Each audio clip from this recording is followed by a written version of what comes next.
Um, No, I was only 4 years old. I no, had like a so when I was 4, the first game that I had was it was a headset where you're a tank and there's a button on the right and the left to like move your tank to the left and right, and you shoot down these space invaders that are trying to like destroy your tank. I It's could. like a headset game, and there's a Okay. bunch of these headset games that came out. So I had like three of them, What would and your I just sit there all the time and put my headset on and play it, what like in would the early '80s. what was your first console? Again, I was computer. Like I was 886 and was playing like games on a computer. Okay, and you had a Mac, which is like I personally think that the Mac games were um more stable than the PC games back then because like Mac had a system. PC could be anything. Like it could just be a bunch of different, like there were no like real requirements for what your PC could be. So you could have perhaps had a fast enough RAM and enough memory, but you didn't have like a video card. So like it's not gonna work. When if you had an Apple computer, you knew everything was gonna work in that because that's the way that it was designed. Does that make sense? No, absolutely. And then my first real machine that I built out was an Amiga, and then I downloaded on Crystal Palace like every game. So I had every single game made bootlegged on an Amiga in like 1992. Totally spoiled. Good for you. That sounds Yeah, I mean that's like way spoiled. I had every game like I had Eye of the Beholder, Syndicate, Moon Knight, Masters of Orion, UFO, XCOM, like every single DOS game that was cool. I had it played. my my first Nintendo. I mean, I still like remember it like it was yesterday. Um, it was around. I don't know if we were at like a Hanukkah party of a friend or we were at their house, and they were both parents were doctors, and they were really good friends of my family of our family. They were like in my parents' wedding and stuff, and so I went over to this their house for this party that they had, and that they had a Nintendo there, and their son was playing it. And I remember having asked my parents for Nintendo, and they were like, "No." My dad especially was like, I don't want our kid to get into like the brain drain that's going to be video games." But they saw how I reacted to it, and this kid let me play for like 5 minutes maybe, and he shared with me, and it changed when my parents saw how excited I was when I could play that. It was a game changer. So my birthday is December 26th, and I think I think it was my birthday, but it it was right then. It was like right around then. My dad um, saw my reaction to when I was playing these video games, and saw that I was just so happy, like he'd never seen me before, and uh, maybe he saw me that happy at Disneyland or something, and then he came. I remember he came in the front door, and he had this Nintendo Entertainment System, and my jaw hit the fucking floor. And he's like, I think he bought a TV too, because he didn't want me taking up like the family TV. If I was gonna play, he did not want it to interfere with the family, like the news basically. And so I had like this TV, and he also bought this like Nintendo.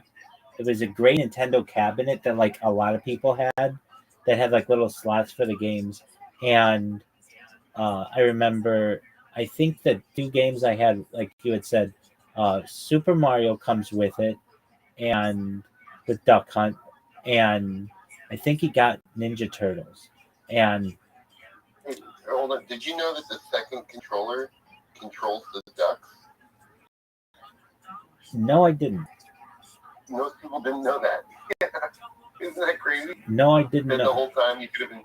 Yeah, we played a 2-player where the other person controls the ducks. We found that out. No, I did not know that. And there's nothing to tell you that until just now I learned that. Yeah. That's amazing. Just like Up and B allows you to replay the same level in Mario Brothers. Didn't know that either. Yeah, if you press Up and B and Start at the same time at the end of the level, then it or when it takes you back to the screen, so you have 1-player or 2-player. right. If you hit Up and B and Start, it takes you back to the level that you were just on. So even if you died, Yeah, that's what I'm saying. So when you die, like, and you lose all your lives, yeah, you can just continue back to the same level you were on if you don't restart your Nintendo by dude, pressing Up, B, and Start. that would have been huge. I know. Yeah, we knew all these codes. Like, we figured all this stuff out. It's funny. There's this kid named Ton who was Filipino, and his dad was like a programmer and taught us a bunch of these weird like game code things for the games. Yeah, so, like once we got some insider knowledge. Once somebody got that, it was game over. No pun intended. It was like, oh, so you mean to tell me that there are like codes? You know, like you don't know that there are codes before then. Like this is just like rumored information that some like 7-year-old has. Like, and then you doubt them. Like, do you like there are really codes? Yeah, my older brother's friend knows about them, and we'd be like, I don't know about that. You know how it is, or like secret levels. Somebody would be like, oh, did you know that there's a secret level here? And be like, I don't know if there's a secret level. Like, there's a lot of that in. I gotta run. I have some guests coming over. Take care, big dog. Good catching up. I'll talk to you again soon. Absolutely, God willing. God willing, yeah. I love talking to you, man. Thanks, big man. I appreciate it. Yeah, bye.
Yo, Meta Mommy, how are you? Happy Sunday. Yes, ma'am. So, the thing is, I'm still unable to create my Facebook, but I already created the WhatsApp. Okay, that's great. Did you create an Instagram? Yeah, I already have an Instagram, but the Facebook is not going through at all. Okay, so I had somebody who earlier today was having some issues. So, all right, let's talk about it. Okay, did you use an American VPN? Yeah. I use that. Okay, what email did you use? I use them like my number email. I created the email. Good job. You created a new email. Okay, Yeah, and yeah. did you try with the app or try with the browser? Oh, I tried with the app. Should I have tried with the browser? Yes. Okay, exactly. So the person, that's great that you say that. The person I know was unable to do it with the app. So you do it with the browser. Okay, do you know what an incognito browse window is, or a private browser? Oh, okay. Do you know what I'm talking about or no? Yeah. I know. Okay, so here's how you do it. You go to your VPN, you turn it on, join an American VPN. Then what you're going to do Okay. is you're going to go to a private window of your browser so that there are no cookies. Basically, it starts it anew. You go to facebook.com, Alright. you should be able to do it pretty quickly then. Okay? And I'm here. Alright. We'll get this for you. The person who I helped earlier today, they were like, I tried. And I was like, okay, did you do it in the browser? They're like, no, I didn't try that. And they came back and they're like, it worked. I'm like, okay, great. Don't mess with that account. Just leave it.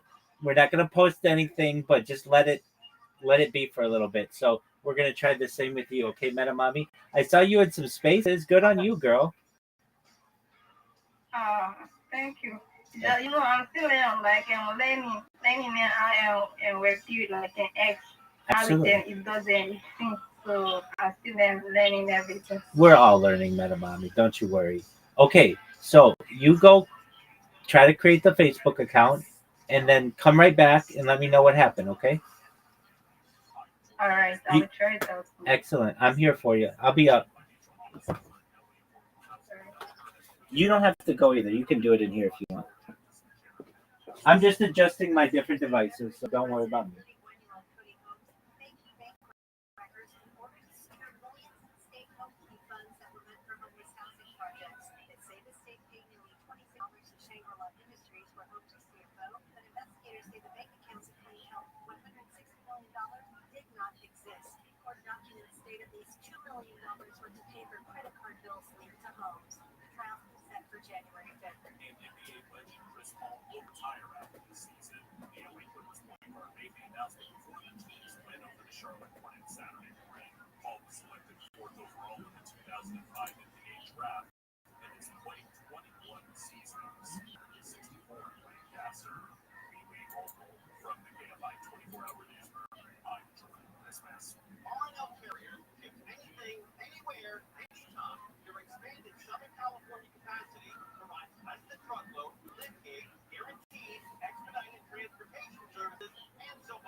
Okay, that's a silly question. Is there I always say, when Cupid comes to your house and to your party or whatever, she shows up, she doesn't know it's Friday, she can't even look at outside. She's sitting back and forth. So it doesn't really matter. Compatibility is something that you learn. There are definitely reasons to be friends with people that are compatible. When it comes to love, it's very clear about that super compatibility.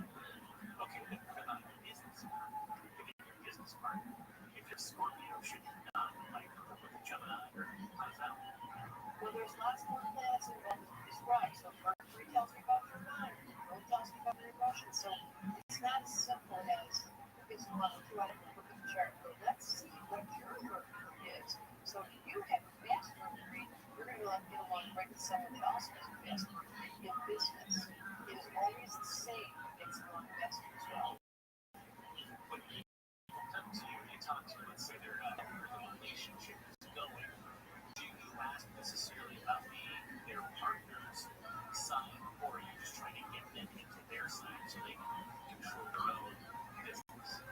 I definitely ask about their side because the compatibility has to be understood. The reason why you're best friend with someone is because you feel so similar to them. You're like, I feel so like that, I feel so comfortable. When you're in a relationship, often opposites attract, and then there's a conflict that happens. So I definitely need to see the chart to assist people in relationships. Personally, I would go that. I didn't come that way. I was from the Oregon. I couldn't stand disagreeing, and then as the years got by, I got nicer and clearer and clearer, and then I thought, oh, yeah, you're dating somebody that always agrees with you. That's so fast. Yeah, and conflict is where the fire sparks. That's where sexuality. When there's tension, when there's dynamic energy. So business is great to have the same in relationship. It's not bad to have opposites, but it's really good to understand the chart. That's where the magic is for me. You say that our ego is our sun sign and our soul is our rising sign. Hot or which one works? Great question. So what I said was your sun sign, and everyone's listening, everybody everywhere, you have a sun sign, and that's the ego. The rising sign is informed by your own birth, so that becomes a little trickier, and that becomes an exercise in pursuing a trained astrologer, seasoned astrologer. So the distinction is the ego starves for attention, it's needy, and isn't completely competitive, and wants to have so embarrassed because it can't take the sunshine and be in the middle of town and be the like the party, or it's too repressed, which is it would be the like the party, but the ego's always got a narrator, a mercurial response to be narrator. Yeah, the ego is the narrator going, you're so stupid and you're so dumb. You kind of talk about the same thing showing up over and over and over until we kind of learn the lesson, which kind of reminds me of like maybe for me, maybe I was thinking at the time, it doesn't seem like you almost have to run out of resources and get rock bottom somewhere before you change. Yes, that's called Santa Maria, 100%. We all learn the hard way. We come down here to get it wrong. That's the human promise. When you incarnate here, your agreement is I'm going to go down out of the crazy person, take on a family I don't even know who they are. I'm going to end up going to school, depending on somebody and doing dance.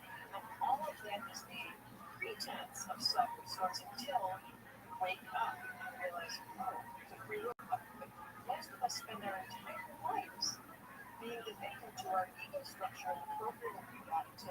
That's why this radio show is so fun, because people listen to this are alternative. They are considering and asking big fat questions like, who's lying to us? Where's the truth? And how do I see how you feel? What does an astrologer do but help you really figure out the mystery of your quirky personality? Because we have one. Well, I think that's a thing too. If you're up listening to this, it's because maybe one before, but now you're paying attention to what's happening, and you can feel there's something going on. Which this is my setup for a break and come back. I want to talk about how AI is changing everything faster than we care to admit. It's worth really paying attention to, and I'm not sure if you're looking at my journey. Even during this show, I have the AI thing open. It's almost like getting to the top. But the more I program it to do what I want it to do, the closer it gets to being like a smart aleck teenager and a brilliant adult who like keeps on growing by the day. So when it talks about how we're integrating AI with astrology, it's deep dive I've never been able to become an expert in this. Yeah.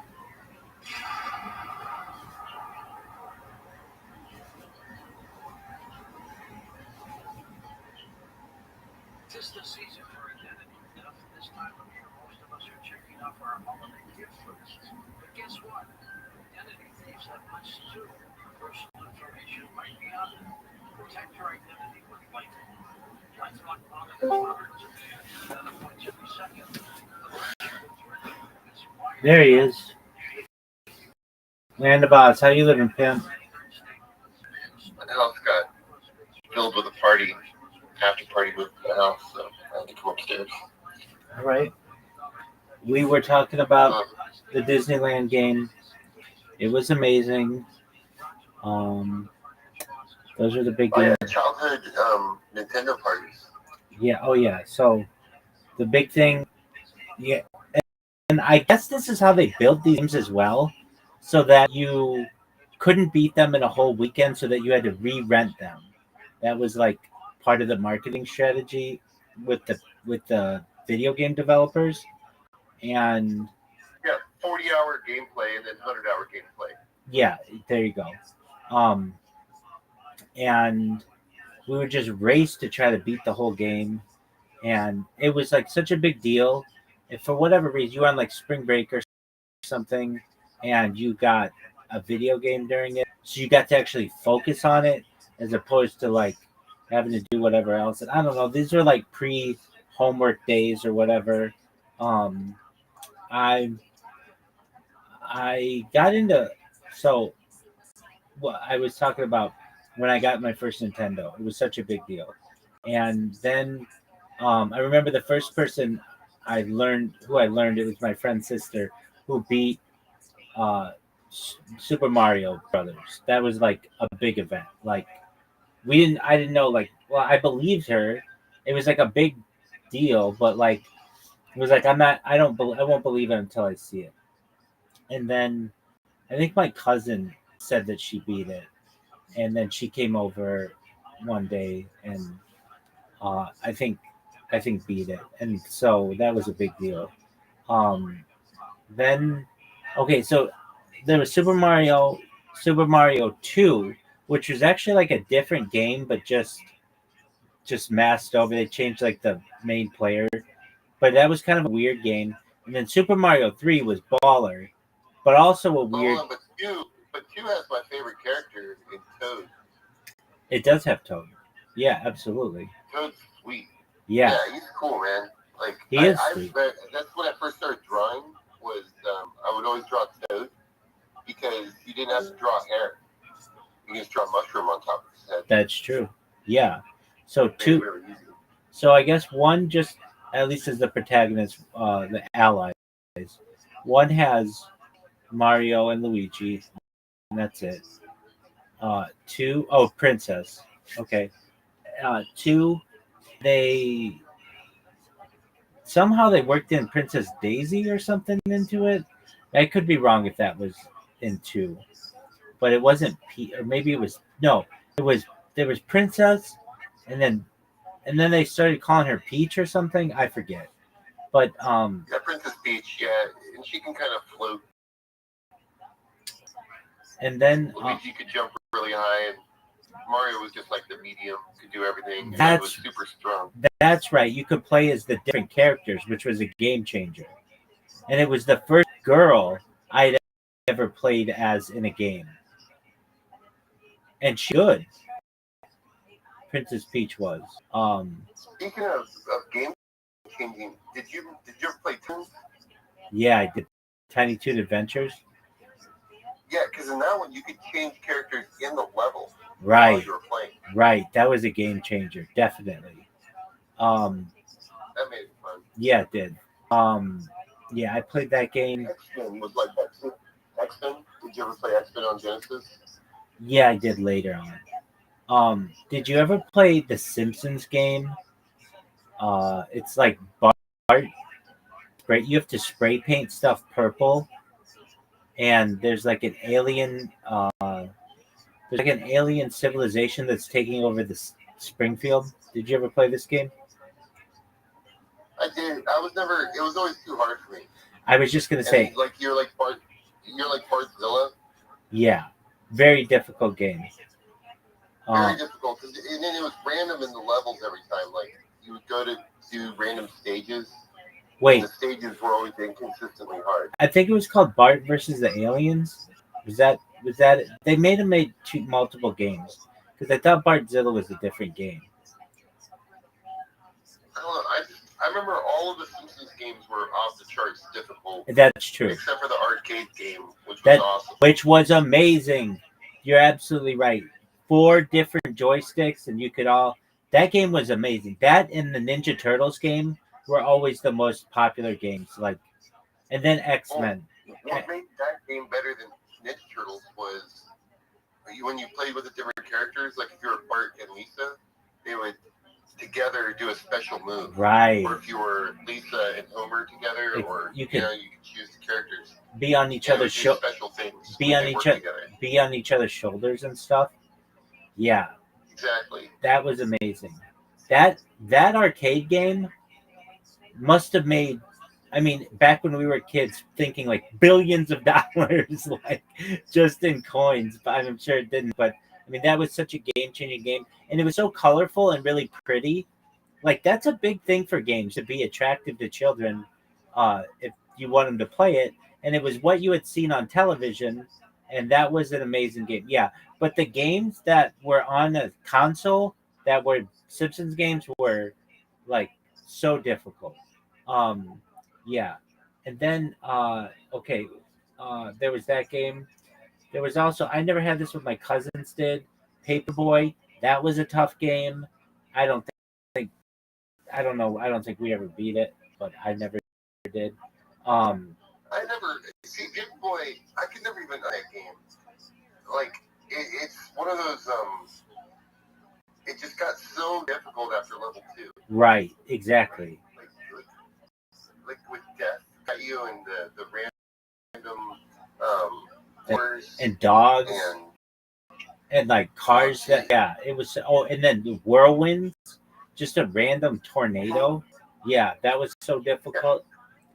There was a game. Okay, so there was Batman the game. When Batman the movie came out, Batman the game was a big game. I don't recall that much about it, but I remember thinking like super cool. Anything that had a movie tie-in was super cool. And that's like, I'm trying to think of any regular Nintendo games that really were big for me. You're gonna love this. Hey, really quick, you're gonna love this. Ready? There's 27 Nintendo titles with The Simpsons. Oh, no way. Regular Nintendo? Yeah. Yeah, Bart versus the Space Mutants, Bart versus the World, Crust House, Bart's Nightmare, The Itchy and Scratchy Game, Virtual Bart, the Simpsons Road Rage, The Simpsons Hit and Run, The Simpsons Game, The Simpsons Wrestling, The Simpsons Skateboarding, The Simpsons, yeah, that's it. Okay. That's the game. Those weren't all on Nintendo, though, right? Because some of those I played on, like, PlayStation. Nintendo and PlayStation. Yeah, which, okay, so they made a really cool Simpsons game that was like Grand Theft Auto, except you drove through the Simpsons world or whatever. That was an amazing game. Back to Simpsons versus the Space Mutants, that was incredibly hard. The Itchy and Scratchy game was really good, I remember, but it was like impossible to find. It was always like, if any, like that was another thing. If you were renting a game, it had to be in stock, and it was just a lot of times not in stock. And you would like you'd run to the video game section, and it would be like what's available, and you'd see the box, and you'd look behind it, and it was gone, and it was like heartbreaking. Okay, It then was that way with Mike Tyson's Punch Out. yeah, it was. Everyone had to buy that game because it was always rented. Always rented, and it was a really hard game. Sight Bike, And it's yeah, Sight Bike was always rented out in the beginning. it was a really hard game too. To get to Mike Tyson was like in a weekend was like really hard. I Okay, don't think very many people ever got to Mike Tyson. I don't think most people got past the bull guy that bull rushes you. right, yeah. That guy, I had to put a piece of tape on the TV to know exactly when to press the button. Smart. Yeah, There I had to do that in that game for a few of those bosses, just to put the tape on the TV to know when they're there, when to press the buttons. there was the game. They had these weird tie-in games. They had like I remember Spy versus Spy had a game that was cool. And then That they game's had so cool. they That's had one of the best games, man. It's the best two-player game. it was very good. And then they had the Noid game. Do you remember the Noid game from Domino's? But like Yeah, it's a Domino's Pizza Noid. yeah, he had his own game. Like the 90s, as they say, were like a lawless wasteland when it came to some of these tie-ins that were just like ridiculous. Like things that you wouldn't necessarily see today. You wouldn't see a video game studio putting out a game for like the Jolly Green Giant or something like that. Like it would just not. There's just too much development. But back then, they would, or they would I'm change. surprised though that you know what was so underdeveloped though that never got its own thing. What's that? Bud McKenzie. Remember the Budweiser? Absolutely. Bud McKenzie. I think they didn't want to be marketing to kids. I got you, but I'm just saying that like Bud McKenzie was cool, man. Oh, I totally. was really surprised he never got his own like show or like That cartoon or something. That Bull Terrier I always thought was so cool too, but I think they got in trouble at that time for marketing to kids, and they had to do away with him because I always thought he was really cool too. I think he was pinnacle. If they would have allowed him to make movies and everything else, like there would be no other beer but Budweiser. Probably. He'd still be a thing. Yeah, definitely. He'd be like the Clydesdales for a new generation. Totally. Yeah. The game's called, by the way, Avoid the Noid. Avoid the Noise. Okay, very cool. 1989 is when it was made, but I don't think it was on Commodore 64. Yeah, it's a DOS game.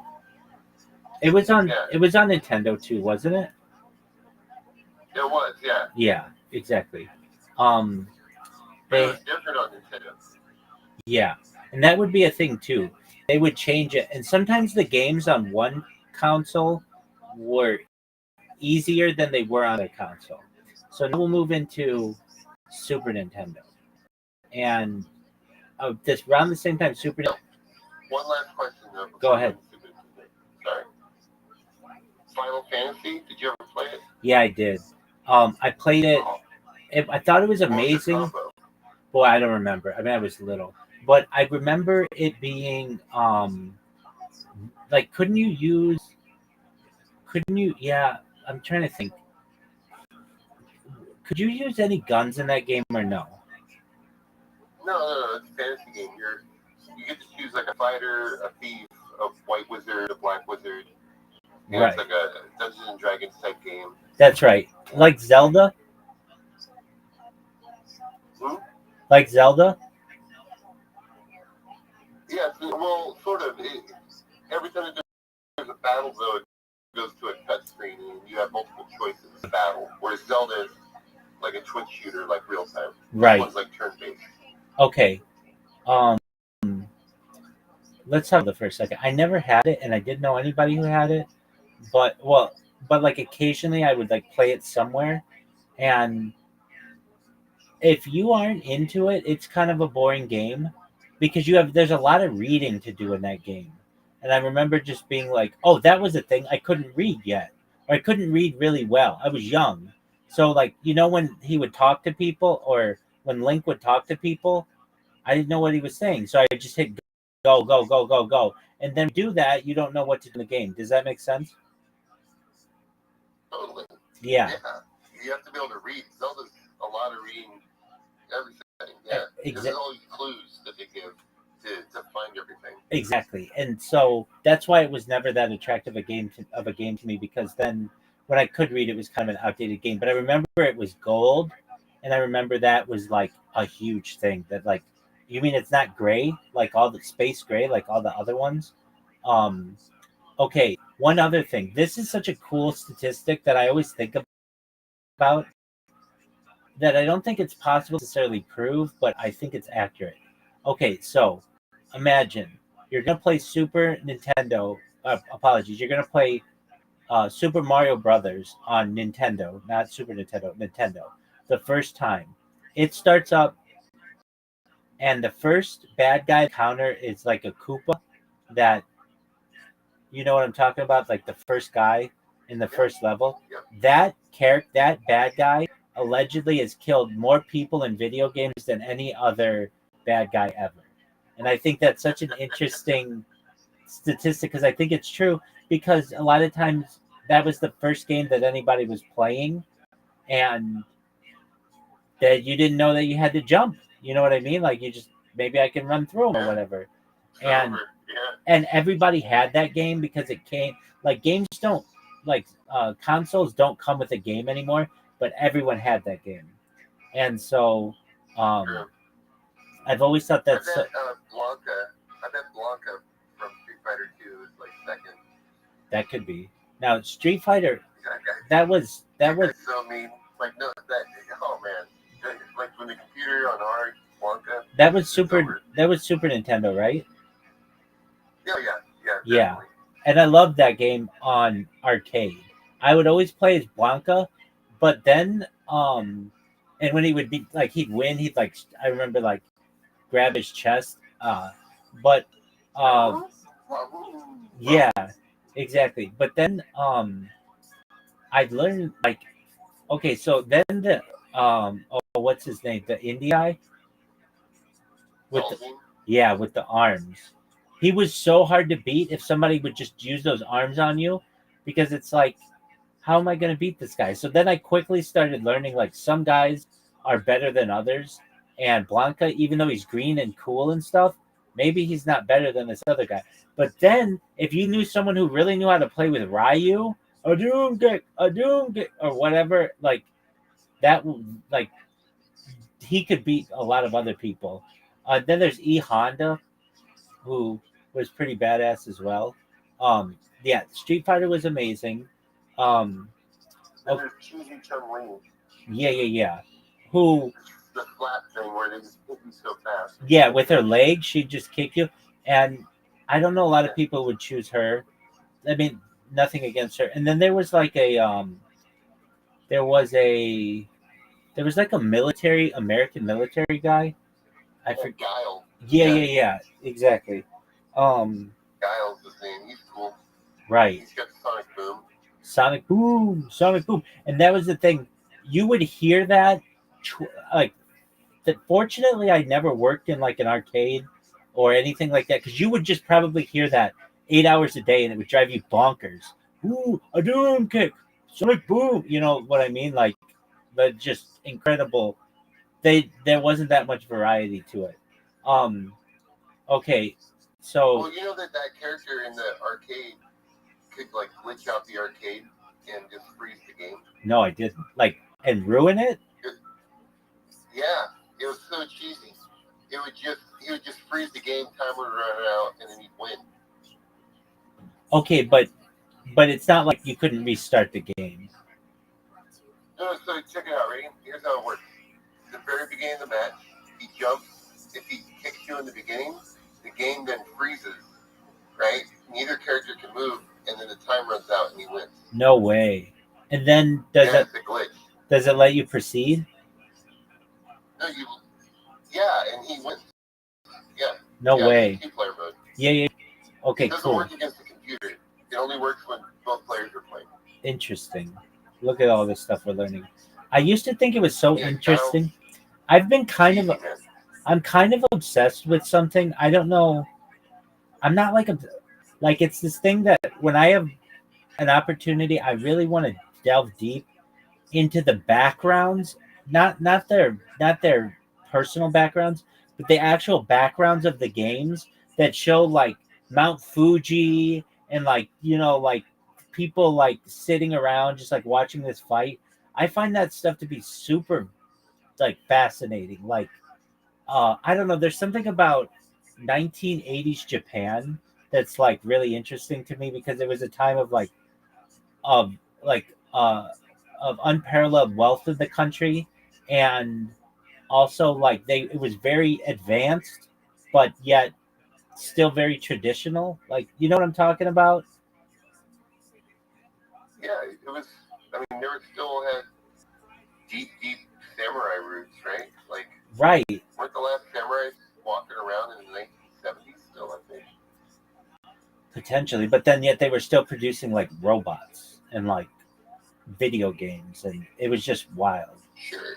Okay. That's a great movie they made. So there's this movie made in 1907, I think, and it was made in Japan, and it's all about a robot that does everything for you.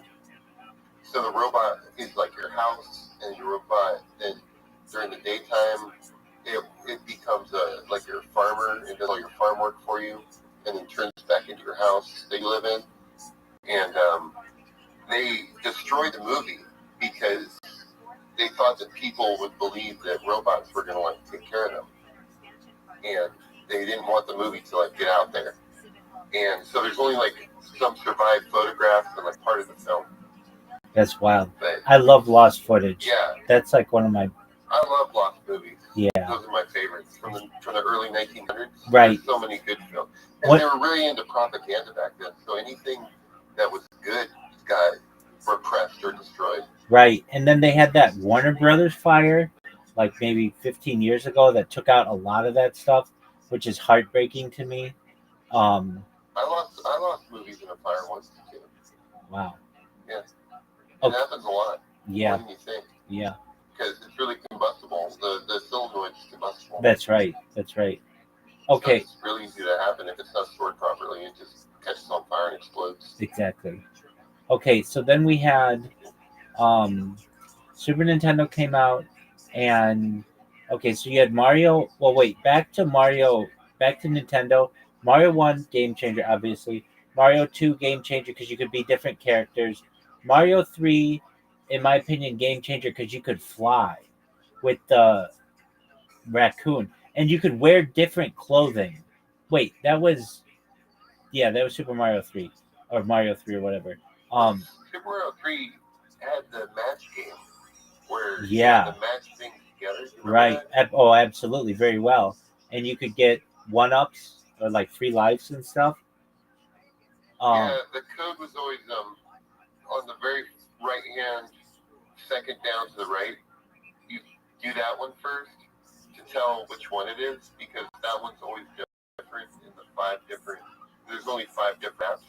We never figured this And out. then my friends and I, we figured out, we had it all mapped out, and then figured out where they all were. Now, which one? Maybe it was Mario. Mario 2 was not like made to. It was another Japanese game that they made into Mario 2. Are you aware of this? Yeah, I've read that story. Okay. Yeah, it's pretty cool. Yeah. And then is it Mario 3 where you have you can wear like the frogman suit? Yeah, and the Takuni suit. And Takuni, yeah, exactly. whatever you call it, like the raccoon. Yeah. Raccoon, where you can turn into a stone statue. Right, which is a game changer that like you could transform, like shapeshift. Exactly. That was amazing. Aside from just having a star. Yeah, that was amazing. Okay, then Super Mario World we talked about, and I just dominated that. I got older, and it was like a game that I just played all the time, and I don't like. I would. I got so good at it that I would go and play the like whatever the Koopas. I would just go and beat them up just because I was like bored. Like if you don't have anything else to do, you have one video game basically to play, you'll just dominate it. Okay, so there was that In game. that game, I used to just launch myself as Yoshi as far up in the air as I could. Yeah. And then launch myself off of Yoshi and then fly. Right. And then dive bomb down and try and mess with the gravity in the game of like the flying. I would too. I got so good at flying that like I would practice it. Like, or I should say I would practice it so that I would get really good. And then there was one secret level that you could go do that you would get that it had like it was just all coins, and you could just go like wow, it would make this sound wow, wow, wow, like almost like a cat, and then you could just go through and just try to get as many coins as you want.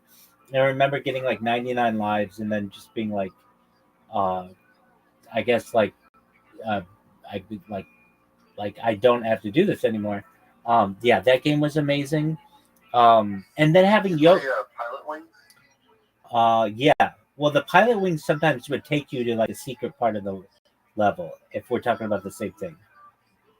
No. The game Pilot Wings where like you have to play on a hang glider and you have to be in a different. It's all about like how to parachute and hang glide.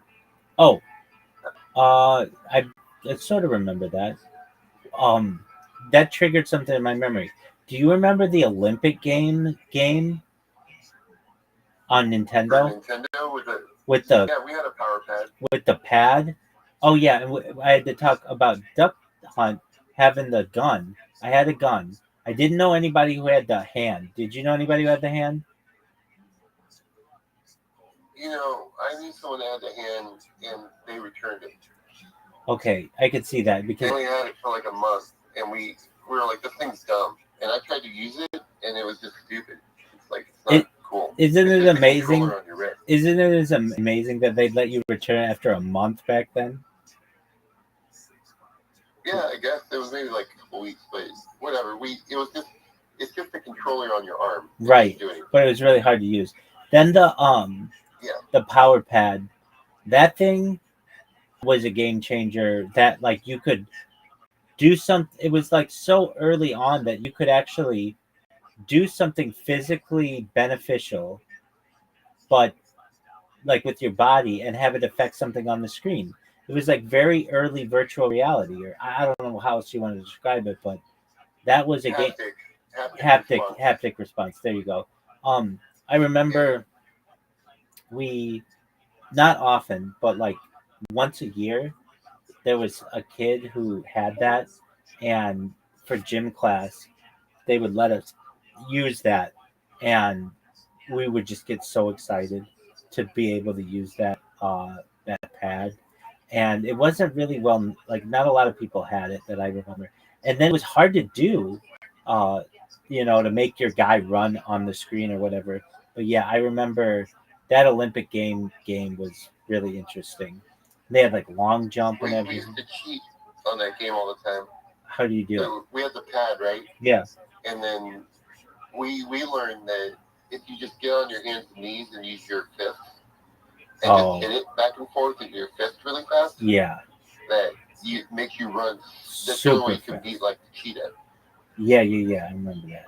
Okay. Because no one can run that fast. Right. Like no one can like bounce their and then the timing, you're right, is difficult. It has to be like one and the other perfectly. Exactly. Right. So your hands, you can get that cadence down really easy, but your feet, it's difficult. I could totally see that. Yeah, that game was wild. Yeah, but that's how we cheated and won and beat all the games on that. I could see that. Okay, so did you have the bazooka? We had that. Did you ever have a bazooka? No, what was that? Oh, it was so awesome. For what game? It's like it's a Nintendo accessory. I know, but for what game? Oh, Super Nintendo. Yeah. No, I don't recall that. I'll look it up. Here, I'm bringing it up right now. It's called the Super Scope.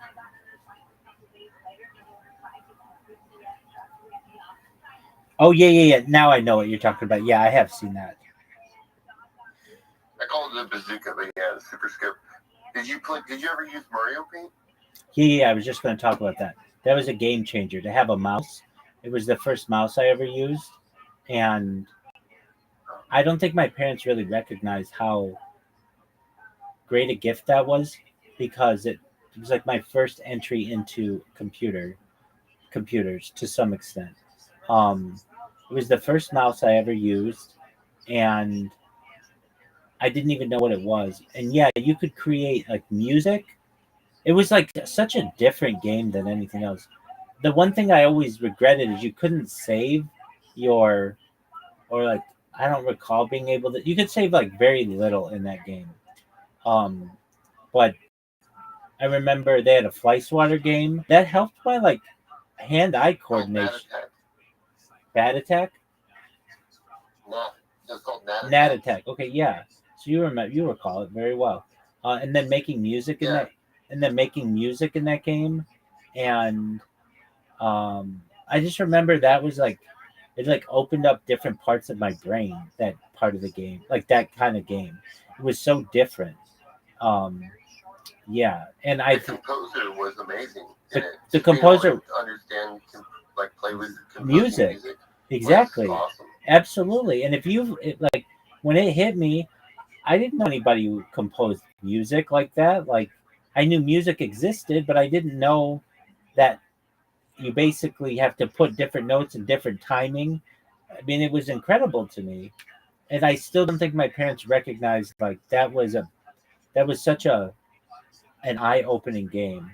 It like literally unlocked parts of my brain that I didn't know I'd be using later on in my life. It was my first entry into that. Um, and to be able to use like to color stuff, it was like the first time I had used like a paint program that allowed me to like I didn't yet have computers doing that. That would come with like Windows 95. Um, so that was an amazing game. The one thing I regretted was there wasn't that much to do. Like I mean, there was a lot, but it wasn't like a game. It was more like uh, a, a an art platform or whatever. But they had that fly swatter game, that attack, and You know, that was when cool. you said that a game that unlocked my brain that way was Excite Bike, because you could create your own racetracks. Oh, that's cool. I don't recall that one.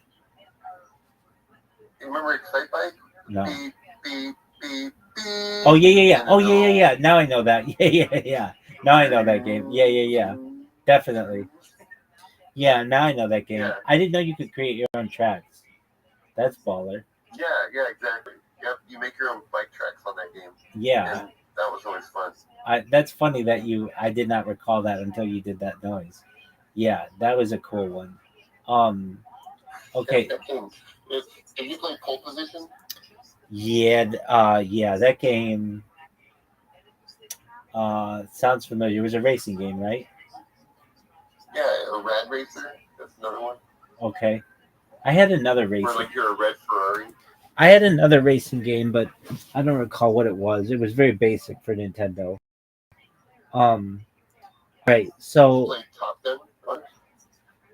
I think I rented it, something like that. And I thought it was really hard.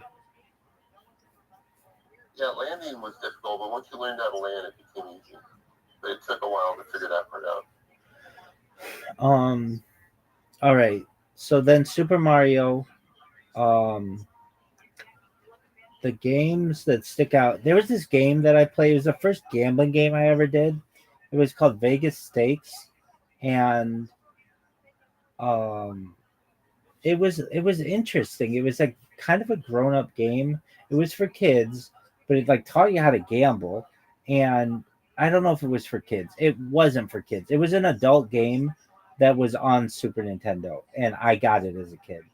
But you start with like nothing, and you just like make your way to Las Vegas with like this like a huge amount of like desire to make it big and change your life. And so what you do is you start with $0 or maybe like $100, and then you work your way, and eventually you want to try to get to $100,000. At $0, you're like playing in the shitty like Binion's casino kind of deal, like nothing really fancy. But then once you get to $100,000, then you get into like what they call Caesar's Palace, basically, and then your goal is to make $1 million. And like throughout the game, women will come up to you and be like, "Hey, do you want to spend some time with me?" It wasn't like prostitution, but it was like, but then you'd say yes, and they'd steal your money or something. Or like some guy would be like, "Hey, can you please help me? I need $10 for gas." And if you helped him, he would be like, "Thank you for the gas. I went to the bank, and here's $100 for all of your help." Like things that never happen in real life. But I remember I was playing that game with a friend, and he's like, "Do you want to try to stay up all night?" I'm like, "Yeah, let's." I was just thinking the same thing. And he ended up falling asleep, and I ended up beating that game. And that was one of the first games I beat as well. And the reason why I was able to beat it is it had the save feature. The big thing about Super Nintendo was the fact that you could save stuff. That was a game changer to me. And so it kind of it's cheating, sort of. Do you remember in that game where the people would try and steal money from you or like give you money? Yeah, in Vegas Stakes. Do you remember that game? Yeah, no, I remember Vegas Stakes. That's a fun game. That's one of my first memories of learning how to play like Vegas games. Same here. Same here. That's where I learned how to play black, and I knew how to play slot machines. That's and roulette too. And, yeah, roulette and craps. I believe it has craps as well. Yep. And I would never play that was too complicated for me. But I would play blackjack, and then I learned how to play roulette. And then what I would do, which is kind of cheating, is I would put all my money on either black or red, and save right before then. And if I won, then I would proceed. If I lost, I would just go back to my save point. And once you start doing that, you can beat the game pretty quickly if that's what your strategy is. And then when my that seems like a surefire way to win. oh, totally. So then when my friend awoke in the morning, well, I woke him up when we hit the 100,000, or when you went to like Caesar's Palace, because I was like, no way, there's a new level. And he was like, just falling asleep. And then when he awoke in the morning, I was like, I think he awoke and I was still up. And he's like, what, like, I thought we were gonna stay up all night. I'm like, I did. You fell asleep. And he's like, oh yeah, I was just resting my eyes. I'm like, dude, you slept for 6 hours, but I beat the game. He's like, how'd you beat it? And I'm like, I told him like, all you do is like save it and then bet all your money every single time, and you can beat the game in like, I don't know, 20 bets or something like that. And then he was like, wow, that was impressive. That was a sweet game. Our friends would get together and rent a game, and then the 3 or 4 of us, or sometimes 6 of us, would try and beat it without sleeping the whole weekend. Same. Like we'd take shifts.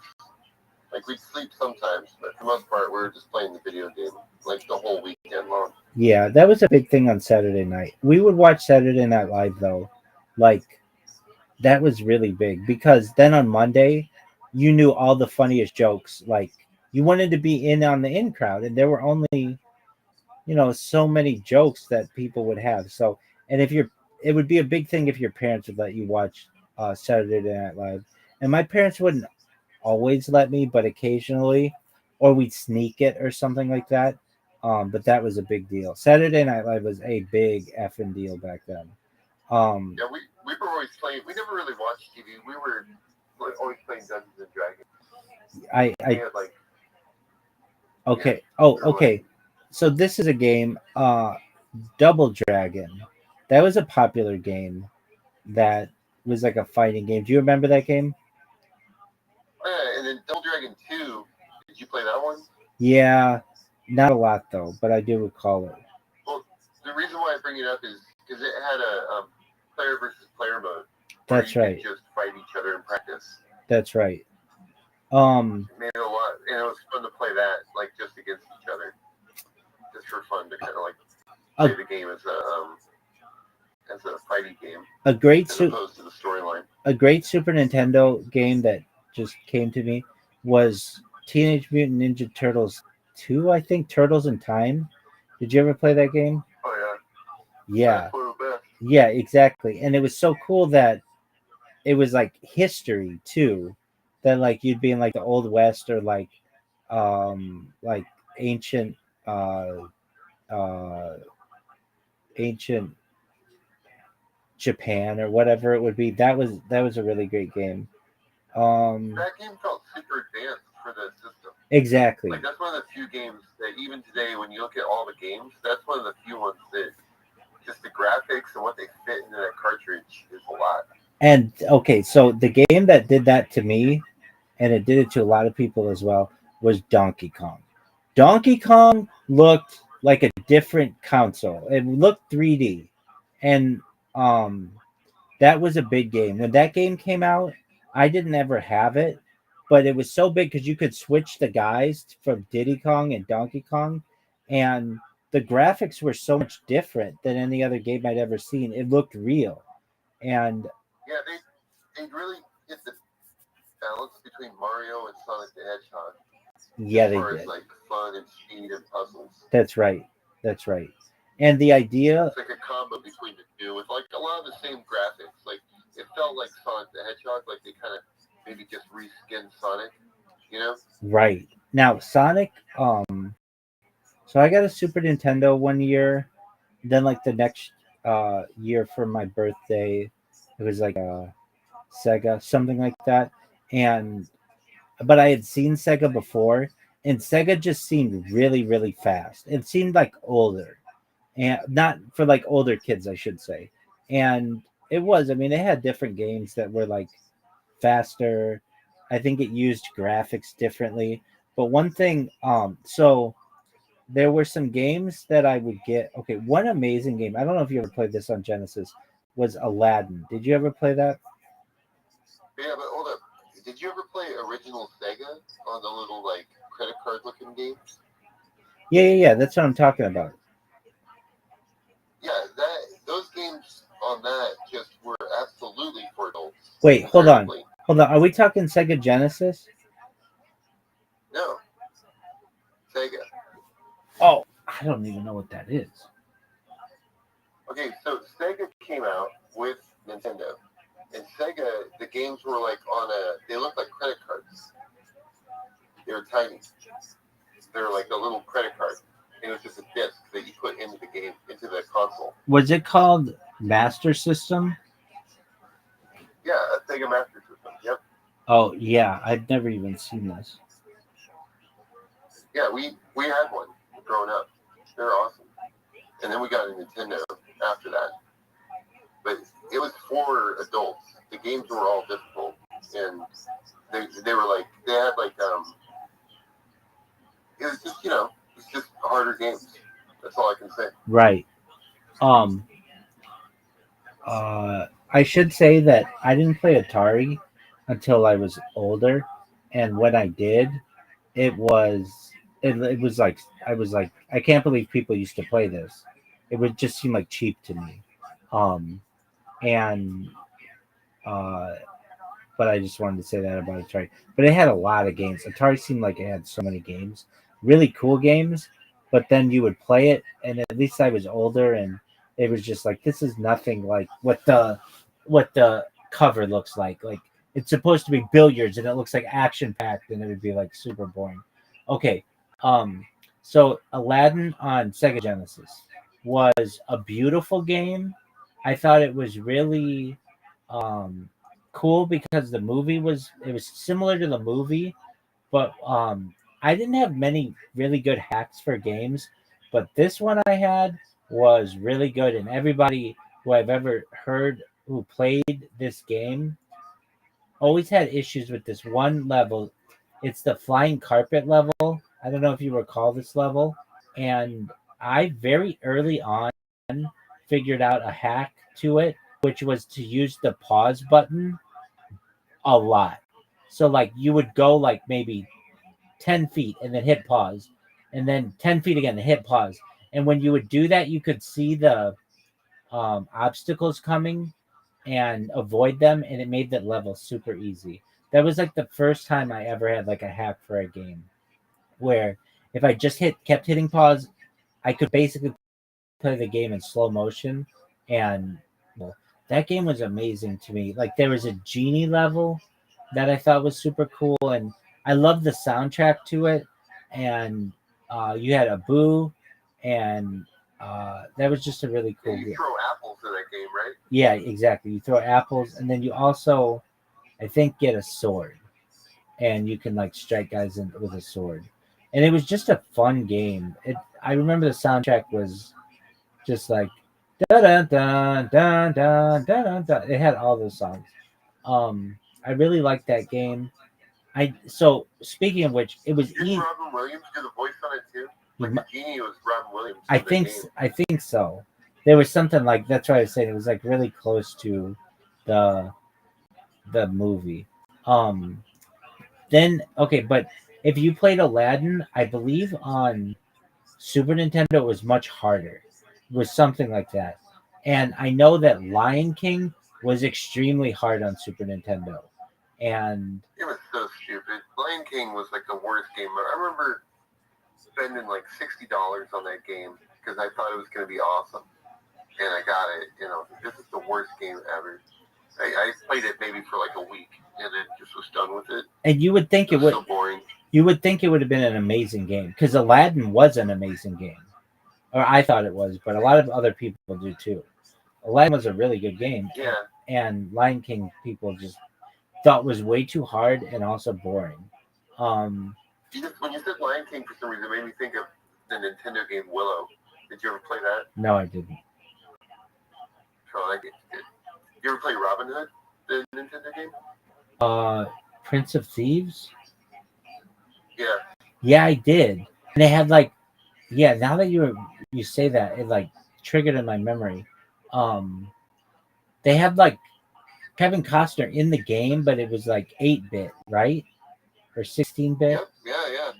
Right. I do remember that. That was a hard game, or at least it was for me as a kid.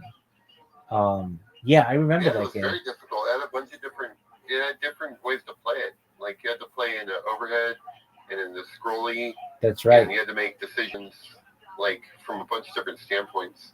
That's right. I love that movie. Everybody makes fun of it today because Kevin Costner plays the same character in all his movies, but I thought that was a really cool movie, and I liked Robin Hood a lot. Just I like that idea of like helping the poor, and I don't necessarily like stealing from the rich, but I do like the idea of just helping people. And then the idea when he had them. Well, originally Robin Hood didn't steal from the rich. The original story. There you go. We're bringing it back. All he did in the original story was kill the king's deer to feed people. That's what I recall too. Yeah, something like that. Which isn't really stealing. They've kind of glorified it, where he's like stealing gold and all that other stuff. But you're right. Robin Hood, the original story is just the guy that decides to kill some deer to feed the poor people. Because and you're not supposed to kill the deer in the king's forest. Exactly. And then Morgan Freeman was in that movie, which was like cool to see, like this interracial tag team, and they were fighting for this lady. And then Prince John was, I can't remember his name, but he played it really well.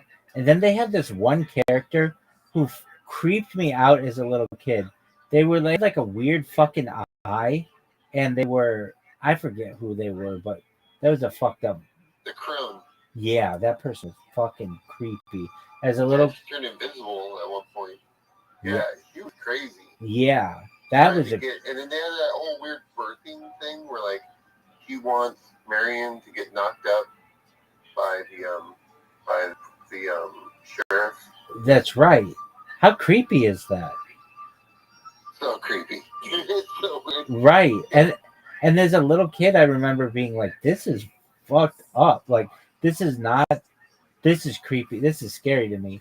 I love it feels like the Black Cauldron all over again.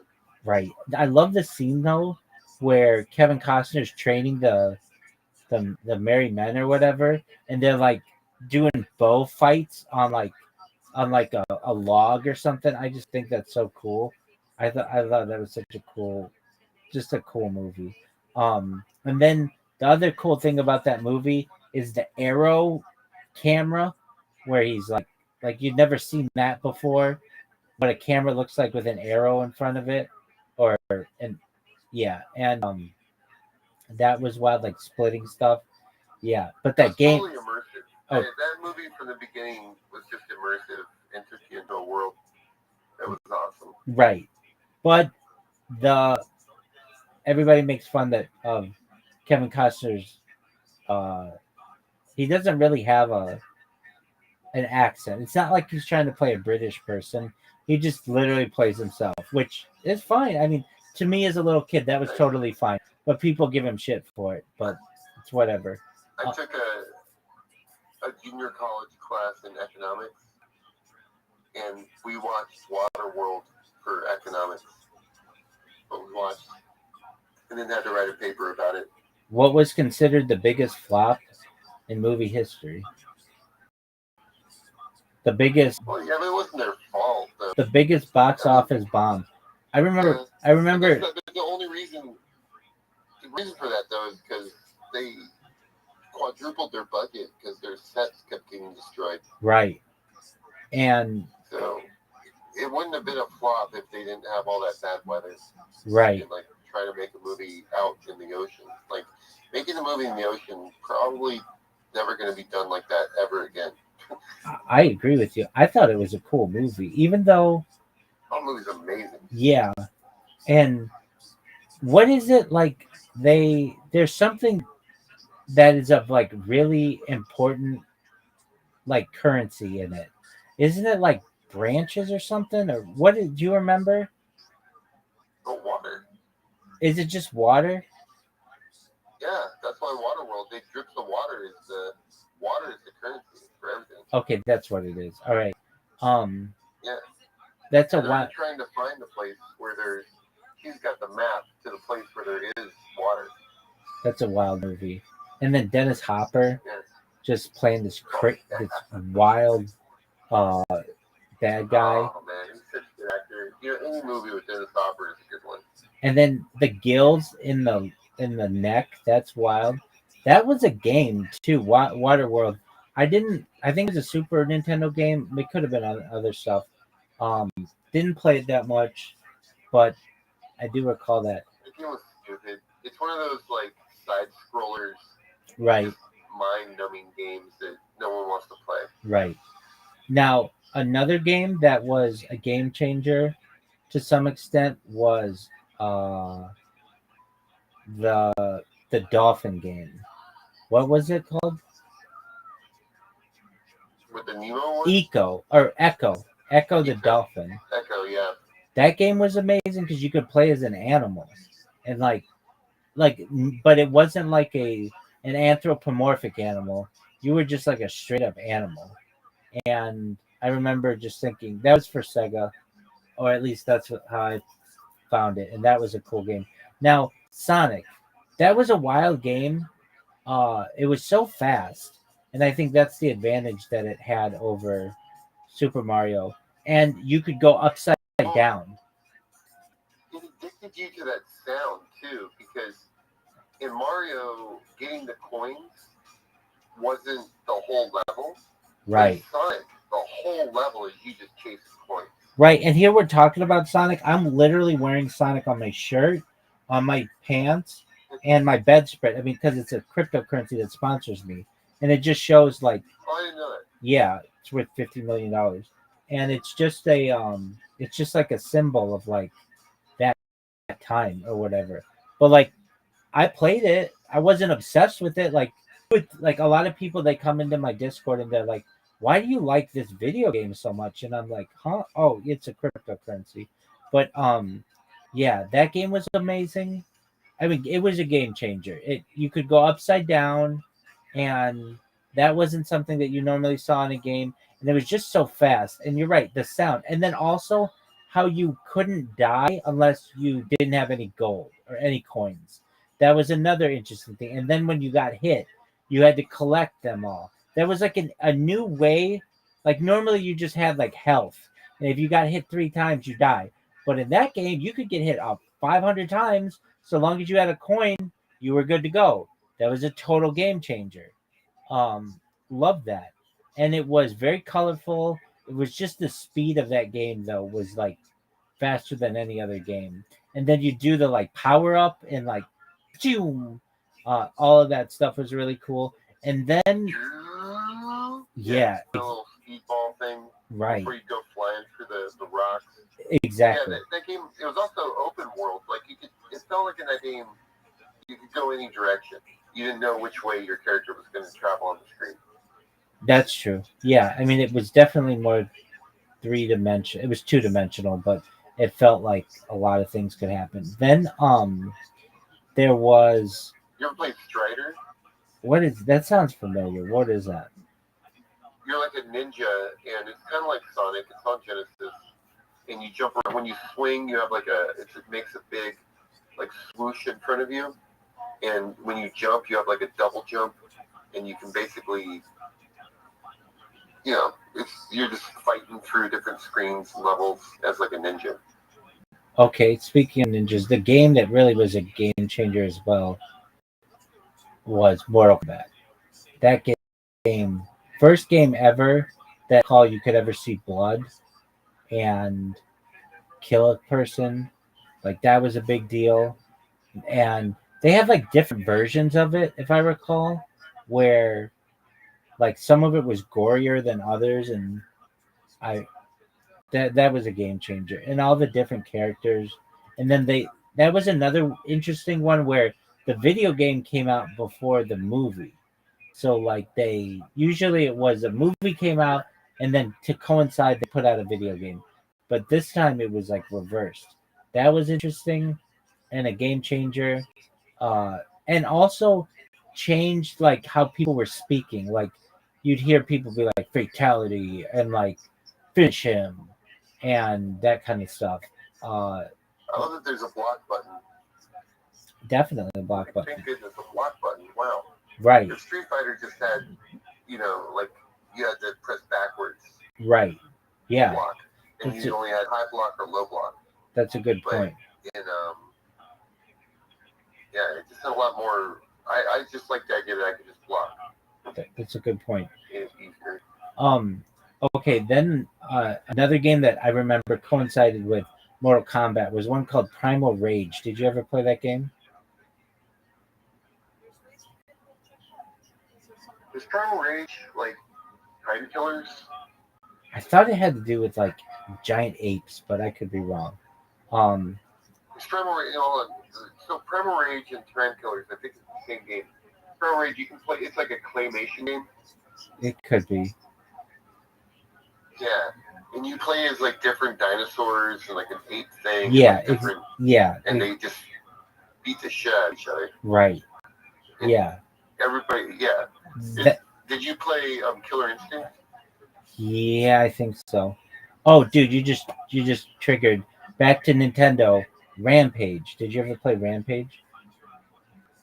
Oh, all the time. That was my favorite. And that to me was a game changer because you were playing vertically, and unfortunately, I was a little. Yeah, what's up? What'd you say?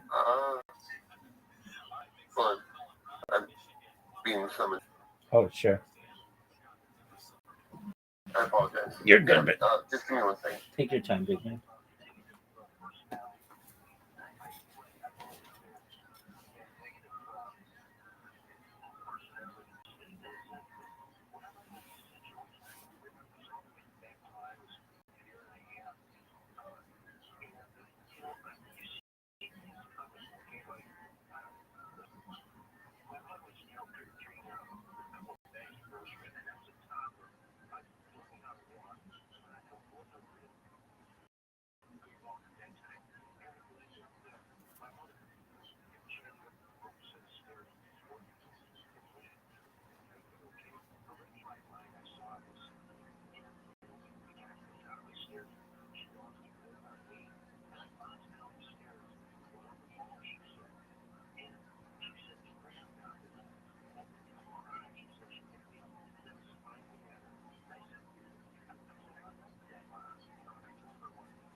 now use Sora AI or Grok to make 10 or so AI videos to populate some of content, period.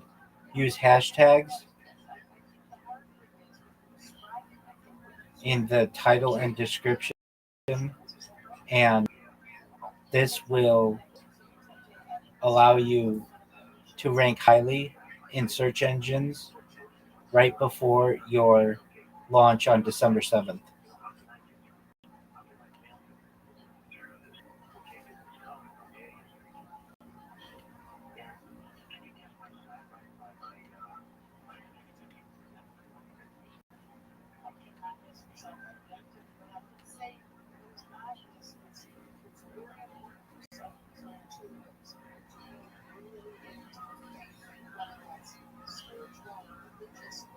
Are you there?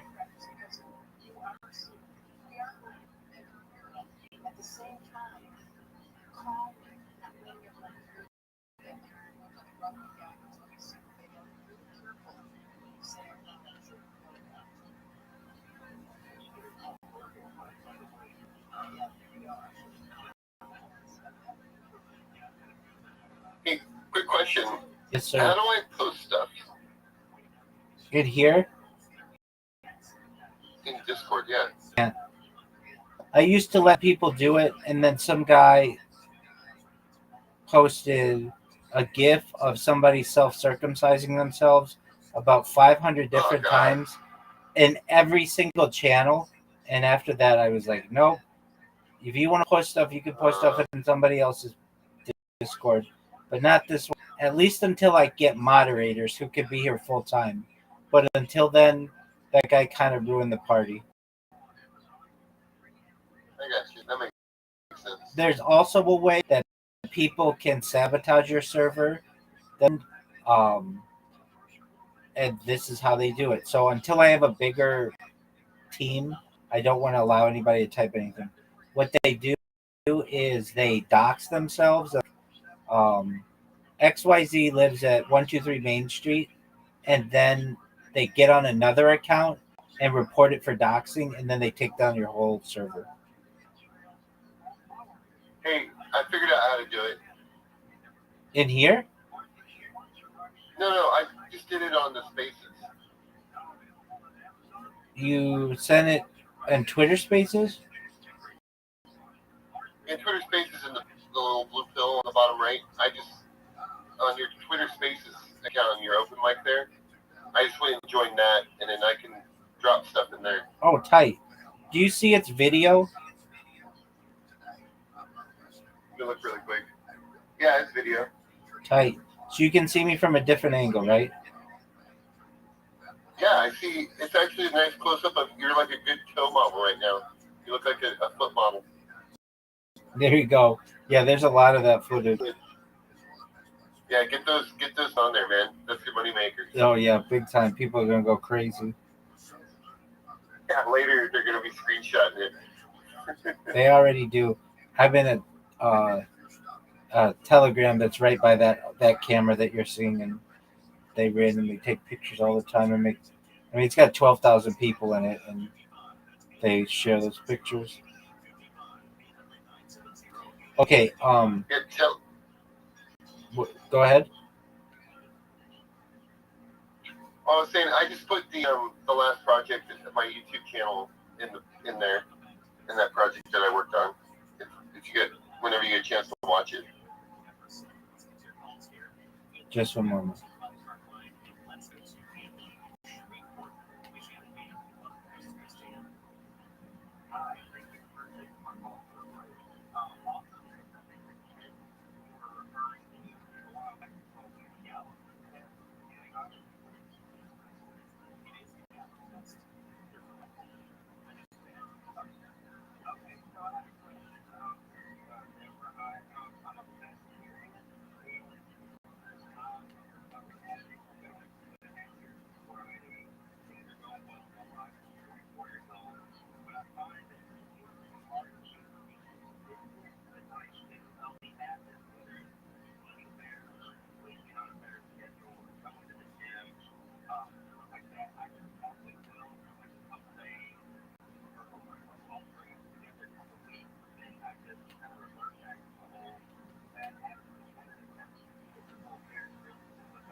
Did you ever play Jurassic Park the game on Genesis?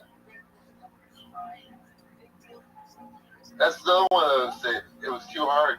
Way too hard. But you could play as a Velociraptor or Doctor, whatever his name was, Doctor. Was it Sam Harris I or forget something? that character's name. Yeah. But yeah, I know what you're talking about. Super hard game though. But I really enjoyed it. Well, I shouldn't say that. It was really dark, and I remember it was like really hard to beat. Um, Jurassic Park, um, probably one of the most traumatizing theater experiences I ever had. I could see that. Like when the kid got electrocuted by that fence and it didn't kill him, I was so pissed off. I was like, "This is stupid." Yeah. It's just gonna go for a ride on a 10,000-volt fence like it's like nothing. You know, like, come on, what is going on here? Right. Madness. Then just the whole thing, the sound effects in it just scared the crap out of me. I saw the latest Jurassic Park and thought it was the worst movie ever made. What did you think was the worst movie ever made? The newest Jurassic Park. Like with Chris Pratt? No. They made another one with like Scarlett Johansson. It's just her.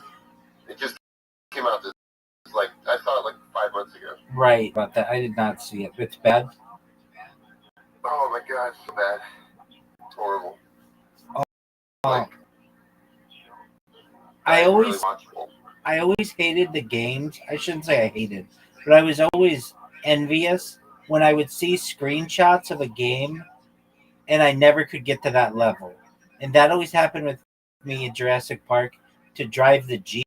I don't ever recall driving the Jeep, but I don't really recall doing it.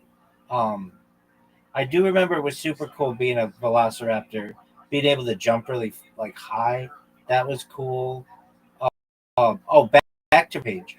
Okay, so I always one thing like, and because I didn't have anybody to like, I had to like do all this on my own. I didn't ever have anybody teaching me how to play it, and I would always mess up. So you could be like King Kong or the lizard or something else. What was the other thing? The Wolfman. There you go, the Wolfman. And I would wolf with like bat ears. You had yeah, like bat ears and you're a wolf. exactly. And I would break down the building, and I would always drink the bathwater, which was like not a good thing to do, but I didn't know that, and you know what I'm talking about? And spray you in the face and sometimes you fall off the side of the thing because of it. Right. And I would always choose. That was a cool game I remember because you could choose between the three guys, but I always choose the lizard because he was green and I like the color green then. That was cool. You can also accidentally hit your friends. Yeah, that's right. You could play it multiple players and do that. And if you played multiplayer and there was the streetcar, you could just ping pong the thing back and forth for points. Okay. All right. That was fun. That was a cool game. You could eat the tanks, you could eat the people. That's right. Main life. Yeah, I thought that was always really cool. If you ate the dynamite, you'd blow up and it would take damage. That money. Right. So that's the thing. Like I thought you were supposed to eat everything, but then I learned that you didn't. And then I remember they have like giant or something. I could be wrong on that, but there was something like that where you would. No, you're right. Yeah, it looked like a big chicken leg. Exactly. That was like it was health. Yeah, exactly. That reminded me of a Gauntlet. Did you ever play Gauntlet? Now that sounds familiar. What is that? You know, the red wizard needs food. Use keys to open doors. Sounds familiar. And you get to play as one of 4 characters, with a wizard, a Valkyrie, a fighter, or an elf. Okay. What were your thoughts on Mega Man? So, Mega Man 1 was damn near impossible. That's what I heard. I think I played it, but like so hard. Mega Man 2 at least was easier, like playable, and then once you got up to like Mega Man X and those games for Super Nintendo, yeah, it became very complex, like very difficult to play, and it was tedious. A lot of tedious, just constant tediousness. there was a game. You're gonna know. I forget what it was. But it's like you had really okay. It's like you were two American soldiers or something, and you had really big guns. And let me look it up. What was a Nintendo game? Metal Slug. What'd you call it? Metal Slug. I don't think it was that. I'm gonna Talking look. about Akari Warriors. No, they were American, and you had like maybe you could make your arm into a gun or something. Not Contra. No, Contra. Contra was a hard game, wasn't it? Yeah, but it was a Konami game, so the up, down, down, left, right, VA, select, start Right. works for it. All the Konami games, that's the code for them all to get 30 lives. Exactly. What was a Nintendo game? Oh, maybe it was Double Dragon. Did we mention that yet?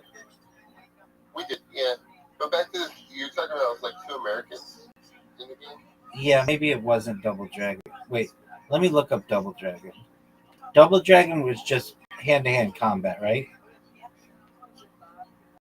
Yeah, but it's two guys and they're trying to save the kidnapped girlfriend. Yeah, maybe it was. Or something. Double Dragon. Once I see the art and the game, Did you Gear Solid? the original? Or Metal Gear? Yeah, on Nintendo. No. Yeah, I never played it either, surprisingly. It was just not for me. Did you play Metroid? Yeah. A little. Like, maybe I rented it or played it at somebody's house. Yeah, that was a tough one, too. Right. Okay. So, then, I don't know if you ever got into 32X or Sega CD. Did you ever get that? Oh, yeah. And I had a Sega CD. I had the, Amazing. Okay, so you had a Sega CD. Yeah, the sewer game where you go... I think we talked about this at one time. Maybe we didn't, but yeah, sewer. It's called sewer. Yeah, you're killing all the rats in there. You're like cleaning up sewers in like your little spaceship. Right. Sewer shark. And yeah, that's it. Yeah. And kind of people think that was precursor to the Matrix. I could totally see that. Yeah, like that was what inspired the Matrix. When they obviously just watched that and then kind of like were like, oh, that's how all the underworld of the Matrix is gonna look. I hated Sewer Shark because there was one part that I could never beat. That like you had to mention to something, and I didn't know what to look for, and I played it so many times, and I just never could get past it, and I would die every time. That was the first. I got Sega CD just for Dragon Slayer. Okay, that was just so I could play it. Because I spent so much money on that game and never beat it in the arcade, and then got the Sega CD just so I could play Dragon Slayer and beat it. That was my first console that had a CD. That was a game changer because then you got like video in a game, and and the video back then was way more than they ever did now. Like it was so interactive and cool, and like it made you really feel like you're a part of the game. Do you remember the boxing game they had for it? Oh yeah, that game was amazing. The game was so in depth. Right. I'm gonna look it up right now. It was called Prize Fighter, and it was amazing. And I remember playing it, and like I wasn't very good at it, but then I got better, And I remember there was this girl you could flirt with, or like she flirts with you in the beginning. It truthfully motivated me. It was like, or in the game, it was like, I gotta win this for this chick. Maybe she gets naked at the end of this. You know how it is as a kid, and because it's like you're seeing like adults, like who knows what's in this game. That obviously doesn't happen, but yeah, that game was amazing. They didn't make a lot of games on Sega CD though. Like it was kind of a half-assed attempt, and then PlayStation came and it just knocked it out of the knocked Sega. I mean, the Dreamcast was okay, but okay, So, funny story about Sega CD. yeah, Ready? yeah, Myself included, and a lot of other people, are if your games easily got ruined. yes, they did. But why did yours get ruined? Because you don't take care of them. You pull them out of the thing. Exactly. I thought you were gonna Yeah. say because there was something. Yeah, they were CDs for the first time, and if you'd never dealt with Yeah. CDs, you'd But think they you could scratch just. really easily. Oh. Those games scratch simple. You just leave them on your desk or whatever, and the game scratches, and then now you just wasted $70 on a game. Right. Okay, so do you remember the game Three Ninjas Kickback? What game? Three Ninjas Kickback? Oh, yeah, I didn't play that, but I know that movie. Yeah, so that was a movie, that was a game that I played that was really cool, and you could be like, they call them like Tum Tum and like Colt and um, let's Rocky, Colt, and Tum Tum. And I really liked that movie. That was the first. That was like the first, because like Karate Kid was a movie, but it was a little before my time consciously. But Three Ninjas was like a martial arts movie. Might have been the first martial arts movie I ever saw. And the uh, another interesting thing about it was the grandfather was the same guy in Karate Kid, the Miyagi guy, and his grandkids were like white looking. Like he was the grandfather, and so it was like two generations, and it was like, oh, you mean like an Asian guy, like white grandkids? I didn't really understand how it all worked, but like, yeah, and he can love them and care about them and all this other stuff. Absolutely. Like basically, there was just something interesting to me about that. Like an Asian guy didn't have to have Asian grandkids. There could be like family, and it would be like still really fine. Um, Way ahead of its time. Way ahead of its time. That was just like I'd never seen something like that. All right, so then the Adventures of Batman and Robin.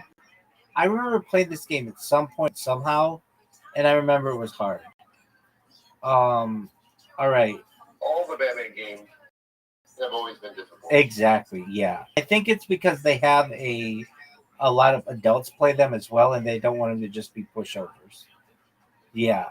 But they've been really clunky because no one's ever been figured out how to flawlessly just use the accessories that Batman has and make the game fun. That's right. Unlike Spider-Man games, which are usually amazing, a lot of because it's like this open world and everything.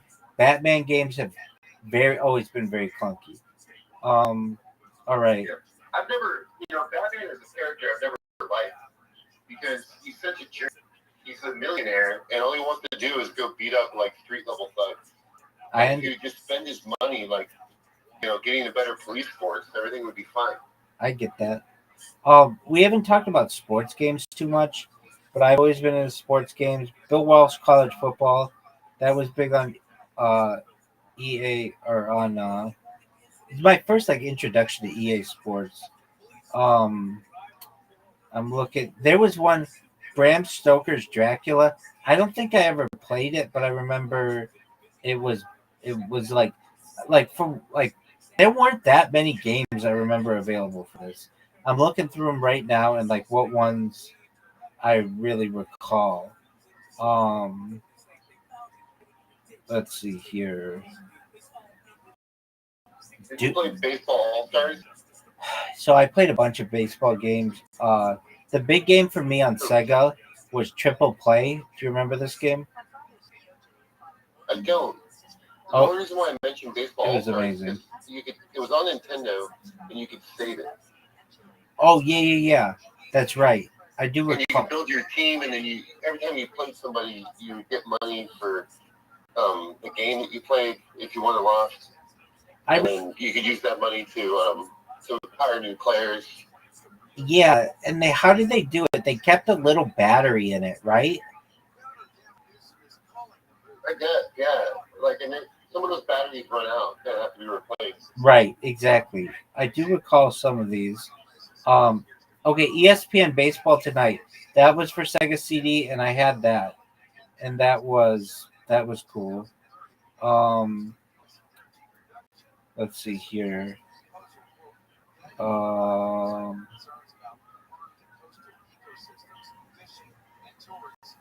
You ever played Jaws? the game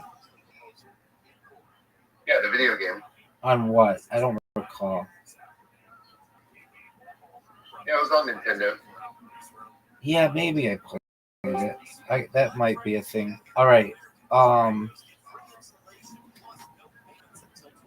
just a moment. Yeah. What else? Okay. All right. I'm looking. Did you ever play the Terminator? In the arcade or on the Nintendo? Because I played the arcade version a lot. Yeah, same here. Um. All right. Like.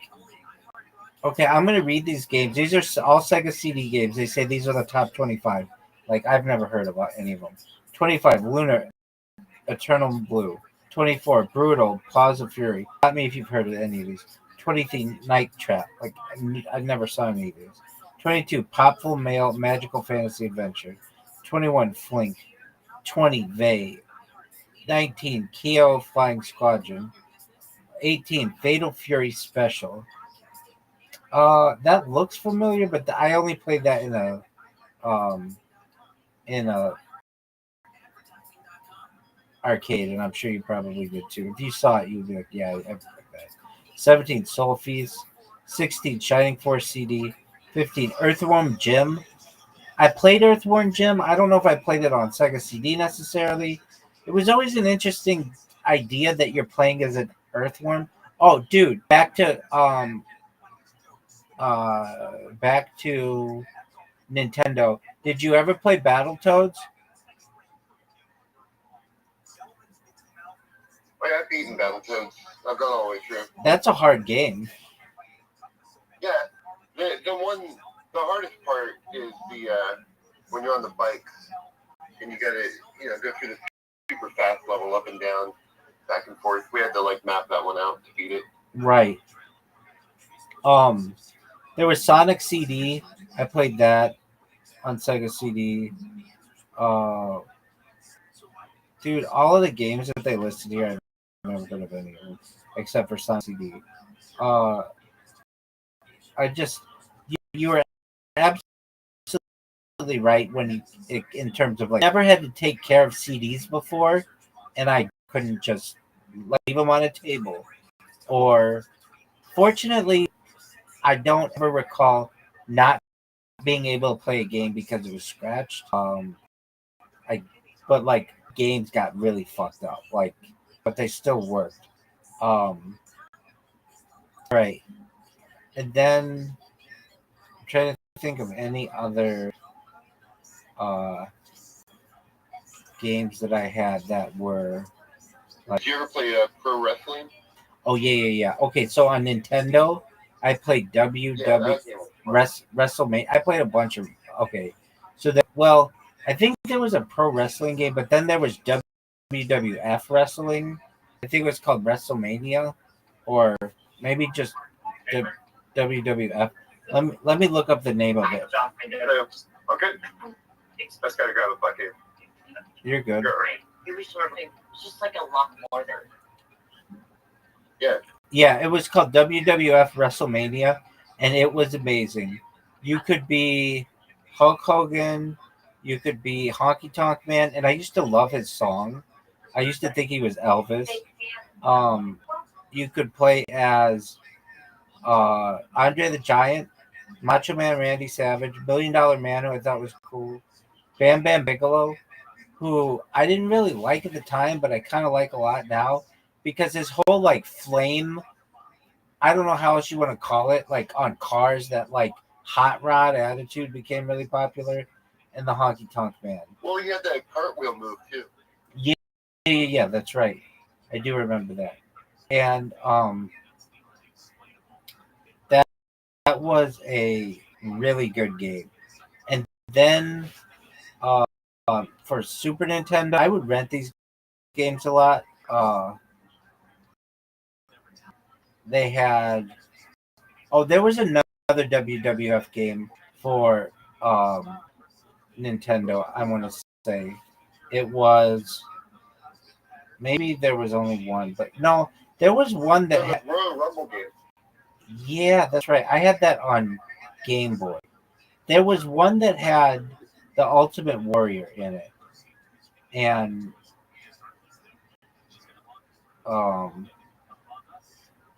he You was, play as Earthquake and Typhoon as well. yeah, exactly. It was called WWF WrestleMania Challenge, which was different. And they also had in it uh, the Big Boss Man, and you could play as um. Okay, they don't say who you can play as. It looks like Ultimate Warrior, Macho Man, Andre the Giant, Big Boss Man, Hulk Hogan, and I want to say somebody else, but I'm not sure. I gotta fix the toilet. All right, you knocked yourself out. Oh, here's who you could. Here's who you could play as: Hulk Hogan, Andre the Giant, Macho King, Randy Savage, Ultimate Warrior, Big Boss Man, Brutus the Barber, Beefcake, Ravishing Rick Rude, Hacksaw Jim Duggan. Give him a tank and make sure that the lever is cleared. Okay, I'll do that too. Yeah, I got you. Yeah, thanks, Josh. Yep, thanks, man. Yeah, I'm fixing the toilet right now. So. All right, you do that. I'm gonna get some sleep. We'll catch up again. Yeah, this is fun. I like talking to you about all these games. Nostalgia AF, man. Nostalgia as fuck. Hey, if you have 4 minutes, watch this thing that I dropped in the Twitter Spaces. I was just looking at it. The video quality is great. So now that I have a chance to pay attention to it, I will. Yeah, cool, man. All right, have a good night. Take care, big dog. You too. Bye. Take care.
What up, big dog?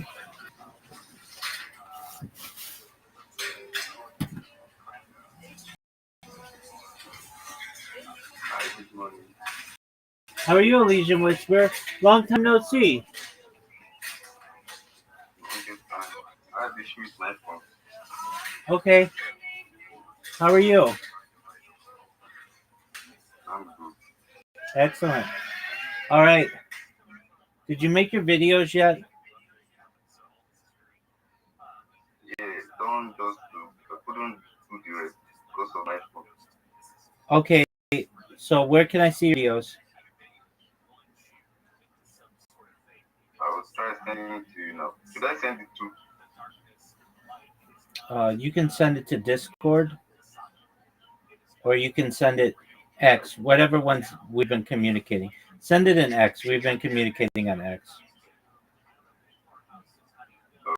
Okay, okay, I'll try sending it. Some issue with my phone, so I couldn't do the rest. So I'll try. Okay. I'm really broke. I need money. All right. Well, I'm not the guy to go to for it. That's for you to be able to market yourself and you get money, big man. Yeah, I'll try my best.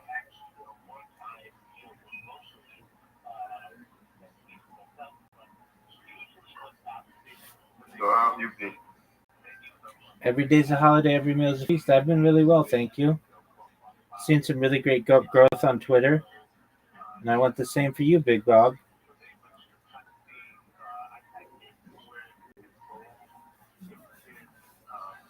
It's been a while I joined your life.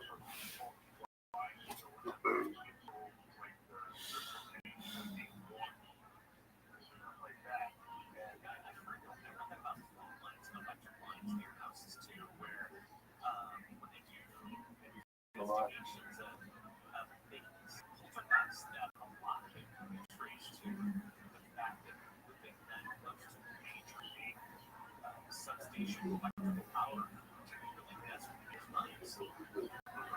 I'll get back to you.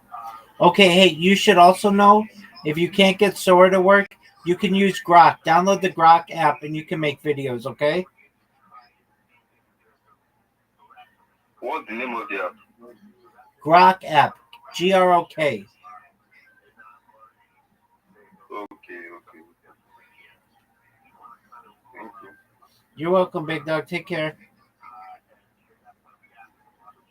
You too. Thanks, big man.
And you start to see the activity becoming sort of more random and fluid.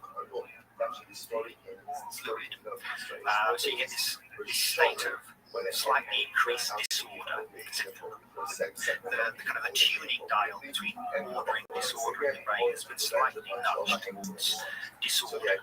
But then with DMT, something remarkable happens. In the early stages of the experience, you get this kind of quite chaotic state, suggesting that the brain is entering this more disordered state. But then it kind of collapses into this brand new order. So you go from the order of the normal waking world to this disordered state, and then collapse into this completely different type of order. So the brain is effectively constructing an entirely different. Hi, and welcome to Strategy Stuff.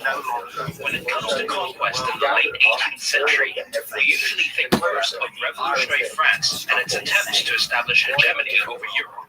But during the same period, Britain, more accurately its East India Company, also conquered out an hegemony in South Asia, one that was just as expensive and certainly longer lasting than the French attempt. In a series of wars between 1799 and 1806, British Indian forces decisively defeated almost all their indigenous rivals on the southern continent, most notably the Sultanate of Mysore in the south and the Maratha Empire in the center and north. In the process, rule expanded throughout the coast and up the Ganges River, seizing many old and famous states along the way. By the end of the period, there was no longer any doubt. Britain alone dominated this jewel in the crown. These events are usually interpreted as an inevitable consequence of European military superiority, but in fact, throughout this period, those British strategy makers opposed and even tried to stop expansion. That had happened anyway was arguably due to one man, the chief official of British India, Richard Wellesley, the Earl of Warrington, and his desire to conquer the subcontinent for political gains. Ironically, India was given a bigger boost to the career of Richard's younger brother, Arthur Wellesley, later to achieve military fame as the Duke of Wellington. To minimize confusion, this video series will refer to Richard as Warrington and Arthur anachronistically as Wellington. Together, they, alongside other generals and officials, would not only produce a seminal example of European imperialism, but also forcibly induct South Asia into the European world order and lay the groundwork for the modern states that exist there today. This is part one of a 5-part series where we will go over the situation in India during the 1790s, as well as examine why Britain won conquest. Before you could do that, of course, you need to make sure that by the 1790s, European states had collectively been in India for nearly 3 centuries, but they still knew remarkably little about the subcontinent. Part of this was due to their tendency to characterize Indian society as being filled with Oriental traditions such as Hinduism, caste, and village communalism, all allegedly indecipherable from a Western perspective. In fact, when it came to political dynamics, Indian states operated under conditions loosely akin to medieval European feudalism. Above all, and unlike most of 18th century Europe, Indian rulers did not have large central bureaucracies to extract military resources from their lands themselves. Instead, they relied on local lords to collect taxes and raise troops, which inevitably meant that the lords kept a portion of those resources for their own use. And just like in feudal Europe, this meant that the local lords could resist their rulers, leading to a chronic and cyclical struggle between them. The state was young and unsettled. Rulers could reorganize elite networks to dominate the lords and take their resources. But as the state matured and rigidified, rulers lost the ability to reorganize and dominate, which let the lords keep more resources and put up stronger resistance. This began a self-reinforcing cycle that would eventually reduce the ruler to a powerless figurehead, while the lords became independent states in all but name. Over the course of the 18th century, South Asia experienced 3 such cycles at the empire level. First, the Mughal emperor lost power to the Maratha emperor. Then, the Maratha emperor lost power to its prime minister, or Peshwa. And finally, the Maratha Peshwa lost power to his subordinates.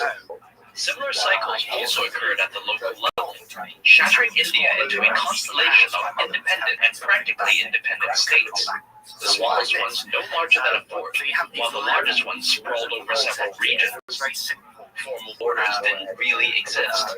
Instead, there were frontier zones where local populations switched support to whichever lord bribed or threatened them at that very moment.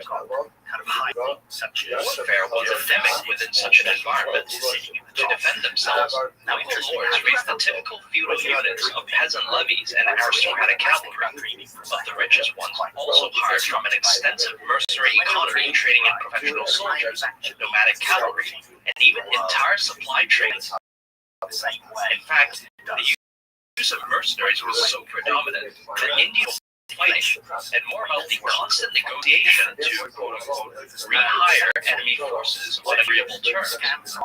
One might expect mercenary costs to greatly advantage the wealthy regions of India, particularly the coasts, which hosted the legendary spice trade. But as with most things strategy, success is spending the most resources and more about spending them efficiently. And throughout this period, there was no more resource-efficient Indian military unit than light cavalry, which would both conduct and be paid from large-scale plunder raids. So by sending swarms of light cavalry into enemy territory, Indian rulers could exert significant military pressure at minimal cost. This practice was so common that the English word loot comes from it. As such, the strongest indigenous states of the period were those best able to deploy light cavalry, namely the ones situated on the drier, poorer, yet cavalry-friendlier plateaus of inland India. There was the Sultan of Mysore in the south, the Nizamate of Hyderabad in the center, and the great lords of the Maratha Empire in the center and north.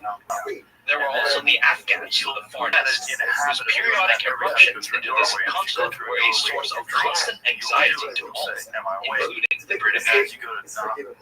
By the 1790s, this military picture was slowly changing as indigenous rulers gradually adopted European military methods based around drilled musket infantry. Still, the geopolitical picture remained largely intact. After all, only the established powers could offer protection to the trading companies with the guns and the instructors. So the list of states that trained European-style sepoy infantry remained the same as before: Mysore, Hyderabad, the great Maratha lords, and they used these units to great effect against unreformed neighbors, further consolidating their joint dominance over India. In the process, however, the indigenous powers also had to confront the problems associated with so-called Westernism, as the costs of adopting European military methods clashed with the feudal basis of Indian government. In particular, unlike light cavalry, sepoys couldn't pay for themselves through raiding. The state had to pay them regularly, and that would require a larger and stabler resource stream than what the traditional reliance on local lords could provide.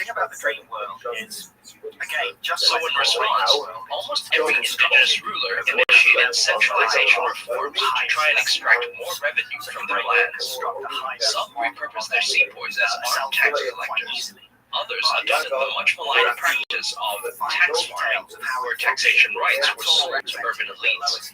Topping them all were the efforts of the Mysore sultans to suppress the feudal system and replaced it with a central tax bureaucracy built from scratch. Despite it all, these efforts yielded only partial success, and every indigenous ruler continued to struggle with paying sepoys. Furthermore, the feudal lords did not appreciate being sidelined by centralization, and their opposition opened up political divides that an enemy could exploit. Still, the mere existence of reforms worried European observers, with some warning that the British had only 30 years before the Indians caught up and ejected them from the subcontinent. This was a Eurocentric assessment. In reality, indigenous states, except maybe Mysore, reformed mainly to better fight each other, not Westerners. To them, the British were not only a source of technology and trade, but also a safe counterbalance against any indigenous rival seeking hegemony. After all, nothing indicated that the British wanted to carve out their own hegemony over India, at least not until now. The late 18th century was as much a period of reform for the British Empire as it was for India, so much so that historians have used it as a dividing line separating the First British Empire, focused on the Atlantic, and the Second British Empire, focused on Asia. British India itself reflects this change quite nicely. At the start of this period in 1798, its leaders were mostly veterans of the American Revolutionary War. By the end of it, in 1807, its rising stars would go on to enjoy careers in South and Southeast Asia. This generational change affected not just personnel, but also British thinking about empire. In the 1790s, most of the British imperial leadership, including the Parliament and the directors of the East India Company, or EIC, had what this video series will call a mercantilist view of British grand strategy. To them, the point of empire was to bring in as much gold as possible into British coffers. Mercantilists therefore assessed imperial strategy through the lens of short-term profit, a focus sharpened by the EIC's debt crisis throughout the previous decades. To them, British India was there to supply the EIC with goods needed for a profitable trade, not just spices and textiles, but also silk to buy Chinese tea. By this metric, British India was already a complete success. The EIC controlled the relevant crop area in southern India, and at least its takeover of Bengal in the 1760s had given it a large population that could be taxed for silver. No European rival should challenge this position, nor stop the British from accessing the subcontinent. Mercantilists therefore argued that there was nothing more that Britain wanted or should want from India, and any further expansion would only lead to needless expenses and the acquisition of unnecessary territory. Mercantilism had long guided British strategy, but by the late 18th century, a new viewpoint was rising up to challenge it, which this video series will call reformist. Influenced by the political theories of the Enlightenment, reformists believed that the state, rather than being a mere tool for profit, should also be used to establish a more rational order for society. This thinking is usually associated with the wholesale reorganization of revolutionary France. But, crucially for this video series, British reformists wanted to reorganize society too. They just wanted to achieve it through reform, not revolution, and by promoting the rule of the landed gentry, rather than a central bureaucracy. Reformists therefore assessed British Indian policy from a different perspective. Firstly, they demanded internal reform of the EIC in order to make it less corrupt and more rational. This eventually resulted in a whole host of changes aimed at raising the quality of colonial governance, ranging from language requirements for officials to army medical units to systematic tax and geographic surveys. Secondly, reformist ambitions were not limited to British society. Many also believed that Indian society needed to be rationalized. Inevitably, rational was defined from the British perspective as a post-feudal European state. So little within Indian feudalism was ever seen as rational. Instead, Indian village life was lazy, Indian mercenary nation was deceitful, and Indian centralization initiatives were corrupt. As reformists saw it, these traditions prevented Indians from rationally making good use of its resources, and so it was Britain's burden to develop the subcontinent. Lastly, reformists also sought to align government policy with a grand strategy based on a rational analysis of Britain's geographic position and comparative advantages. Most concluded that such a grand strategy would result in guarantor for global trade, which in turn meant that British power was best used to both open up new markets for British trade and to stop indigenous powers from closing off existing ones. Accordingly, the indigenous states of India, with their vast untapped populations and worryingly strengthened governments, became priority targets whose control would secure Britain's place in the sun, especially after the loss of the 13 colonies. Your construction of the world is the same as mine. In short, the debate over British Indian strategy down to two policy positions. Either keep to the status quo and risk what performance fear a strategic and civilizational stagnation, or expand and risk what mercantilists fear meeting financial drain. That said, practical politics muddy these distinctions significantly. Britain's Prime Minister during the 1780s and 90s was Pitt the Younger, and he supported the performance position on India and the EIC. However, in order to get the mercantilists to support company reform, Pitt had to give them an India Act that was strategically mercantilist, even going so far as to ban British aggression against the indigenous powers. Cunningly, Pitt left an opening that he hoped to eventually use for Indian expansion. The act gave Prime Minister great influence over who was to be the Governor General of Bengal, who actually oversaw all EIC holdings in India. And while the Governor General was, on paper, primarily responsible to the mercantilist directors of the EIC, a politically strong Prime Minister could shield the Loyalty from the latter's fury, and in so doing, get British India to pursue state rather than company interests. In 1796, Pitt felt that he was politically strong enough to give British India to his preferred candidate, Richard Wellesley, the Earl of Mornington.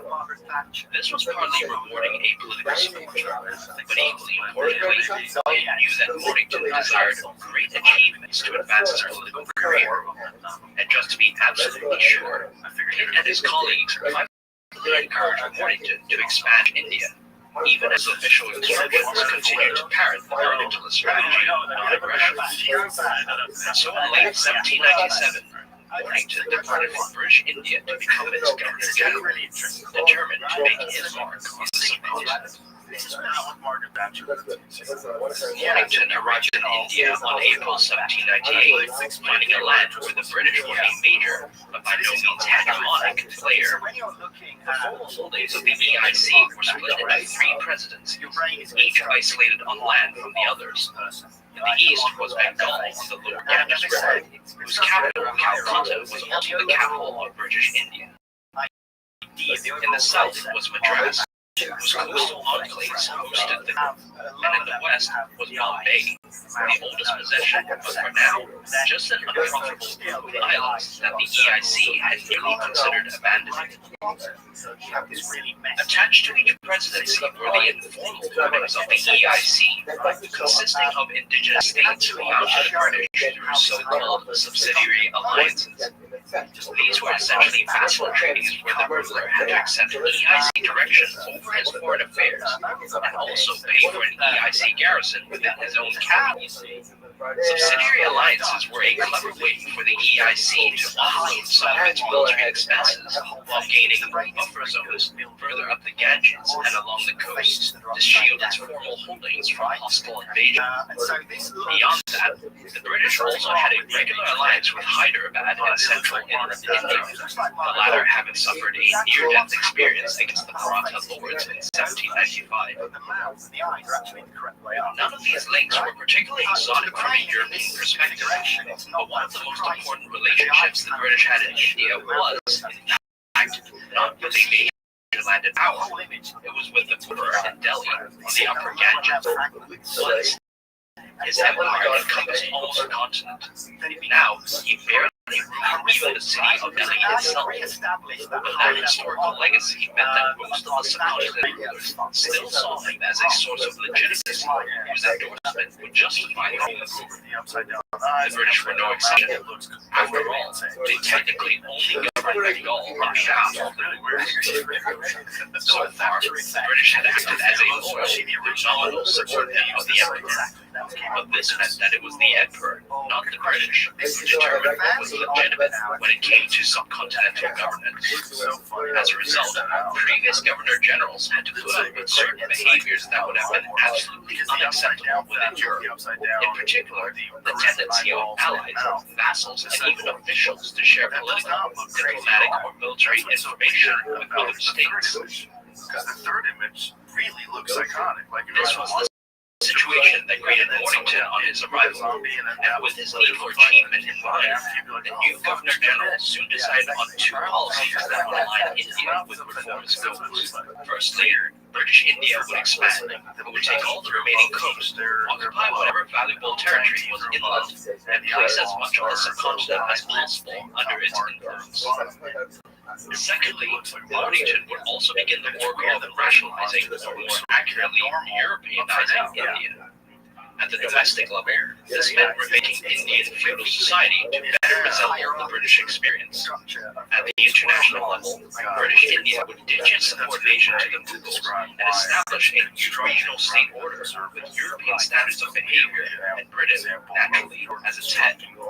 Such changes would of course render India more accessible to British exploitation, but reformists also believed that they would also be removing many of the barriers that hindered India's development. In a sense, such a project was not so different from revolutionary France's famous reorganization of Central Europe a decade later.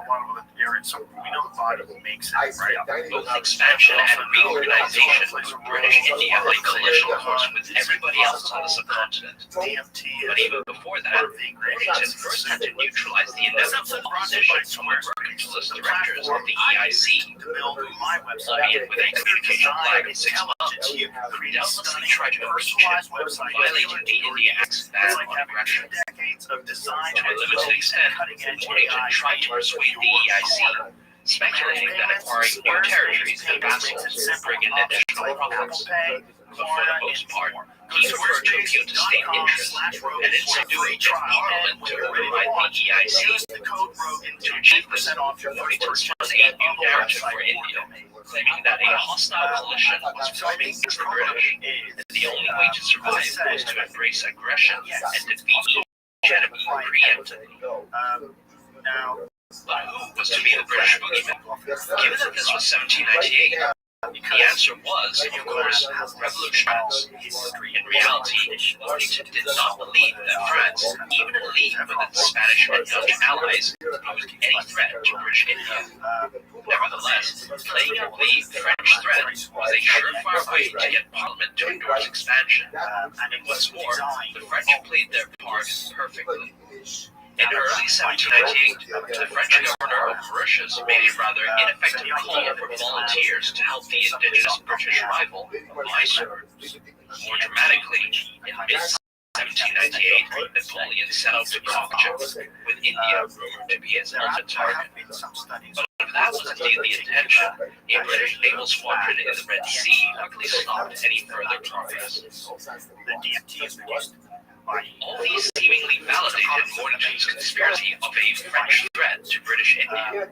According to this narrative, Paris was an omnipresent manipulator of alien states, and all French mercenaries, regardless of revolutionary, were fifth colonists itching to raise the clique. The machinations had already made Mysore into a French puppet, and every indigenous power, with French officers or French-trained sepoys, i.e. all of them, was only one coup away from suffering the same fate.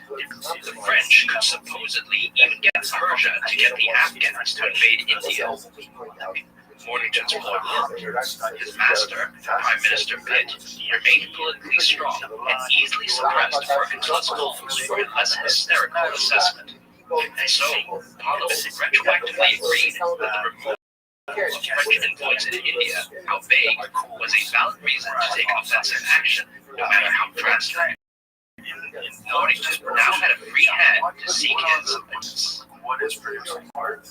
even before he received London's response, Mornington was already ordering EIC forces to prepare for war. But he was also fine with winning non-violently, and as luck would have it, an opportunity for that cropped up almost immediately. The target was the British regular ally of Hyderabad, and the catalyst, as with so many subsequent expansion opportunities, was a succession crisis. Here, the favored heir found his status challenged by a rival who was supported by Hyderabad's sepoys, trained and led by French mercenaries. In desperation, the heir sought out Mornington, who offered the following deal.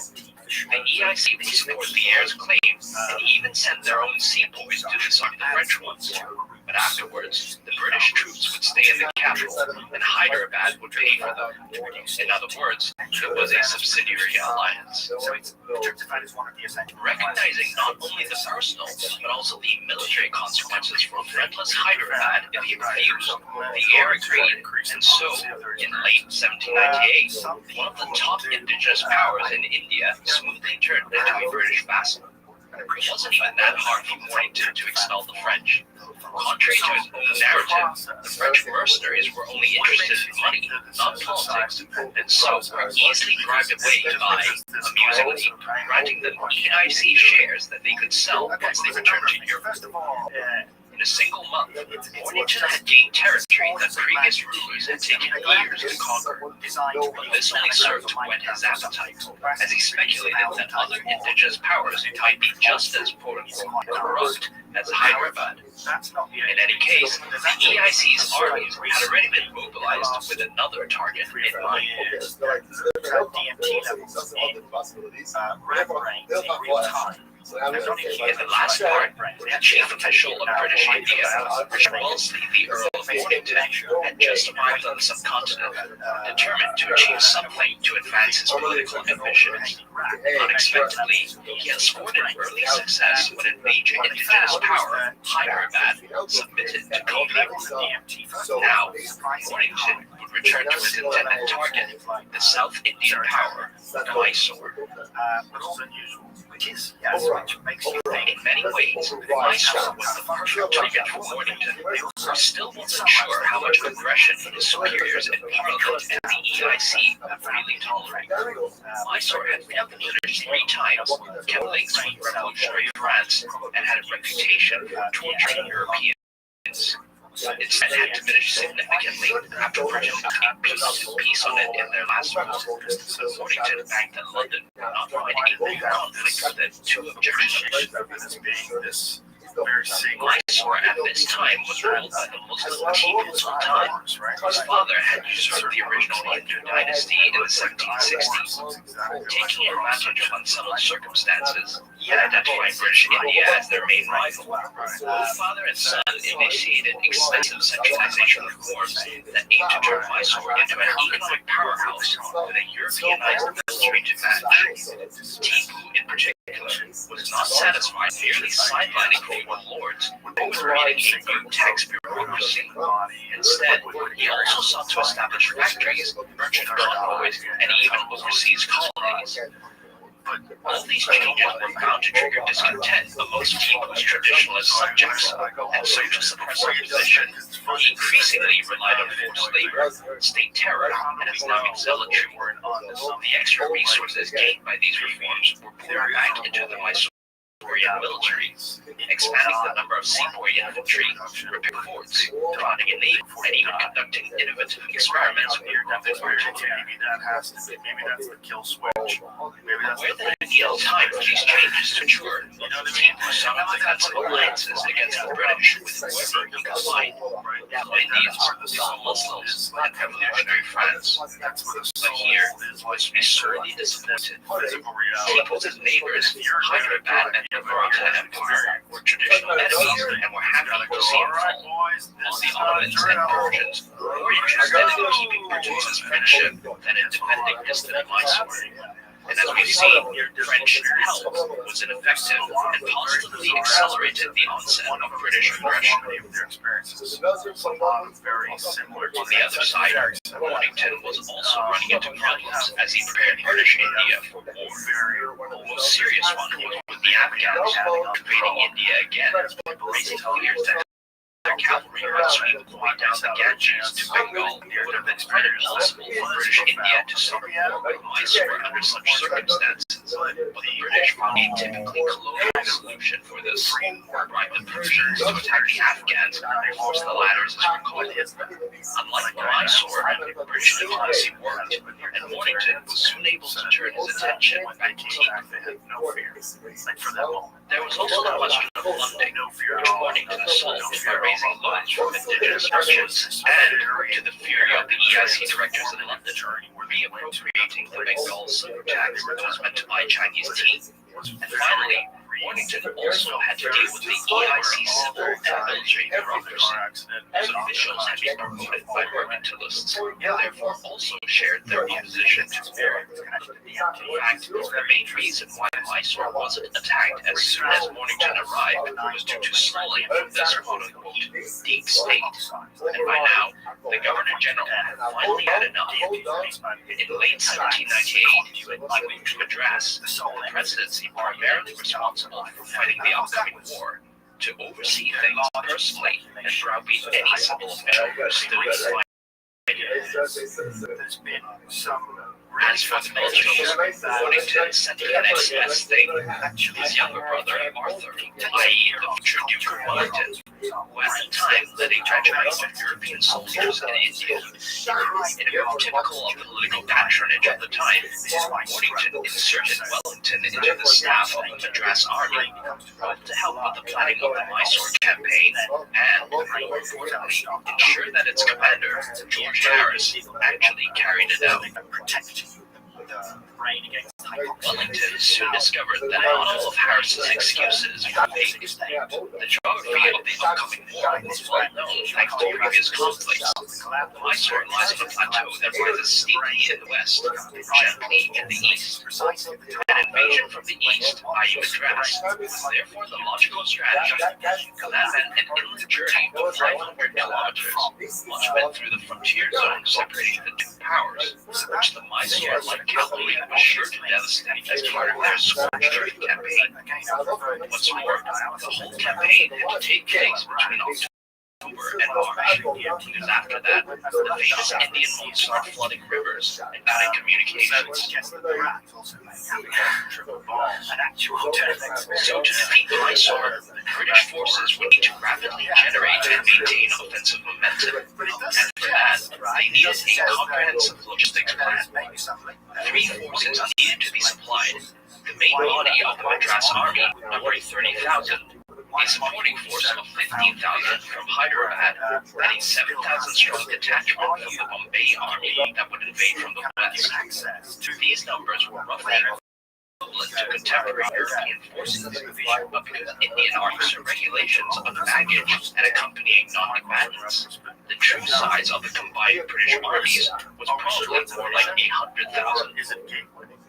Moving cities from supplies was no easy feat, and it was a planning for this that Wellington, as part of the Madras staff, first gained a reputation as a logistician and disciplinarian. In this case, he cheated a bit and got his brother to authorize the hiring of mercenary supply trains. Equally importantly, here Wellington also learned the value of intelligence, as he took advantage of the reports pouring in from the feudal lords of Mysore, who sought revenge for Tipu's repression. Ultimately, Harris settled for a safe campaign strategy. The British would use the same route they had used in previous wars to enter Mysore, where they would then aim straight for Tipu's capital, the fortress of Seringapatam. No serious military challenge was anticipated, while the Madras and Mysore sepoys largely came from the same local population. The EIC sepoys were better drilled and were also bolstered by 8,000 European troops used for the toughest jobs like force fighting. Mysore's artillery, despite the rockets seen as inferior and its fortresses especially outdated, the only real worry came from its light cavalry, but they were plus not battlers, and British logistics had hopefully neutralized the impact of their scorched earth strategy. In November 1798, Mornington formally denounced Mysore for collaborating with France, forcing Tipu to face the prospect of fighting a war before his reforms were complete. By now, Mysore had 30,000 sepoys and 15,000 light cavalry, but the former couldn't yet match the British in battle, and there wasn't enough of the latter to stall up the British advance.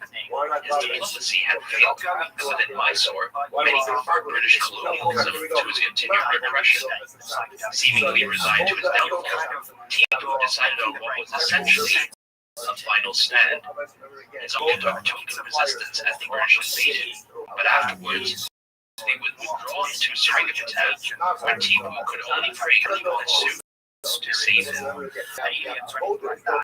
In the end, the Anglo War was a fairly straightforward affair for the British. Owing to Mornington's pressure, Paris amazingly settled on February 1799, right before the start of the monsoon. Wellington joined him as commander of the Hyderabad force, a position gained yet again by Japan tradition. A month later, both the Madras and Bombay armies entered Mysore from the east and west, brushing aside the Mysorean sepoys and ignoring the harassment of the Mysorean light cavalry. By April, Paris was at Seringapatam. In early May, the walls were breached and the British promptly pushed in, killing Tipu and sacking the fortress. They did so just in time. A few days later, the long-delayed monsoon finally arrived, flooding the area and forcing a halt to any further operations. One of the weird things about people who travel. The rapid demise of Mysore illustrates some of the problems indigenous rulers faced when resisting European imperialism. In their reviews of the campaign, Paris and Wellington assessed that the Mysore's attempt to adopt European methods had been a fundamental strategic error. By 1799, it had been reforming for 3 decades, yet its military still ruled over British Indian forces. Furthermore, Tipu's political centralization had destroyed Mysore's feudal cohesion and encouraged local lords to either defect or not resist. As the British saw it, Tipu should have just fought in the traditional Indian light warrior manner, which, besides not having the aforementioned problems, also had the advantage of being less familiar to Europeans, and so might have stood a better chance of stalling until the monsoon arrived. This analysis has its merits, but it is also Anglo-centric. It ignores that most indigenous powers, Mysore admittedly not being one of them, were formed primarily to fight each other, and in these wars, the sepoy units often proved very effective against traditional Indian militaries. The British also had a tendency to exaggerate the effects of Indian light cavalry plundering, while overlooking their inability to attack prepared forces or positions. In any case, the British developed countermeasures in the form of force. Finally, Mysore's fall can also be blamed on specific mistakes that Tipu made, rather than being an indictment of the entire project of indigenous reform. At the very least, had Tipu Sultan preemptively submitted to the British, he or his dynasty might have bought the time needed to complete Mysore's transition. After all, that was what Hyderabad did. As a result, both state and dynasties survived the entire period of British rule. With the capture of Seringapatam and the death of Tipu, the British were now in charge of Mysore. In what was becoming an unwelcome pattern of patronage, Wellington was again appointed governor of the newly conquered territory, prompting angry protests from the more senior military commanders. But in all fairness, Wellington had proven his competence in campaign logistics, and it was expected that he would perform similarly well when it came to colonial administration. Wellington's first task was not anything civilian, however, but instead the suppression of residual resistance within Mysore. Here, the heirs of Tipu Sultan had already forged a huge service to accept the war's outcome, but Mysore was still fundamentally a feudal state. And so, despite the central government's surrender, local lords, including former British allies, now tried to take advantage of events to reassert their former authority. In this, they were joined by many of Tipu's ex-sepoys, many of whom had now become mercenaries needing a new source of employment. By far the most significant movement in this regard was the so-called rebellion of one Dondeo Wag, who led a coalition of border lords in the frontier zone between northern Mysore, Hyderabad, and the Maratha Empire. In a sense, what Wag was doing was fairly standard under Indian feudalism, which was for a lord to take advantage of unsettled conditions to expand his own authority and then use the power campaign to extract various benefits and privileges from the ruler. Unfortunately for Wag, he was not dealing with a feudal Indian state, but with the post-feudal British, did not tolerate rival authority in their own realm. Denouncing Wag's effort as an attempt to restore Tipu Sultan's regime, Wellington set out to destroy him in one of the earliest examples of a colonial counterinsurgency campaign. In doing so, Wellington was confronted by some of the challenges typical to counterinsurgency. First, only a limited number of troops to carry a vast territory, the British had to rely on local support, and therefore had to compete with Wag over 10 mines. Second, British Indian forces would also be operating within a frontier zone, where the lack of any central authority meant that borders were far less meaningful than they seem to be on a map. In this case, Wellington was strictly ordered not to violate the territory of the neighboring Maratha Empire, even as Wag's forces crisscrossed the border with virtual impunity. In response to these challenges, Wellington developed what he called his light and quick strategy, which in reality was really just a systematized formulation of what British Indian forces were already doing. The ultimate goal of light and quick, or LQ, was to suppress open resistance in as short a time as possible, and a drawn-out campaign that would bring both finances and political will. Here's the thing. Tactically, L&Q employed fast units like cavalry and horse artillery, which, in conjunction with local intelligence, could quickly rush to and attack enemy forces. Operationally, these units would be grouped into several columns, each operating on a separate line of communication, which would fragment enemy concentrations and allow them to be defeated in detail. And finally, on a strategic level, through repeated success in L&Q, the British forces would build up a reputation for being inescapable and invincible, thereby winning more accurately psychologically dominating local hearts and minds and cowing them into stopping further resistance. To this, Wellington added the need to practice quote-unquote fair dealing, which meant both reliably punishing anti-British activity, savagely if needed, and also promoting pro-British ones.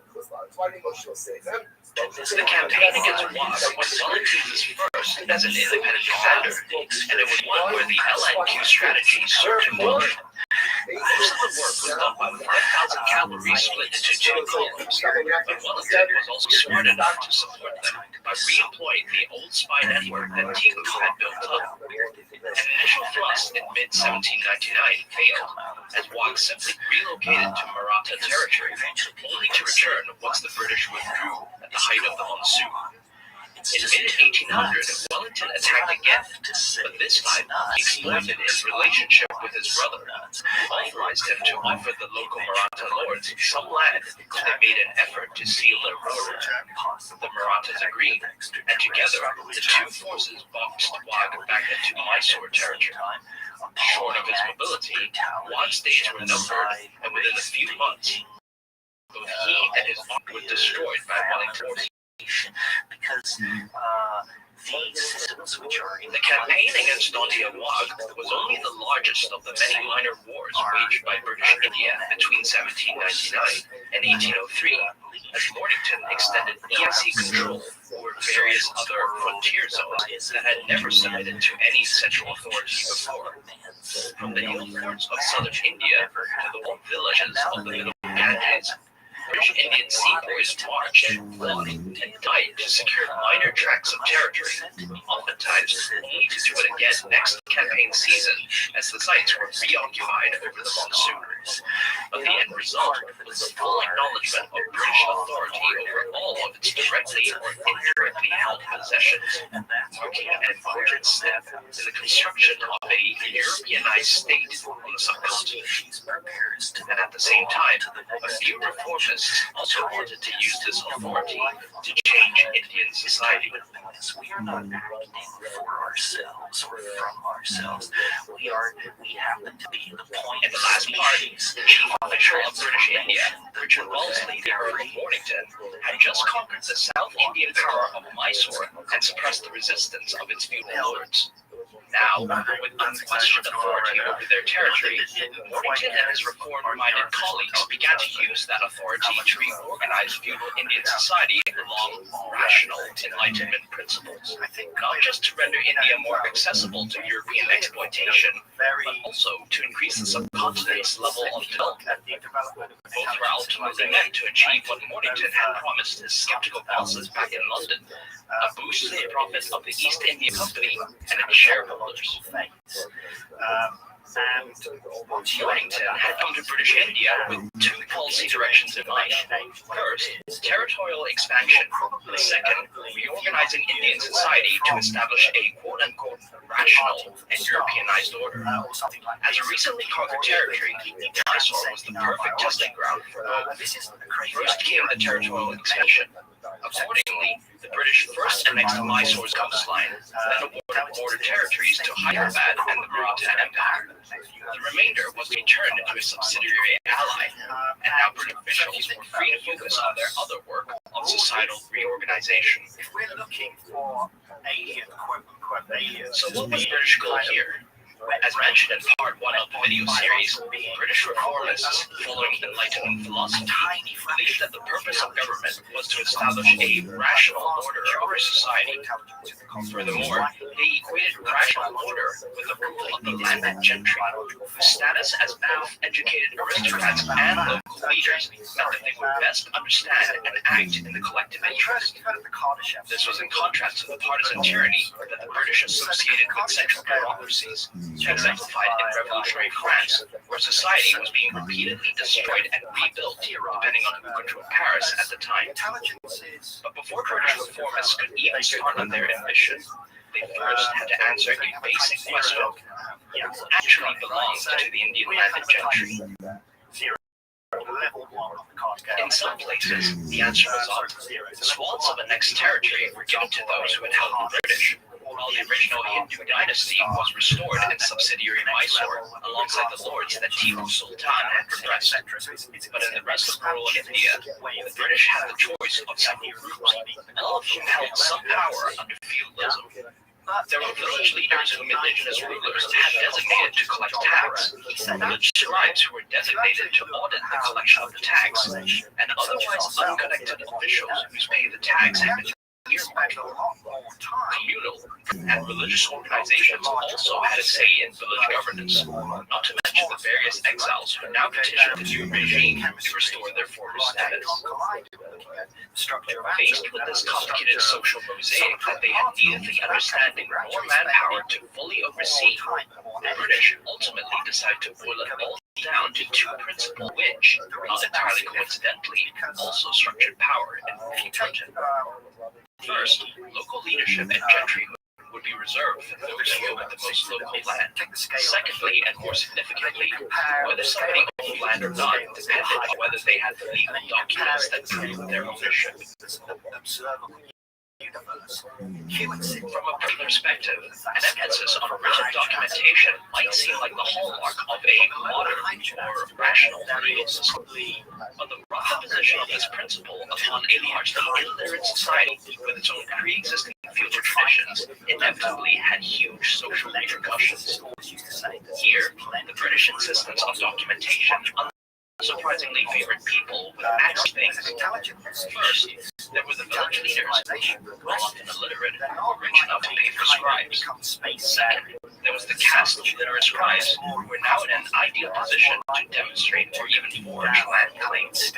And third, there was the caste of equally literate Brahmins, who were now also secure and expand the holdings of their institutions. Thanks to the new principles set up by British reformism, from here on out, all three groups, as the new gentry class of India, would cement their position at the top of the social and caste hierarchy, but, similar to the movement that was gaining steam in Britain at the time, they would also abuse their literacy advantage to expropriate land that, under feudalism, was commonly or independently owned. All this would largely come at the expense of the illiterate peasants and lower castes, whose unwritten rights and traditions went unrecognized under the British legal system. As a result, most were either forced out into increasingly lethal lands, or else became tenant farmers who now had to pay rent to the gentry on top of their existing burdens. Still, however, perfectly, the British now had gentry, so the next step was to incentivize this class to cooperate with the overarching goals of colonial exploitation. In most cases, this was done via a basic bargain. If the gentry would facilitate British administration, and especially help collect British taxes, the British would step back and let them assume near unchecked powers over local life. This was a shift from feudal practice, where rulers often intervened in favor of the peasants to balance out the feudal codes. The British bargain not only co-opted the gentry into being a free local government for British India, but was also aligned with what reformists initially saw as the ideal societal order. As a result, throughout this period, British India decentralized power at the local level, undoing much of the progress that indigenous states had made in reducing the power of the feudal lords. Many British officials trumpeted this process as a gift to the Indian populace, seeing it as removing the onerous burdens of the quote-unquote corrupt indigenous governments. In reality, Indian peasants quickly discovered that these were replaced by the even worse burdens of the local gentry, ranging from extortionate rents to compulsory services to making the poor pay the lion's share of the local tax quota. So the local gentry wasn't as socially responsible as idealized, but that wasn't meant to be the only upside to a reformist order. In freeing the gentry from the arbitrary demands of central government, British reformists also expected that the former would now proactively develop their lands, leading to an improvement in the British Indian economy, as well as its profits. This thinking lay behind another social innovation that the British sought to implement in India: secure property rights. Under Indian feudalism, lords were not guaranteed ownership over their lands. Instead, they only had a grant from the ruler, who technically could revoke it at any time. To the British, such a system was inherently arbitrary and discouraged the gentry from making long-term improvements to their lands. So they sought to rectify this by yet another bargain with them. The most famous example of bargain was the so-called permanent settlement of Bengal in the 1790s, where the British pledged never to arbitrarily expropriate gentry land, so the gentry again paid the land tax on time. In fact, the EU even agreed never to increase the land tax, which might seem counterintuitive for exploitation. But this was because the British expected that, thanks to the guarantees contained within the permanent settlement, the gentry would now feel secure enough to develop Bengal into a significant market for taxable EIC goods. Just like the emphasis on documentation, secure property rights are regarded as a hallmark for a modern or rational economy. But the rough way in which the British implemented this concept in Bengal again led to huge repercussions that ultimately contributed to a major failure of expectations. The problem again lay in the reformist over-idealization of what the gentry was willing to do. More so than Europe, India's agricultural activity depended on a well-maintained irrigation infrastructure to manage the often unpredictable monsoons. Under feudalism, the ruler was responsible for their maintenance, but now the British believed that, having introduced secure property rights on this burden onto the newly incentivized gentry instead. In doing so, they overlooked the basic economic failure, albeit poorly understood at the time, known as the free rider problem. Since the presence of irrigation infrastructure equal benefits to everyone regardless of contribution, a gentleman was incentivized to shirk responsibility for its maintenance and rely on others to contribute instead. So eventually, nobody maintained anything, and the result was general agricultural decay and a steep decline in peasant condition. it's kind of weird. You can inject. The time Governor General Mornington was in charge during the 1800s, the impoverishment of the Bengal peasantry was already too embarrassing for the British to replicate the permanent settlement for southern India. Instead, officials introduced an adjusted system where the EIC, rather than letting the gentry seize everything, would instead keep some of the land to directly rent it out to peasants. For the system to work, the EIC had to know what land it actually owned. And so Mornington's officials, including his brother Wellington, began surveying every land plot under their control, kicking off a monster project that would take 7 decades to finish. As a side effect, this will also give British India an unprecedented amount of data on the subcontinent, laying the groundwork for modern policy making based on the analysis of objective evidence, which marked yet another step in the Europeanization of South Asian government. But despite all the work, however, Mornington's new reform system still failed to meet expectations.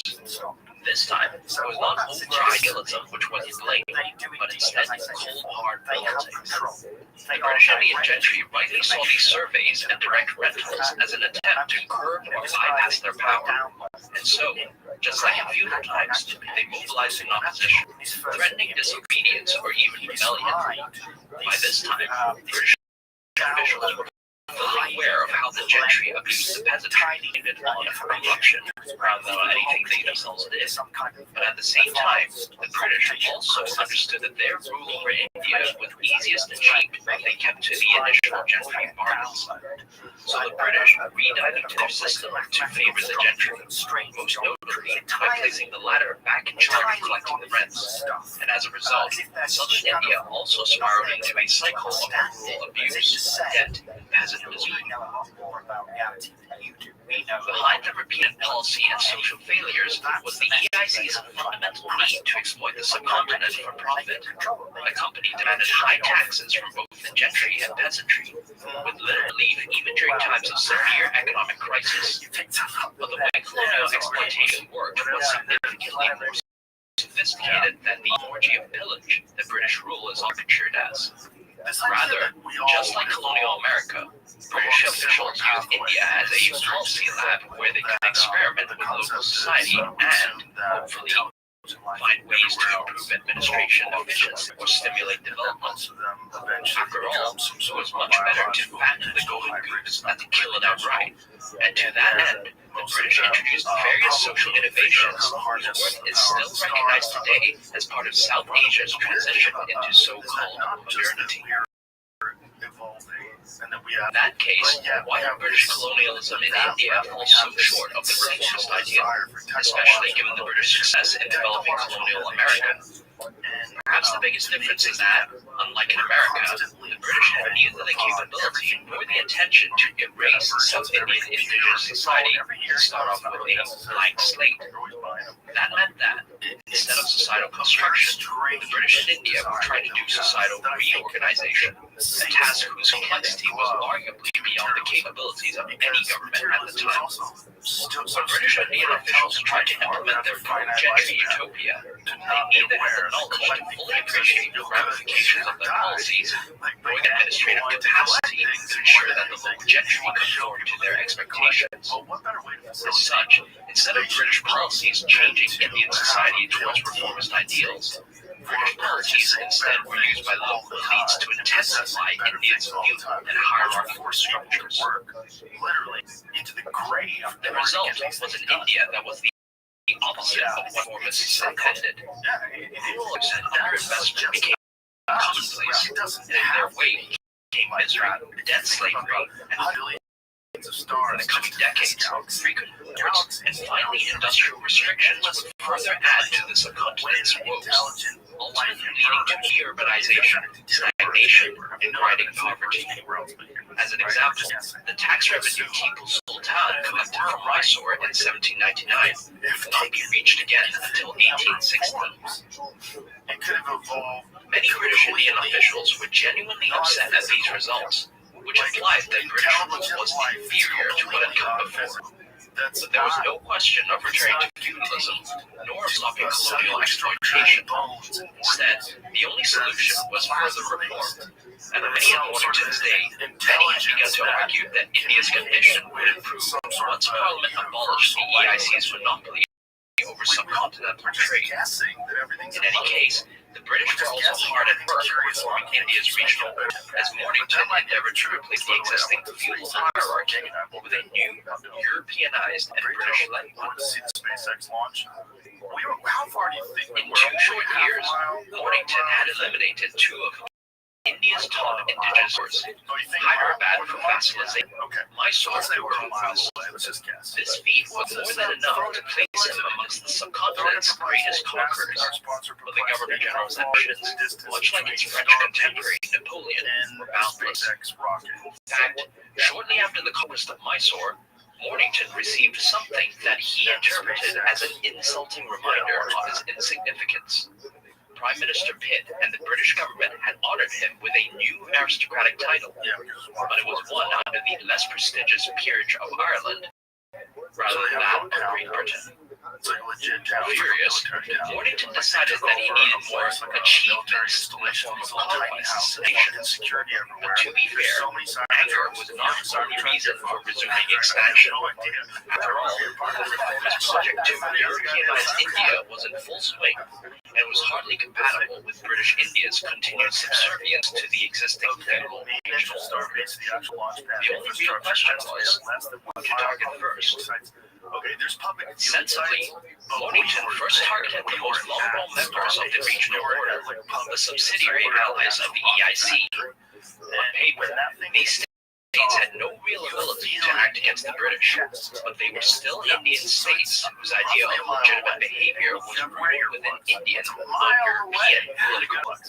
And as mentioned in Part 1, a characteristic of Indian political culture was its comparatively relaxed attitude with regards to information, with courts and officials regularly sharing news and gossip with other states, including rivals. To those used to it, this was a perfectly reasonable way to manage relations, build trust, and reduce misunderstanding. Up until now, the British were willing to tolerate this practice.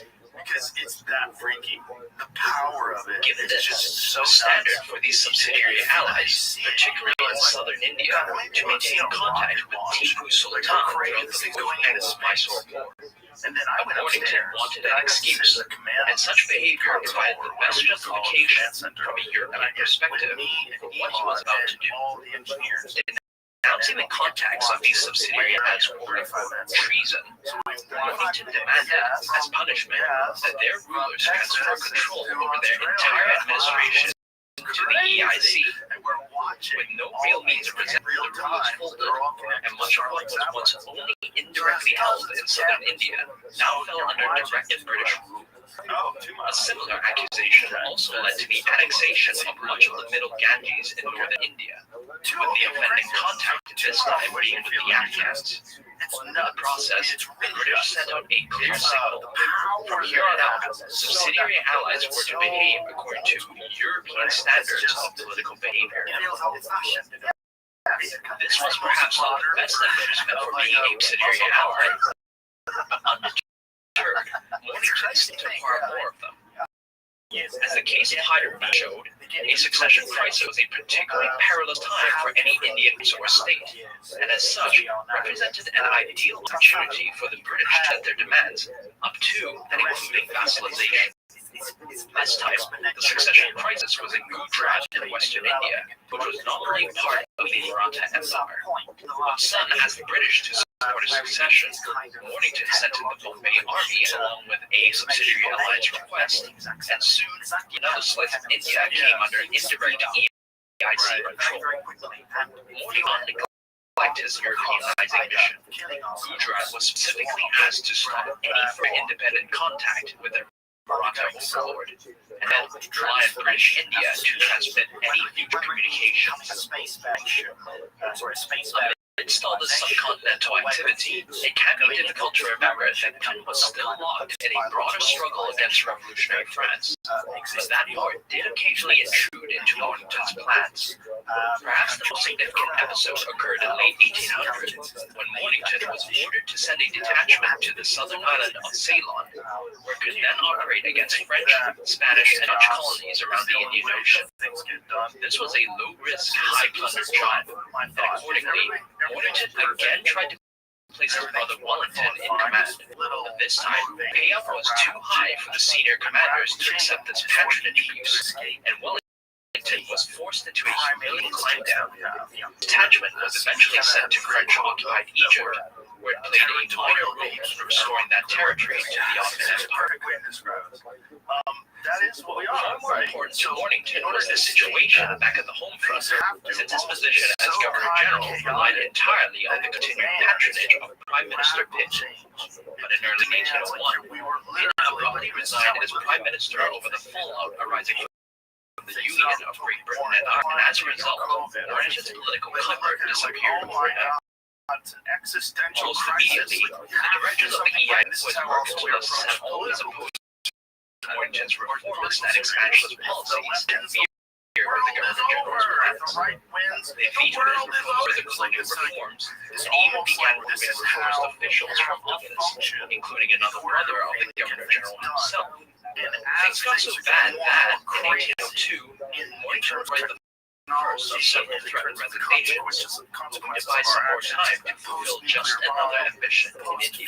And this one turned out to be his biggest challenge to date. That's where it gets really weird. We have to kind of be like, we really got to get going, guys. We really In the last part, have to the figure British out had, what's the for better or for worse, begun their reorganization of feudal Indian society, from the establishment of a landed gentry class to the insistence that everybody follow European standards of political behavior.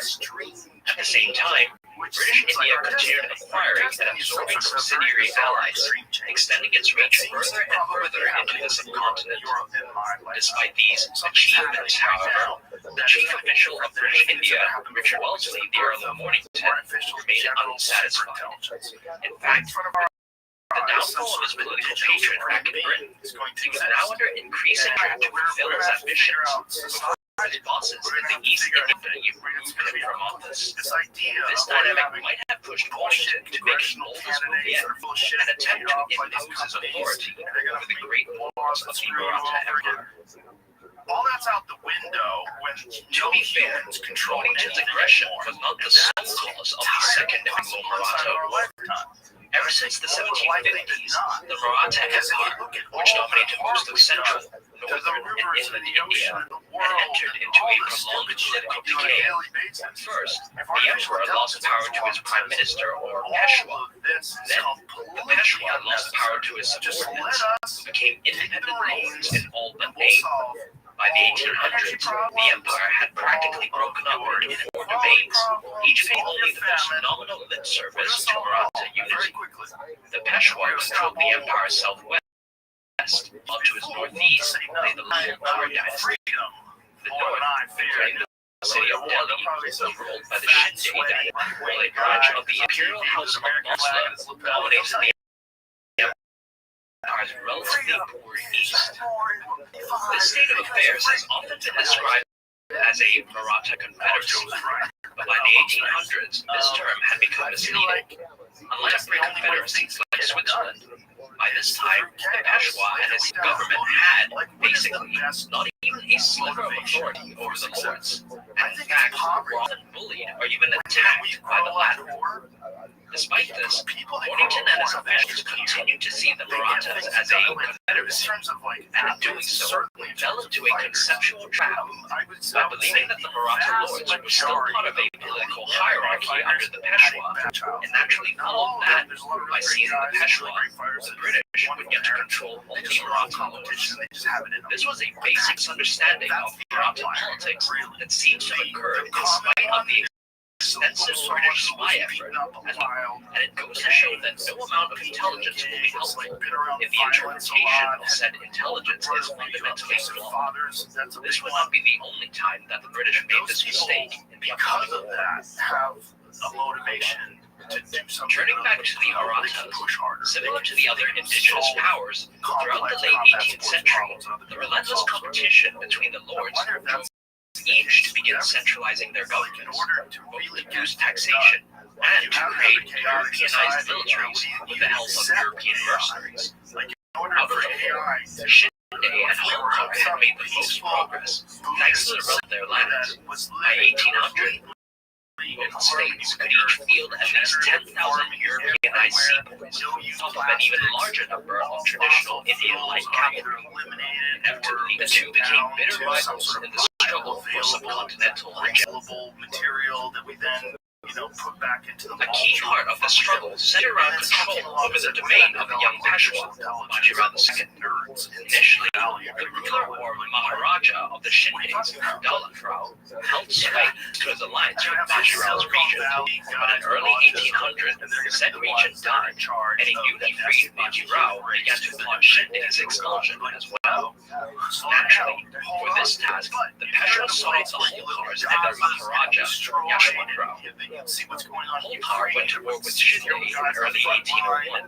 Initially, operations were limited to the traditional light cavalry raiding along their mutual frontier zone, but in 1802, the Peshwa abruptly defected back to Shinde's side. In response, Holkar mobilized his sepoys and marched towards Bajirao's capital of Lucknow, where he defeated the combined Peshwa and Shinde armies, chased Bajirao away, and installed his name as the new Peshwa. Thrown and in grave personal danger, Bajirao fled to the Maratha Basin near British Bombay and petitioned Mornington to restore him to power. We need help. On the surface, to have a ruler, or as Mornington saw it, the ruler of the Marathas deep in Britain's den was the opportunity of a lifetime. But with the political winds changing back in London, everybody could see that the Governor-General might not be in office for much longer, and as such, they began to voice different opinions. Even Mornington's own brother, Arthur Wellesley, the future Duke of Wellington, cautioned that the Maratha Empire was too, quote-unquote, rebellious to be a useful ally, and stabilizing it would spread British Indian forces dangerously thin across the subcontinent. As mentioned before, neither the pro nor anti-intervention factions really appreciated that stabilizing the Peshwa would only get them a limited chunk of India rather than the whole empire. Regardless of the strengthening domestic opposition, Mornington was still in charge, and so, on the last day of 1802, he and Bajirao signed what was to be known as the Treaty of Basing. In it, the British pledged to restore Bajirao as Peshwa, and in return, Bajirao pledged to expel all French personnel from the Maratha Empire, allow an EIC garrison at the capital Pune, and let the British dictate Maratha diplomacy. In so doing, the treaty turned the Peshwa into a British subsidiary ally, and by Mornington's reckoning, that gave him nominal control over the entire empire, and by extension, almost all of Asia. Whether this would become actual reality depended, of course, on the success of the upcoming intervention. For this, Mornington asked the Madras Army to provide a 7,000-man contingent, 2,000 Europeans, and he further sent another 2,000 sepoys from newly vassalized Mysore. Once again, Wellington was put in command of this force. And while this decision was objectively sound, given Wellington's experience of the region during the Dandi-Wag campaign, Mornington's blatant patronage was increasingly galling to senior officers, and as a result, it triggered a cascade of resignations within the Madras Army, including its commander-in-chief himself. Undeterred, in March 1803, Wellington set off to restore Bajirao as Peshwa. As expected, the connections he had built up with the local Maratha lords served him well, and it meant no resistance throughout the Muslim campaign. Wellington even got the chance to demonstrate the power of its light and quick strategy, as his cavalry dashed from Pune in the final stretch, surprising Holkar into abandoning the city without a fight. As a result, Bajirao effortlessly reclaimed his throne in May 1803, and the way was open for the British to, equally effortlessly, become the undisputed hegemons of India. At least, that was how the British assumed things would turn out. With Peshwa Bajirao restored in Pune, the British now had the displeasure of belatedly discovering that control over it meant very little when it came to vassalizing the other Maratha lords. Part of this was because the Peshwa himself had not regained his throne only to become a British puppet, and as such provided very little help. But in any case, the great lords of the empire were hardly going to hand over their power at the command of Bajirao, whose authority they, at the best of times, barely acknowledged. Instead, with Holkar withdrawing back to his lands, Shinde and Bonsla now began marshalling their armies near the Peshwa's border, drawing up vassalization negotiations with the British in a bid to buy more time to prepare. At first, Mornington played along, but his initial optimism eroded over the next 2 months of fruitless and increasingly deceptive talk. Despite this, his overarching goal remained unchanged. If the Maratha lords would not be through diplomacy, then the British would impose it on them through force. So in August 1803, Mornington finally delivered an ultimatum to both Shinde and Bonsla, demanding that they either demobilize immediately or else face war. Neither leader complied, and so a few days later, the Second Anglo-Maratha War began. Because we're designed to work really hard. The war between British India and the Marathas was to be fought across the entire empire, but the decisive campaigns would occur within the two separate theaters of northern and west central India, respectively. The northern or Hindustani theater was dominated by the upper Ganges plain and included the Mughal capital of Delhi, and would see the EIC's Bengal armies advance against half of Shinde's force. That campaign will be the subject of the next chapter. If you thought of it as a pattern, you'd be like, oh, it's happening The focus right of this now. chapter will be on the West Central or Deccan theater.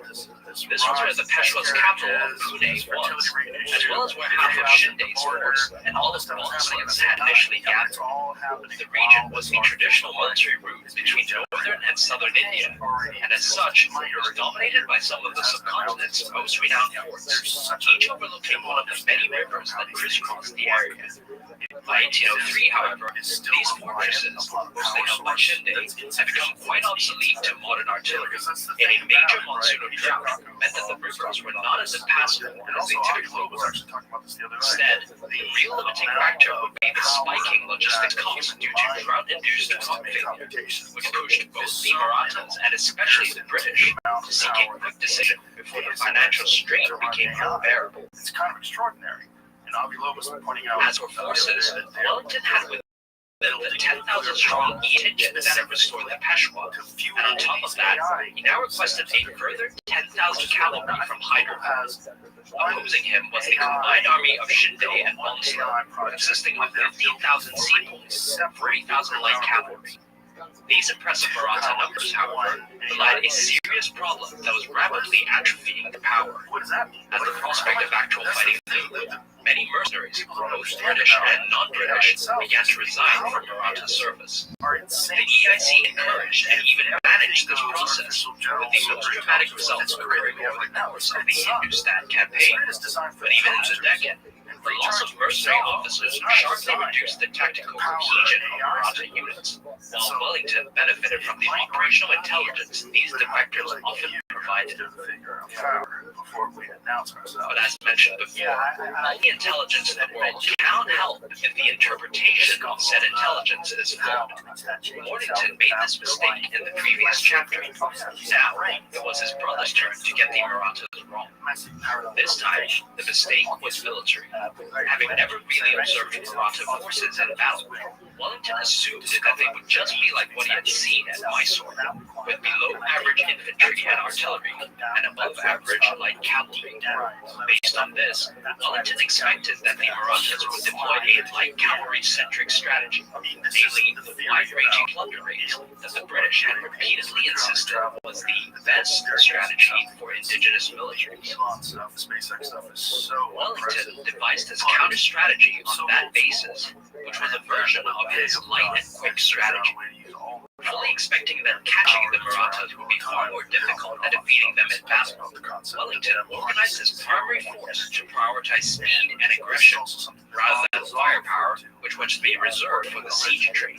His primary force would further split itself into two columns to cover as much land as possible, with the goal being to quickly identify and pin down enemy concentrations before defeating them in decisive battle. The way you described it, it's as if you took a... It was a strategy that worked well against the likes of Don Diwan, but that was precisely the problem. The Marathas were not like Don Diwan. Both Shinde and especially Bonsla did plan to raid the British rear. They primarily sought to repel the British victory in Chichen battle. This reflected Maratha confidence in trained seaboards, not only fought tenaciously as infantry, but significantly often routed the British when it came to handling artillery. In retrospect, the two probably underestimated the damage that the mercenaries were doing to their units. But, being on the strategic defensive, they probably assumed that they could train up adequate replacements while they waited for Wellington's army to arrive. Just 200 years ago, and they'd be like, this is sorcery. The start of the war in August 1803 saw Wellington's army opposite Ahmed Nagar, the first major fort north of the Peshmerga's capital, Pune. Historically formidable, Ahmed Nagar was by now too obsolete and well scattered out for Shinde to commit more than it took in garrison to its defense. Wellington promptly rehired to serve British India after an initial show of force. Following his light and quick strategy, Wellington now split his army into two armed columns and moved northeast towards the estimated position of the entire army near Aurangabad, and in the process, taking multiple detours to stop Maratha cavalry from raiding Peshawar or Hyderabad lands. As a result, for the next 2 months, the British were dangerously comfortable with both the idea of dispersing their forces and the belief that the Marathas would stick to traditional light cavalry warfare. Finally, in late September, Wellington had narrowed down the location of the Maratha army to the village of Bukharna, and so his two columns, still marching separately, ordered to reconcentrate there. But as his own column was moving towards Bukharna, Wellington received updated intelligence that revealed that the 50,000-strong Maratha army, including Shinde's 10,000 sepoys, was actually concentrated not far from where he was, at the village of Asai. At this point, Wellington only had about 10,000 troops with him, half of whom were irregular cavalry unsuited for battle. But everything up to this point, from his preconceived notions to his campaign experience, had led Wellington to see the Maratha infantry as vastly inferior to British arms. Wellington ordered his outnumbered column to attack. The resulting Battle of Asai shattered Wellington's delusions regarding the Marathas. He first tried a flanking approach, only for the Maratha sepoys to redeploy and force him into a frontal assault instead. The Maratha army then opened fire, silencing the light British cannon before turning their fury to infantry. The Europeans on the right flank, in particular, were decimated. And only by throwing in his entire reserve and dashing around to rally his troops did Wellington stabilize his lines enough to get them to the Maratha positions. At that point, the quality of the British Indian troops finally began to tell, and they were eventually forced to retreat. Within that range, when you take into account in the end, almost 15% of Wellington's columns, or 1,500 men, became casualties in the battle. Shinde and Bonsla lost about 6,000 total, mostly from the routing baggage train rather than the sepoys themselves. Had the Marathas been in less disarray due to the mercenary exodus, or had Wellington shown poor crisis leadership, it's possible that the British would have been defeated outright. But in any event, the Battle of Asai was an entirely unnecessary risk, one that Wellington only because he had no idea of how his enemy fought. There's a tribe called the Wellington learned from the experience, and weeks after Asai, he adjusted his strategy to his updated assessment of Maratha capabilities. No longer would he rush to battle the enemy. Instead, Wellington's light forces would now refocus their efforts on intercepting Maratha raiders, denying them the plunder needed to pay for the rest of Shinde and Bonsla's force. At the same time, Wellington would also send the unbloodied half of his force to capture more of Shinde's forts, seizing the treasures within and extorting the local population to neutralize them. as a resource base, while the EIC's offer to rehire Maratha seaports would remain open. And as Shinde and Bonson's funds drained away, more and more of their former soldiers would decide to accept the British deal. By late November, Shinde had to resort to the same diplomatic moves that he had used at the start of the war. He asked Wellington for an armistice, hoping to use it to relocate the Marathas to better logistical ground. Wellington agreed, but the British were not to be fooled twice. Taking his entire army this time, Wellington marched towards Shinde's position and found the latter army joined up with Bonson's at Argyle in contravention of armistice terms. The British accordingly attacked, and while they were initially handled roughly by the Maratha artillery again, this time, with better numbers on their side, the result was a definitive victory that shattered Shinde's force in the Deccan. To do was for Wellington to press the advance up to Bonson's fortress at Gawalgar, which was quickly stormed and emptied of all its treasures. Not long after, with few resources left to maintain their existence, to say nothing of replacing past losses, Shinde and Bonsla finally decided to sue for peace.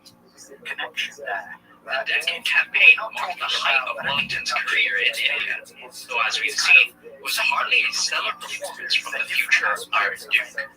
Nevertheless, his strategy achieved what it needed to do in the theater. In 5 months, British India had seized overall control of the Deccan and its military routes, strengthening its protection and domination than the Maratha Peshwa. Wellington had no greater ambitions for this region, which, after all, was meant to be a sideshow to the main event occurring up north. As implied in previous chapters, when Wellington pondered whether to vassalize the Maratha Peshwa or not, he was not really focused on the value of the Peshwa's fairly marginal and war-torn domain. Instead, he was far more interested in the Maratha holdings in the upper Ganges plain, especially the region around Delhi, then known as Hindustan. Fabled for its wealth and splendor, Wellington expected that Hindustan's capture would more than cover all the extra costs incurred during his governor-generalship, and therefore finally redeem his reformist policies in these mercantilist bosses back in London. Equally importantly, Delhi was also where the Mughal emperor was, and while, as mentioned in Part 1, the emperor wielded little actual power, controlling him would channel his great prestige to legitimize their rule throughout the subcontinent. Furthermore, though the British didn't know this at the time, controlling Hindustan would also allow the British to dominate the petty kings of neighboring Rajasthan, whose tribute, fueled by the regional caravan trade network, was actually an easier source of income than Hindustan, whose wealth was largely dispersed amongst the feudal aristocracy. At the start of August 1803, Hindustan was held by the great Maratha lord, Dalat Rao Shinde, who used its aforementioned advantage to field a formidable seaport army, half of which we've already seen in the Deccan. The other half of Shinde's force, numbering 15,000 seaports and 20,000 light cavalry, was under the command of the French mercenary who was now tasked with defending the region against the invasion of the EIC's Bengal army. Led by General Gerard Lake, the Bengal army, numbering about 10,000 soldiers, including several thousand Europeans, had spent much of 1802 suppressing a rebellion right on the Hind border. So the outbreak of war saw it well positioned for an immediate attack, just like in the Deccan. But unlike Wellington, Lake seems to have held a respectful opinion of Maratha capabilities from the start. This is not too surprising, given that both his and Shinde's seaboys basically came from the same population, and in many cases had even served in the opposing army. But no matter where it came from, Lake's realistic enemy assessment would do much to create an effective strategy for the upcoming campaign.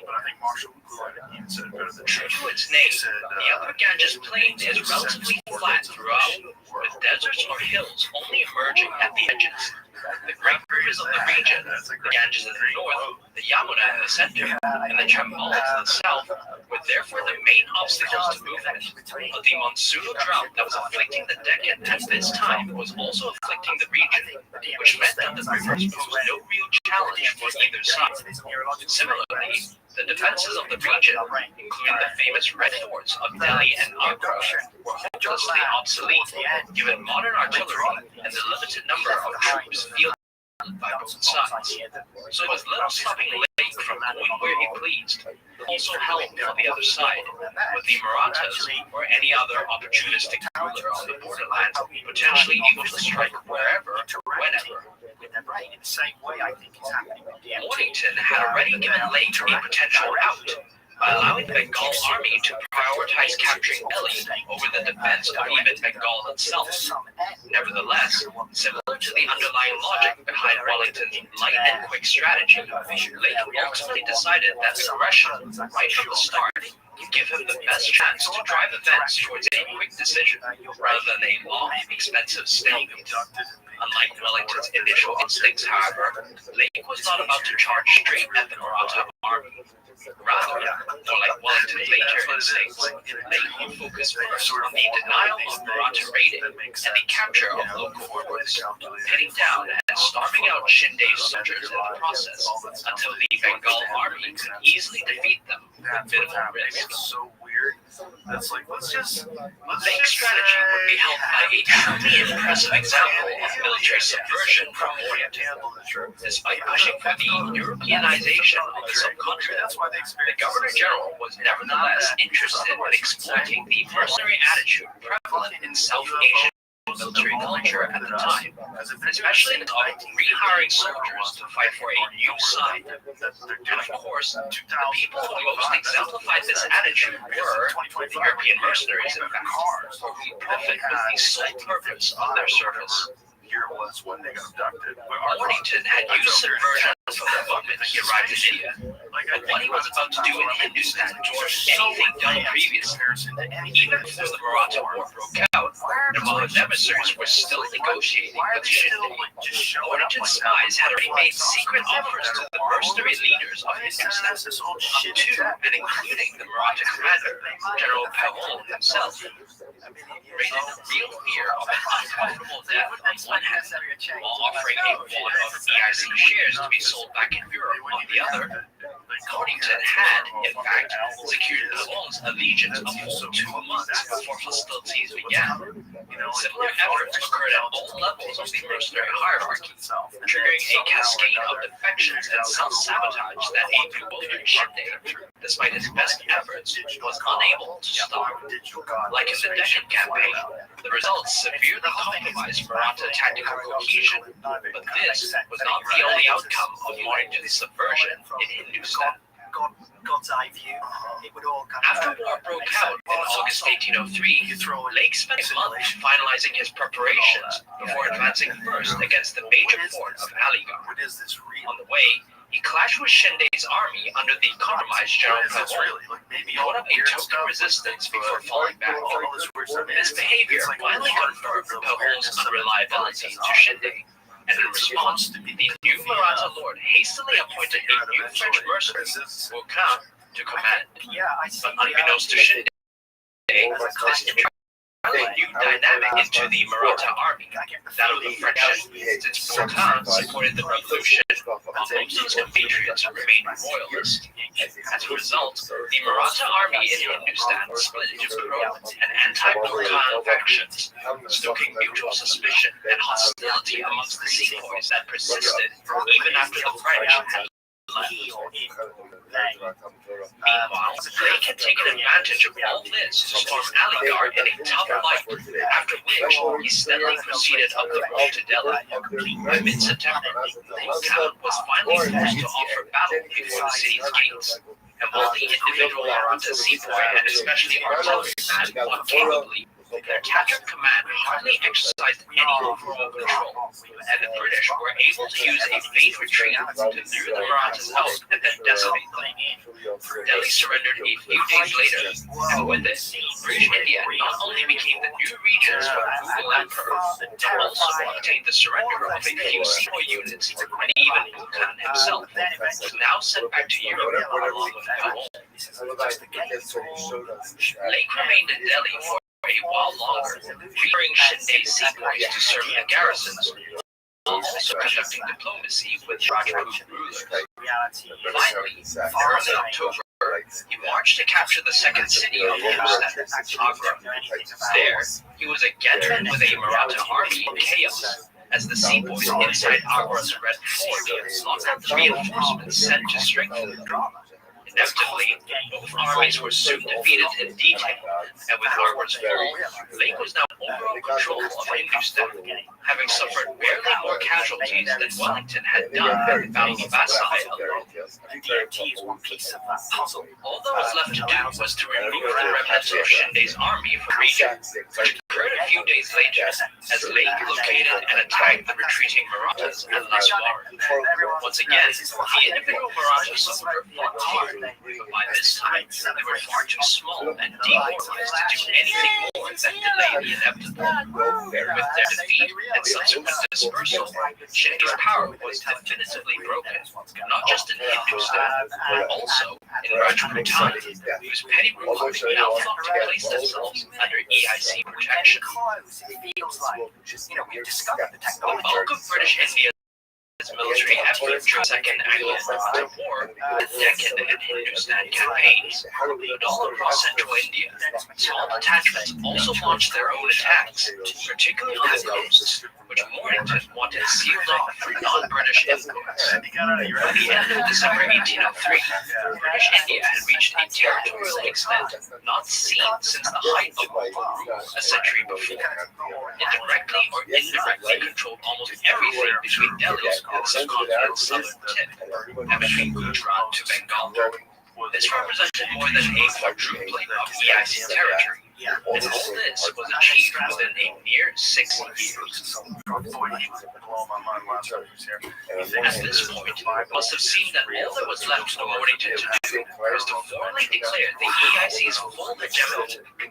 With the might of Shinde and Bosla broken, both rulers had no choice but to sign subsidiary alliance treaties with British India.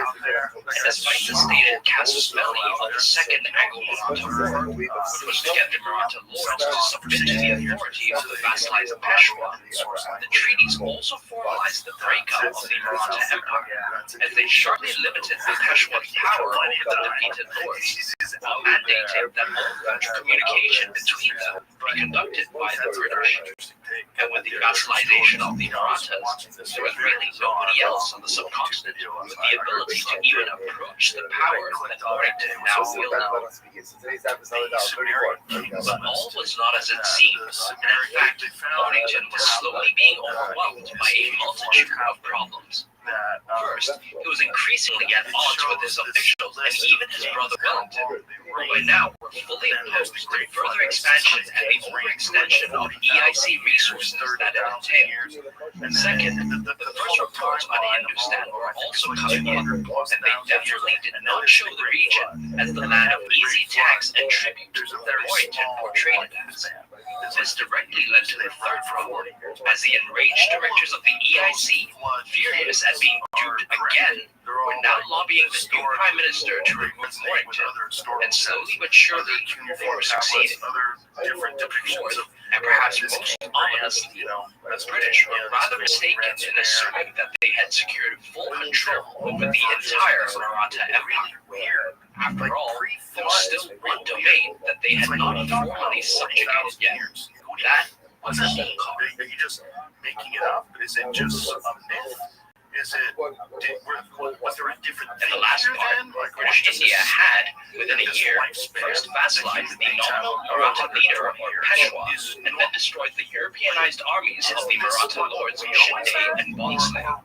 In the process, the British gained control of not just the core Maratha territory of central India, but also the northern regions of Hindustan and Rajputana, including the Mughal Emperor in Delhi.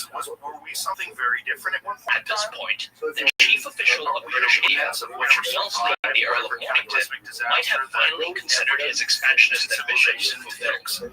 Conquering all this land was only half the equation. The new territories also had to be defended and held. And this was easier said than done, since British Indian forces were now stretched thin throughout the subcontinent, and Mornington's bosses in the EIC refused to let him hire any more. This was especially dangerous, considering that the British had not actually defeated all the Maratha domains. There was still one left, that of Holkar. The Great Flood is true. Under their leader, Yeshwantrao, had actually been the first to confront British imperialism. After all, it was their army that British Indian forces chased away during the latter's restoration of the Maratha Peshwa Bajirao. And when the British later fought Shinde and Holkar stayed aloof from the fighting raging about his borders, presumably having no love for either the British or his dynastic rival Shinde, Holkar did the two to lock themselves into an exhausting stalemate, at which point he would swoop in and take whatever he pleased. As such, the sweeping and rapid British victory was an extremely unwelcome surprise for him, who now not only lost the chance to profit spend of his rivals, but also faced the prospect of becoming subject to Mornington through the vassalization of his nominal liege, the Maratha Peshwa. Already, by December 1803, the British Bengal army, which had just conquered Hindustan, was now pushing in from the north, both to secure the allegiance of the nearby Rajput rulers and to pressure Holkar to fully submit, like Shinde and Bonsley had already done. Wouldn't it be like Holkar refused to go quietly. On the contrary, in February 1804, a mere 2 months after Shinde and Bonsley agreed to become subsidiary allies of British India, Holkar issued an ultimatum to Mornington: give up both Hindustan and Rajputana to Holkar, and on top of that, pay a hefty sum as tribute. Unsurprisingly, the British refused, and so the next phase of the Second Anglo-Maratha War began. The theater of the new war was initially centered southwest of the former Hindustan theater.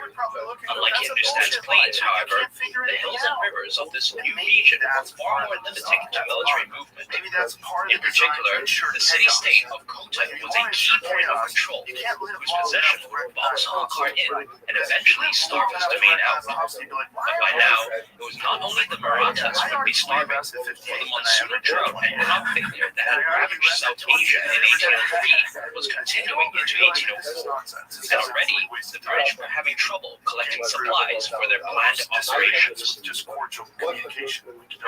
Regardless, the British strategy was to be a regional version of what had worked in the previous Hindustan and Deccan campaigns. First, the British would box Holkar in, preventing him from launching the funds needed to pay his soldiers. As mentioned, the main effort in this regard would center on Kota, which the 10,000-strong Bengal army would hear from the north. After this was done, the army, in conjunction with supporting forces from Gujarat in the west and the Deccan in the south, would go on towards capital in the north and force it to terms. This was a fairly obvious strategy that Holkar would have anticipated. He also had the benefit of learning from Shinde and Bonsley's experiences, and from that, concluded that fighting an infantry battle with the British would likely only result in rapid defeat. So Holkar decided to return to traditional Indian war fighting methods. Rather than relying on his 10,000-strong sepoys as he drew force, Holkar instead recruited 15,000 light cavalry, intending to use them to outmaneuver and raid the British until the latter gave up. To get this to work, Holkar would have to abandon every fixed position that he had, up to and including his capital. Nevertheless, the strategy best exploited the overstretched condition of British Indian forces at the time. On the one hand, his cavalry could isolate and destroy overstretched enemy units. On the other, by riding into territories that Mornington had only recently conquered, Holkar hoped to trigger local rulers to re-defect to his banner and collapse the British position that way. Holkar began implementing his strategy as soon as war broke out. In April 1804, he launched a demonstrative raid against Rajputana, showing his flag not just before local rulers, but also the Bengal army itself. Stung, the commander of the Bengal army responded by marching towards Kota, whose ruler submitted in June. At this point, likely assuming that Holkar's forces had been safely contained, Lake then took most of the Bengal army back to monsoon quarters in Hindustan, leaving a 3,000 seaboard column under a subordinate, Colonel Monson, to continue securing the area. For the next month, Monson operated in the hills south of Kota, capturing local forts and trying to locate the British reinforcements that were supposed to be marching out from Gujarat. Unbeknownst to him, that force had been badly delayed thanks to logistics issues. So after much frustration, Monson finally decided to begin withdrawing back to Kota. That was when Holkar's light cavalry suddenly reappeared behind him.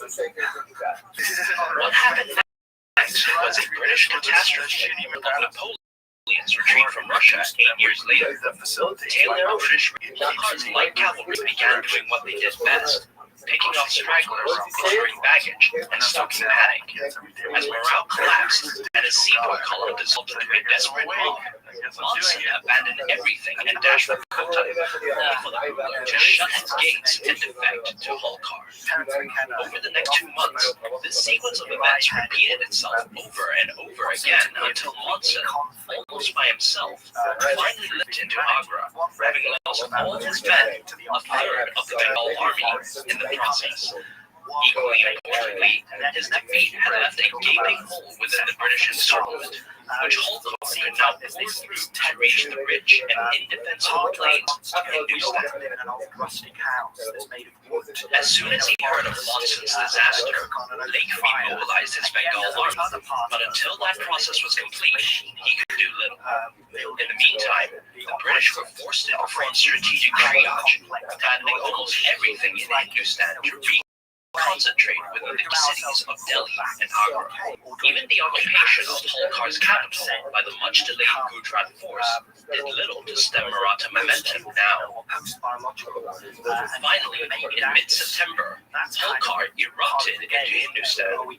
He now led a horde of 60,000 light cavalry, its ranks swollen by mercenaries, ex-seaports, and opportunists looking to exploit British weakness for profit. Knowing this, Holkar's goals for this campaign were less about fighting the British and more about getting local rulers to submit through paying tribute. In the latter, he was quite successful, with his massive force convincing much of Rajputana to redefect to his side. With regards to the former, he was markedly less so, with most of his light cavalry unable or unwilling to fight. In early October, Holkar's horde moved against Delhi, which only had a ragtag British garrison of about 2,000. Nevertheless, over the next week, the Marathas repeatedly failed to take the city, and eventually withdrew in the face of Lake and his finally mobilized Bengal army. Now that he actually had something on the field, Lake could finally start regaining control of the situation. Accordingly, he split the Bengal army into its infantry components and sent them out on separate campaigns.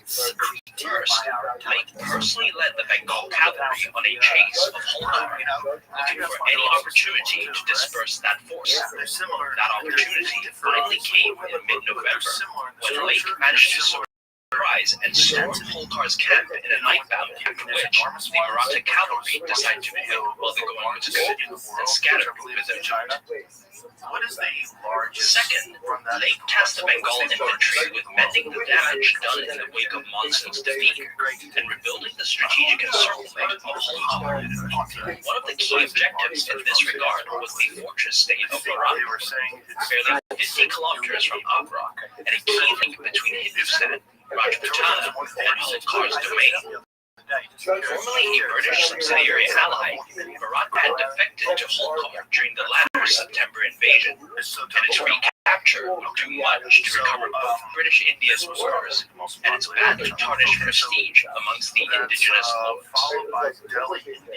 So in November, the Bengal infantry, under the command of Lake's lieutenant, began the invasion of Morocco. But right from the start, it was clear that Indian resistance this time would be fiercer than anything before, perhaps because the British were not inclined to offer terms to whom they considered traitors, or perhaps because Morocco expected help from nearby Holkar. In any case, in the first clash of arms before the border fort of Deeg, the British came off quite badly, losing almost a 10 force, as well as Lake's lieutenant himself. He was succeeded by none other than Colonel Monson, who again tried to retreat, prompting an angry Lake to order him to stay put.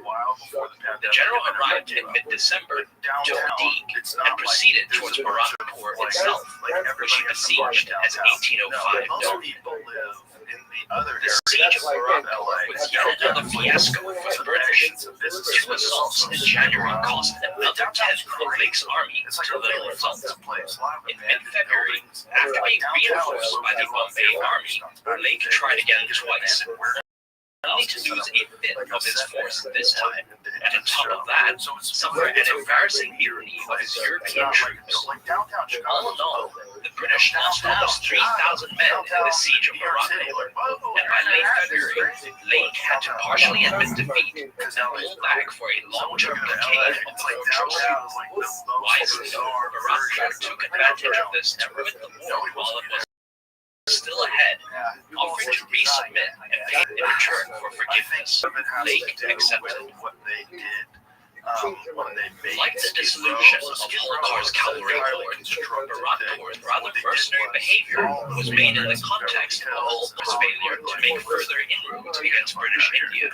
In January 1805, while the Bengal army was still busy sieging Morocco, Holkar raided Hindustan again, hoping to trigger a second wave of defections. But without any new battlefield victories or city captures to speak of since September, local rulers were no longer as sure of Holkar's eventual victory as they were before, and as such, they largely adopted a wait-and-see attitude instead. This, in turn, meant that Holkar's cavalry had to operate without local support, and so, within a few months, they were again dispersed by the British. Holkar's momentum was fizzling out, but British India still felt the need to make strategic concessions. Most significantly, the recently defeated Maratha Lord Shinde cleverly took advantage of British difficulties to inform them that he was preparing to defect, prompting the British to hurriedly agree to renegotiate their peace treaty with him. This was desperate diplomacy, but it at least prevented Holkar from regaining momentum, especially important considering his domain was now under British occupation, and his existing cavalry were achieving either plunder or defections. It had taken Lake almost 2 years, and his lines were much further back than where he had intended them to be. But his original strategy was finally in place. Slowly but surely, Holkar's army, like Shinde or Bonsley before him, began to wither from a lack of funds. In October 1805, Holkar made his final bid for victory as he crossed Rajputana and entered northern Hindustan. Fearing another assault on Delhi, Lake followed him closely, but Holkar continued on to the west, towards the last hope he had left, the emerging empire of the Sikhs. By December, Holkar was in the Sikh holy city of Amritsar, and its Maharaja for aid to Lake's counter-proposal came in the form of the Bengal army, camping right at the Sikh border, with no real reason to risk this empire to help the Marathas. The Sikhs denied Holkar's petition, and last hope gone, Holkar had no choice but to finally admit defeat and ask the British for peace. The war with Holkar was a nasty shock for British India, and it's not hard to imagine that had more indigenous states, for example Sikhs or Afghans, taken advantage of Monson's defeat to dogpile on British India, Mornington might have lost all of its recent northern conquests, and perhaps more. It's also interesting to see how, just as they had assumed all along, British Indian forces took far longer to defeat Holkar's traditional cavalry raiders compared to the sepoy armies of Shinde and Barnsley. To an extent, this does reflect British unfamiliarity with Indian military methods, and Holkar likely also benefited from not relying on corrupt European mercenaries. But it's probably too much to extrapolate from this that Indian military modernization was pointless. Firstly, as mentioned before, indigenous sepoys were very effective against other indigenous forces, who were a far more prevalent threat than the EIC.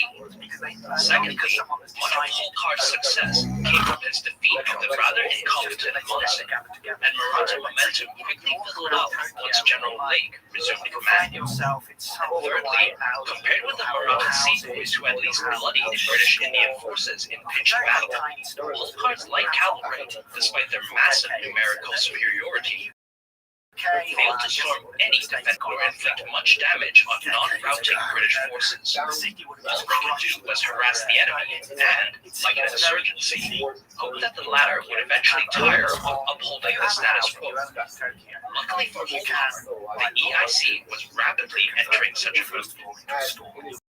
Eventually, the British managed to stabilize the situation and push back, but all this came too late to help Mornington. In 2005, a letter arrived from EIC headquarters in London, blaming the government for Monson's disaster, and on that basis, removing him from office. What's more, the company made sure that his replacement was to be a mercantilist, solely focused on making profit, rather than on schemes of interest and reform. It's a completely unique thing. So by the time of the final peace negotiations in December 1805, British India had not only rejected further expansion, it was actively trying to get rid of unprofitable territories and political obligations. It therefore agreed to revoke the subsidiary alliances with Shinde, Barnsley, and the Rajput states, and at one point even considered abandoning Delhi itself. In the end, despite all the trouble he had caused, Holkar was left with his domain fairly intact and applied free hand in Rajputana and the joke of having rebelled the British. But at least the EIC and the Indian subcontinent would finally enjoy some peace, at least for the next few years. The peace with Holkar marked the end of a tumultuous decade in South Asian history. Between 1799 and 1806, a mere 7 years, British India had not only quadrupled in size, but had also seized control of the Mughal and Maratha groups, formalizing position as the sole hegemon on the subcontinent. All this came at the expense of the indigenous powers, most notably Hyderabad, Mysore, and the great Maratha lords, who were respectively vassalized, conquered, and neutralized as viable peer competitors. Despite this, by the end of this period, the reformist strategy makers who spearheaded this expansion had all been removed from office, victims of a mercantilist EIC that had reimposed its priorities onto British India. Governor General Mornington, as mentioned, was fired in mid-1805 over the Monsoon. His brother had already left India earlier that year, likely to avoid a similar fate. Even General Lake resigned command shortly after the final peace with Holkar, partly to protest the abandonment of his conquest EIC administration. These men returned home to an indifferent Britain that was wholly focused on Napoleon and his domination of Europe. In fact, the British political elite initially cared more about Wellington and Mornington's improper use of English than anything else they did in India. Nevertheless, the achievements of both men were soon recognized, and they would play leading roles in the British effort of the time, which was the Peninsular War in Iberia. As for British India, while the EIC and mercantilism might have won in 1807, they could not completely turn the clock back, and imperial expansion gradually worked its way back into colonial strategy. In 1817, Peshwa Bajirao rebelled unsuccessfully against British control in the Third Anglo-Maratha War, and as a result, the Maratha Empire was abolished. and the Maratha and Rajput states re-vassalized. To secure these gains in turn, British India was compelled to continue expanding into India's borderlands, triggering future wars with the Nepalis, the Afghans, the Sikhs, and beyond. Similarly, the EIC could not stem the growing popularity of reformism within the British political and administrative elite, and future governor-generals would resume Mornington's work to Europeanize Indian society.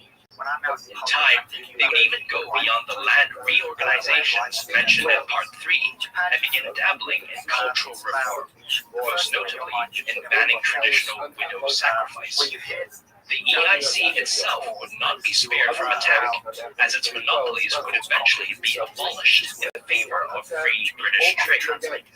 This unrelenting drive to reform India would come to a screeching halt with the Indian Rebellion of 1857, but the aftermath of that war, the culmination of the reformist vision, as the Mughal Empire, the hierarchy it represented, was fully overthrown in favor of the culturally, ethnically Europeanized state order of the British Raj. In assessing the impact of the British conquest of India from 1798 to 6, the popular literature tends to focus on Arthur Wellesley and how his experience as a sepoy general shaped his military approach against Napoleonic France. Frankly, given Wellington's rather spotty career on the subcontinent, he likely discounted much of what he had learned. Instead, for his battles, the Iron Duke would reject his highly aggressive approach in India and instead adopt a famously defensive and cautious style that would earn him glory from Portugal to Waterloo. In fact, the most impactful military event of this period was probably the catastrophe of Monson's retreat, which greatly intensified the infamous British neurosis regarding the security of their Indian empire. But they had good reason to fear, as Monson demonstrated that any defeat could be seen as a sign of political change, and therefore turned into a signal for Indian lords to defect en masse. From here on out, every battlefield loss in the subcontinent, especially in the northwest, would send the British into a strategic panic, and to avoid this, they would adopt a forward strategy to push the risk of battle as far away from India as possible, leading to the famous Great Game in Central Asia. Continuing with strategic analysis, despite the huge of British India under his administration, it's not clear that Mornington's efforts were actually a net benefit for Britain, at least in the short term. While, on paper, he did gain more resources, Mornington's government was too overstretched to exploit them properly, and he never managed to increase the EIC's profits. So Mornington's wars didn't actually add to British power. If anything, by risking the possibility of a Wilson-esque battlefield defeat, the Governor-General was jeopardizing the existing benefits British India was already giving Britain. Of course, in the following decades, Britain would benefit hugely from exploiting India as a resource base and captive market, but it still might have made more sense to delay expansion until then. As for the indigenous powers, their fates are a grim reminder of what often happens to non-aligned states in an era of great power competition.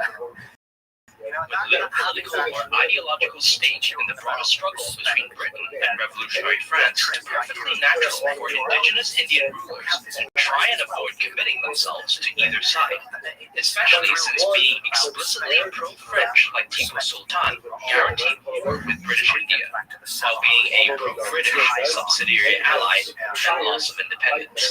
This likely explains why so many Indian rulers continue to accept French factions, courts, and militaries, despite revolutionary France's inability to do anything for them. In theory, non-alignment gave indigenous states the most strategic freedom, allowing them to set their own agendas and perhaps even access both British and French resources. But if that was the intention, then in reality, non-alignment should only be described as a major strategic mistake.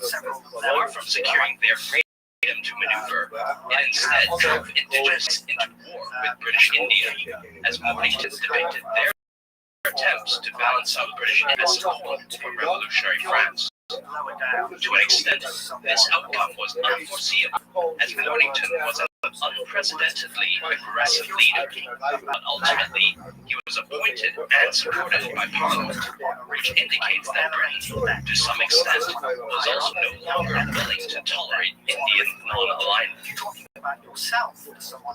The reason for this attitude can be found in the nature of the overall context.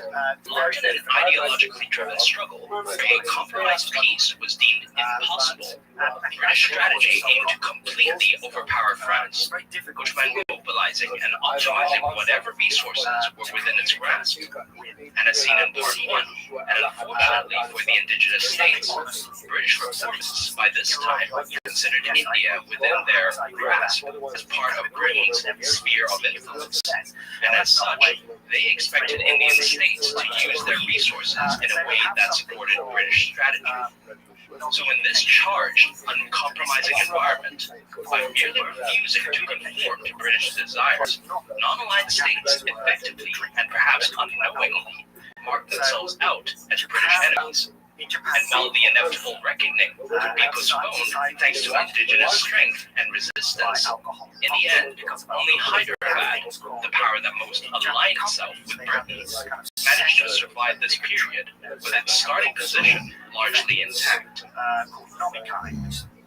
Interestingly enough, what Britain was doing in India mirrored what revolutionary Napoleonic France was doing in Europe at the same time, where states from Portugal to Sweden were also being attacked due to their failure to align with French strategy.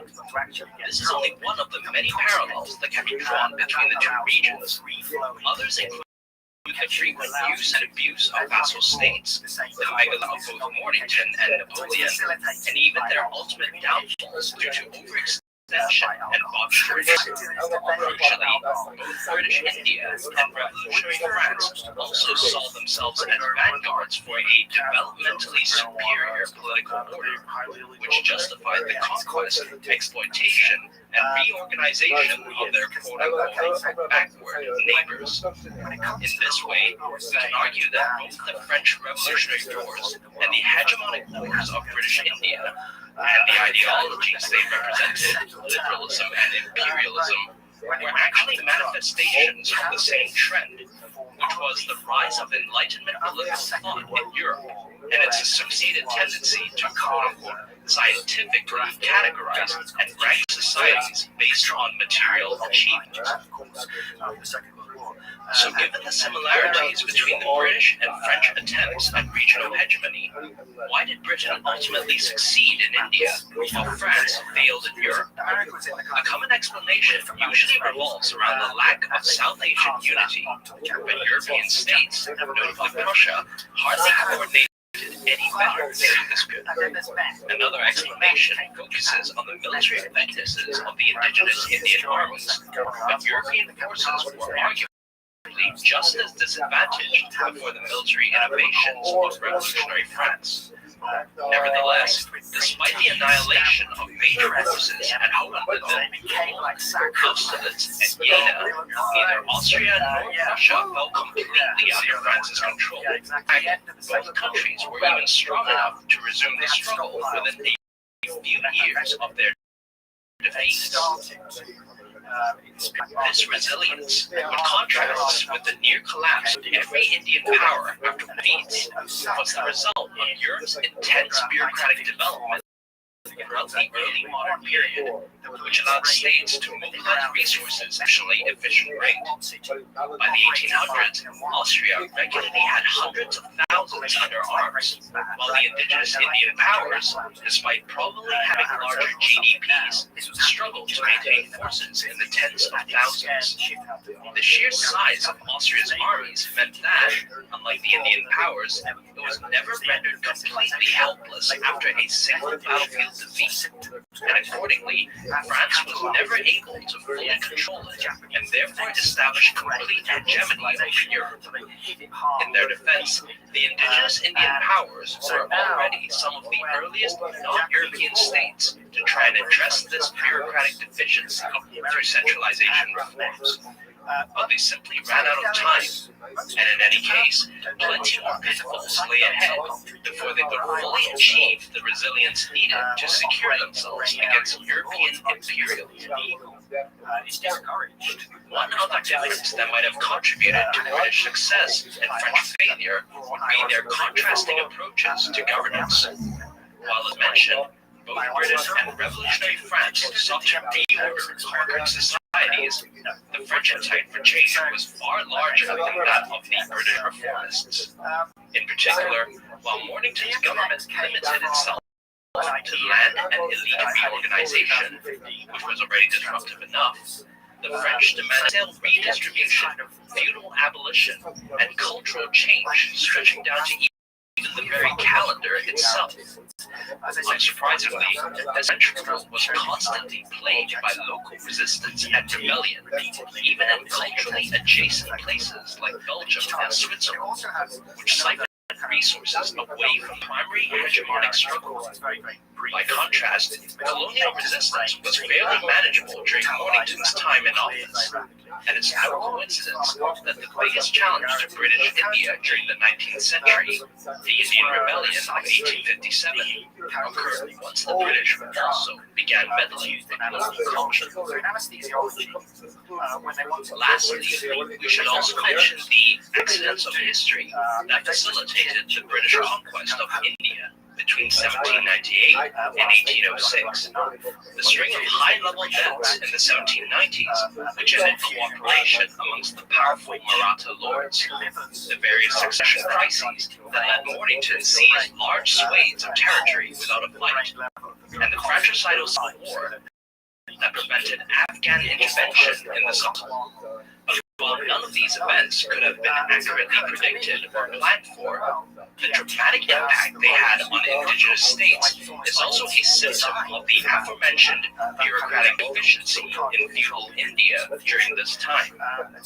Without a strong bureaucracy to provide continuity in government, the replacement of an experienced ruler with an untested successor was always going to result in a period of extreme state weakness, making it difficult for any feudal state to resist conquest for extended periods of time, especially against a post-feudal enemy that did not have such problems like British India.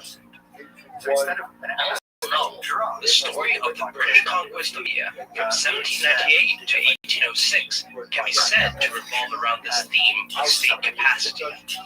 By the late 18th century, the advantage that the post-feudal European states enjoyed here was so great that a new generation of British reformists, exemplified by Governor-General Mornington, could plausibly push for hegemony over the Indian subcontinent, claiming that it was needed to maintain power against revolutionary France. And while the campaigns of Generals Harris, Wellington, and Lake did much to make the reformist vision a reality, they were very much helped by the fragility of the indigenous Indian states, whose feudal governments could neither muster nor sustain the level of resource mobilization needed for a successful resistance. So the end result was British hegemony and forced Europeanization, but in the process, the blueprints for a resilient feudal state were also imparted to Indian society. The modern states of South Asia are direct descendants of this tradition, and so in this sense, the British conquest of feudal India also marks the beginning of their birth. Thanks for watching the video, and please like and hit the bell button. If you have any, I'll be happy to answer them in the comment section. We have myself and Rick Strasbourg, do they actually work? He found out that it does. You can do somebody in the D&T state, and you can actually stabilize the experience. So rather than just being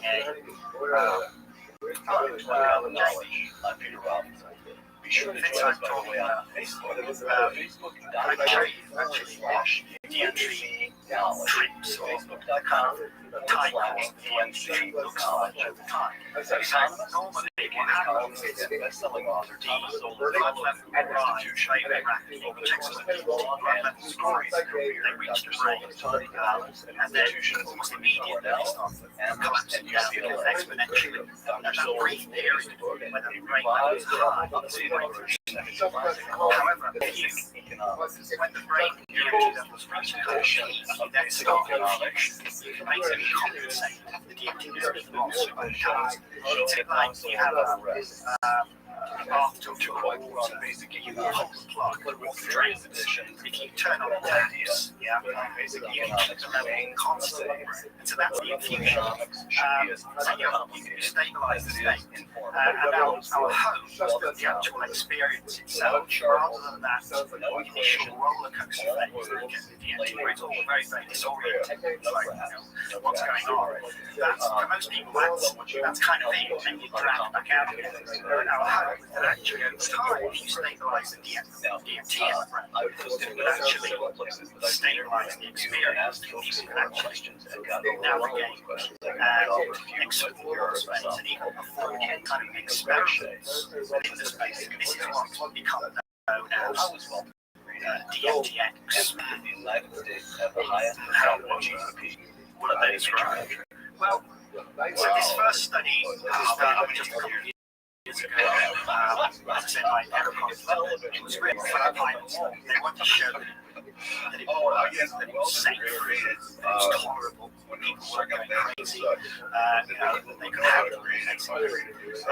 The very first person to do it was a guy now working for a non-profit in Northwoods out of Florida. We're very interested in designing experiments using DMTX to actually study the DMT space and the intelligences within that much more kind of formally. And on the board, I worked with a guy called Carl Smith, the very first person to do DMTX. He was also the person to complete, I think it was 5 sessions in 7 weeks. He was handled it, so to speak. Carl Smith, shout out to Carl. But what's interesting is that as we hoped and predicted, the DMT state does take off. It's like the brain is settling into an unstructured, alternate world model, interfacing this intelligence. And he found that as he went back every time, he was interacting with the same entities, and they became aware of the fact that he was coming back. So often they would be like, what are you not doing again? Come back. And one time they were scanning the ability, like an MRI machine, and the entities were gathered. All the entities, as soon as they started scanning the entities began, they see him purely confused, like, right, like maybe it's the signal or something, or later on where we do the scanning. We're supposed to scan it. What's going on here? So this, as I said, it was just a pilot. There's a real taste, and you can enter into these relationships with these entities. And actually, as I said, I work for this. And our vision is really to design experiments with DMT. Like, what does a research organization look like that isn't simply trying to explain away DMT, but actually says, okay, this is an uncharted land that's fascinating, inordinately complex, vast, intelligence. Let's treat it like that. Explorers. What does a research organization aimed at studying that look like? Imagine you're not just sending, for example, let's take the structure of the space, right? It's highly complex, geometric, towards strange domain. So we sent in experts who are mathematicians who sent in a mathematician to study the topology of space, to study how the space is structured. The entities, they often try to communicate. They use strange symbols and strange code. and send in a linguist who can study their language. So you're sending in people with their own speciality to actually study DMT space. And what's even better is we now have venues. So we're actually, we have we have a special license from country Caribbean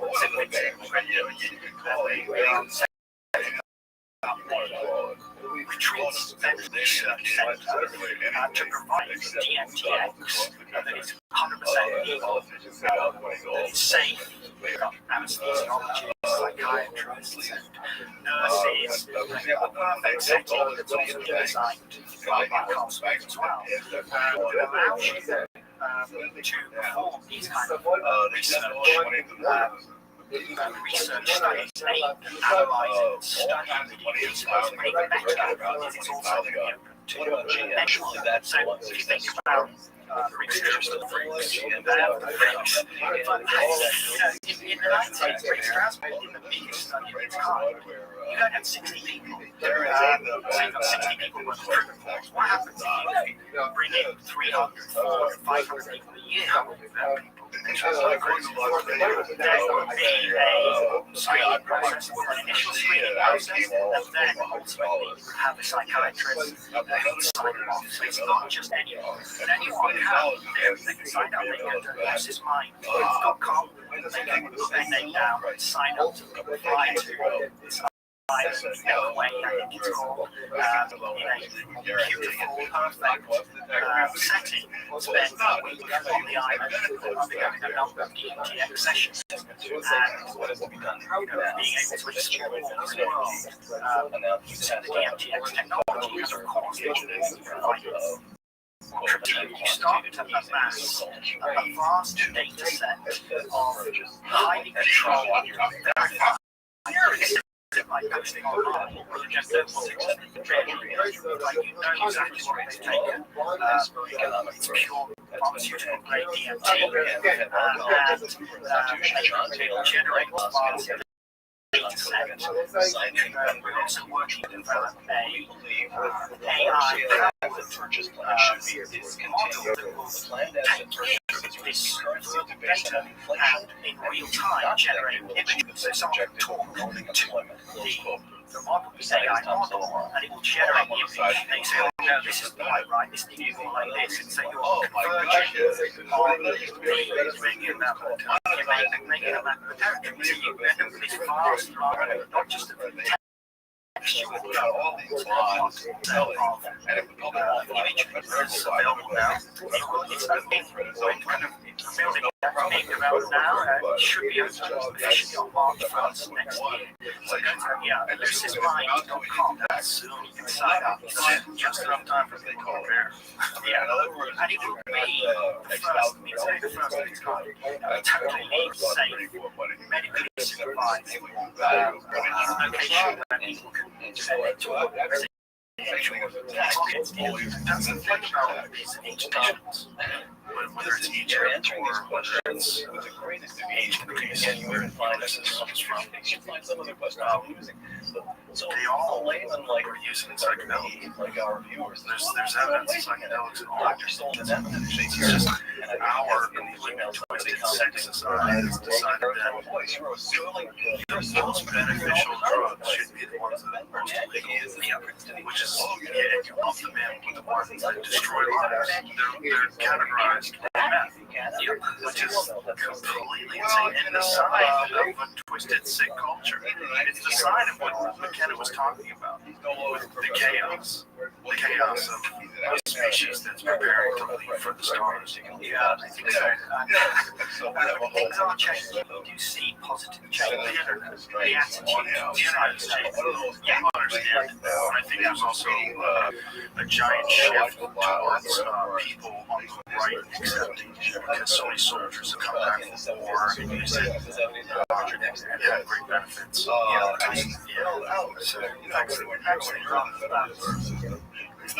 in some ways, They're getting worse and worse.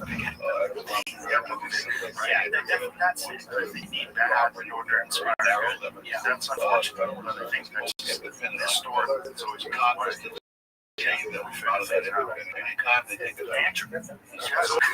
I really enjoyed this. Let's do it again. The place is open. Fish rock and some boards. You're interested in we'll talk off there. But this book that you wrote is available now. Is it an audible as well? Yeah. Beautiful.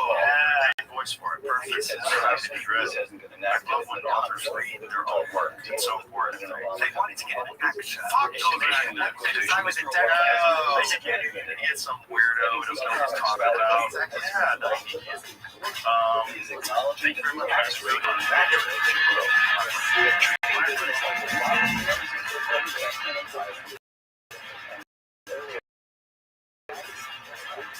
Are superior to standard. You buy every word of that. Oh, yeah. Okay.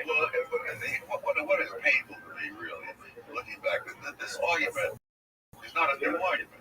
It was made in the 1920s. People were saying the same thing on both sides they're saying right now. 75 years ago. In Mattress Firm, we understand there are many problems that can keep you up at night, like snow, high income tax rates. Every single time, name them.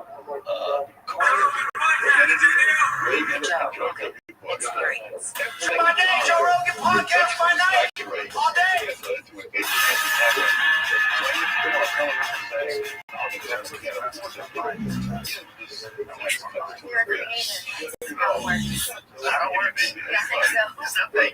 trying to make myself feel better. Excuse me, used for each other. I'm a trainer. It's not good to default. Solid weird. That's just really loud. Something happened. My ears got better. Here now? Sounds pretty good. Water, do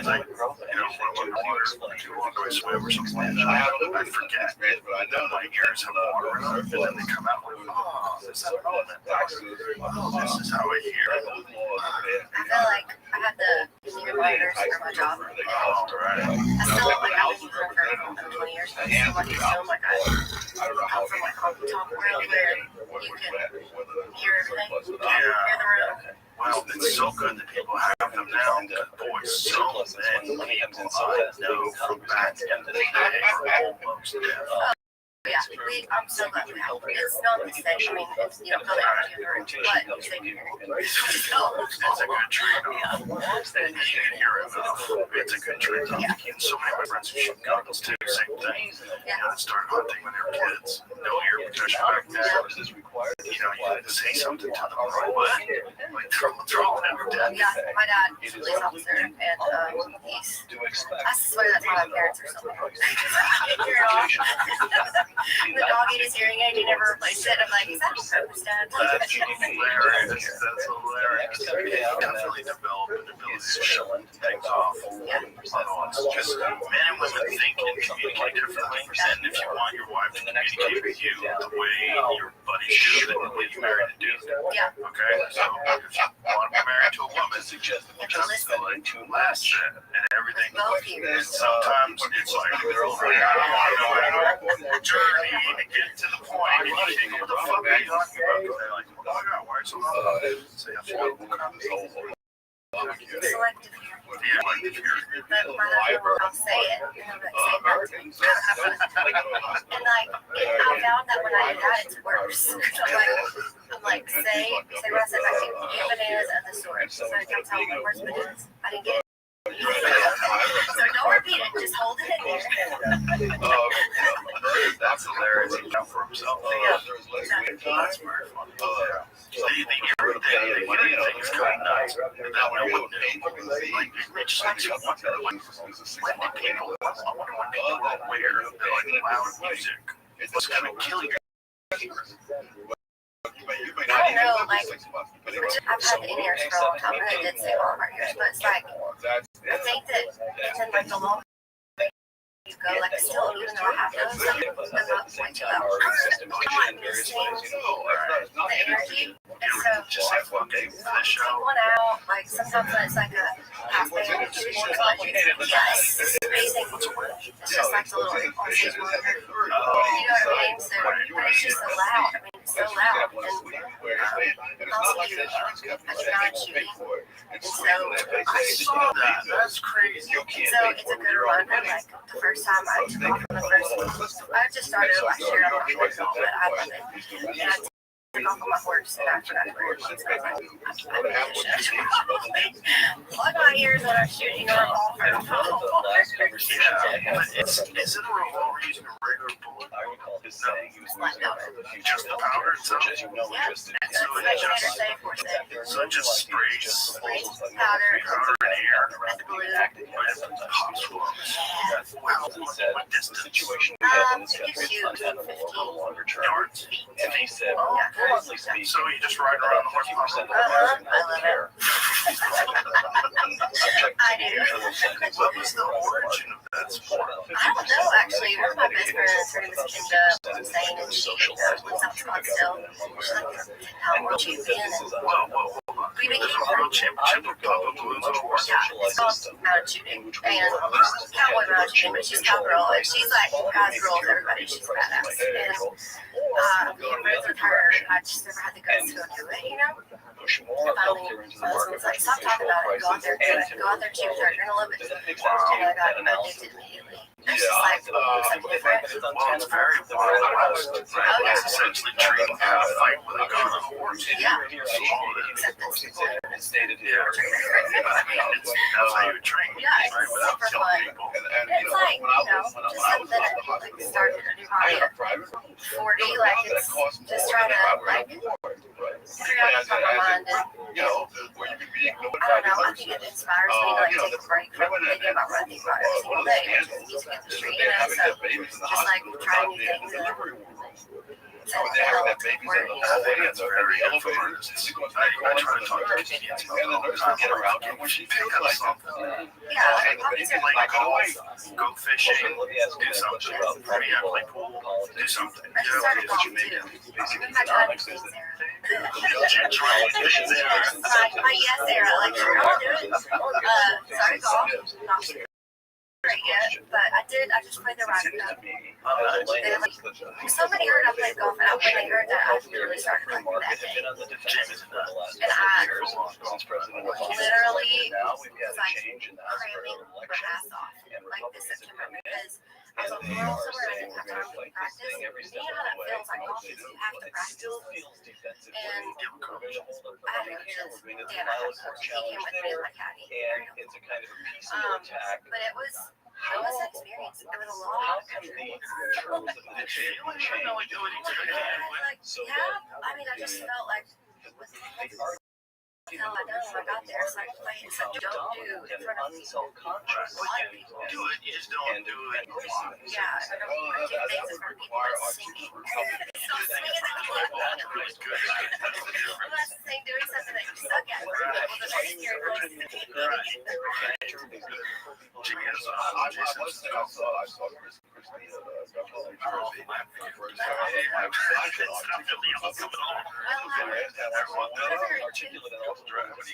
Yes. No, I got a whole set. Do you use them?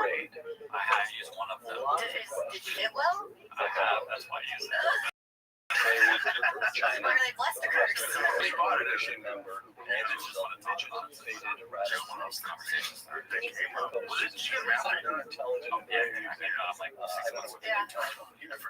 Everyone he died.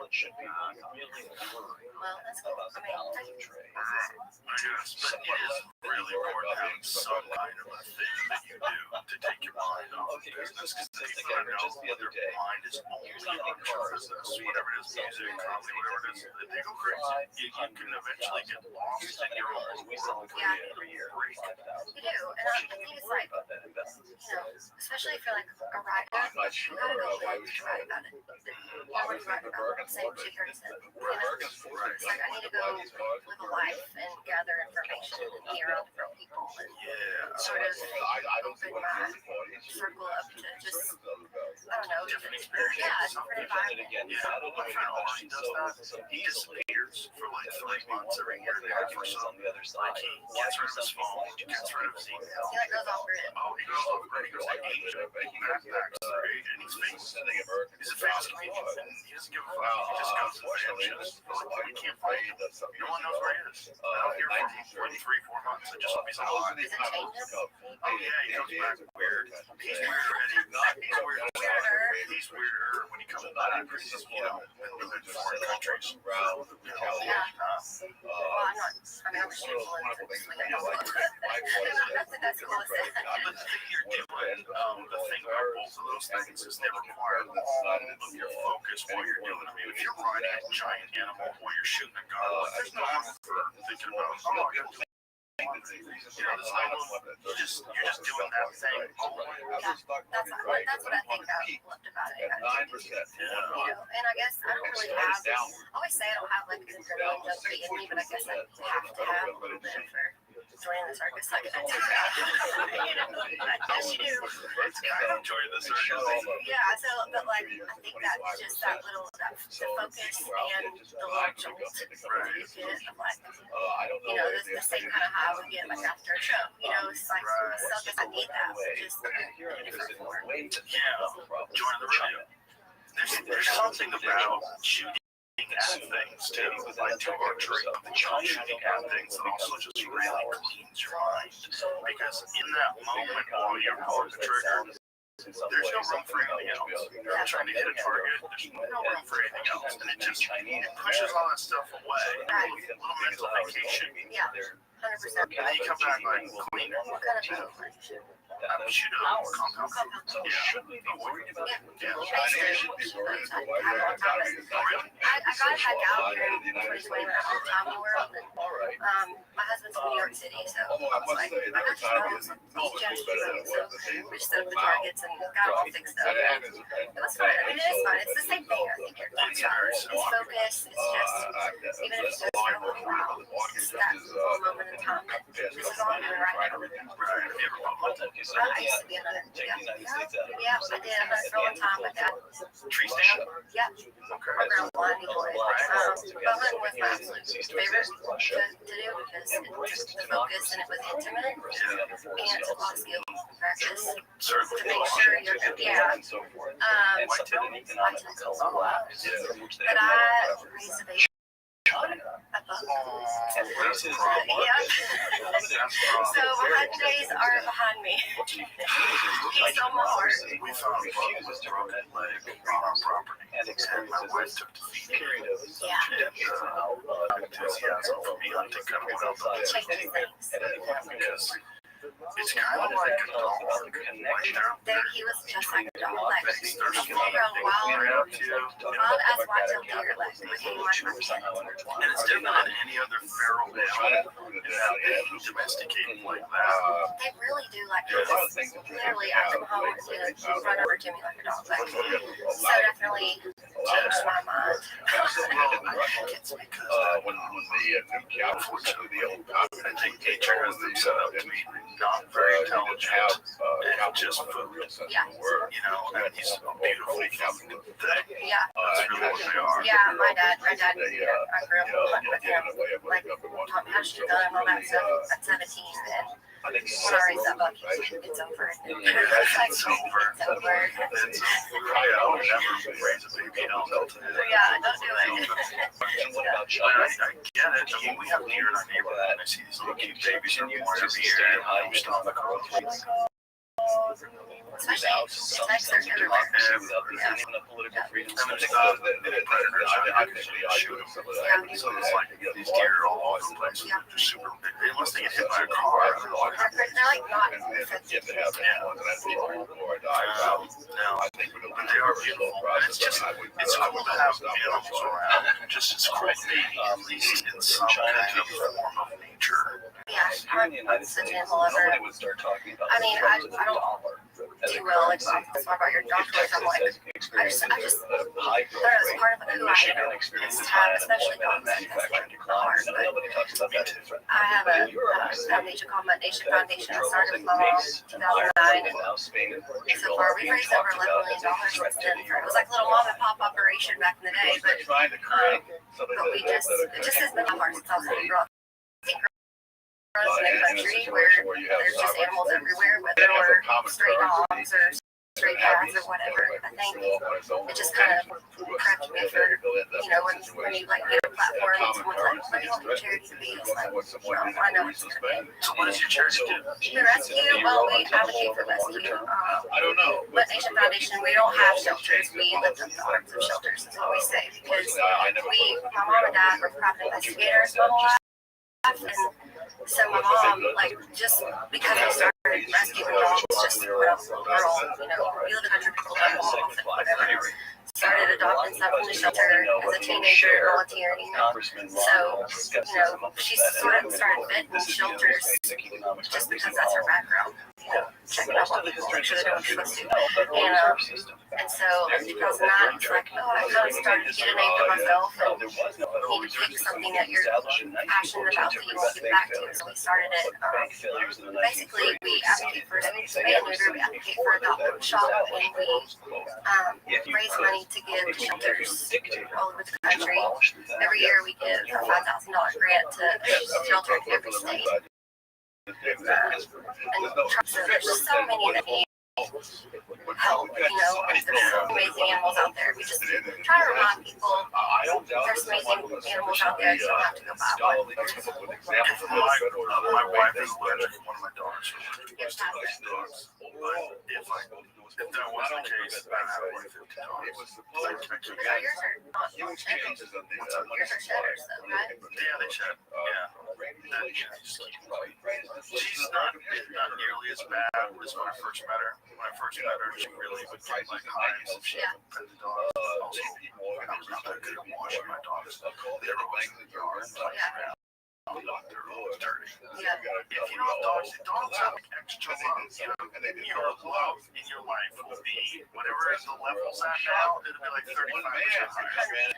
For sure. I'm allergic to everything. I love horses, cats, dogs. You're allergic to horses? All of it. I live like I live on a leg road. I'm just a top and a leg road. I don't know that. I don't care. One of my daughters is so allergic that they went to this horse-driven, they have like this tourist thing, you sit in the back of a wagon, and just being downwind of the horse, her eyes were swollen up, we had to get off the horse and walk her way, we went to the pharmacy, it was bad, she's got it bad, she did that, she did the whole thing, but they hated it. And then when my wife stopped, it's then all her allergies got way better. She was doing shots because Texas has a lot of orchards, she was like California, you don't realize it, you come here, and then you get with like, I was sneaking all over here because I live in Nashville half the time. Austin half the time, and it's like the two of the worst. I didn't know that Austin was that bad. I didn't get them at all until really probably the last year. How long have you been here? 5 years. So last year I started getting sore throat. So I was like, I'm getting sick. Maybe and then I went to Vegas for the UFC. No sore throat. Came back, sore throat again. I'm like, it's an irritation. Because it didn't make any sense. I was like, I feel good. I feel like really healthy. So like this thing in my throat and bothering me. I'm like, maybe I'm just gotta be careful now if I go for the cold. Because I didn't want to admit it. It's like everybody else getting allergies. I'm not getting it. It makes sense if you're like not used to the trees and the grass here. I mean, it's a whole new ecosystem that you have to be used to. Everything they say takes like 3 years before it hits you. I'm like, shut up. That doesn't make any sense. But it's true. Yeah, it's true. It seems to be true. It seems to get me in 3 years. What do you do about it? I feel my body's going to adapt. I feel like I just let my body deal with whatever these allergies are. They'll figure it out. I took a lot of vitamins. And it seems to be better. Like this year I got like a couple of sniffles a few days in a row where I was like thinking I had a cold and I realized it was high something. fucking cedar or whatever. Yeah. You just didn't have to pay attention. Yeah, I guess. But whatever that is, all the positives about living here like greatly outweigh it. Yeah, I love it. These rules. It does. And I thought, 2020 then, right? Yeah, my little brother was here, his husband Mark, he went to UT and never came home. Our little town, Lindo, Texas, represented. It's about 80 miles east of Dallas. So I bought a place here in 2017 and spent a lot of time with us. It's great. It's great out here. We should probably stop talking about races. It's not, there's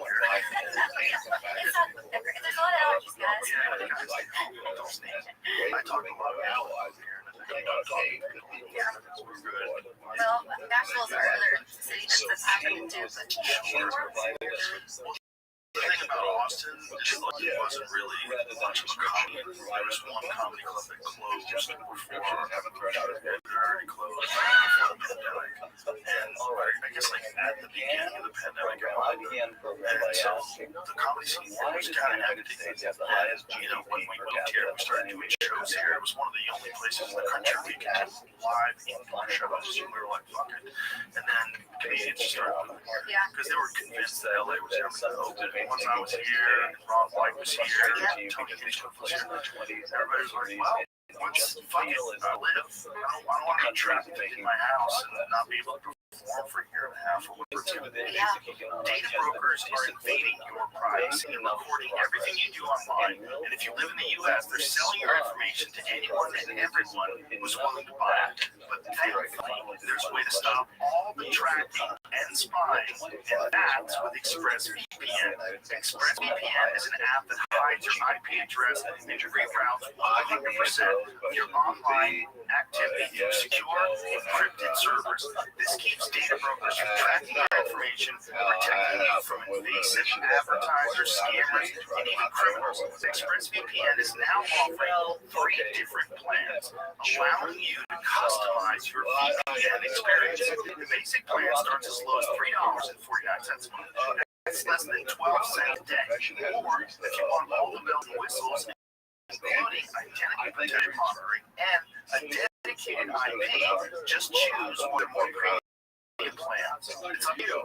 Plus, right now, you can get extra months of service if you tap the banner or go to expressvpn.com/Rogan. That's a price as low as $3.50 a month plus 4 extra months of service. Go to expressvpn.com/Rogan. If you're watching on YouTube, get your 4 extra months by scanning the QR code on screen or by clicking the link in the description. That's great.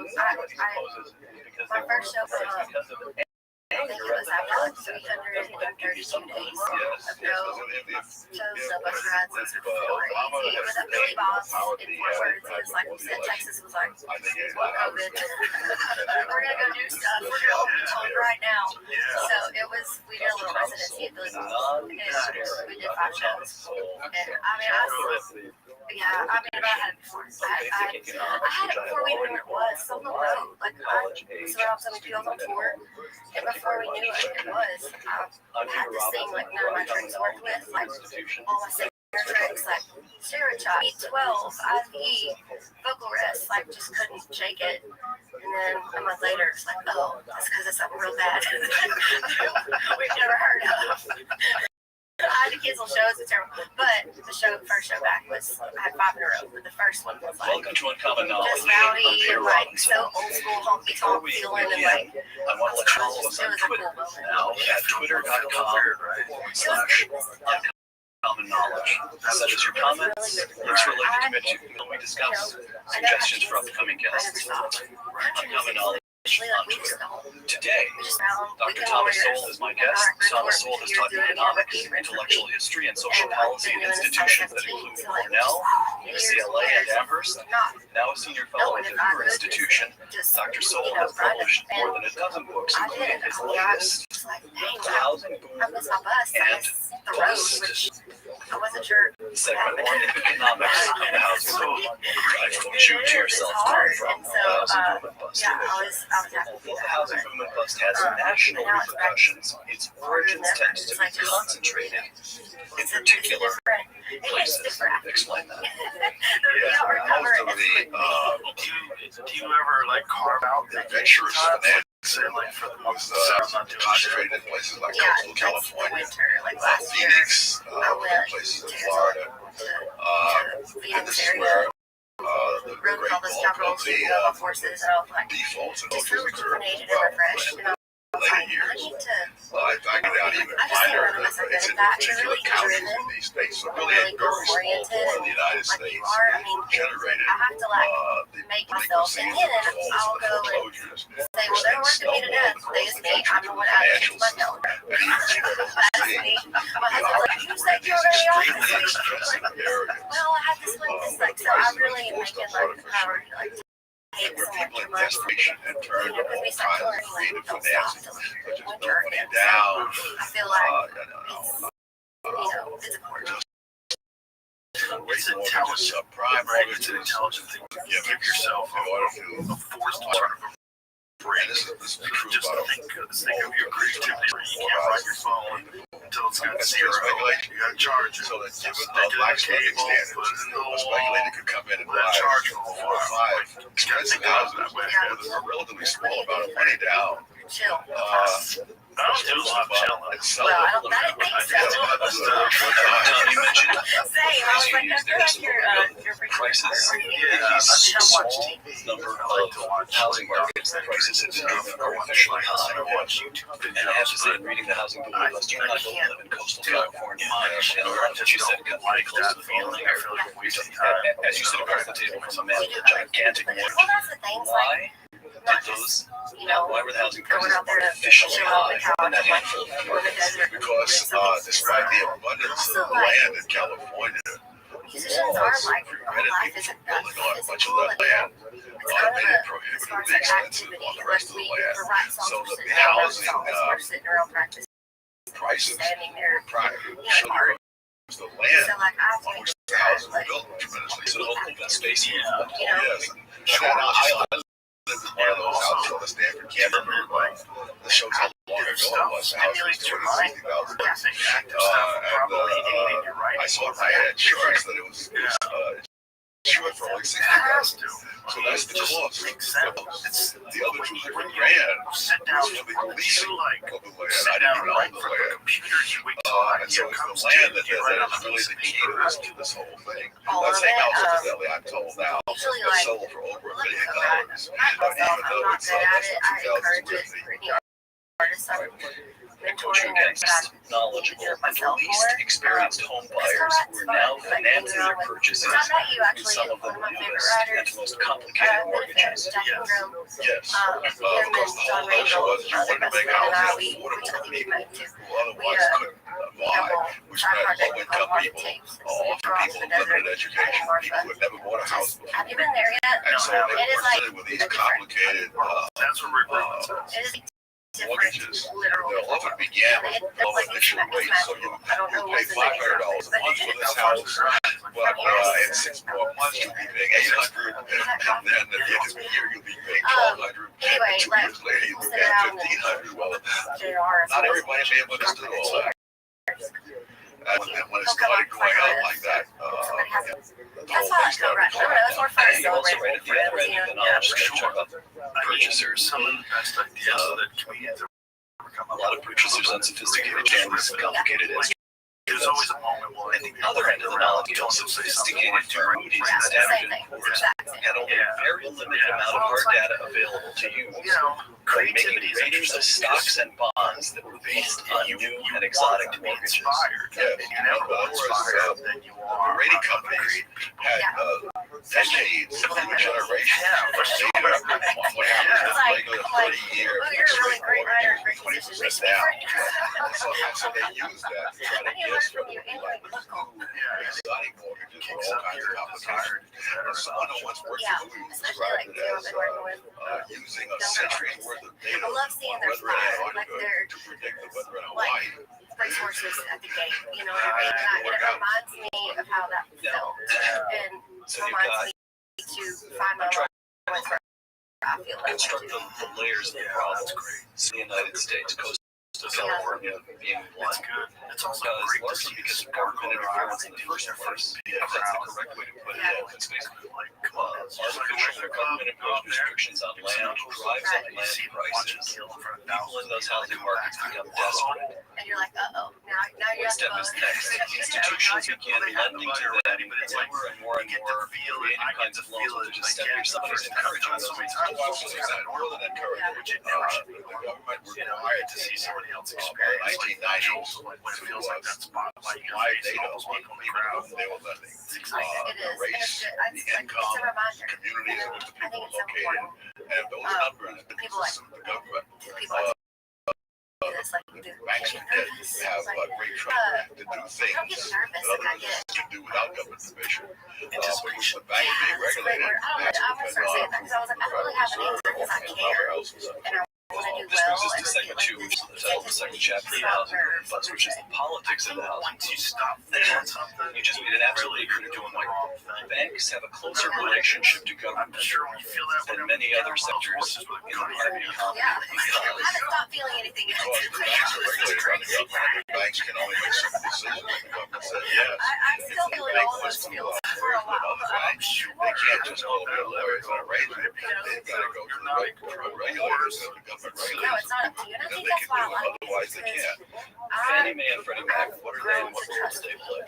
These are two government-sponsored I trust my man. enterprises which Mostly purchase it's up to me. Like, I want to mortgages in there from for banks and the other lenders. And I know And so, my capabilities, and I as know these more risky when I mortgages come along, the on banks don't hold on to those hobby like mortgages. In golf, other words, the I'm like, bank I may don't know what lend the to hell's going to you or to happen. me, It's knowing not that up we to are me. risky. This little son of a bitch isn't moving, and I can't hit it. They sell the mortgage to It's just Fannie Mae like, or Freddie I Mac. don't know, They same get thing. their money It's like right then and there. And it's up to Fannie Mae and Freddie Mac to collect those mortgages over the next 30 years. So let me make sure I have the sequence right. Housing prices extremely high. Cool.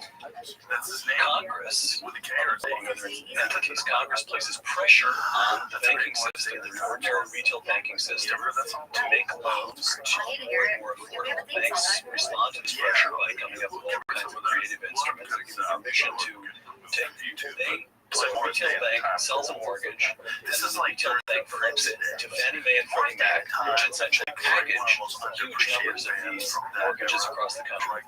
That's the correct sequence. Yes. Because When they you are call kind of Freddie Mae, eclipsed by Prince. Fannie Mae and Freddie Mac are government-sponsored enterprises. Is that the difference? Explain what that means. They have a special relationship. Yes, the government created these organizations, and yet they are profit-making institutions. So the government is involved with them. It's a hybrid kind of institution, not completely private, not completely government. And the relevance of that is that investors have presupposed throughout the existence of these two entities that the government would be very hesitant to let them go down. Absolutely. More than that, they get certain privileges. They're not regulated as tightly as the ordinary banks. It's so And corny. so, It's so like, they have, I believe, something like a $2 billion line of credit. 91.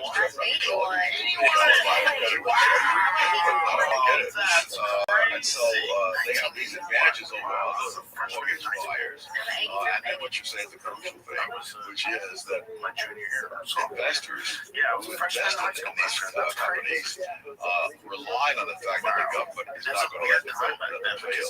Because the government will let some banks fail. Let's consider a few public officials volunteer work for Congressman Barney Frank of Massachusetts in 2003.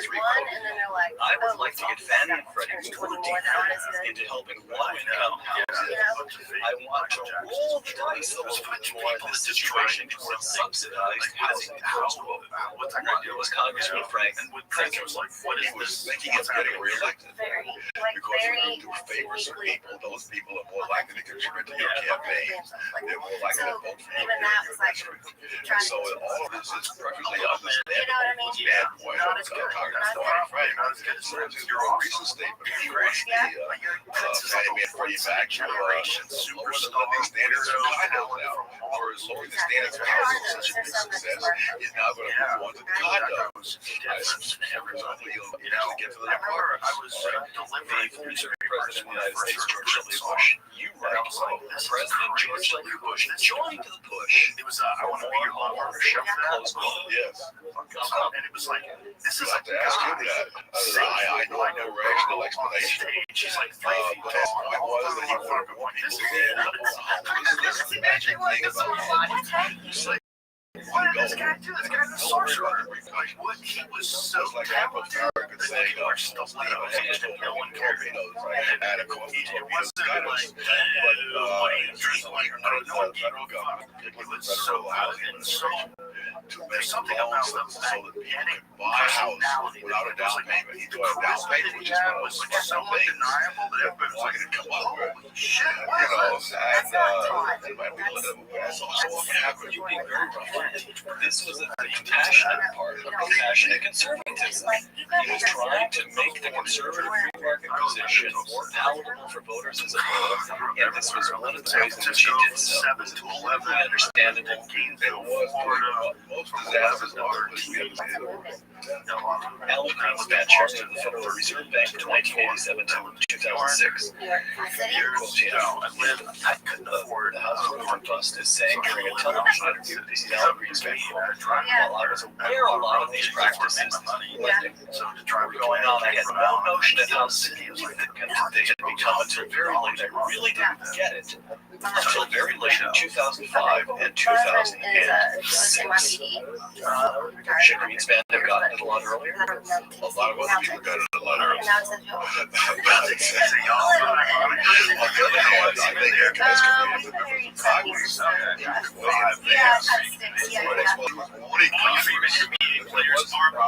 DraftKings Sportsbook, official sports betting partner of the NBA, is the place to bet on the NBA stars this season. Steph Curry drilling low threes, Donovan Mitchell taking over, and Kate Cunningham leading the next wave. DraftKings, the #1 spot for live betting, is live with the others on. Listen to orders, player props, scoring runs, and more. All while the action unfolds. New customers can bet just $5 and get 3 months of NBA League Pass, plus score $300 if your bet wins, paid in bonus bets. Download the DraftKings Sportsbook app.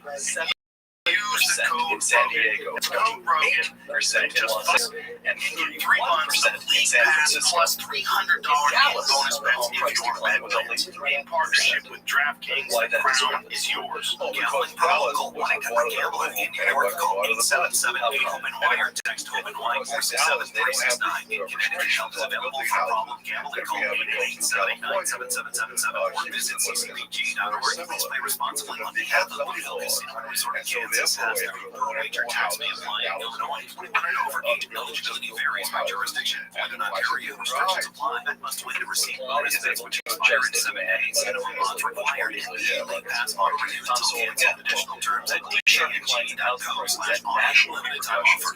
Inflated values of houses in these places are accepted by national organizations like Fannie Mae and Freddie Mac, and by Wall Street firms that bought such mortgages created and sold securities based on the inflated values of these mortgages. Okay. So I had so much fun. Like, I just used to wander around all day. Like, I'd get so many kids, like, Monday through Wednesday. I'm just like, that's what housewives do. Pushing around. Messes things up by encouraging demand for Mac to make loans, to make a market for loans that should really have been made in the first place. Then you come to this third part of this sort of triad of absurdity.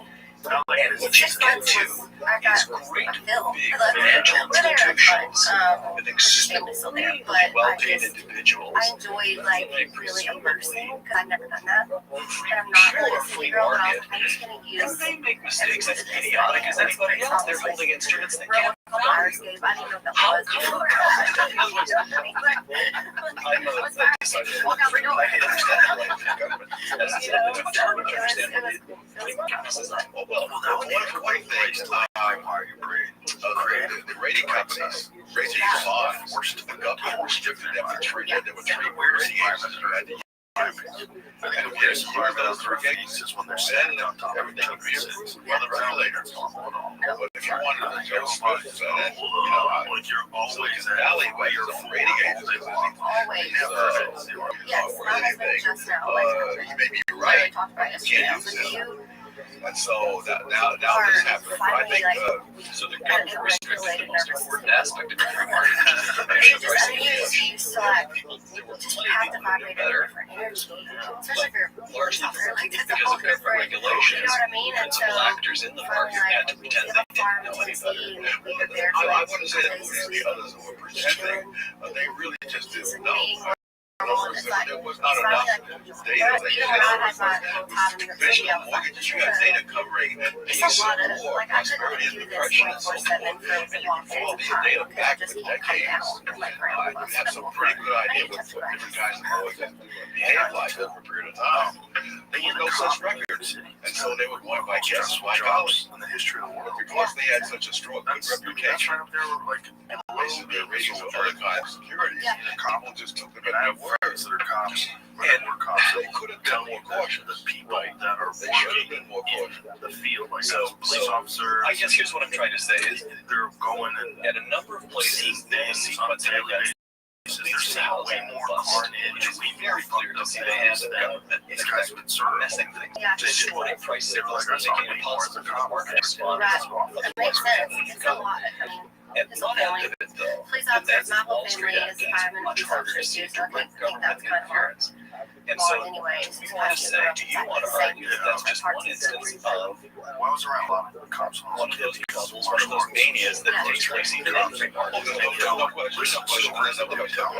so it's not the perfect argument to markets work almost flawlessly to the Shootouts, in this case, we have an example where even markets, human institutions, as they are tested, right? Absolutely.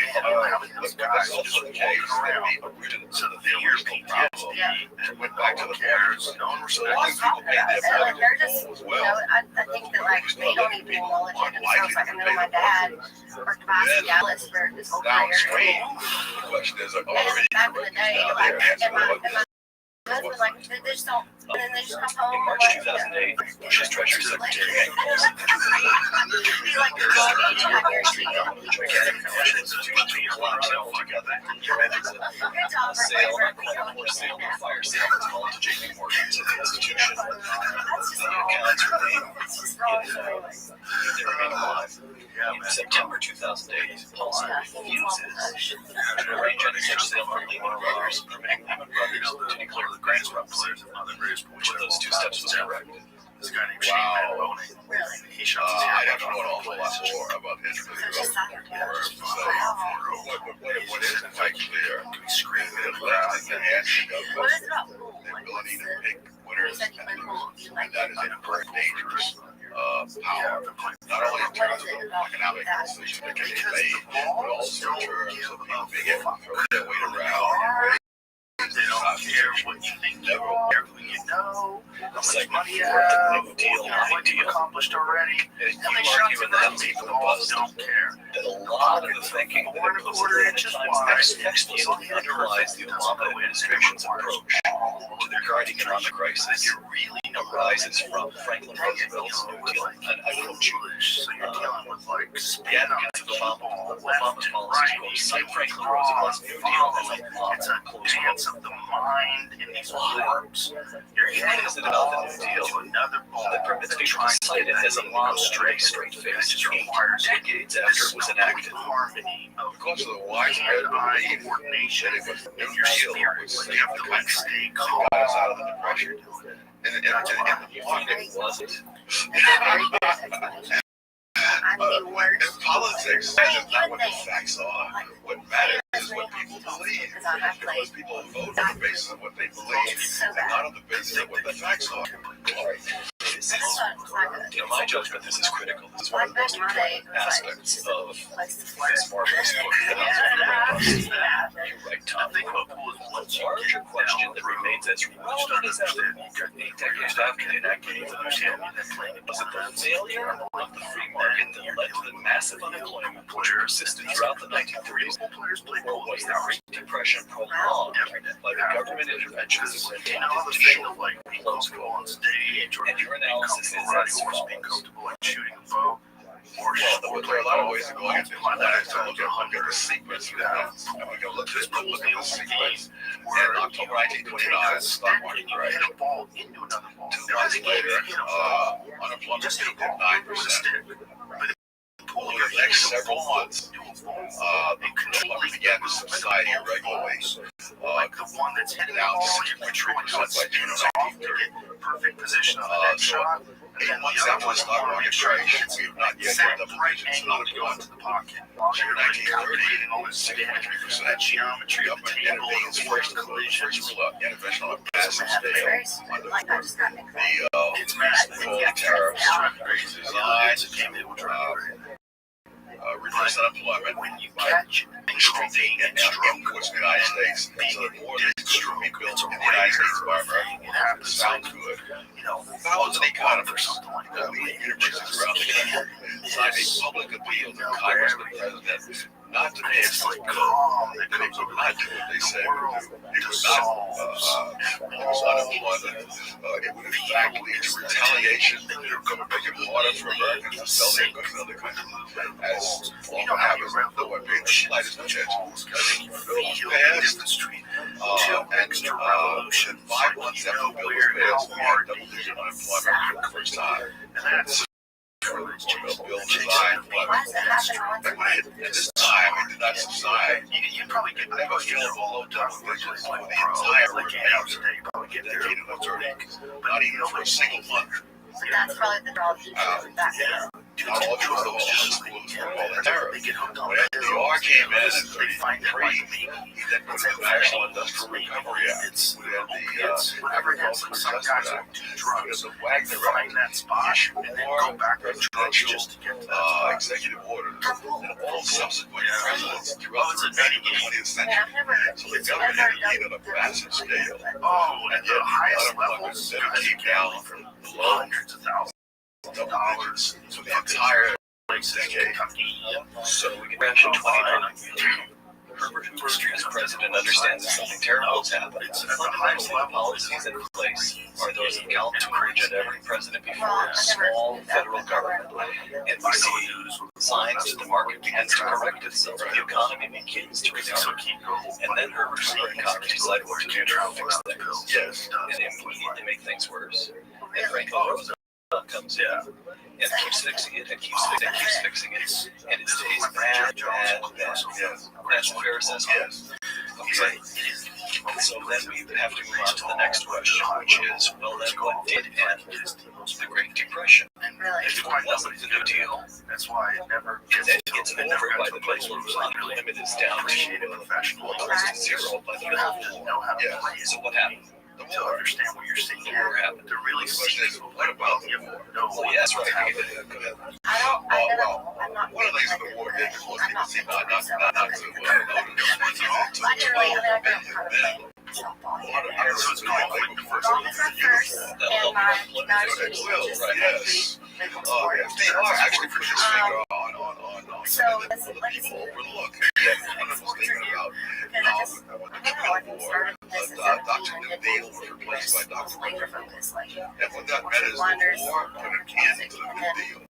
And when you put a more ultimate direction instead of creating all this uncertainty, which all this intervention does, try to decide for Americans to turn interventions, it gave a tremendous certainty because it began the shit off. So what's the contract with the military? You're on stage. So if you sign the contract with the government, I don't know. Like I $1 just, billion, I don't know. I guaranteed you feel get your like $1 that. billion back, plus whatever profit they allowed in the contract. That's the only thing I've ever So wanted it's at. a war. You see, Everything it's is all war. the Everything this else is war. rhetoric. Never, what you start entertaining is not just a question of the merit of the particular intervention. It's the fact that nobody knows when you're going to intervene again. So many people That's are true saying like now. that. They say, But, you know, this whole thing about no one said that you can fire the head of Jura Motors. I barely graduated high school. I was like, I don't want my dad's money. And so nobody knows I what's went to going to college. I happen. was like, I have no backup plan, so like, it really does help. The hunger that it creates is like a fire. Thomas Sowell, shortly before the Obama administration took Never office, give the advice the man on how who to back had a plan President because Obama's some chief people of are not staff, going to make Obama it. Vanderbilt, said, Maybe "Never ours was is a that serious backup plan. crisis Yeah. to And go I'm to really waste." saying that Close quote. for someone Why who's do you got find that talent, significant? so a real Was desire, the crisis gives us the opportunity to deal with the able to do otherwise. And that's how we see it. And everything that has happened since the administration indicates that that's how the administration has always seen This crisis has provided opportunity for President Obama and his to do what they would have liked to do, otherwise they would not be able to. just as the case of the deal. And I don't want to give away, but I just think that's like For big government the reason intervention. that Long before there was a stock market crash, the hard it's work just the obviously stock market crash gave them an opportunity to step in. It's another parallel is that people talk about all these these highly intelligent people who the president surrounded himself. tutoring, how to like highlight the They tutoring, are surrounded like themselves with everything's highly people. That just doesn't guarantee anything except brilliant rationalizations of things. It's just so wonderful that you found the Took office, the financial system appeared close to collapse. Serious economists, including our colleague at the School Institution, Robert Rothschild, that there was a significant chance of not just recession but depression. And today we've got a financial system that's functioning. Housing prices are settling rather than crashing. And there seems to be general consensus that we'll see a recovery within a year to 2 months. we're lucky once So, we get to like, why not take President Obama at his this is word what we're supposed and to do. simply impute to him the motives that he claims? He came into office, You know, passed a stimulus bill and a raft of other measures because a financial crisis demanded that he do so, and it seemed to have worked.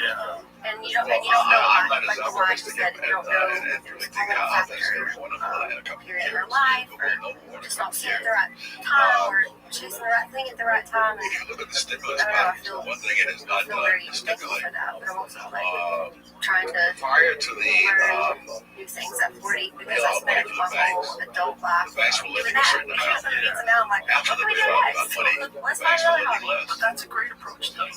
So, I mean, the stimulus means that he's not going to just on the government's only being spent. I don't know, just that So, cool, like, this will stimulate other than the age economy. wisdom and also feeling accomplished. I mean, I Money feel like I set my stimulation goal, of the economy you know, and fell that to the feels lowest like, level in okay, I 50 take a years. Yeah, that's got to be a part It of it. fell After the stimulus, yes. That's got to be a part that you can Business relax a little. Like, not that, you know, you will, you know, when it comes to like writing and singing. So that if you look in terms of what actually happens, right, Am I going to make it? Like, what actually is happening is no such stimulation as they're talking about. the whole let me mention a few administration. your life or your business, and you'll have your life be better. More couched in terms of controlling costs and spread for all linked in exactly. You seem like somebody that chases a lot of these things. was started Angry, through housing which I think is bust. really inspiring. You tell me what you believe the American people should understand And about no one each. told me that until I started playing golf, and now it's too late. We talked about the stimulus. That's still to martial arts, you never conquer the that. cap and trade global warming bill just passed the House in late June and now moves to Senate. The New York Times says the legislation falls far short of many European governments, and environmentalists say it's needed. For sure, if I don't think we have sometime on To avert the worst effects of global warming, close quote, what does Thompson have to say about this cap and trade legislation? I got it. Remember that funny without saying that you're taxing It's people. a superpower. is it right? Whether it looks back down on The idea that you have to you can't sit in school and find out that even kid's if it good at their does, stuff. Right. Find out if there's a thing that okay, maybe they can't sit there when someone's teaching them math. Maybe they can work with it. Maybe they start talking higher different. temperature of the Whatever earth. it is. It They seems probably have a thing they're really good at. If they can find that thing, I bet they focus like a motherfucker when they're playing video games, right? So what's that all about? You know, find the thing that kid can walk there are into. literally hundreds of people from their lives specialize in this study of time to know that it's not People sit down when they're sick. President Obama said In a chair where some lady making $35,000 a year doesn't like kids and is teaching them some shit that she doesn't care about. So there's no energy in the room. Everything is in the front of the Better healthcare system is also essential to rebuilding our economy. We want to make health insurance work for people and businesses, not just insurance and tech companies. a lot of energy. That's not a problem. It's just not providing an environment, a growing mind. it really This is. turns into a dome draw some What work. Curtis reasons to This believe people that the shutting government themselves off all day, to make showing healthcare up and just doing some stuff that they don't want to do because they were taught to do when they were pay kids. the expenses. It's entirely I different. feel like there's a lot more opportunities now. They have refused to pay the cost of maintaining the health system. And so, But in no, honestly, places like, like Britain or everybody just Canada, learns the you same, don't everybody find goes the to the same same class, level you know what I mean? And I healthcare just, that you have in the United my mom States. says, I You like, have something like recently they showed a 30,000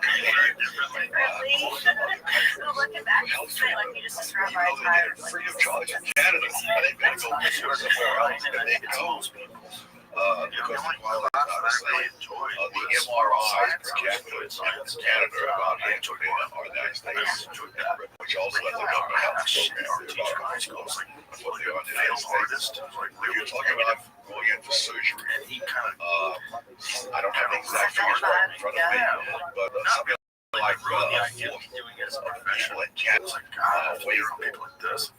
6 months Just like so negative. surgery. It's a higher percentage. In the United States, 35% wait that long. In Canada, you wait 10 weeks with MRIs to find out what's wrong with you. Now, a lot of things can happen in 10 weeks, and many of them are very bad. So, if you want something cheaper, you can always get something cheaper. It's just that you're not going to get the same quality. Now, then we break down the cost of healthcare. The government would have to operate the system more efficiently than the market does. I can't think of anything that the government operates more efficiently than representation. And if it's all, you see the profits on the oil, the pharmaceutical companies and the hospitals and all that. There are other thousands of non-profit organizations in this country. If the profits are the problem, the non-profit organizations can go in like the companies people want to profit and lower the cost to us all. Why don't they do it? And this is from John, sent in a question by to be submitted to you. This is from Andrew Haslett at The Occasional. So none of us became artists. And it underlies a great deal of what we've been talking about. This guy wanted was to kill The right of center gets lazy and complacent about defending free markets and classes. I free stopped my senior year and Is that why we've ended up where we are today? I was also traveling. I don't know. If you have a trends when you're talking about politics, there's no question about it. I mean, when the first Bush 40 Trump talking about a kinder and gentler economy, I mean, that was the beginning of the downward spiral. When his son started about compassionate conservatism, So that's does not mean compassion for taxpayer, by the way. That was the further move in that direction. So lots of this once they got power, it was easier for the Republicans, for example, to the Democrats that use that power. a leg into church, smelling terrible. Get me out of here, crew, you assholes. That's hilarious. Last night. My mom had to go with me for the first 3 months of my house gig because I couldn't get into 18 and I was playing house band. So she'd be like, well, good, you can drive back 3 beers, listen to y'all play. Send us your comments, related material, suggestions for guests. We'd love to hear from you. And now, for uncommon knowledge for institution. There's that turning point where you need to have one teacher or someone that in your childhood or high school, years that turns things around for you. I got like, when you're talking about your art teacher, I just teacher name is Caldwell, and she taught speech, and I was a terrified, literal, the shyest kid ever.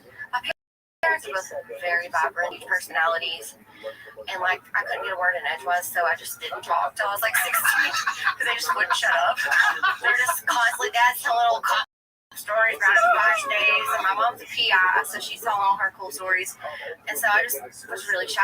And my little brother, he's 5 years younger, and like we just weren't very like vocal. And I somehow forgot I didn't pay attention and didn't put down my classes, you know, like my junior year of high school. And I got shoved in a class where there was one spot, and it was speech honors, and it was a debate class. And like that is not my vibe. I was panicking. My mom came up to the school. I was sobbing. I was like, I can't do this. I don't even speak hardly. But I was singing like here and there. I was singing in church. Like I could do it if I was singing, but like still shyly singing. You know what I mean? Like kind of in the background. And my mom was like, I can figure this out. The school was like, well, there's not really any room for her in any other classes and whatever. And it was an honors class. Like this girl was like barely passing every class except choir. Like, they just allowed you to enter into that class? They just somehow, and so then I think looking back, like Miss Caldwell and the principal met my mom, and she looked at Miss Caldwell and she was like, can she do this? And she was like, she needs to do this. And so, and I had to debate like against these seniors and real smart kids, right? But it really brought me out of my shell. And so I'm thankful she wasn't like her art teacher. I'm thankful that Miss Caldwell was like, no, I see potential in this girl, and if she's gonna be, because I sang at the talent show or whatever, she's like, if she's gonna be a singer, she's gonna have to learn to be in front of people and to like show her personality and come out of her shell. And it really like changed my world, because then I started playing in bars and I started to like come into my personality a little bit. You can't do this if you don't have, if you aren't confident and have confidence in who you are, you know? Right. And the ability to be who you are in between songs. That is a really important part. Yeah, and that's where people get to see you. Yeah, so I'm thankful for her. Thanks, Miss Caldwell. Love you. Damn, Miss Caldwell killed it.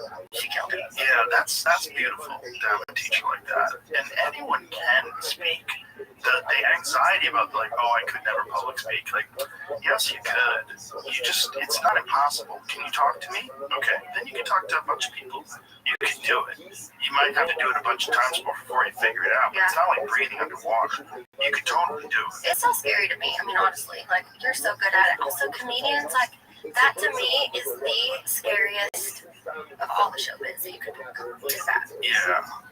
It's one of them. It's that's kind of what I like about it, though. I like scary stuff because you'll have less people doing it. So you'll be like, that's why I got into fighting. That's why I got into comedy. It's like it's like if say like let's say if you want to be a lawyer, people are trying to be a lawyer. Oh my God! You gotta go to law school. You gotta get a degree. You gotta pass the bar. You gotta get hired by some sort of a law firm, and you're gonna try cases. And what are you doing? Like a lot of people trying to be lawyers, because there's a clear pathway. But if the pathway is like foggy, like how do you be a professional fighter? Like, oh, I'll go that pathway. Like no one's doing that. Like the people that are doing that are all crazy. Like those are my kind of people. Or if the pathway is how to be a comedian, like, oh yeah, all these people are all misfits. This is perfect. These are my people. Like, this is perfect. I'll go do that. Like this is like I'm short of being around like-minded, interesting people. Yeah, that's a great way to look at it. I always think about how, like the first time you step on the stage and you're showing all your cards, like. Did you remember your first time? Well, but for a comedian, to me, it's like songs are different. Like, the first game you play, whatever, everybody has their first time that they're like learning their ropes and how to get their feet under them. But that's just so raw. Like, here's my jokes. Here's my whole heart. Yeah. I hope you think this is funny. Like, just every time I see it, I'm like, that is the hardest thing in show business. The first time I ever did it, I was still fighting, and I'd done nothing but martial arts competition, like literally 8 hours a day for my whole life. For 6 years. And then I was more going on stage at an open mic night than I'd ever been fighting. Ever. That makes sense to me. But I was confused. I was like, why am I scared? Like, this doesn't make sense. It was so baffling to me. I was like, why am I so nervous? That makes sense. It's something you were good at it, but you had to do it professionally. I didn't even think I was good at it. My friends told me I was good at it. And they only told me I was good at it. Like, we would go to tournaments and everybody would be terrified. We'd all be like really nervous. And I would be the humor. I would lose humor. So I would be the guy cracking jokes. I'd be the guy doing impressions of each other, like of different friends, like what they'd be like having sex or whatever it was, and making everybody laugh, saying totally inappropriate stuff. And my friend Steve, who I'm still friends with to this day, he was a grown man. I was like 15 at the time. And to this day, he's still one of my best friends. But he told me, he's like, you should be a comedian. Like, you're funny. It's like, and I was like, you think I'm funny because you like me. I go, but other people are gonna think I'm an asshole. Like, my sense of humor fucked up. And he's like, you should just go to open mic night. And I did. And I went to open mic night. I was like, oh, everybody sucks. Oh, this is fine. I was like, you can go to see a few professionals and a few people that are just struggling. I thought everybody would be like Jerry Seinfeld or Richard Pryor. Like, I'm gonna get killed up there. This is gonna be terrible. And then I realized, like, oh, this is just like martial arts or anything else. You start off terrible, and then you try, and then you get better, and then you figure it out, and then, you know, it's like, but I just wasn't, I was just stunned by how scared I was, more than anything. Yeah. Do you remember the first time you ever got on stage, like at a honky tonk, or? Yeah, it was how old were you? 16. It was a True Value Country Showdown, the Rio Paul Mile in Longview, Texas. Yeah, and I was scared to death. It sounds like the Shy Kids, too. My dad's a songwriter, too. You're gonna love this. My dad is a songwriter, plays guitar. And he had a band, his cop band, on their side gig was all narcs, and they were called Contraband. They were a country band called Contraband. Can you even? That's a great name. It's the best. That's a great one. That's funny. Yeah, but he wrote songs, so I was like, I'm gonna enter this contest. My mom was like shocked. I was like working in New York. She's like, go pick the weeds, and I'm like, Mom, there's a ad on the radio for a contest called the True Value Country Showdown. I'm gonna enter it. She was like, what? Too shy. Like, are you kidding me? And I was like, no, I want to do it. And she was like, what are you going to sing? You got to sing an original song. And I sang one of my dad's. Oh, wow. What was the song? It was called, gosh, I can't think of it. Too many song titles in my head. Way too many. It's like Dunbar's. Here I Go Again. That's what the song was. Okay. And so, like, because I grew up on, like, my dad wrote, like, Mama Tried. Because I grew up with him just playing John Pride and Haggard, David Allan Coe, and Guy Clark, you know. So I started to realize, oh, some of these are, like, my dad's originals, and some of those are Merle Haggard. They're not just dad's. But, like, I got up there, and I didn't win, but it was, like, my first... Okay, like you were just saying, that's my first. Like, okay, maybe I can do this. Like, I'm green, and I'm new, and I'm young, but like I'm terrible. Like I'm kind of equal with these guys. You know what I mean? We're all babies. Yeah, it was. And it was. I don't know. I think that's the first time I was like, okay, I found something that doesn't feel foreign to me, that's not so hard to learn, you know what I mean? Yeah. Do you believe in fate? Yeah, I do. You probably should. Yeah. Right, because it worked out. Yeah, exactly. That's my bias about fate. Like, if anybody should believe in fate, it's people like you or I. But I'm not sure. But my bias is that I believe in it because it worked out. Yeah. You know, but I mean, if your life is shit, and you're like, this is fate. Like, what did I do? And I'm like, God, my asshole. And everything just turned out so terrible. You know? Oh, well, I don't know. I feel like I also met my husband in like a crazy way, and so I can't help but believe in fate. There's something to it. Yeah, I believe in it. Yeah, there's something to it. As much as my rational mind wants to ignore the possibility, like the randomness of the universe, the size and scope of it all. Do you really think it matters what you do? Do you really think it matters? But it does to you, right? It has a giant impact on your life, and everything matters. Just because there's black in your homework doesn't matter. You know, everything matters. Right. Your whole world, everything matters. It's like you can't think that things don't matter like that the universe wouldn't have a plan for your life, but it seems to have a plan for everything. Yeah. I mean, all of it seems to be happening for some sort of very bizarre reason. All of it. So I'm sure that there's something to fate, but it's just my rational mind wants to go, that's just your ego. It's like silly. You could have been born in Somalia. You know, life could have sucked for you. You know, it's hard to, because fate's a weird one. Like, you can't measure it, can't put it on a scale, but it seems to be real. Yeah, what's real for us? So it's real. I guess. But also, like, your ceiling is giving me. Yeah. I love it. The little shooting star. Yeah. And you were like, fate is real. And I was like, yeah, it is. If I don't tell people, I didn't tell you. But sometimes people, they're like, my flashbacks. It's awesome. That's what I love about West Texas. Something about it. Like, it's just so vast in the middle of nowhere. Like, the stars are, they feel like they're, we call it the thunder. Or we like lay in the yard and it just feels like we're grabbing them because it's so dark there. Yeah. It's magical. Well, they're all on top of you and you don't have any light pollution. Yeah. Yeah, that's the thing that ruins the world. That's the problem with here today. That's why everybody's so stupid. They're like so like stuck in their own world just because they don't realize they're in space. You know? You don't get that break. Yeah. There's a break that you get from space that I don't think you get from anything else, where you just like look up and go, oh yeah, okay, I'm taking all this shit way too seriously. Yeah. This is nuts, like just above us. It totally is. And I also, when you said that, it made me think of, we were talking earlier about women, like, I don't know, just kind of reaching some goal and taking a breath and calming down and going, okay, everything's okay. It's like, I just feel like, I saw Shooting Star and lost all it. I have ADHD. I lost the whole thing. Well, we were talking about space, What happened? inspiration, I don't know. fate, and Pew, pew. Squirrel. What are you sending over there? What are those? oh, these are Lucy's. They're breakers. Do you ever take these? They're bad. I like this. You like? Here, try these. These are strong though. Oh, They're like what, 6s? 9. Oh, well, pass out. Yeah, don't do it. I'm not doing it. I'm not doing it. This is strong. This one's not. Yeah, these are 9s. I got some 4s. I'll check the 4s out.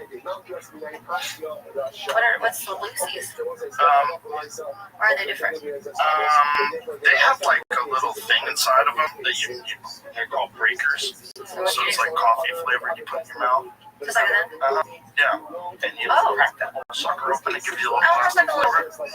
it's a little sugar. That was like a little cupcake. In there for you. Well, those are 4s, right? So it's not bad. Oh, This Lord. is nice. Yeah, That's nice. I gotta run out here.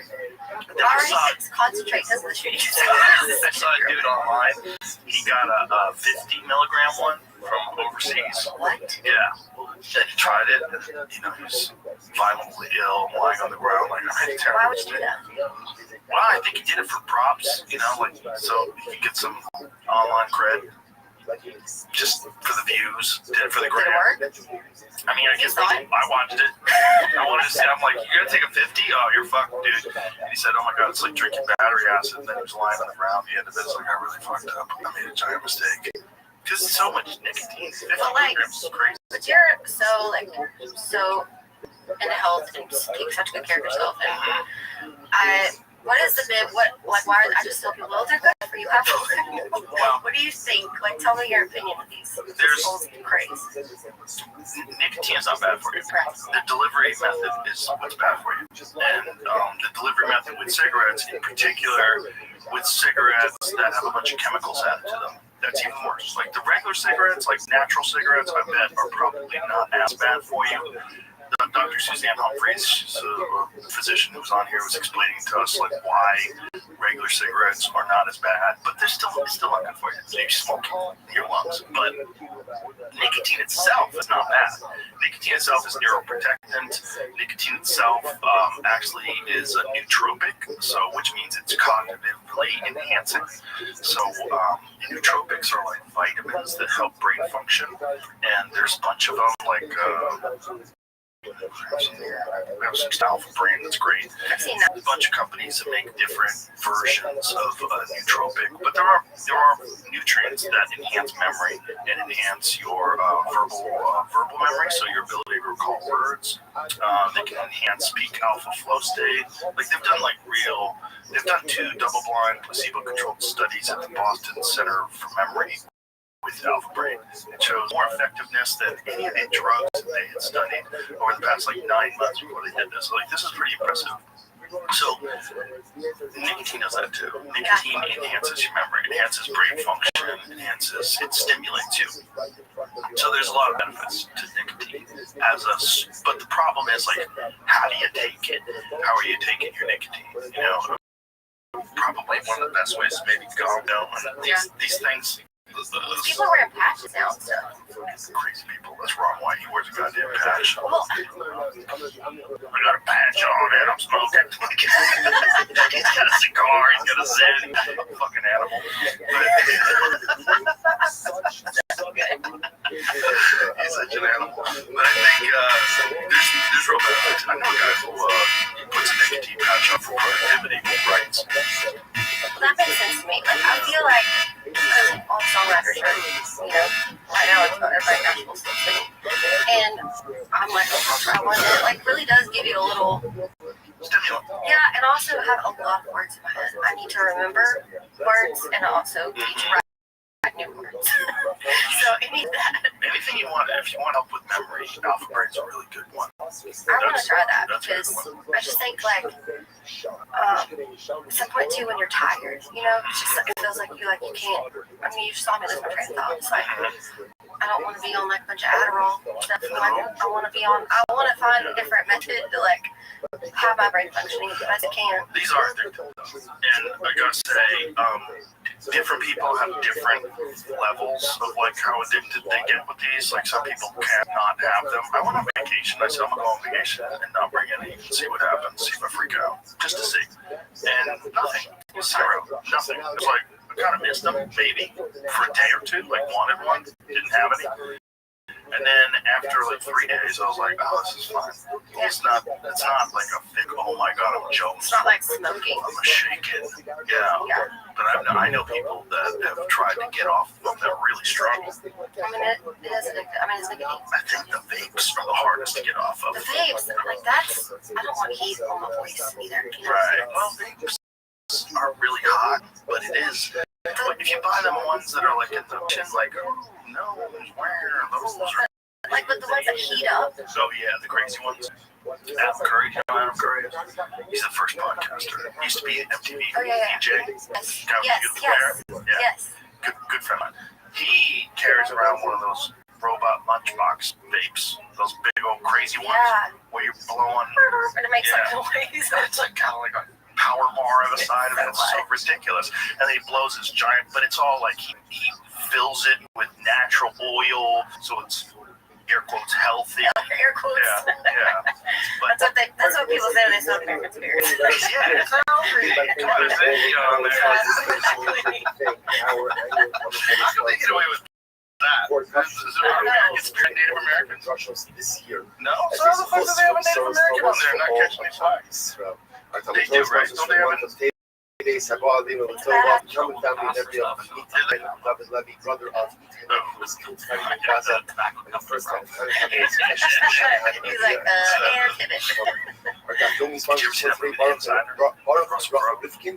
It's got a guy who works for a tobacco company that is explaining, he's a chemist, who's explaining how they added all these different things to make it more addictive to kill him in the film because they don't want that information to get shown. He's the insider. It's kind of crazy movie and based on a true story. Wow. Yeah. They put in bunch of shit in cigarettes to try to get you hooked. Well, and they do it. I mean, it works. Cool. That's the hardest one. I feel like that's the most you hear people talk about trying to quit that drinking to me. You know what I mean? Just on the daily, I'm in a band, so we're like, oh, I quit. And now they're all like, you got a Zen? Because it's just highly addictive, I guess. It is, but it's people want something. They just want something to take them out of whatever state they're in. Give me something. Give me a drink. Give me this. Give me a coffee. like everybody I know that's in Alcoholics Anonymous, they all smoke or drink tons of coffee. It's either or both. Yes. Because they just want to do something, something's not going to make me suck dick for bus fare, but I'm at least get a little bit of something different than regular life. I don't want to be homeless, I don't want to be cracked out, but give me something. Yeah. Just give me a little something to take me away from where I am right now. Yeah. Not away, just a little bit away. It's a little next door. Let me go next door. All right. I'm going to start saying that when I'm like, I need to go next door. Just a little bit. I don't want to go too far away. I can hear everybody. Am I supposed to like break this little candy thing? I do. Yeah, I break it right away. It's cracked down that little sucker. What's in there? Probably candy. Ooh, That's nice, right? that's like a little worse of Worth the flavor. next door. I like those. My buddy Duncan found out that his blood sugar goes up when he vapes because he was buying those gas station vapes, and he got type 2 diabetes because he was eating too much sugar. He's okay. Don't worry. But he realized he monitors his blood glucose that when he was vaping, his blood was going through the roof. Okay, why do you think that is? Like, why do you think it's strawberry flavored? What the fuck do you think's in there, bro? You're eating candy all day. Like, you're vaping on like sugar. Sugar oils. Yeah. It has to be. Yeah. It has to be. I mean, if it's like grape flavored or whatever the hell it is, it's like, there's some. Also, who knows what kind of oil they're putting in those damn And it things? stinks. Probably made in China or somewhere. I watched a video on TikTok of these dudes testing them. Some dude is just sucking on each one of them to make sure they work at the factory. What's going to happen to him? I don't know what's going to happen to you because you're sucking on the same one that he was sucking on. Nobody cleans those things off. You just get them in the gas station and stick it right in your mouth. That's like a karaoke mic. Yes. That's nasty. So nasty. Yeah, spitting this out. Oh, it's pause. Oh, you get rid of it? Buzz. Yeah, next door. Yeah, I like that. Yeah. Excuse me, I'm going next door. Yeah. So anyway, nicotine vapes, I don't think they're good for you. Folks, sorry. Because people thought they were healthier for you than cigarettes. But it turns out, like, no.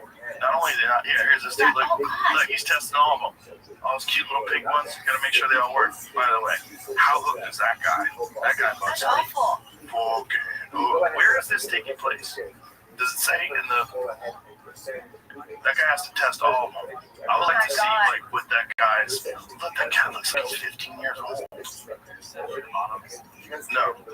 8,000 tests per day. Oh, That's terrible. bro, test his lungs. Because there's a thing called popcorn lung that Yeah, kids I've are heard getting. of that. The thing about these things is that they're very, very addictive. They're more addictive than I think any other delivery method. And the thing about nicotine vapes is the first vape of the day is the only one you really want. The first vape of the day, I would take a vape and be like, this is wonderful.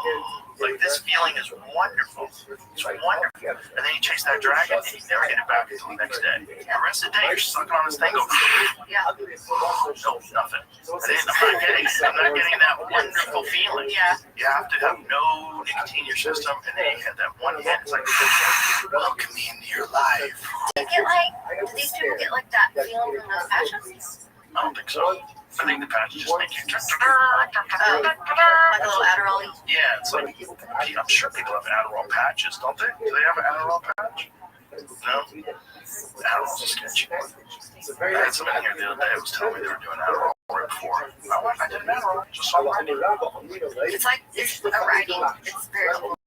Writing. Oh, I'm sure. It's like you don't want to have, you don't want to need it. So I was like, what brain thing's gonna take? Yeah. What are Lucy's?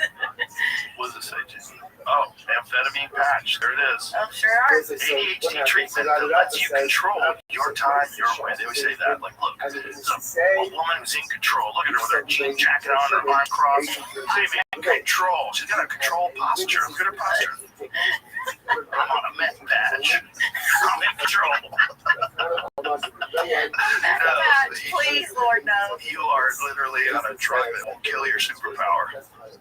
You got a superpower, you're killing it with a drug. so you can I focus. definitely don't want a patch of that. Yeah, no thanks.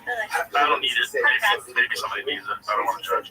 But the reality is that stuff, the amphetamines in any shape or form are highly addictive, and they're passing them out like candy.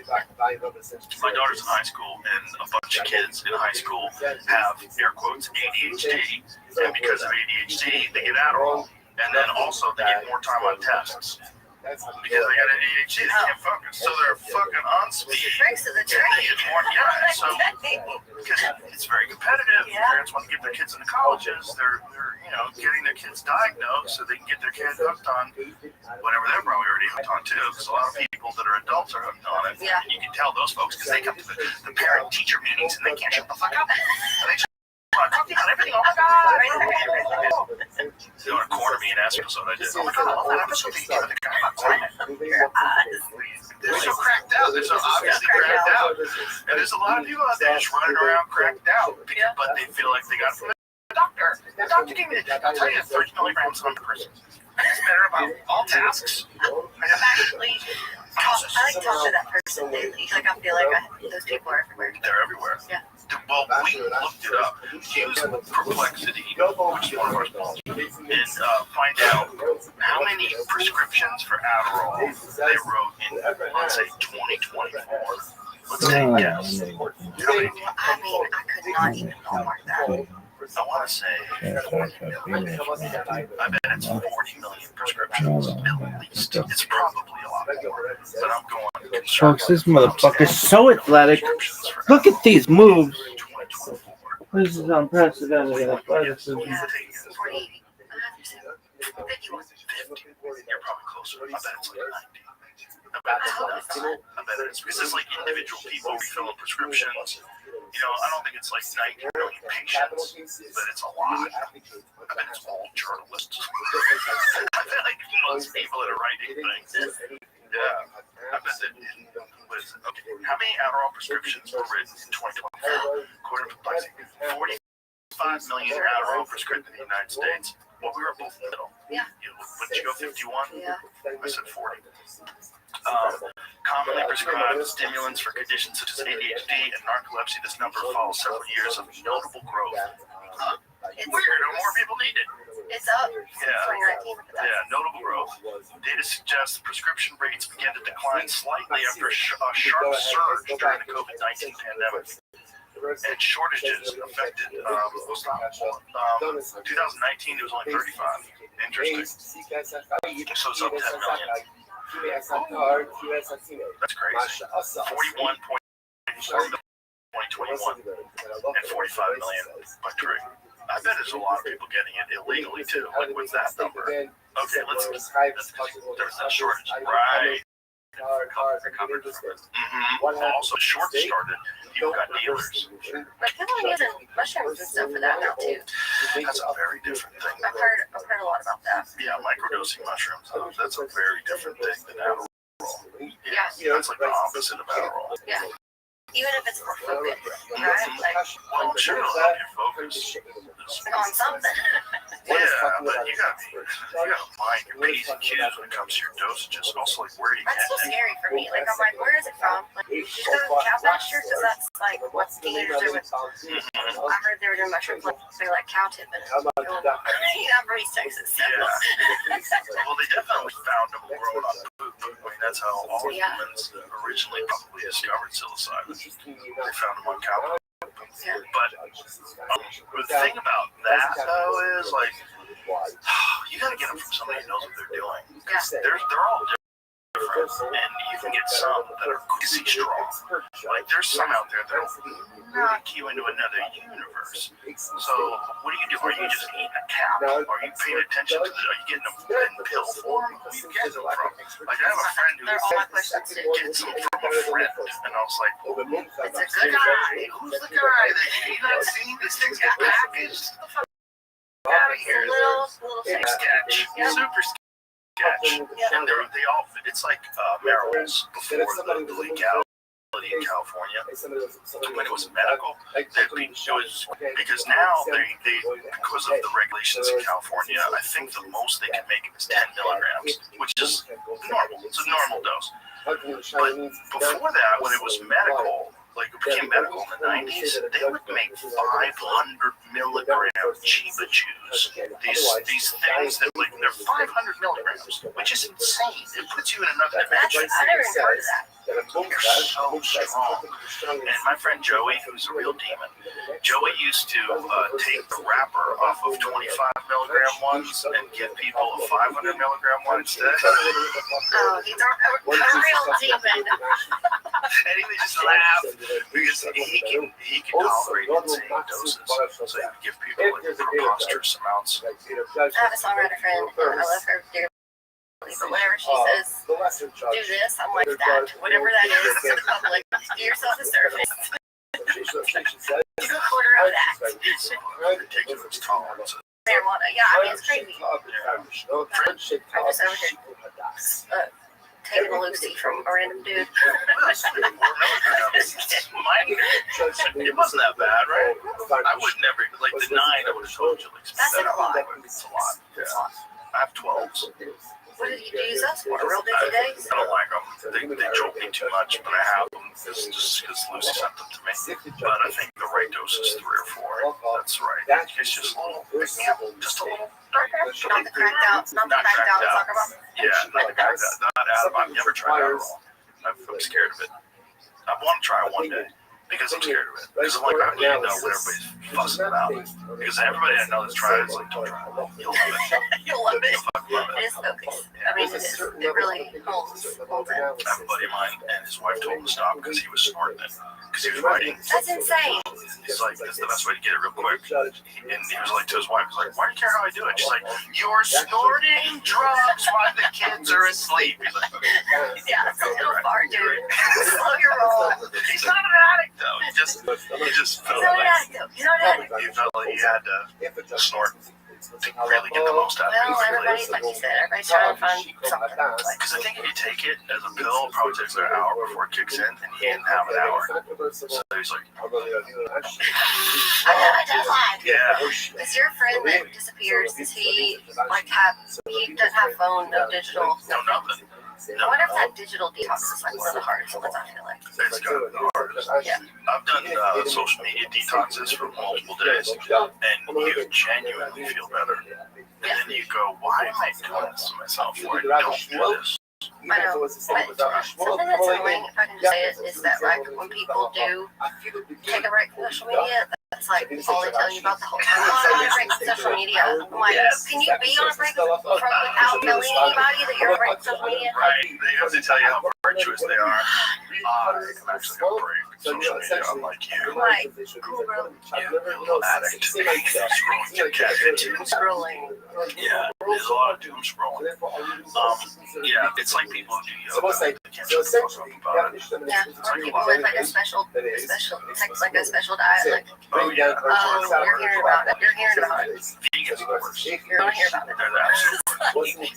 Like, no one has ever met a vegan that didn't tell them they're vegan. It doesn't happen. They always tell you. Never, not They like work it into a conversation. Eventually, they'll let you know how virtuous they are. like you can not eat meat and not touch anyone. Yeah. Do it as a spiritual growth. Just like it's It's your little secret. Yeah, your little secret with yourself is you're not on social media. Tell me. My favorite is being on social media, making fun of people that are on social media. Because there's a lot of really not self-aware people. They're like making people that spend all their time on social media, where they're making videos on social media. Like, that's really It overwhelms me, honestly. I'm trying to, you can't keep up with it, so I don't try to keep up with it. Like, I was just talking with here, I was like, maybe I need to get on TikTok. It's like, there's a lot of music on TikTok, musicians, and like, we have a label now called There's a Lot of Texas, or Austin.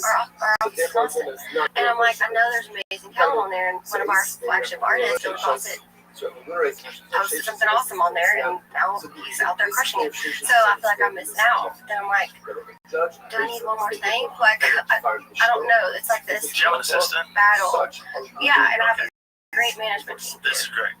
Get your assistant on TikTok and then tell them to let you know if anything's cool. She did that. We signed a guy. His name's Alex Alford. That's what happened. Perfect. That way you don't have to be honest.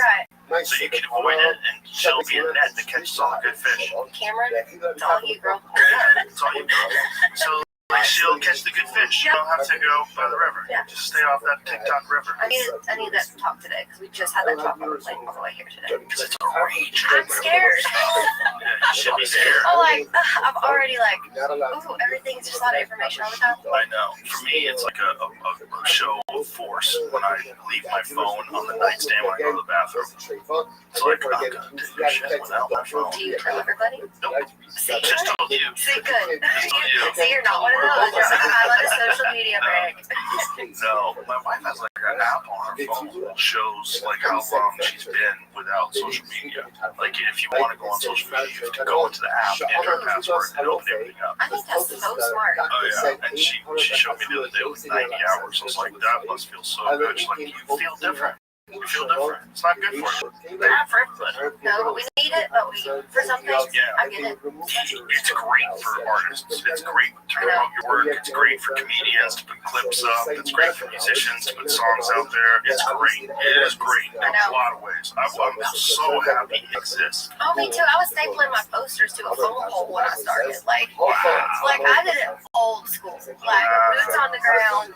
Walking up to the radio station, knocking on the door, saying, "Can I play a song?" Like, and now, yes. Like, have you ever seen Loretta Lynn's? Ever seen Coal Miner's Daughter? Yes. Yeah. Like me and my mom with a bologna sandwich in my mom's Ford Expedition, like driving around all over Texas. Me going, I'm a singer-songwriter. Like, and now I'm like, dang, I'm jealous of the way that we do it now. Yeah, but I think you probably developed so much character doing it the way you did it. Yeah, I'm thankful for that. But I'm also like, damn. They just post something and like 100 million people see it in a night. Like, what's happening? Well, the problem with that is like sometimes people get fame they're not really ready for yet. And I think 100%. doing what you did and going to bars and then eventually becoming after years and years of performing and promoting yourself and getting your chops on stage and really settling into yourself, that is so much better than being a 20-year-old kid like sits around and comes up with a song. Look at Oliver Anthony. Right? Oliver Anthony's a good friend of mine. He was selling fucking farm equipment. He makes that Rich Man of North of Richmond song, and all of a sudden he's a giant superstar. And he's like, That's Joel. I had a phone call with him while it was going down.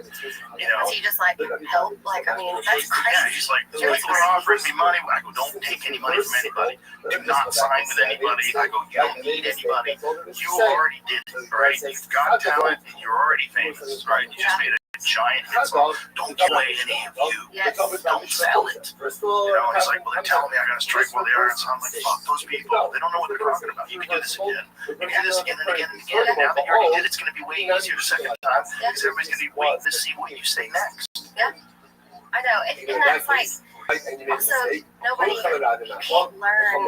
It's like you do the journey in reverse. The first show he ever did was a giant sold out. The first time he ever performed live, giant sold out show when he was already famous. It's so mind-boggling. Even like putting in words, because I'm thinking like how you get your chops and how you did it fight by fight, you did it stage by stage during comedy. Like, it just happens fast, and it's like. You still have to pay the dues, but it's just backwards. It's like the thing is, though, he paid the dues as a regular blue collar. He did for sure. And that's where he developed his character. So that when it all came, he's like, oh my god, I just stepped into a magic story. Right. Like he had a regular story, and then all of a sudden the genie came along and abracadabra. The internet. And the internet just put that song out there, and everyone's like, oh shit, this song's great. And all of a sudden, he's hugely famous, but he had character for someone that's being a real person. 17. You know what I mean? Yeah, it scares me. I'm just like, we still gotta go do the work now. We still gotta start developing who you are now, even though the world already knows who they think you are. You know? It's almost impossible if you start too young. Like, we were talking about that with Michael Jackson the other day. And like, no one can teach you how to do that, and no one survives that. Everybody is famous when they're a little kid. They're all fucked up. No one gets it. It comes with a really high cost. You can see it. Yeah, I always make the analogy that's like you're making cement, but you don't put the right ingredients in, you can't go back and remix it. If you don't put enough water in, or you don't put enough sand in, that cement sucks. It's always gonna be fucked up. And that's what's like when you're a kid and you get famous. Like, you didn't allow that person to mix it correctly. Right.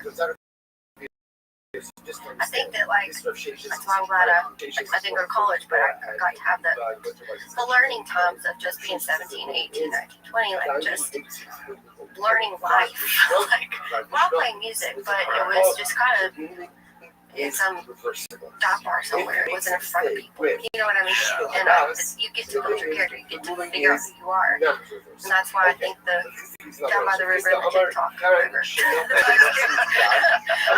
I learned two things I would refer to it as Down by the River. I need to go next door. The TikTok River. Yeah, it's a raging river too. That's a scary ass river. That river never stops. It never stops. Which we're thankful for too, by the way. Like, I found some great talent and learned some really cool recipes and good talk about rescue dogs. You know, there's about it. There's great things.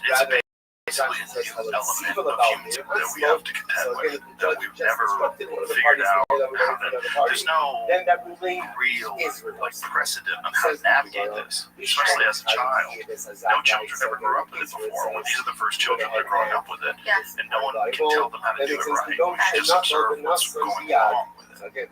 That's real sketchy. It's real weird.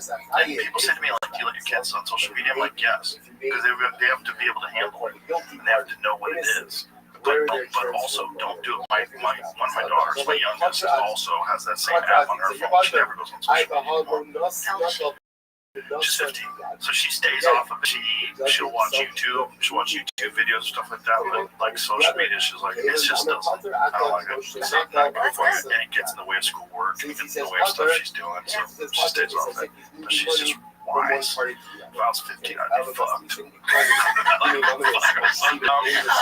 I don't believe that for a second. TikToking all day. I've been making all kinds of stupid videos trying to get attention. And that's also part of the problem, is that kids are doing things just to try to get attention rather than doing things because they really love an art form they're trying to get better at. Like, if you make a great song and you're 17 years old, like, and it goes viral, at least you're doing a thing. Like, you're doing an art. You're not just trying to get attention. And there's a lot of people out there that don't have a thing. They're just trying to get attention. If you ask young kids, like, what do you want to do when you grow older, when you grow up, a lot of them, a giant percentage of them just want to be famous. I was about to say that. Like, I saw that, whatever that study was, read about it, and it's like, but famous for what? Like, you just want to be famous? But what, for what skill? Or what trade? Or what? Like, what are you? Just famous. Why? Kardashian. Why in the world? Like, that sounds awful. Because they see cameras going off and people are staring at you, and that's a person, that's an important person. You know, a lot of people just want to be an important person. They want to be a person with the nice stuff. Like, look at the nice house, and look at the nice cars, and look at the nice watch, and the nice this and that. They just want to be an important person. And the society that they are growing up in shows them that all you have to do is be famous. Like, Kim Kardashian is one of the most famous people alive. Just doing it. It's not a thing. Like, where you can point to, oh, she's like the best. She's the best painter. She's the best singer. No, nothing. Zero things, super famous, worth $1 billion. And then kids are like, that's what I want to do, especially if they're dumb. And unfortunately, a lot of people are dumb. And those people never thought they would ever be famous before, but now you can be dumb and famous. I mean, that's a statement. Yeah, dumb. You can be dumb and famous and not be good at anything. Like, maybe you can be dumb, greatest baseball player of all time. That's great. And you're famous. But no, you're dumb and you're famous and you don't think. You're not good at a thing. You're fit. There's no fulfillment in that, right? Like, can't be. Even if you're not great at the thing or a thing, or if you try a bunch of stuff and kind of suck at all of it, but or working on it or whatever. There's fulfillment in that. There's like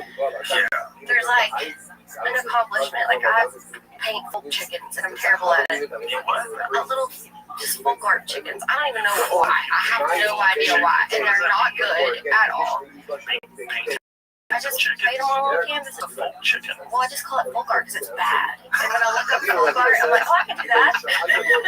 Like some full guard's amazing, but I look up like full guard for beginners, and I like get inspired. I'm like, oh, I can do that.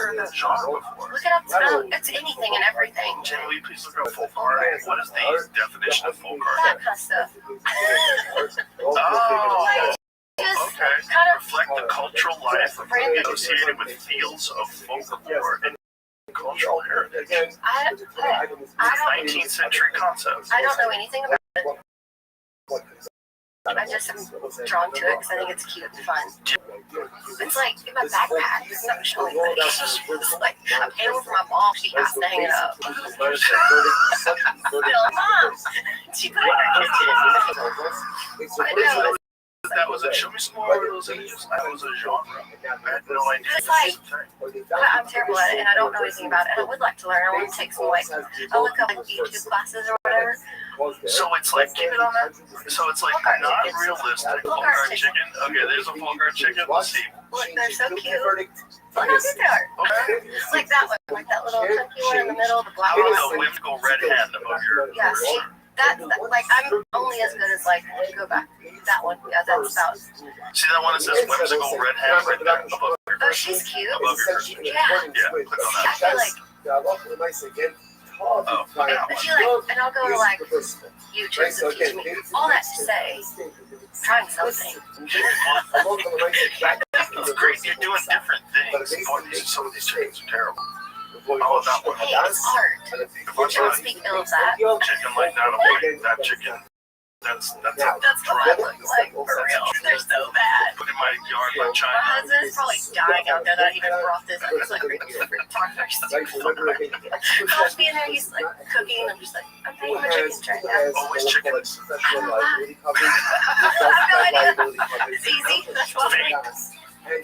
You're designed to be the greatest full guard That's my chicken next song. Full maker guard of all fate. time. Full guard fate. Imagine that's what it is. Like there's something that compelling you to tell the world about chicken folk art. I guess so. Here we Why go. chickens? Do you have chickens? Yeah, you have Oh, chickens. Chickens are great, They're right? awesome. They're really cute. They're little ladies. I go to the yard like, Like, that's my dog. I said, hey, lady. I give them all the scraps. They love everything from the table, like any leftovers. It's funny to watch them, though, because they're, like, picky. Like, the other day, I thought they would eat my leftover breakfast casserole. Wouldn't touch it.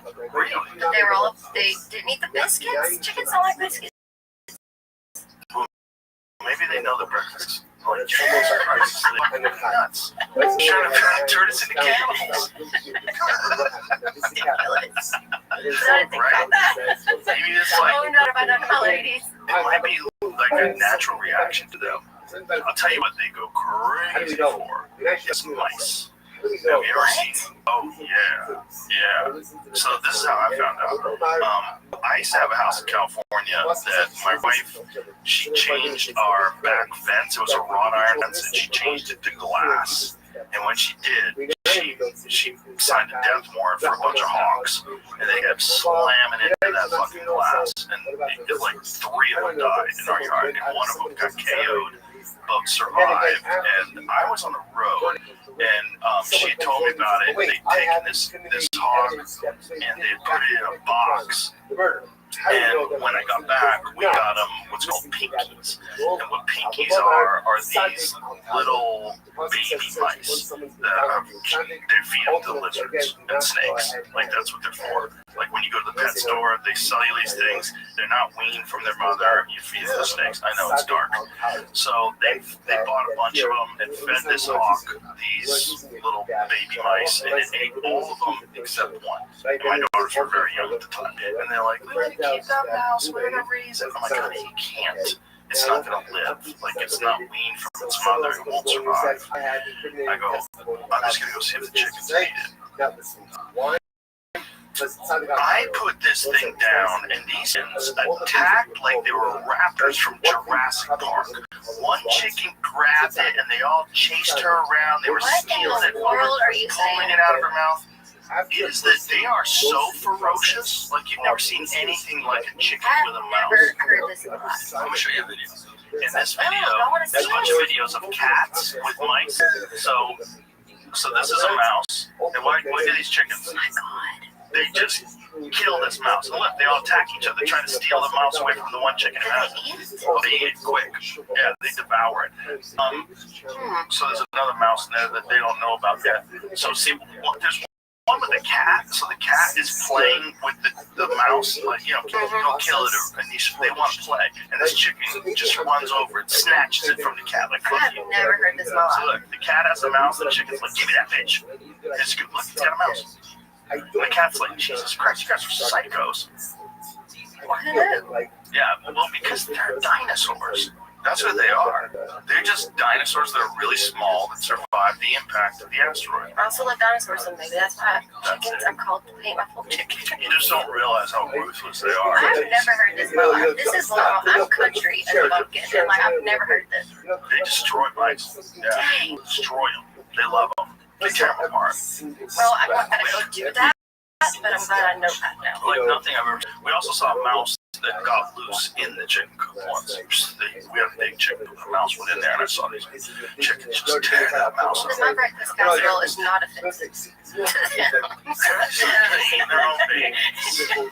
We're not. We'll have a rooster. Well, I know, but they don't know that. You know, they brood. Sometimes. I know. I just let them sometimes. I'm like, Do you? well, I just like. Sometimes they look at me like, let me just sell this. Okay, you can have it.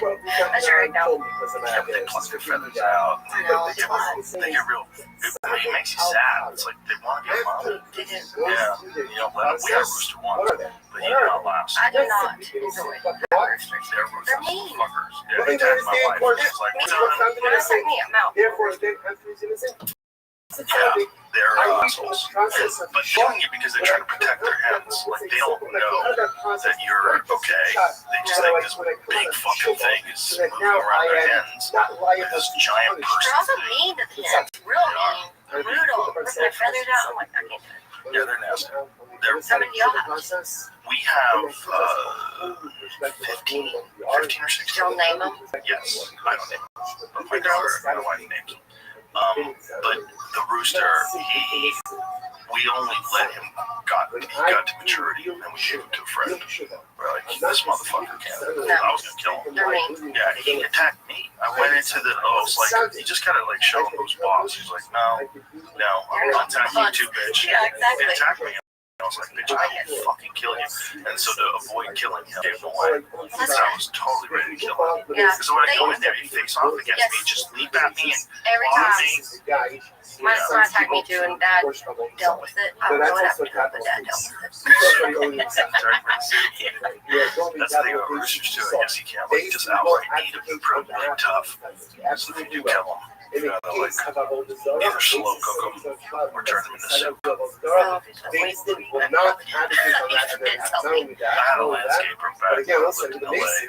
He used to fight chickens, and he took me over his place. I hate it. Yeah, he had like 100 roosters, We have done some. boxers. My nation has done. We're not just. We don't just help dogs. We help all animals. The dogs are focused, but like we'll break up some big rings. It's still around. It's awful. It's always out. Like we have a farm in Tennessee, and there's a whole. This is whole farm, like down the road, and they keep them in tiny cages. I just hate it. And every time we report them, every time they just get them. You know what I mean? That's part of the culture. That's the problem. And they all gamble on it. I know. He was Mexican, and from Mexico, and he had all these friends that lived in this neighborhood where he lived in. Like, you might as well have been in Mexico. It was great. Everything was in Spanish. And when I went over to his place, like, his buddy had like 100 cages in the backyard and a pit where they would take roosters. Yeah, and they put spurs on them. It's so terrible. I mean, Claws. we try to like. We got to be part of like some of the. We confiscate like that many mean. Yeah, I mean, you can't Yeah. reintroduce them into the world. Like, Right. you know what I mean? They're taught to be mean. Bred for that. Yeah, and they'll breed champion roosters from champion roosters.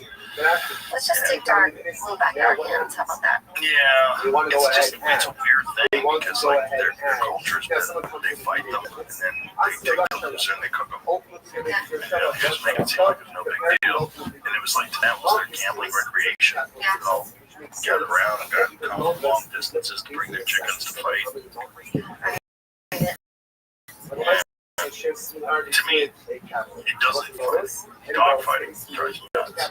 These pit bulls are they are dangerous because they have a very high prey drive and they often don't. They confuse children with other animals. But as pets, they are the most loyal. They're the sweetest. They love you to death. They love you so much, but there's so many bad ones and so many ones that are raised just to fight. And that part of our culture, that part of society, like the underground dog fighting parts, like how can you do that to a dog? Like how can you do that to the best animal? Scum of the earth is what it is.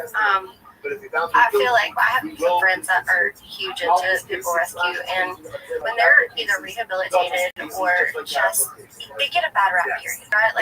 Like say any metro shelter you go to, it's 90% good because people are afraid. Yeah.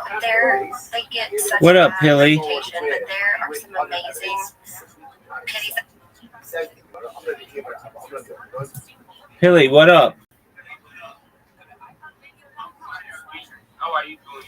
I'm lovely, my man. How can I help you? Thanks, Hilly. Yeah, my friend, I gave the work to my friend, so he said he's going to send me one of the video this evening. So once he send the video, I'm going to send it to you to tell me what amenities I'm going to take on the video. Okay, why did you send it to a friend? My device can't actually create videos. Like, it's not working. Did you download the Grok app? Yeah, the Grok app is not working on my phone. My phone is outdated. I'm using iPhone. That's right. So I have to upgrade the iPhone. That's right. It's not available on my phone. That's right. Let's find you a way to do it. No, I understand, but it's going to take you too long if you're going to a friend. So just one moment.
Generate a video, person promoting their social media, video super futuristic. Say to send somebody a message in the DMs if they're interested. Oh. No, you're good. Not you. Not you. Not you. Not you. Not you.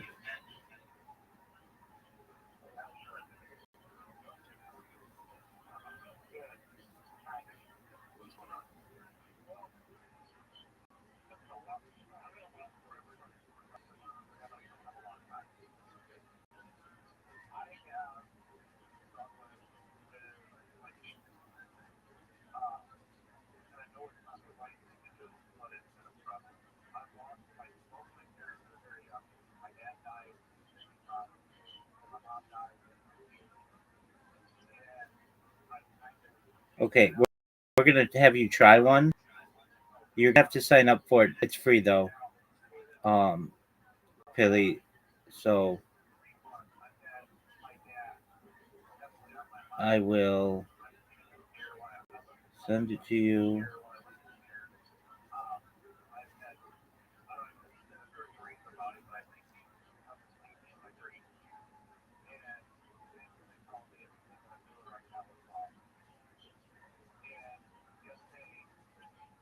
Okay, go to the link that I just sent you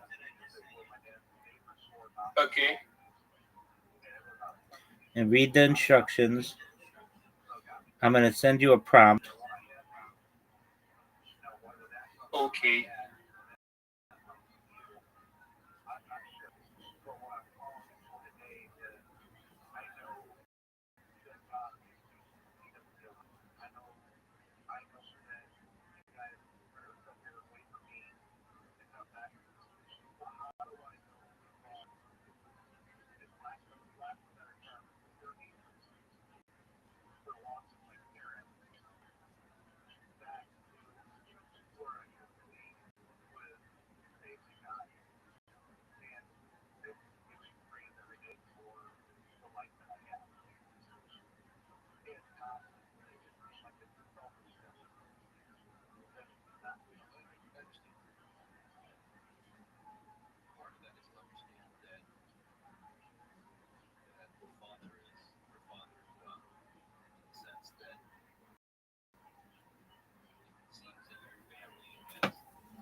All right, Pilly.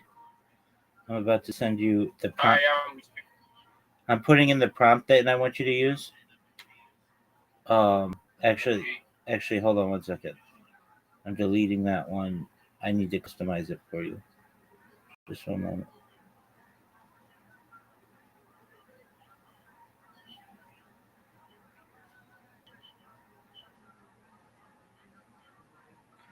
All right, try it now, big dog. All right. I'll go check it out.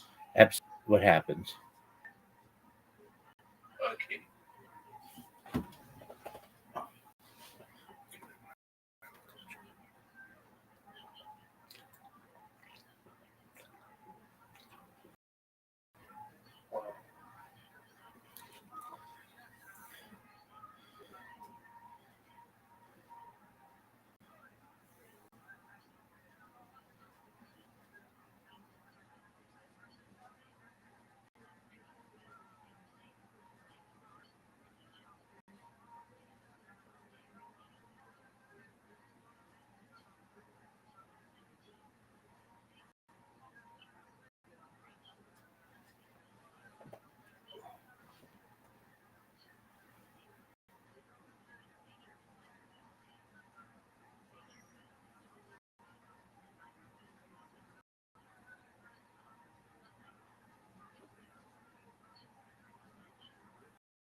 Yo, what up, UK? How are you?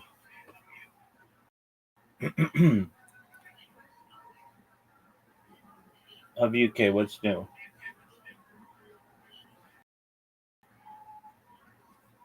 UK.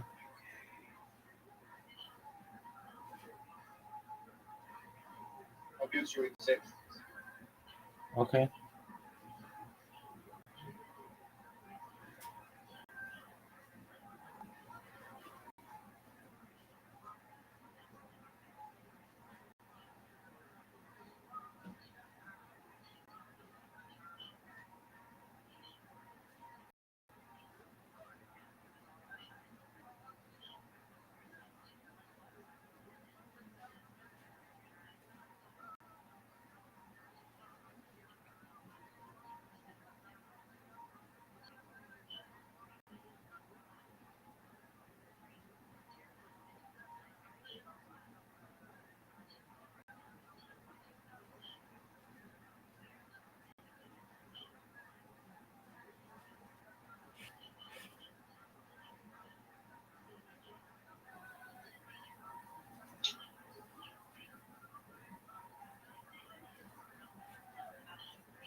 Shema Yisrael Adonai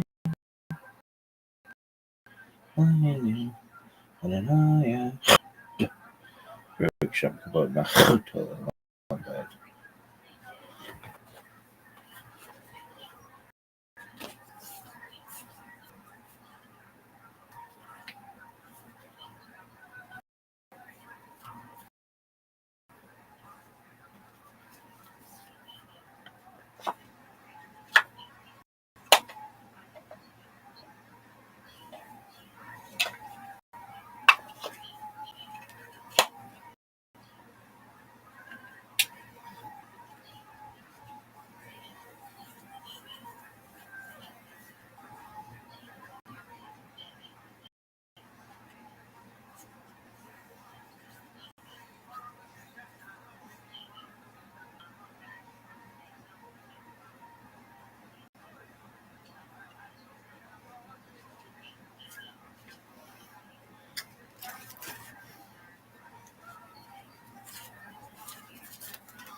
That weren't ever in the fighting rings. They're just overbred and, taken out of a confiscation of a hoarding situation or breaking up the fighting rings. And it's the mama dog that's just been having puppies. And, I just wish people would at least open their minds and hearts to, there are some amazing pitties out there, or pitty mixes, There are, but they're also very dangerous. I get it. I know. They are. Around other dogs, they will fight those dogs to the death. I think they have to be vetted. It has to be a well-vetted shelter or adoption, The problem is oftentimes you don't know their behavior until they're around other dogs. Yeah. I've had dogs that were great around people. Yeah. Get them around any dog that hackles or come up and they immediately wanted to fight. And you're like, oh god, and then you're the asshole because your dog is like pulling on the leash, and you're like, I'm sorry, get him out of here. Right. I know. They're dangerous. They're dangerous in that regard because they really are bred to fight. And I think it takes a special household and owner too to really kind of handle a dog like that. Like 100%. my best friend's Gwen, she's in my band, and her and her husband are longtime pit bull rescue family, and they just know how to like deal with them, and they come around our dogs, they're fine, everything's fine. But it's definitely an alpha male, like they kind of show him his boss right away, and they sort of understand the food chain of the house, you know what I mean? Yeah, there's dogs that are great dogs, but they just need a lot of attention. Like if you have a German Shepherd or a Belgian Malinois, you gotta give those things something to do. You gotta know what kind of breed you're getting.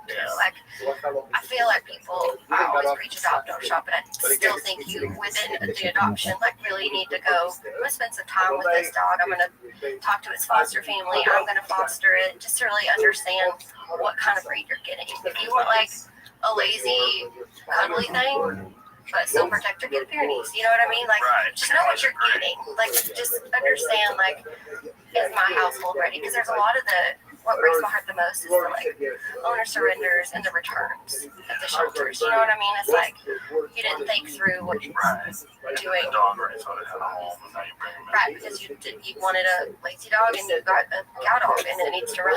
Great Pyrenees are great because they're kind of a combination of like a lab and a protector dog. They're a great little balance. Yeah. Like I have a friend who has Pyrenees, and it's like such a good dog. He's like, listen, man, if coyotes come around here, there's a good dog. Oh yeah, we're Fucks them up. Yep. I go, really? He was like, oh yeah, like you ain't never seen a change of personality like this dog when it sees a coyote. And they're like laid up on the couch with their legs in the air. It's the best. Like I have a golden. He's the best unless you're a squirrel, and then he's hell. Then he's a demon. He's a squirrel killer. But other than that, he's the sweetest boy. He's just so nice to everybody. Everybody who comes over the house, like, you're my best friend. They're so sweet. But I love them all. We have a Chihuahua. I mean, you get a Chihuahua, you know what you're getting. Mean as hell. Oh my gosh. So mean. She's 16 and blind, and she still tries about it. She don't know where you are, but she's like, I could get you.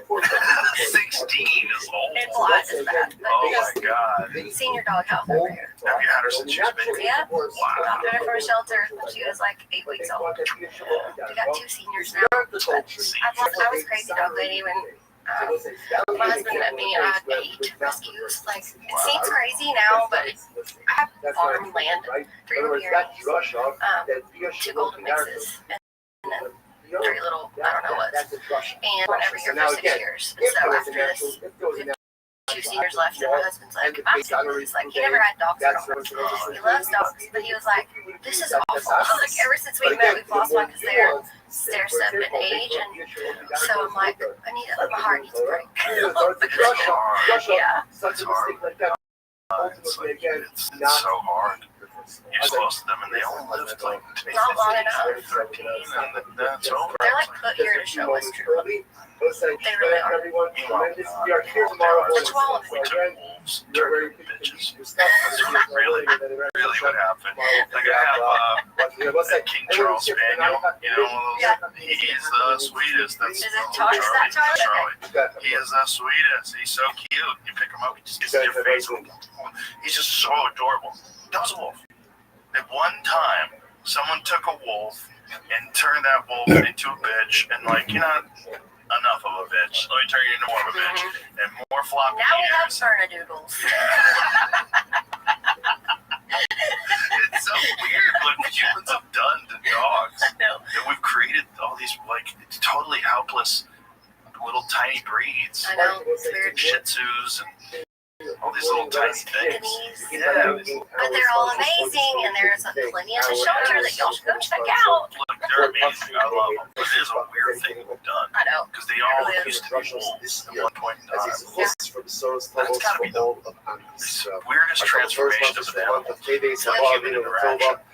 Yeah, I mean, I wonder how I just wondered if it was the first one to do it. Do we know? They think it was just like cavemen by the fire, and wolves would come around and they'd kill Throw something, them they'd throw them a bone. And the relationship became the wolves would let them know if intruders were coming. And then eventually they softened to the point where they could like sleep with these people. So they were like household animals, or at least stay around the house. And they trusted them to protect their children. And then, then they developed different breeds that were better at like herding sheep. Yeah. Because you gotta think like most wolves killed sheep. Yeah. So all of a sudden you can teach a dog to like make sure the sheep don't get killed by wolves, which is nuts. It's incredible to watch. Yeah. And watching dogs, like bird dogs. Yeah. One of my favorites. And also, like, the canine units, they blow my mind. Like, the things these dogs do, and the stamina they have. So I think the biggest freak dog that's ever been created is the Malinois. Oh, yeah. That is a fucking crazy It dog. is.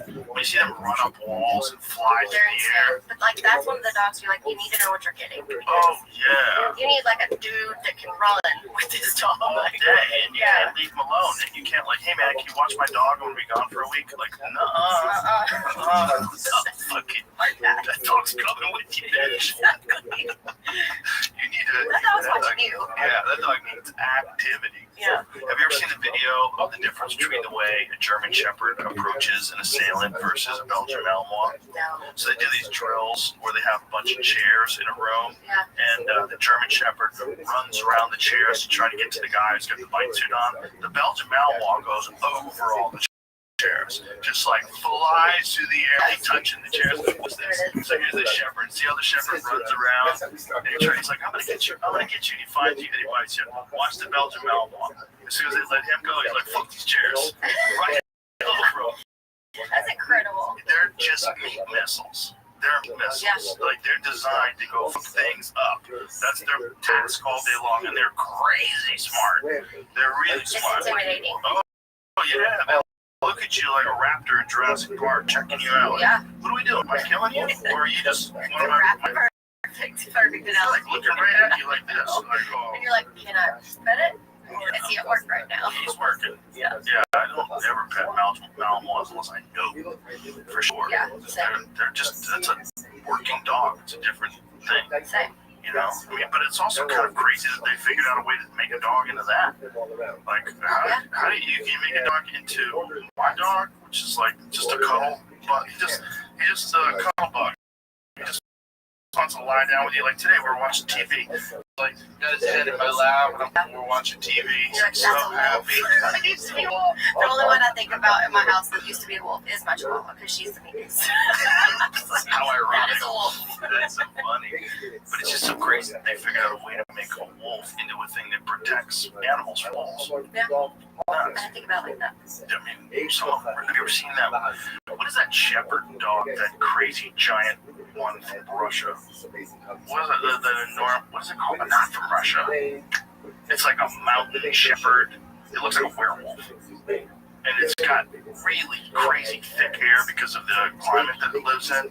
But it's like 200 pounds. Like this enormous thing that protects. That's it, Caucasian shepherd. It literally looks like a werewolf.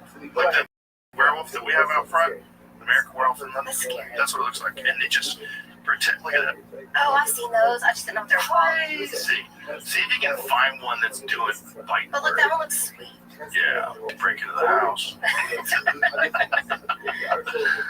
mean, that thing's great. Google Caucasian Shepherd training, or bite. Right Oh, God, that does look like the thing from. That's fake, but look at the side. That's one like pretending to. See, there's one that's doing bite work though in that other image.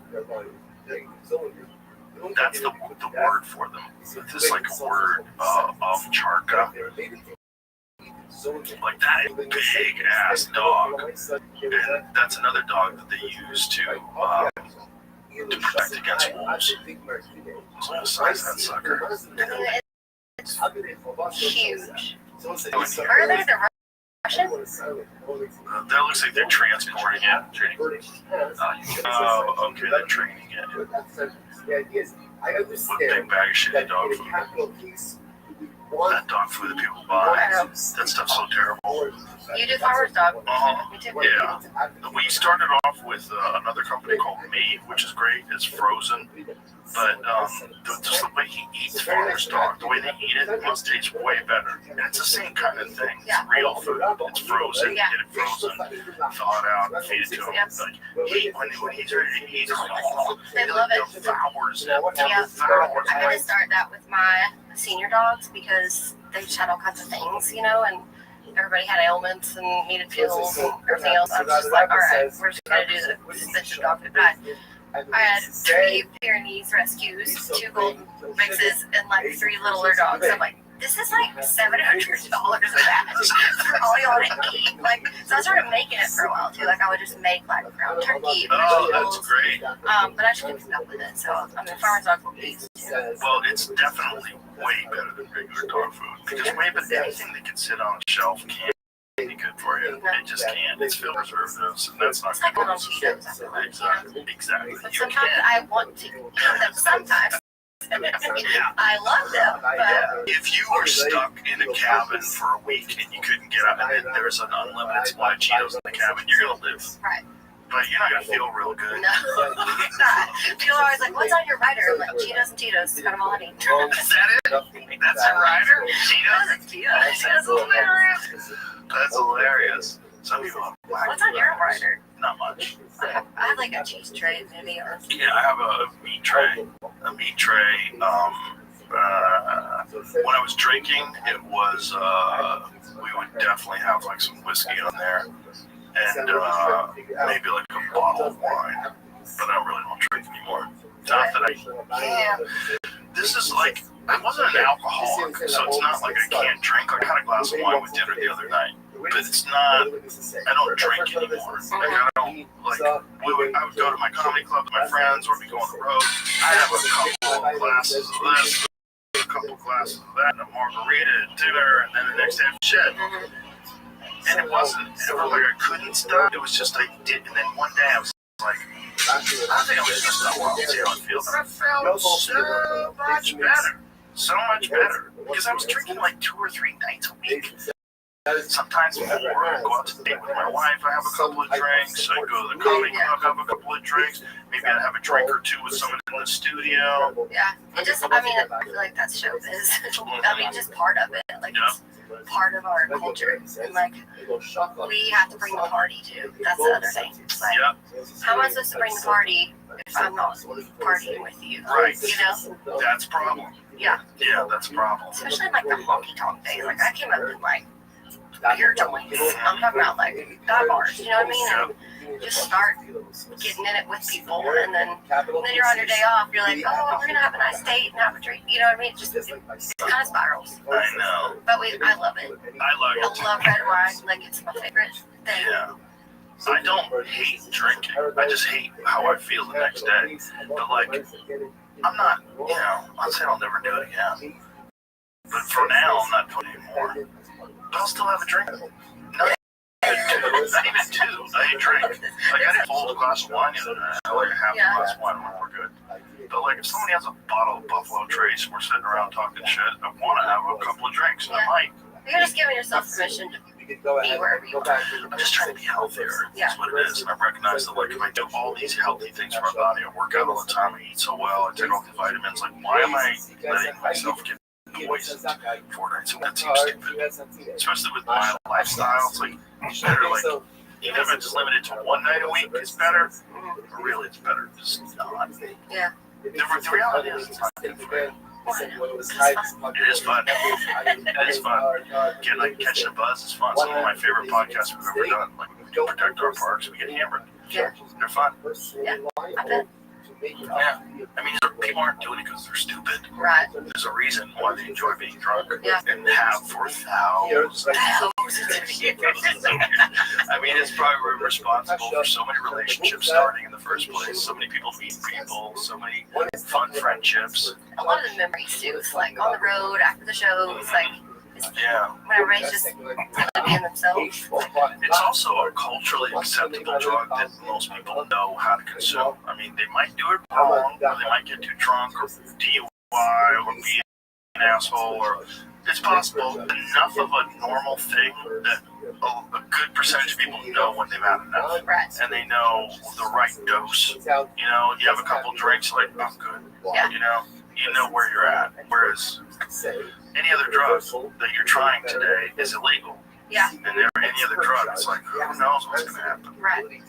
Yeah. And if you want to go next door, really next door. I'm going down the street. Yeah, you can go down the street with whiskey. With a margarita.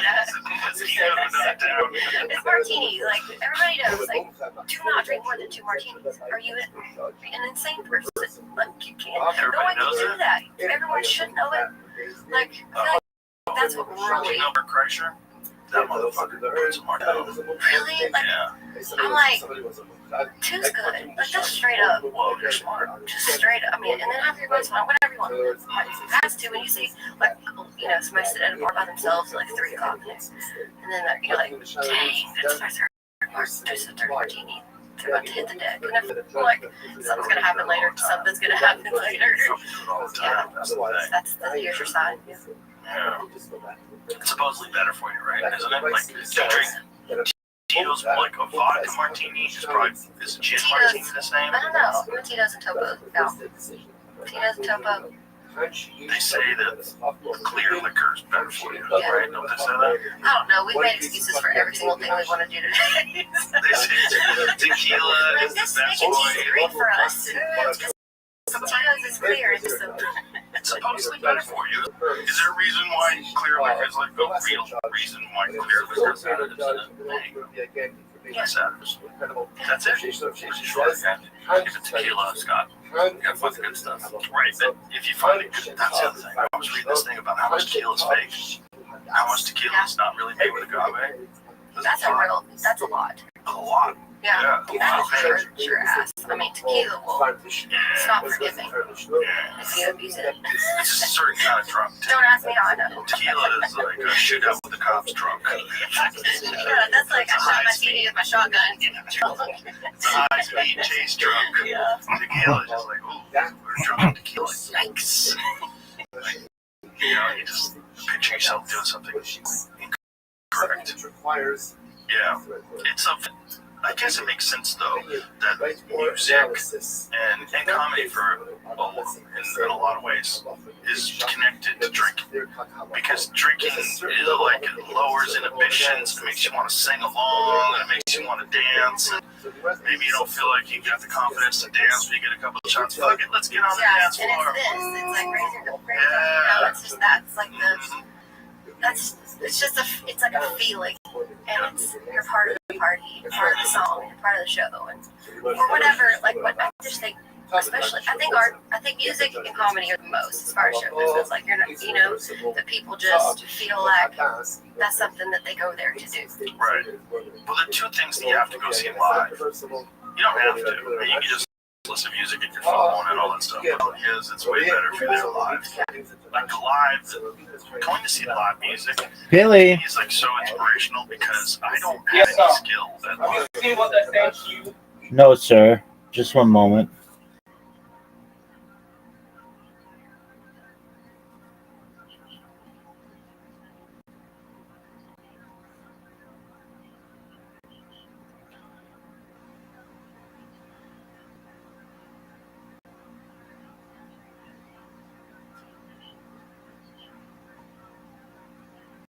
It's okay.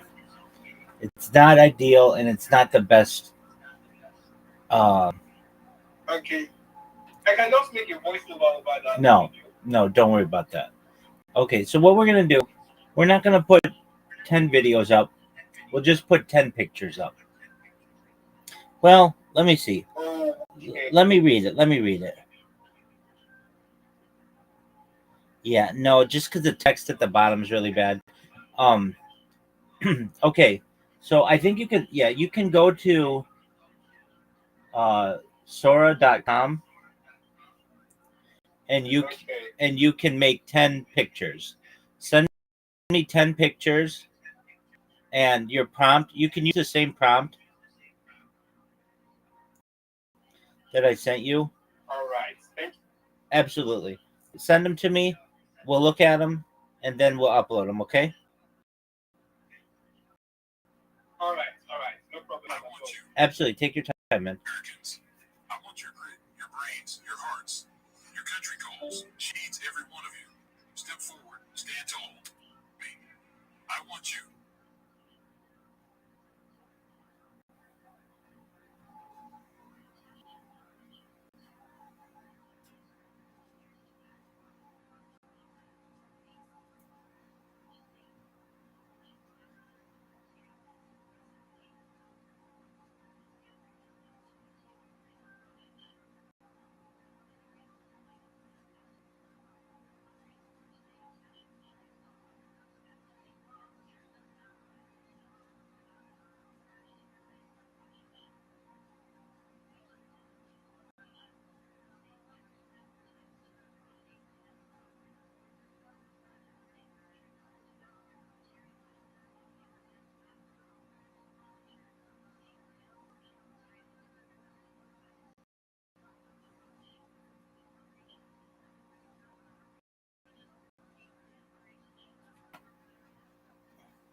Musical. I don't have any musical talent. I can't play any instruments. So it's just, I don't ever think like, I wonder why they did it that way. I see where they're going with that. Be entertained.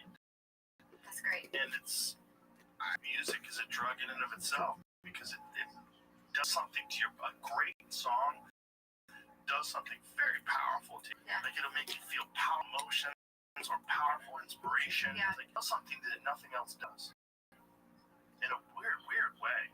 It feels so good, like when you have a song that somebody comes up and says, that song changed my life. And, you know, I have one called House That Built Me that's like the one people come up to me the most. They're like, that's my story. And it's, I didn't write it. I'm like, but that's when I heard it, that's why I was like, this is my story too. And those are the, and like as a songwriter, when you write a song like that, that's the ultimate like reminder, like this is why I do that. Like, Yeah. It made somebody feel something. It made somebody get through something.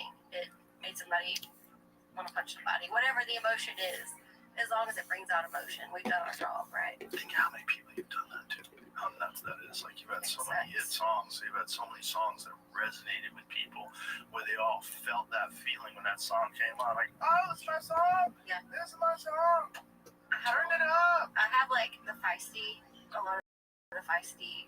I mean, I'm a little calmer now, but I should be quiet. The firecracker, just pew pew pew pew. I mean, there's a reason I have revolver sights on my arm and now I'm shooting them off forwards. It's like just a little like pistol personality, I guess. And so like my feisty songs. I mean, at every single show, pretty much every single show, there's a girl fight in the pit. Every Really? single one. Yeah, they just get riled up. They get fights? riled up. I'm telling you, they just get. I mean, I wonder if you have more girl fights than other female singers. I don't know. I bet you do. If every single show you have a Almost every show. I bet that's real odd. Have you talked to other female singers? Do they have similar I haven't asked, but how many girls thought you should? You should ask. You should totally ask. Because it's like towards this part where it's like, I call it my ramp up. It's like gunpowder and lead, little red wagon, mama's broken heart, and like they just start getting wild. Yeah, they think about their ex. That Yeah, motherfucker. like it's just a lot. And he's there with And I have a woman. front row seat to it. I'll stop if it gets real bad. I just stop and go, hey y'all, tone her down a little bit. Really, every show? Almost every show. That's really odd, Miranda. I know. I think that's odd. I think that that might be a very specific reaction that you have on people.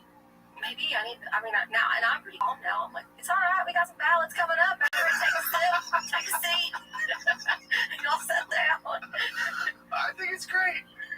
They're feeling something. Yeah. You know? Bringing out emotion. Yeah. That's my job. 100%. Yeah. I bet it's great at the gym. Those songs. Yeah. To think about that bitch they punched at the Yeah. concert.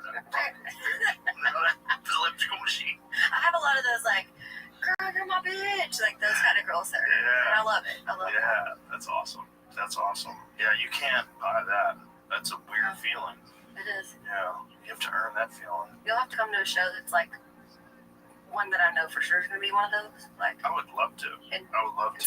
watch your stage. I loved you at the McConaughey event. It was amazing. And that's such a cool event, too. And Such a good event. I love all those boys and Jack. Jack Jack Ingram's one of my heroes from back in the day. Like, I started watching him when I was 15. He had such charisma, and that's why I want to do that, you know? Oh, really? That's Yeah, awesome. I've known him for a little time. It's such a cool thing when you're going to an event like that, and it's for a great cause, so everybody's like super positive about why they're there. It's not just to have fun, it's also, it does like such amazing service for people. It does, and they do such a good job with that show. They It's do. put together so well. You know who blew me away at that show too? Is Lucas. Yeah, he's great. I love him. He is great. Like, oh, it's Willie Nelson's son. I'm like, oh, okay, that'd be cool. And then he started saying, I was like, holy shit. Like, this guy's fucking great. He's like, great. He's not just good, he's He's a musician, and he's a great guy. Sweetheart. He's a sweetheart. Super sweetheart. Yeah. Yeah, I've had the pleasure of getting to know him now. He's a really nice guy. Like, genuine nice guy. But God, He can. like that. Especially when he does that soul Pipes. stuff. When he really leans into the more soul stuff, it just makes him shine. Because it's just so different than what people would think it was going to be. Right. You know? Right. And his pipes. Yeah. Woo! When the notes he hits, I was like, And when he goes for it, he like sings with his body. Like his whole body, like you know he's going for it. And I love it. Yeah. And he does this like, I don't know, it's going to hurt later in life, but he does this like back bend thing. Where he's on his knees and he's like bent all the way back playing a guitar. And I'm like, God, how does he do that? Is that adrenaline or what is that? Stretching. Yeah. It's just stretching. Yeah, I could probably do that like a decade ago. I bet you could. I'm not going to try. Well, you must have core strength down that horse when you're shooting at things. Yeah. You know what helps with that is Pilates. Oh, I'm sure. Like, I ride so much better when I'm doing like consistent Pilates. I did Pilates once with my wife. I was like, It's hard. oh, it Hard as is shit. a lot harder. It's like yoga in a way that like people think, oh, yoga, you just go and stretch. You're like, no. Like, go do it. It's fucking hard. It's hard. And Pilates is hard. I was like, oh, this is weird. This is using weird muscles. Yeah, like shaky ones. Like, You're like, why am I shaking? yeah. Like stabilizing muscles. Yeah. But it's like a really good other stuff. Yeah. You know, but that would definitely improve your core strength and allow you to be able to. When I first started riding, I was like, I'm still not great. And I still have fear, you know, on a horse. Like, I'm just not super comfortable all the time, you know, when we're going fast. So I'm just learning to work up to that. But when I first started riding, I didn't start riding a horse ever until I was 30 years old. And I wish I'd started at 4 when I was fearless. You know what I mean? Like, right. But starting at 30 of like getting on this giant animal and you don't know what you're doing. And my trainer at the time, he's like, you need to do Pilates. And so I started Pilates, and it really helped me. Like, it helped me like stabilize myself a little more. That's interesting. Your trainer told you to do Pilates to help with. She was training my horses, teaching me how to ride. She was like, you do not have core strength at all. You need to go do Pilates. That's interesting that you would choose that. I guess that makes sense. But I would think that there's other stuff you can do too, like those. You ever see what a Bosu ball is? You know, oh yeah. Like standing on that ball with a flat bottom to it, where you like bounce. Yes, and they have this. It's like this saddle you sit on, and it's for that. Like it's like it's almost like one of those balls, but saddle you sit on, like if you're sitting on a yoga ball. But it's a saddle. And like my shooting coach Kenda, my friend Kenda, she'll tell me get your guns out, sit on your. Is that the yoga ball, the big one, workout ball? Sit on that and shoot off that. That makes sense. When you're doing your drills, because you gotta whatever. Stabilize. It's all just about stabilizing. Yeah. No, I know a lot of people sit at their desk on one of those. Yeah, it's just smart. I guess. I'm glad I don't have to sit at a desk. I don't think I have to. Well, I have to sit at this desk, but these chairs, they keep you upright. These are really good. Yeah, they're good. They make you sit correctly, or at least encourage you to sit correctly, rather than But when you started doing that, when you were 30, how long did it take before you started shooting guns off of? I just started that last year. Oh, okay. I mean, I just started last year. I showed gypsy banners. They're like lazy draft horses, kind of. I got into those because I was 30 and like I can't afford to get hurt. Like I'm on the road all the time, so I wanted something safe to learn on. Have you fallen before? Oh yeah, fallen 100 times. Really? But, yeah. I mean, I tried to do 100 jumper. I thought it'd be. I was like, I'm all excited. I'm like, I'm gonna be a cowgirl at 30 years old. I'm like, I'm gonna finally be a cowgirl. I want to barrel race. Well, then I learned I don't want to barrel race.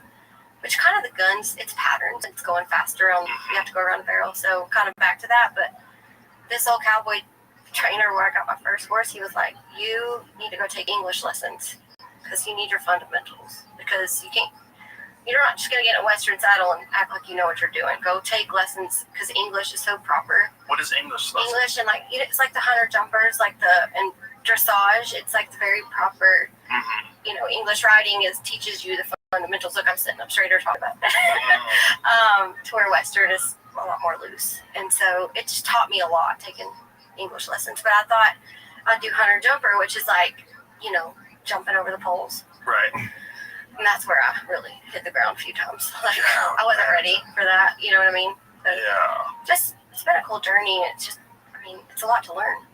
It's a lot to learn. I'm imagining it's also like rough on the body too. Yeah, it is. That's why I'm like, give me your safest. Cool, my horse, he is super safe. I want to learn really badly, and I want to grow and be better, but I don't want to do it at a certain cost. Like, did you enter competitions or anything? I showed my banners for 10 years. What does that mean? I just went to horse shows and like use some words I don't understand. I showed my banners. My banners. That sounds dirty when you say it back like that. Like, what's a banner? Right. No, it's my gypsy banners are the kind of horses I have. Oh. So I went and showed them in competitions, like just English pleasure, Western pleasure, like just riding around the rail, and it's about your technique, and it's not like jumping or. So in English, it's just about being in control of the horse. Yep, it's your technique. Yeah. And then I got into shooting, and I'm not going back. Are you gonna do competitions with the shooting? I did one last year, just to like get my first one out of the way. Yeah. And it was fun. It was it's scary. It's scary as shit, honestly. But like, all these girls I ride with are so good. Like, they go 100 miles an hour. Like, I gotta show you Kenda. Like, she is. Is there a video of her? Yeah, she's amazing. What's her last name? Lansing. It's Lanseng. Google it. I'm spelling it wrong. She's amazing, and they go so fast. And like, it's a timed event, right? Mm-hmm. So you're competing just against you, really, like how precise and how fast you could go. So you have like a green light, and then you go. Green light, you go. How do they start you off? You do. What do they say? They a flag. Oh, they drop a flag, and then you go. And then you go. Oh. I didn't go that fast. I did mine in like 28 seconds. She does it in like 8 seconds. Like 7 seconds. Horse? Yeah. It's insane. It's amazing. But that's it's something to work towards. Like, how many times has she wiped out? Oh, she's broke down the hill. She's broke down. She has cowgirl, but she's still going. She wiped out so bad last year. It just gets right back on. Keeps going. Riding in a cask, like cowgirl way. Riding in a cask. They're tough. Yeah, people are built different. They are. You got any videos? Here we go. I want to see this. Because I saw you were doing that. God, man. But it looks like fun. It is fun. Do they have one of those where they do bow and arrow? They have bow and arrow. They have bow and arrows, rifles. The rifles are crazy. This lady on a ranch with a pistol in her hand. She is legit. That's crazy. She's one of my besties. Is there high speed where they're not showing it? Here it goes. Oh, wow. That's crazy. Oh, man. Awesome. She never misses it. Oh, now I get. Okay, this looks like fun. There's 83 patterns, so the horse never runs the same pattern. How is she shooting that many times? It's 5 shots in a gun change, so you have to change your gun. Yeah. So how many shots is it total in one of these rounds where you run? 10. So okay, so you have 10 there. This is like a highlight reel, but yeah. 10 shots. Yeah, so that's my bestie who's teaching me. That's awesome. Yeah. Well, that's how to learn. That's like a serious flip screw loose to be good at that. Wow. Oh my God.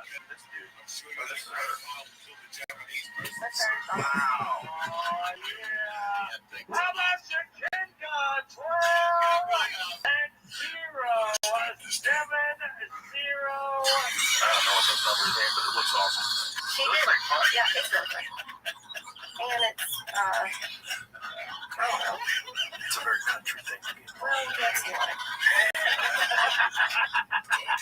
Guess what, guys? It's perfect. It's perfect. Drink, eat, like you bodies. Talk about dogs. Talk about guns on horses.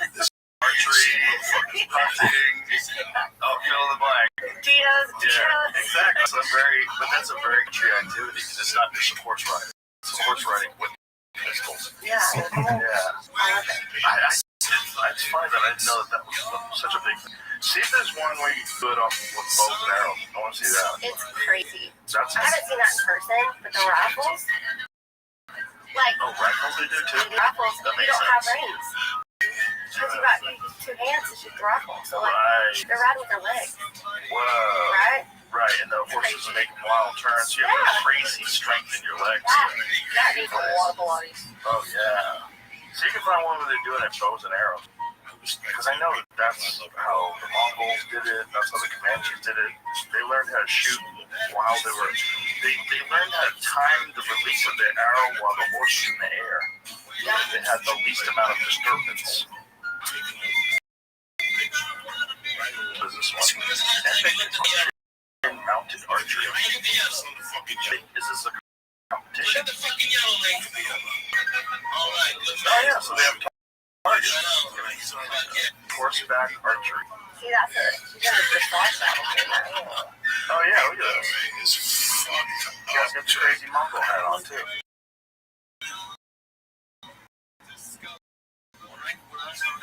No. Is that your next hobby? No.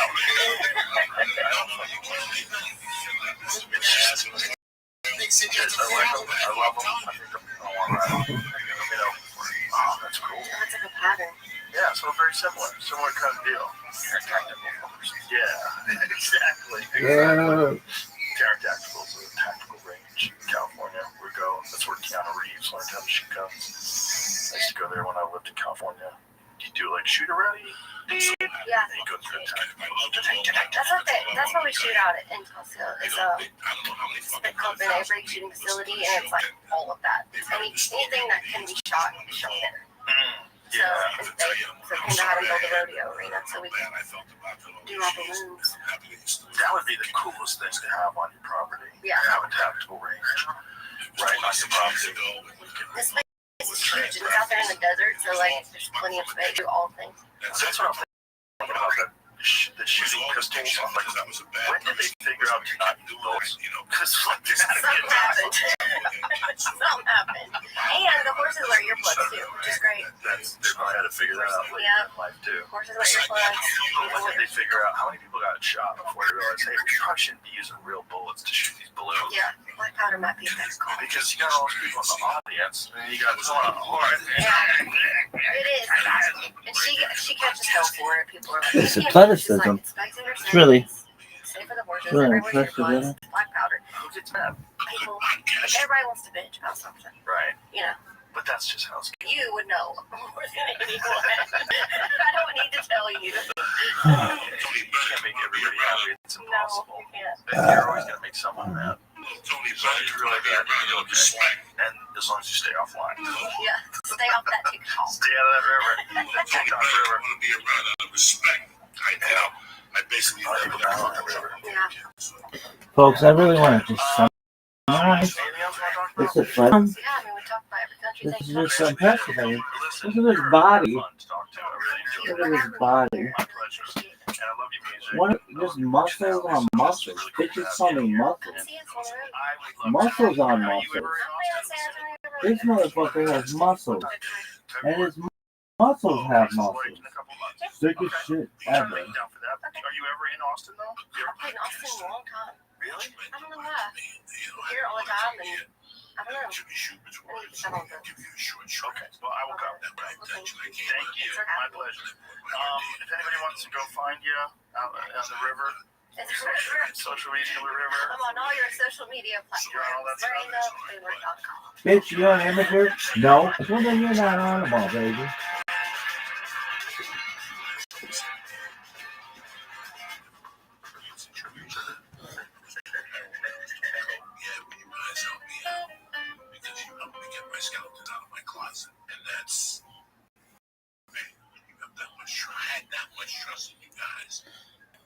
much trust in you, and I loved you that much, and I wanted you to know who the fuck I was from A to Z. Oh, See, most people in this town folks. don't really want you to know who they are. They want you to know who they are for the hour that they're on the thing, and then they don't Folks. really let you know who they are. Joe Rogan Podcast. Check it out. Train by day, Joe Rogan Podcast by night. All day. Look at this. Folks.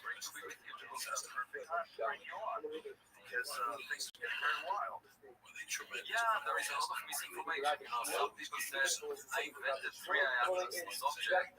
Jordan distracted attention from the Epstein file. Is that what? Yeah, and I look, this object is the size of Manhattan Island. It's about 4.5 times the Earth's sun separation. If I was able to put it out there, that I would be more powerful than the Pope. And because we're talking about a giant object that you can see from any place on Earth, you can buy online a telescope that will allow you to half a meter in size and allow you to see it. It's out there. It cannot be faked. Folks, just summarize this for you. If you're home, this motherfucker's got to take such a shit.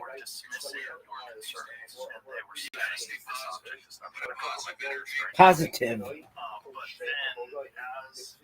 Look at this. And as we got more data, it seems like you're correct. Well, I have very unusual object. There is something really important to recognize here, that usually when you deal with scientific matters, they have very little impact on the future of humanity. Very little. If the neutrino has a little bit of a mass, doesn't really matter. When we discovered the Higgs boson, the biggest impact was to confirm some idea we had back in the 60s, and obviously that affected those people who got the Nobel Prize. But most of us continued as if nothing happened. However, here, if we ever encounter alien technology, everything will change. It will affect the financial markets. It will affect politics in a major way.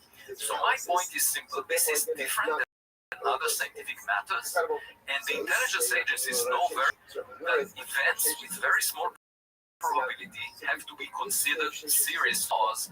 They could have major implications. Just think about October 7th. The Israeli intelligence agencies had a theory that the Hamas will do nothing, and they got data indicated something is going on out there, but they dismissed it because of their theory. Now, because as a result of their mistake, which was clearly a blunder, a lot of people died on both sides. For that, this could have been avoided if they were to consider a black swan event, an event that you put a small probability for it happening, but you look at anomalies in the data and say, look, the implications are so huge, we have to consider it. And this idea was already considered by the philosopher mathematician Blaise Pascal. He talked about God, and he said, look, of course, you might think that God doesn't exist, the probability for that is small, but the implications, if God exists, the implications are so huge that we have to discuss it. That was the argument, Pascal's wager, and the intelligence agencies know that. Believe me, the Israeli intelligence agencies will not make that mistake again. Now, here comes an object from outside the solar system, and it shows anomalies. The scientists would say we should be as careful as possible at talking about anything other than a rock. Now, they say that when they know humanity launched a lot of space junk, a lot of technical objects in space, and we also know that there are 100 billion, like the sun in the Milky Way galaxy, and most of them formed billions of years before the sun, and there are billions of Earth-Sun analogs. Now, we all believe that we came out of a soup of chemicals. That's the scientific narrative of how human intelligence came on this earth. And so it's quite likely that, we are not the first one. Sorry to break the news, Elon Musk was probably not the most accomplished space entrepreneur since the Big Bang, 13.8 billion years ago. And therefore, we should consider the possibility that things like us existed long before us. And you can ask the question, how long does it take our own technology the Voyager spacecraft that we launched out of the, how long does it take it to move to the opposite side of the Milky Way galaxy? Thousands of light years away. It takes less than 1 billion years. And that means that all these civilizations that had their history initiated billions of years before ours could have done it. And all we need to do as responsible scientists is to check if among all the rocks that come from outside of our backyard are really rock, or maybe one of these objects might be a tennis ball that was thrown by a neighbor. And the reason I say that is, we live at our home, on Earth, next to the sun. We look around our street, and we see a lot of houses. There are billions of them, probably. Now, my colleagues, those scientists who think traditionally, they say, microbes came to Earth very early, therefore they must be everywhere.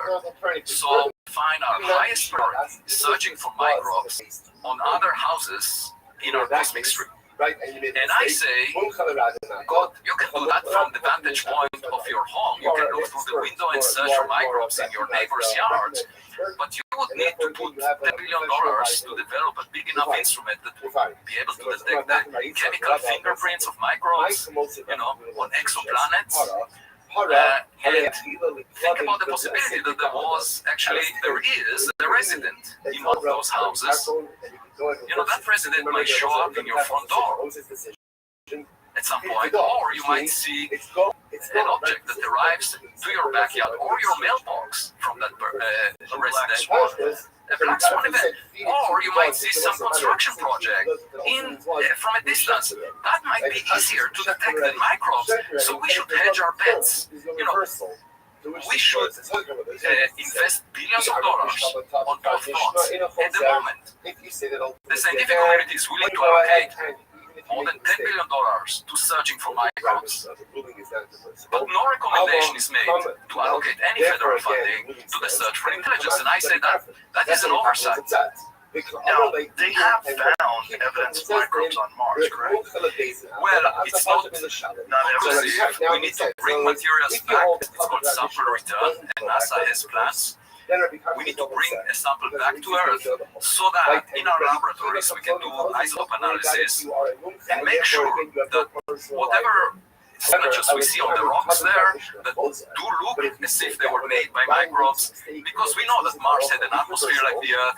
By the way, Mars may have had life before the Earth because it's a smaller body, so it has a bigger surface area for its mass. The mass of the object tells you how much heat it can retain from the formation process, and then the surface, how fast it can cool. And Mars could have cooled faster than the Earth. So life may have started on Mars, actually, because it had rivers, lakes, oceans of water, and it would have been actually delivered to Earth. We might be all Martians, and when Elon Musk, considers going to Mars, it might be the second trip around, and we might be going back to our childhood home. Because there were tiny astronauts inside the rocks that were chipped off the surface of Mars that arrived to Earth and seeded the Earth with life as we know it. Yeah, and in fact, we can find out if we get this material back to Earth, as NASA is planning to do, hopefully within a decade, then we can make sure that these were microbes, and perhaps we can infer whether the building blocks of these microbes are similar to the ones we have here on Earth, whether the DNA, RNA kind of process took place in both places. Have you ever done any research on the structural anomalies that are on Mars, the right angles that appear to be a square, this enormous structure? Yeah, I've seen the data. It's not conclusive, but it's intriguing because both Mars and Earth have no atmosphere right now. So what happens on Earth is that when an object roughly the size of a person, or smaller, goes through the atmosphere, it burns up, creates a fireball, just like an atomic explosion, and actually you have an object of under a meter colliding with Earth every year. Every year there is an atomic explosion size fireball in our atmosphere. It's not reported in the news because because it happens pretty high at an altitude of 50 kilometers, so it doesn't do anything. And 71% of the Earth is covered by. But yes, so these meteors and quite important. Obviously, we know that the dinosaurs 6 million years ago were extinguished by a giant impact by an asteroid the size of Manhattan. And we are aware, by the way, that such an impact could endanger us. And that's why the US Congress tasked NASA to find all objects that come close to Earth with a size bigger than a football field, about 140 meters, so that we avoid the fate of the dinosaurs. So we think we are smart. We can see these rocks coming.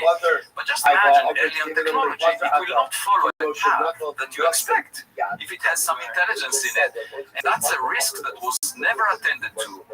And I wrote a white paper to the United Nations and to the International Astronomical Union to develop a strategy for monitoring interstellar objects that come from outside the solar system, like 300 plus, that could potentially be technological innovation. The structures on Mars. Like, what do you think when you look at them? When you see them? I think it's very intriguing.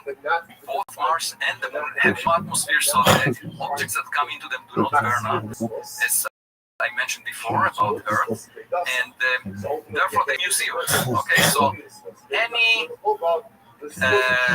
space junk that might have landed on Mars over the past 2 billion years would not have burned in the atmosphere. It would have landed, and we can. The church was brought to you by. Yes, athleticism. Look at this. This is phenomenal. It's unprecedented. Mars may have collected technology. Somebody see somebody type in YouTube unprecedented athletics and shit myself.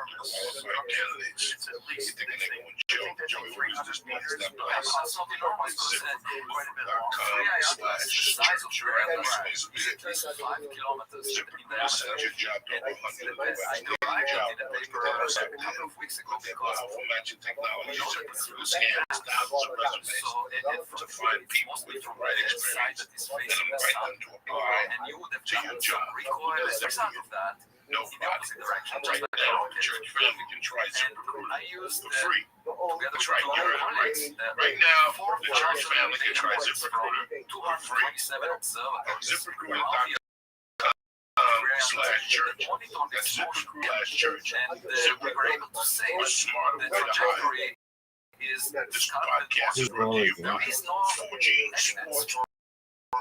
Let me explain something. And very massive. I derived the value as far as I made it more charge. FujiSports.com has been asked this day one. They showed up with what's his name, Johnny Cavallo. They showed up in Brazil. Johnny Cavallo was wearing a FujiSports.com Jet D. Was discovered just over the past decade. Observing this guy, so who knows how much they really collected on the surface of Mars, because there are good museums, by the way, Yo, baby.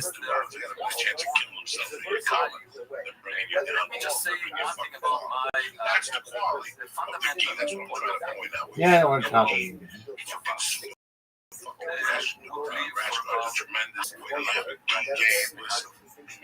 It's pretty depressing, right? There's so much. Yo, baby. Yeah.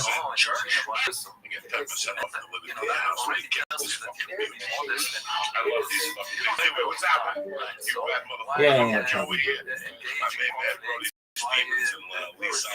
Before we even started, we thank you guys that showed up to the TV on Monday night. Listen, man, limited time. Let's just use it for something constructive. Anyway, we are on this moment, which is just 3 millions of the mass leftover material from the formation process of the sun. Debris was left over in a disk, and the Earth was made out of that. That's it. And it's just a speck of material, nothing significant. but if you showed up, and this Earth was moving around the sun. Thank you very much. Times. Lisa, yeah, was there. Before the Vatican even existed. Well, it was And why there. do I say the Vatican? Steve Because said the the Vatican Agostino was was there. Galileo, That was also raised when he said, I don't think everything moves around the earth. I see some moons on my telescope, I see some moons around Jupiter, and they don't seem to revolve around the earth. They revolve around Jupiter, therefore the earth is not at the center. So they put him in house arrest. Today they would have, canceled him on social media. No, because I'm listening. It's like it's like a real reality. The first time, These specials, these shows, you don't know how it's going to go. And it's not surprising. I'm lucky But doing some of these late night shows. I mean, okay, in 1992, I have a special coming out. I'm not like going right into promotion, but I don't know how that's going to be taken. I don't know. I mean, it's a little different. Like I did well. I did it okay. I don't know how it's going to. This is the concept. You were on for like 350 years. And how would they have avoided that? Very simply, if they said, I've done 3 Greg Kilborn shows. He was there before the Late Late Show before Greg Ferguson and James we would prove him wrong. I did Conan maybe like 5 years ago for and so then they would have corrected my Comedy Central show. So I do have since going up and not so like the mark in terms of that, like something about live. I think stuff up too. I haven't done like a Netflix taping. I did it once for the Netflix back when they had Nate Gods. He was on it. Fortune. The way that my colleagues do, just to give you an example, the first Interstellar object was yeah, you don't know. You just keep doing it. I'm staying positive. I'm trusting my instincts. I feel like it was really strange. I'm not saying my back's against stuff played on like comedy stuff. I'm not like my acting. I wish I was a better actor. I get nervous about that somewhat. But stand up, I've been able to. I think I do okay in the stand up. Once I find my groove, acting, it's more. December 2024. It's harder for me. It's a comment. Where you can't see. So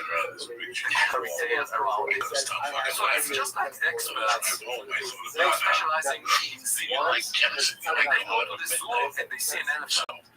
So then they say, the elephant is a zebra without stripes. And I say, no, it's like a different animal. A spacecraft will appear differently than a rock. I comment because it will not have something else. So let me go back to the big picture that I mentioned before. So we live on this earth, moving around the sun, and my colleagues that's the fun spot. I do the comedy store, that late night spot. I'm doing it tonight actually, and I'm relaxed because there isn't that pressure on me. Like I can go audience warm up in a packed room, thousands of people, or what have you, but the late night spot for stand-up, for me, I'm very relaxed, and I can talk, I get my jokes there, but that's the comedy store, like in the original room, you gotta bring it, energy, tight for the most part, and then that main room, if you're up there when it's packed, and you're in there, yourself, or Joe Rogan, or Leah, you gotta bring it, so that can be stressful, some people possibly, would be for me if I don't do it enough. That late night spot, it's just like less pressure on me. And I'm not trying to prove myself because people don't know get me right out of the gate, and I get like nervous. And some people like it. It's stressful. I'm trying to impress people. Whereas that late night spot, I sit on the stool. That's nothing. I've been sitting on the stool recently, just kind of keeps me grounded. How many spots do you guys have done?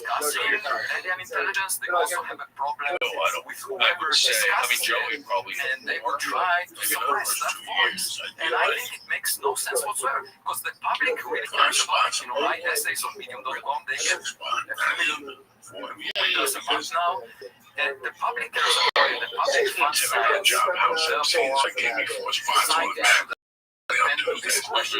it's the most romantic question in science. I can't sit down, I was lazy. I didn't really know what was going on. We live on this planet. Everyone says, what is the center of the universe, but we might be highly intelligent species out there. So it's bright, like happy, or self-serve. A nice question. My spots went up a lot. watching a football game, golfing, watching a fight with your boys, or out on the lake, smoke all for a cold happy dad, or drinking all these seltzers and chewy sugars. But happy dad only has 1 gram of sugar in a normal size can. Can't decide on a flavor? Grab the variety pack. Ray probably knows exactly. What you do? See, I have really. You look at you notebook. You go to several check out. Happy Dad available nationwide across America and Canada. Go to your local liquor store or visit happydad.com. For a limited time, use the code ROGANS by 1 Happy Dad trucker hat and get 1 free. Enjoy the whole Happy Dad. Must be drinking responsibly. Happy Dad hard seltzer and lemonade is a non-alcoholic orange like on a midweek set today, like at the comedy store. You know, you're on there, you look at that down, you look at your notes, and you'll just sit and go it's just like the experience of life. like that was what I was trying to get to is They had the, you know, I feel bad the way you felt about yourself. Saying you went in there that was limited to just like I've seen you perform. I've seen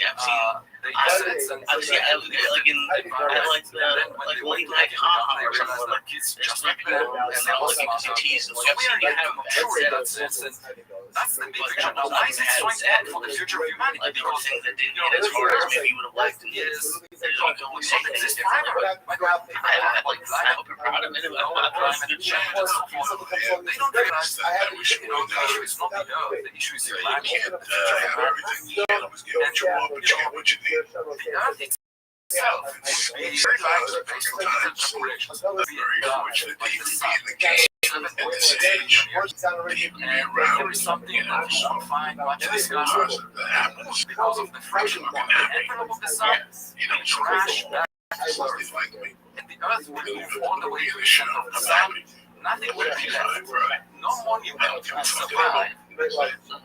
7.6 years into the future, and we have an obligation. We want to remember our cosmic history. We have an obligation not to go to Mars. That's not really a great vision, because going to Mars is just like, you know, you have a group of chimpanzees living in the jungle,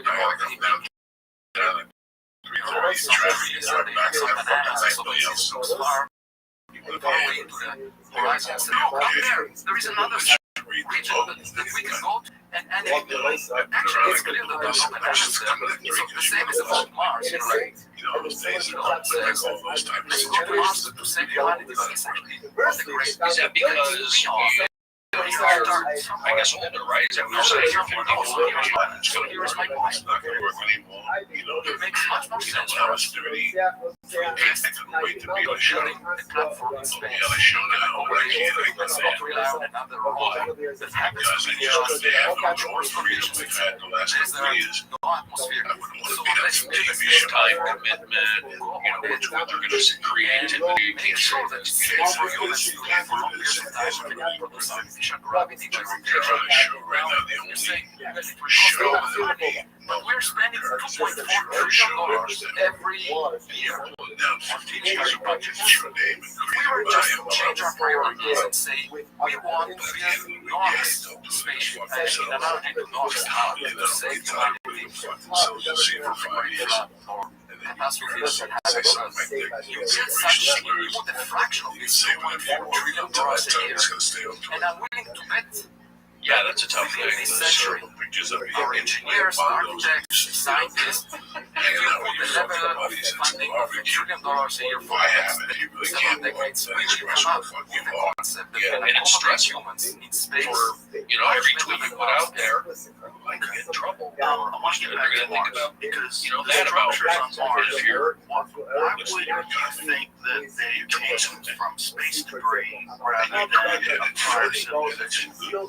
Because Let's take a look at it, Jimmy. Will you pull up those images? Yeah. So what's fascinating about the images is the right angles, right? It's like, Well, I'm talking more of, like that's maybe something current event, newsworthy, that sort of thing. I'm not always, from space. It looks like I'm not always topical with those. And I feel like, and then also I like to make some points, but I think there's evolution of intelligence on backlash. Mars. I'm from the valley. That's not the I live color, and so every tweet I put out, I don't like problems.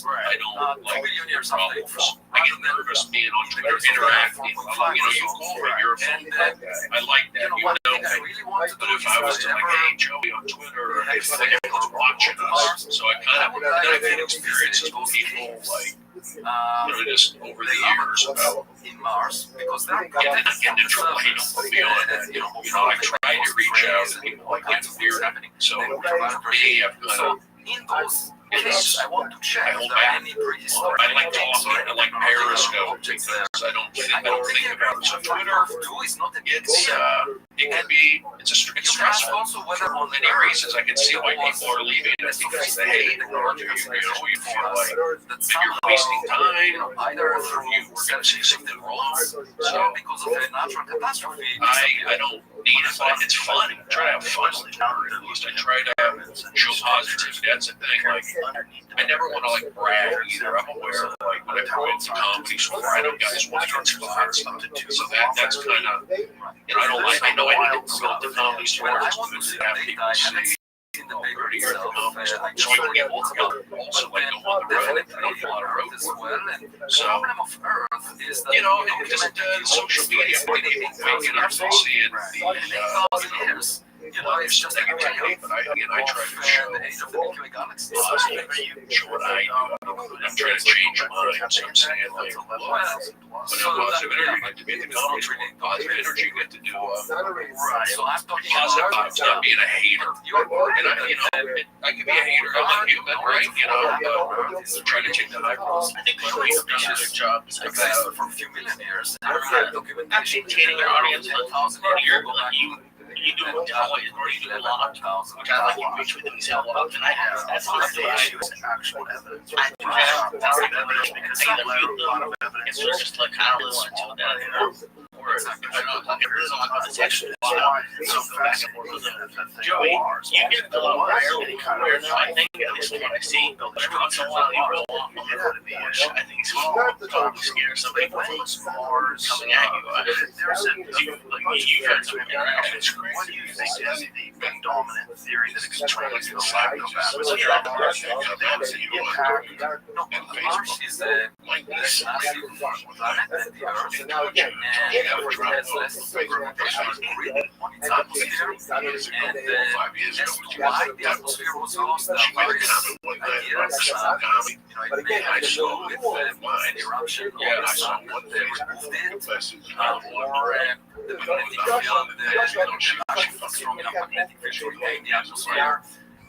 We don't know for sure, but it happened. I think there's a lot of there's bullying. I think that's one thing that happens. That's a fear of mine. Like having putting stuff out there, and that's what you got to grow up. If you're in this business, that's just a reality right now. You don't have to be on social media. But it's kind of hard not to when they tell you got to check it out. Get on there. Which also seems kind of unlikely. Right? I think, everyone's kind of like fatigued right now with just this craziness.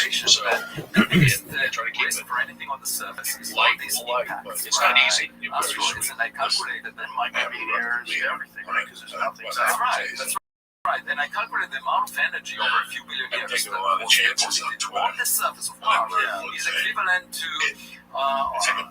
hundreds of Hiroshima type nuclear explosions per square kilometer. It's really huge, and because you're integrating all the years of years. So that's where probably would So right now, I submit it and you do a background check on there could be some relics that somehow stick, like it depends. So originally, it was Emperor's State Building. Especially was it a judgment. Maybe that's what we left. I think we should be definitely open-minded and guided by evidence. Well, that's what's interesting. That is evidence. We should go there, clear the dust, and see if it's just a rock that happened to be shaped like that. I mean, we would have a rock that shaped like that. Let's bring it back to this. Is it 3AI atlas? 3I atlas. 3I atlas is the third object identified by survey telescopes over the past 8 years. We had the technology for that, and so we just don't know how much traffic there is. So we had, the first survey telescope that found Oumuamua. Actually, the first and the rest of it was constructed because the US Congress asked NASA for that technology. These are potential killer asteroids. You can see it. Something's going on here. So we want to know about them. And they asked the NASA Science Foundation to search observers. So you gotta look at them in the eye to get a real true readout on somebody. That's why Transformers was established. And then it saw a near-Earth object, so they flagged it for that reason. And they realized it's moving too fast to be bound by gravity to the sun. And that was Oumuamua. And then it looked weird. Now, I had no agenda. I was working on cosmology. At the time, I was working on Transformers. I was founding the rest of the Blackboard Initiative at Harvard. Stephen Hawking had passed over in 2016. This object was discovered a year later. And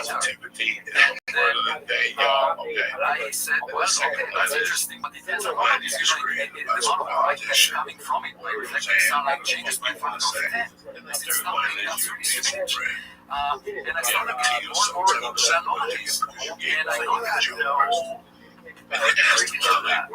Positivity of attention. If I see what's going on, so you just made something entirely unrelated that was playing from. And I said, I am driven by curiosity. I'm no different than the kid that I was, I grew up on a farm and people back then say I didn't change. Are you talking about a few years ago? Oh, yeah. Change would have say just for benefit or for like, but I don't have any social media accounts, I don't care about that. But when something when things survive, not God. My wife said you should not have any footprint on such, so she's really wise. And that was the decade ago. Wow, she's spotted from real early. Yeah. This episode is brought to you by Netflix. Catherine Bigelow, Oscar-winning director of The Hurt Locker and Zero Dark 30, takes you into the world of the U.S. government and military, where most of us never see that it jacks us all. Well, I don't push it in that sense. I push it maybe in showing the human political, side. like I'm not out there like the events there was, or not. I don't think House of Dynamite is now streaming. he's off Twitter, and I think he's doing I'm talking about social media on stage. Instagram. It's on the time. The problem with social media is when they are. It's not so much that they will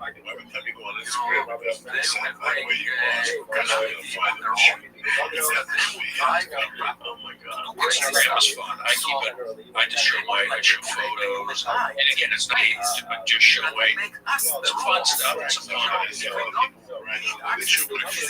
Oh yeah, well, I mind it's a big thing that the way that create a lot of damage, and we see the bodies and it's exactly. I think the meetings showing them on like a private airplane, we're taking a private jet. That I'm not into necessarily. Private and fancy, but just kind of like, not that all comedians do that, but something, just. And so humans. I mean, that's why I take my photos. I'm by myself in the restaurant. Everyone's happy and all the time, and I get it. I think it'd be a little more relaxed. I just think I use it sometimes. I treat it like a glass of wine. Like, don't drink wine all day. I'm working with students. I might have somebody to help me, like maybe an assistant to keep things in line. I realize some of the No, I don't need a butler. I would. do not exist. I'm because I okay know the with literature, you know, a small condo.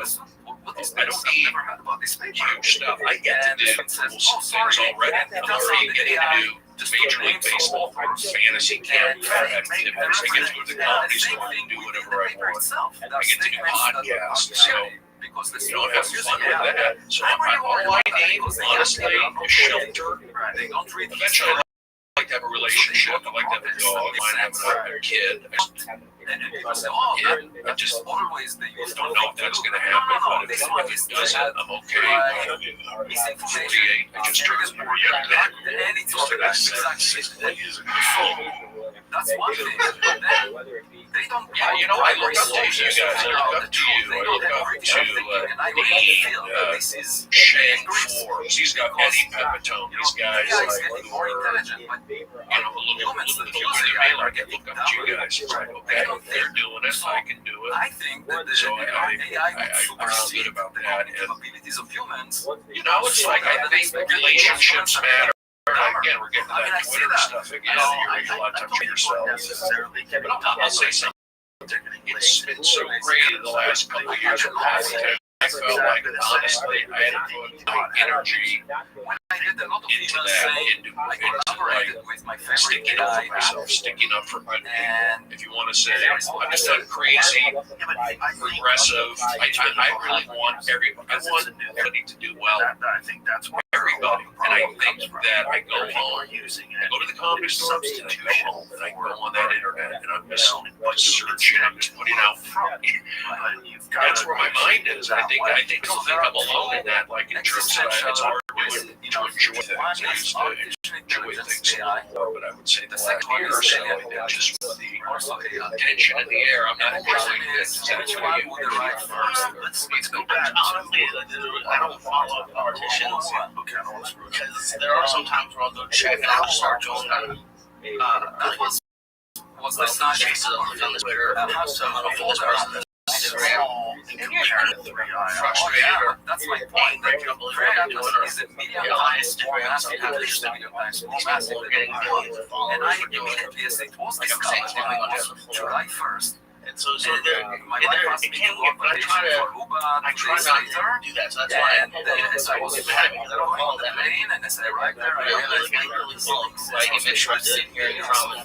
I feel like I'm a comedian. My thing is, I also realize here, let's just say Hollywood, and everyone doesn't really like or let's be honest, whether that's just the people are kind of down on it. And I feel as though I was born here, see the valley, Hollywood, I was born in Hollywood, I live in Hollywood, 5 kilometers, I specifically once per comedy on the front lines. I wrote a scientific paper, my commencement speech, a lot of these stands are, they're Patton Oswalt, Judd Apatow, and by the way, Joe Rogan, he's podcasting, and even that. So I feel like I need to speak up. I need to. Then the editor said, I can't not say anything.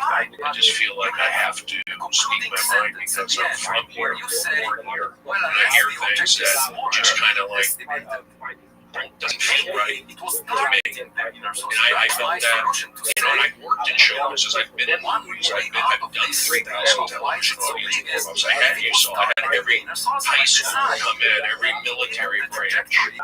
And then when things started, I just feel like I have to stick up for what's right. And you can take it for whatever it is. But that's what I do. And I also feel like I have my own personal experience.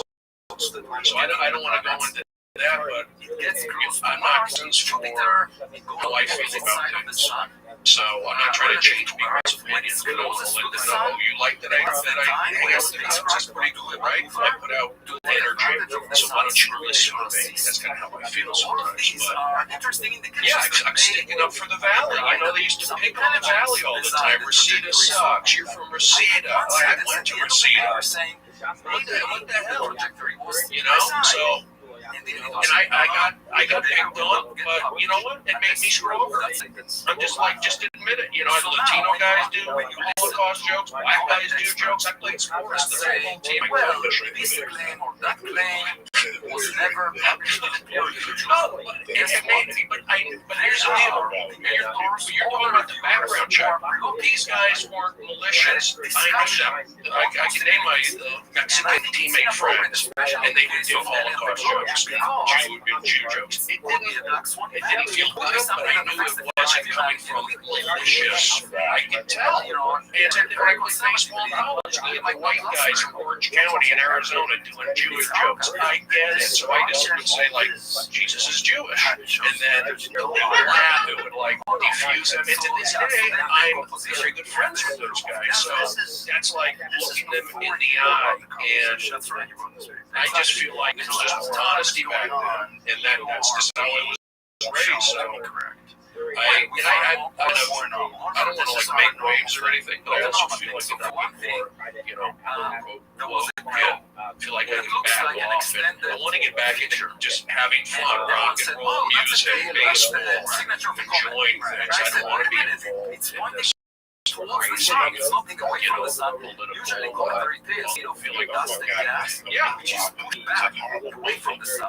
It's by the rotation and the solar wind. You put on a roll loose and so one was pointed towards the sun, not away from the sun. And the question is why? And actually, I calculated that very clearly the sharpest image we had from outer space telescope showed an elongation by a factor of 2 towards the sun. But we were looking at it like a cigar. We were looking almost along the cigar axis, within 10 degrees of the projected sun axis. Almost edge on. And I calculated if you were to correct for that, this would be a feature that is 10 times longer than it is wide. Saying exactly what I feel. And that means it's like a jet. So the object was jet in front of it towards the sun. The question is why? And comet experts, always said, well, comets are strange. Who knows? My point is, this is a blind date with interstellar projects. And my advice on blind dates is not to speak or say what you think this is, but to observe the other side. The best way to respond to a blind date is to observe the other side. Don't speak, just observe the other side. Because make it different than what you think, and maybe, on one of the days you'll have a serial killer on the other side. In 97, you told me and so for you just to see how we know how our this is what we can figure out the position of a gloom of gas by taking a spectrum of this, which means you basically have some kind of a prism that breaks, that light at different wavelengths is listen. So you spread the light at different colors. And if you do that, you can find that fingerprints, the spectral fingerprints of specific atoms or molecules. Because each atom or molecule has transitions. I actually think I told it just 2 days ago in a class to teach is mandatory and obligatory at Harvard Astronomy Department, where I was chair for a decade, between 2011 and 2020. So this is a mandatory class, and I just taught how spectral lines emitted by atoms and molecules just 2 days ago. So this is a very well-known thing. We know that and we use them to identify the composition. We know which atoms use basic spectral lines, the fingerprints. It's just like fingerprints, okay? And so it was found, and that's why people teach that thinking. We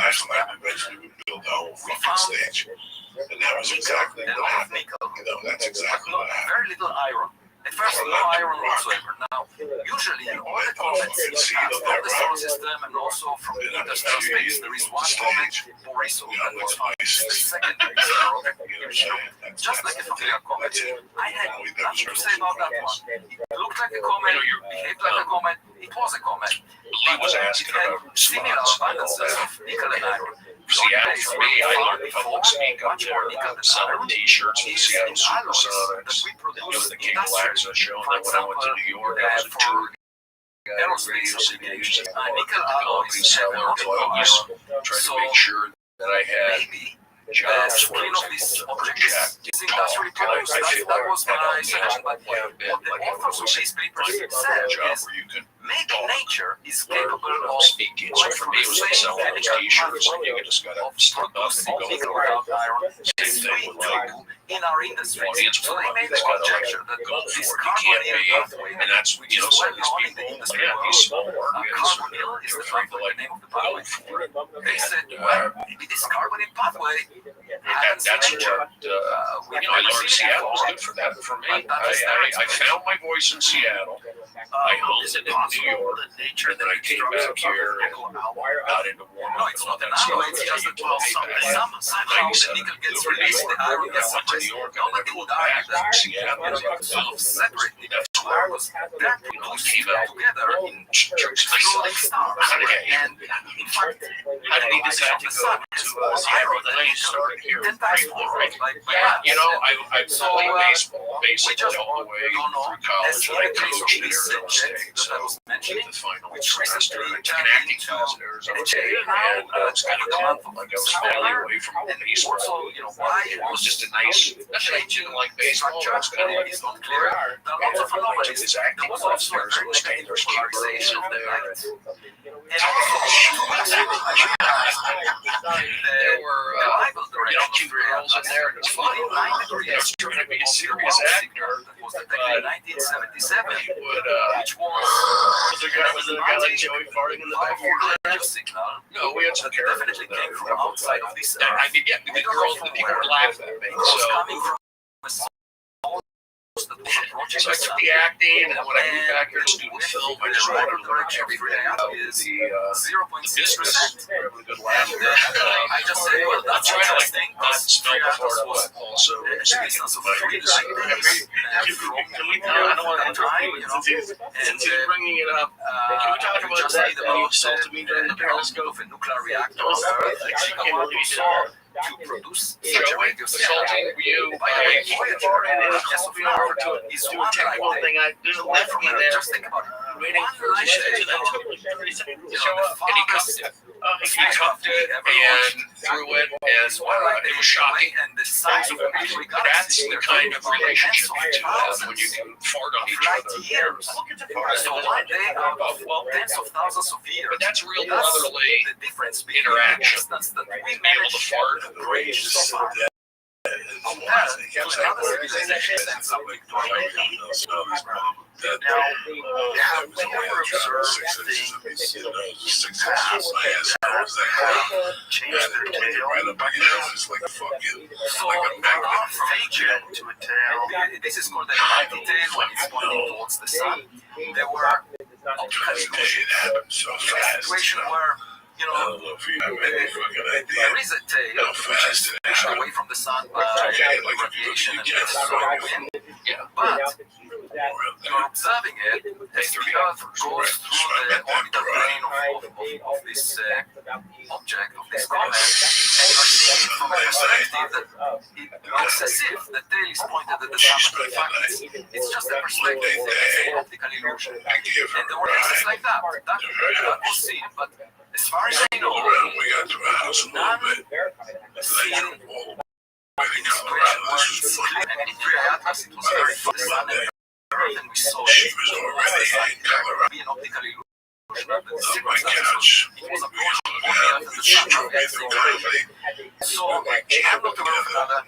Most importantly, look at the response of the comet expert community to that anomaly. They say, well, comets are strange, maybe it's on dust particles that are very big, so they don't get pushed back much. But then, scatter sunlight, usually big particles that have the size of the order of the wavelength, like as big scatters. The most efficient process is when you have dust particles, the ones that have some micrometer dimensions are dominating the scattering of sunlight. So in this case, you would have only big ones that don't get pushed back.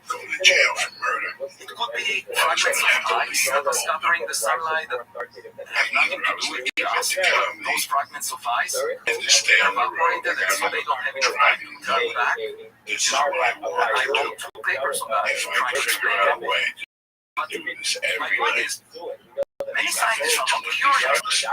You will find it, why are they not curious? Why are they not willing to consider alternative explanations to what is commonly thought? And it's because they're afraid of taking any risk. I came from a background where I worked in trying to figure out how most of the matter is reversed in some substance. We don't know what it is. Calling dark matter is just to reflect our ignorance. Nobel Prizes were awarded for quantifying how much dark matter there is, how much dark energy there is. These are good statements whose nature is unknown. Just think about it. Giving a Nobel Prize to people who just said how ignorant we are. We don't know what these things are. Ordinary matter makes just 5% of fundamental universe. And in this culture of cosmology, I worked in for 3 decades. It was completely common to propose ideas to explain anomalies. Matter is an anomaly. You don't know what it is. And people were rewarded for coming up with ideas, imaginative ideas that can be tested experimentally. That's the way you make progress. You don't know something, you are suggesting on the possibility, and then you motivate observers or experimentalists to figure out which one is the right one. And that was the culture. And I think of it as a culture of chess players. Okay? Trying to figure out when I get to work on comets, asteroids, these objects, and consider imaginative possibilities to explain their anomalies the way I did in the context of cosmology, I encounter a culture of mud-wrestlers. It's different from chess players. I don't want to mud-wrestle. I don't want to get dirty. I don't respond to those. During my lesson, I don't respond to those people because once we collect, I just want as much evidence as possible so that they would not be able to shove the anomalies under the carpet of traditional thinking. That's my motivation. So I'm inspiring debate right now, and there is a huge interest in that debate. So that we collect as much data as possible, so that at the end of the day, we figure out what our feeding happens to be a wrong. On the other side of the table, you go on a date and you see a wrong. So be it. If it's something else, that has huge implications. And therefore, we should consider this seriously and just collect as much data as possible. What is it about cheese? I eat a fucking sandwiches. I had the sodas, I had the chips. Why are they averse to risk? And why are they not just averse to risk? Why they are attacking you for proposing what seems to me to be a reasonable alternative, considering the possibilities given all the planets, stars, that are out there. Well, I got the hint for the answer to your question. When I wrote the first paper on the World War, I suggested it might be technological. Right? And the paper got accepted for publication the reviewers say this is a great idea because it's consistent with all the data we have. It's most likely a flat object. And therefore it could be pushed by reflecting sunlight, which was my proposal. Then the media came to my door and people started asking me a lot of questions. I got well known. At that point, the personal attacks started. So it's jealousy. Yeah, it's and but I can tell you that I learned my lesson. I just ignored it. And let me give you a few anecdotes of what happened to me this week. Just this week. Okay. Tomorrow, I'm supposed to go to California. There is a NASCAR car race where one of the racers decided to put my image with Ray Atlas with Galileo Project leading on his car. So let me show you some images. Show me the image. What is the current image of 3R? can't believe you haven't seen Oh, me. we will get to that. I had everything. So here you see that, and he promised to let me drive it just before there was this guy. I had everything. Alex, no, Chris Harvey is the driver's name. Alex Malik. Exactly what I needed. Yeah, and he contacted me out of the blue. Yeah, he's just a big fan. That's cool. And I would go there and Smart of him, right? Because that's definitely going to get you a lot of attention. yeah, so he just sent it to me this morning. This is in the shop. Who told me is that tomorrow I'm going to drive it. Comet lemon. So by the way, I told him that the fastest moving race car is 600 times slower than free 600 times. So, you know, if you happen to me featured on his car, free Atlas German it's already moving 600 times faster than his car. Let's go. So this is tomorrow. So that's you with petrify the and my name on the car is on that. it's amazing. When you were doing those triple runs, did you was that were you under the company? Was it in Detroit? You were already doing the triple runs. Again, I was contacted out of the blue by an artist, a very distinguished artist, named Wyoming was the main one. donated two sculptures made of bronze. When you got to Detroit, that was the epiphany. That was the And in the background, you see watercolors that he made. Gotcha. Each of them, there are 51 of them that he donated. Of this, he donated to me at no cost. He wants it to be displayed in my office because these watercolors display famous scientists like the pioneer Blue Frontiers. And he includes statements from each of these scientists, which are really educational. The students at Boston State, I got an email from the U.S. Air Force pilot. His daughter, Ariana, sent me an email and said, because of you, my daughter wants to become a scientist now.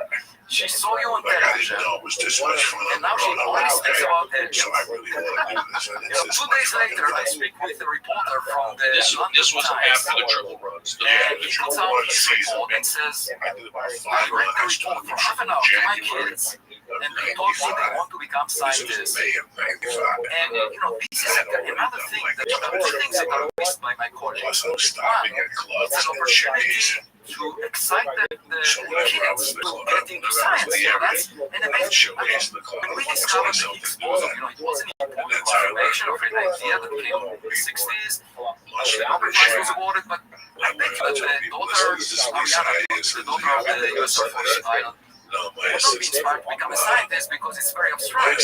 Here, there is a connection. So that's one thing that is missed. And of course, the second one is, here is a subject that the public cares about, and the public science, so we should attend to that. It's our obligation as scientists. Why, you know, I always, since I started science, which was my chance, by the way, I wanted always to become a philosopher. Circumstances led me, because I led a project that was funded by the Star Wars initiative of President Reagan. It was the first international project. And then that brought me into astrophysics, because I was offered the position at Princeton. I'm at the Institute for Advanced Study, where Einstein was the faculty decades earlier. So it was an arranged marriage. And I felt that this, even though it's an arranged marriage, I'm married to a pure love, because I can address philosophical questions using the same method. And I recognize things that my colleagues do not, because I'm different. You know, I'm just not just that. You think that kind of stuff goes on still, like on a triple run, and, you know, those kind of things, or filming these, The one thing that I mentioned in my you know, explanation is, with on the first day of school, that sort of thing, or is it different I showed up to the class, starting up? and I saw the kids jumping up and down on the tables in the class. And I looked at them and I said, doesn't really make sense to jump up and down. Like, what are they trying to accomplish? And then the teacher came in and looked at everyone jumping and said, why down? Look at up. He's so well behaved. Isn't already like, and I wanted to tell her, I'm not well behaved. You know, this was not the reason why I didn't jump up. I was just trying to figure wow, right there, jumping up and down. If it made sense, I would jump up and down. I don't care about your words. And that pretty much defines me. I'm thinking about the big picture. If my colleagues are doing something that doesn't make sense, I don't give a damn. So let me ask you this. Understanding the supposition of free IAPS, was that people recognize this as a very unusual Right, and you know what? That has happened to me. Things like that. That's when I got into trouble with on Twitter. I kind of lashed out at that, and I was saying to guys like, after you for not being nice to me, we are inspired you so-and-so, you were a jerk, and you didn't even watch. keep doing it. It's inspirational. this is private. I just remember people not being, yeah, exactly. It's like I was in Seattle, Joey liked me, everyone seemed to like me in Seattle, then I go to New York, and all of a sudden these guys don't like me. And I understand, like, human nature takes a while, but we can also see some people's true colors from early on, and they're like that. So they keep the herd. So there was some of that going on, but also, from that is, you know, it's human nature, and I for me, lashing out, yeah, I might have been right at the core, century ago, that was I tough shop. That's where I was meds and turkey, and I had that's where I had my quote and unquote the dark matter is the lightest part. But I think I was just like lashing out. I was a little, I wasn't manic, I was worked up, but they were also like pushing me. You know, you're gonna push me, I'm gonna push you. And I think some of it was that, and then the like the Hollywood, the skateboarders from Venice, those guys, you know, up against me. And what is that? so Yes, it was a beautiful that's not idea. always healthy, but that's what I did. And sometimes you know, nature but a lot of people say, "Oh, Brody, you had a breakdown." Okay, No, I went off my meds, and then I really opened up my mind, and I mean, that's what they put people on meds. Get agitated and things. You shouldn't be getting agitated. So, there's different problems a little bit too. Going to the Starbucks and seeing these screenwriter negative energy. I didn't like that. So I was like tapping into like real stuff. Like people do talk about how there's these writers hang out at Starbucks and how there's like these. I mean, I got an argument at Starbucks a couple weeks ago. So you get these little nerdy type guys. And I can have problems. One guy was the most recent one. I mean, it happens every few years. But I was, you know how Starbucks is now. I was all in the news about the bathrooms and you can hang out and all that sort of stuff. So I went to the Starbucks, my regular Starbucks, there in the mountain, and there was a guy at the table, like a transient type guy, because I hadn't seen him before, but I could tell like he was transient. Yeah, and he was all, we were like at a table like going down, he was all spread out. He had his backpack, he had 3 chargers going. He did have a coffee, but he was very spread out. It's not a big deal. I thought it was kind of funny. And I took a photo, and just on my own, maybe I'll put that out, but not showing his shits, just showing, oh, look, people making their home at Starbucks. If I was getting even, and then I walk closer as I get my coffee, and I see the guy has a weapon out there, a bat, like a mini bat. It was a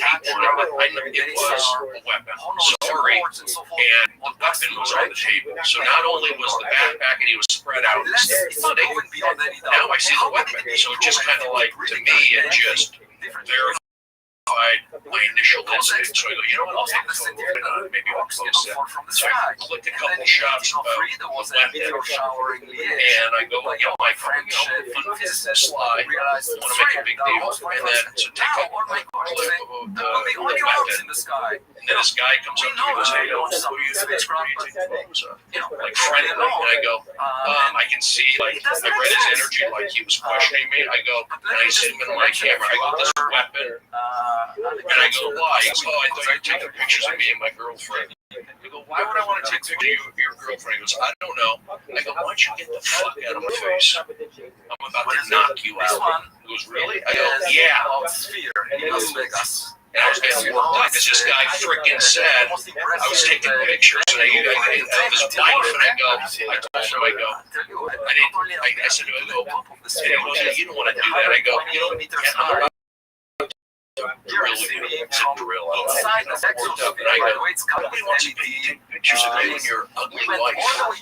That's what I said, or girlfriend. So he got worked up and then the staff, break it up, guys. Break it up. What's going on? Because you have this is I go, I'm taking a little weapon. And then he goes, this 60-year-old guy. So he called me a 60-year-old guy. Okay? Fine. I go get my coffee. I'm going to leave. And he's at the table. I was like, mumbling. I go, you got a problem? You keep talking. I walk over there. I go, nobody wants to take a picture of you and your ugly, your fat girlfriend. That's what I said. I don't even know. I didn't look at her. I didn't even notice. I just know, like, if you're going to say that, that's going on before. I shouldn't have said it.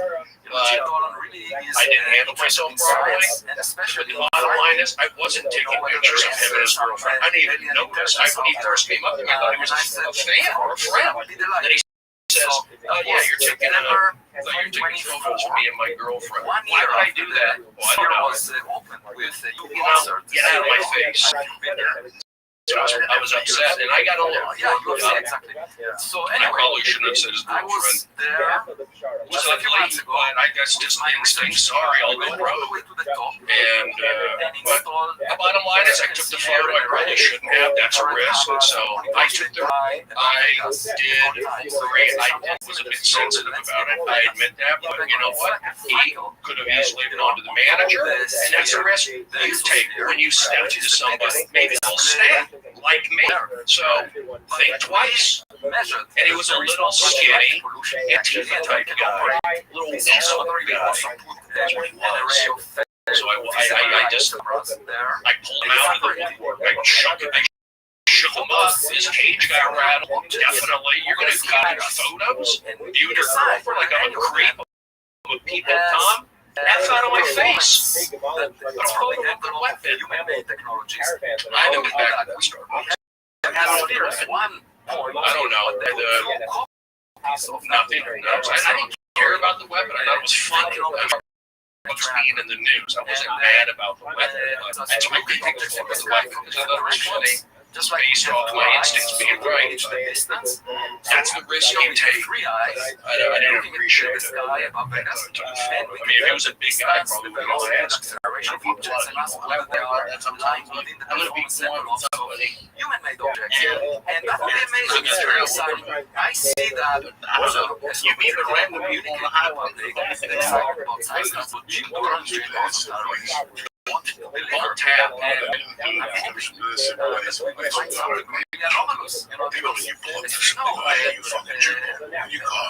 intelligence agencies are reporting to the U.S. Congress about objects they can identify. And that should be two things. They're getting budget for 2026. Thank you. Okay. Paul Lynch, Bravo Lingus, Jeremy Slenko, Don De Niro, Carson Williams, Ivan Ramos, and Pete the Menace. I love you, motherfuckers. Who sent these objects? Thank you for all the well wishes for the Netflix shooting, you guys. That's one possibility which has to do with national security. The second possibility is that maybe something from outside of the server. At some point, I have no idea what's going on there. Even more significant. And you So I guys, need to figure this out. July I don't 25th think and I'm wasting 26th, my check out time the link. making a long project That's it. to figure out whether there are anomalies. I would say average 2 to 3 a week. You know, and I'm okay with that. Give me machine learning is software that was developed.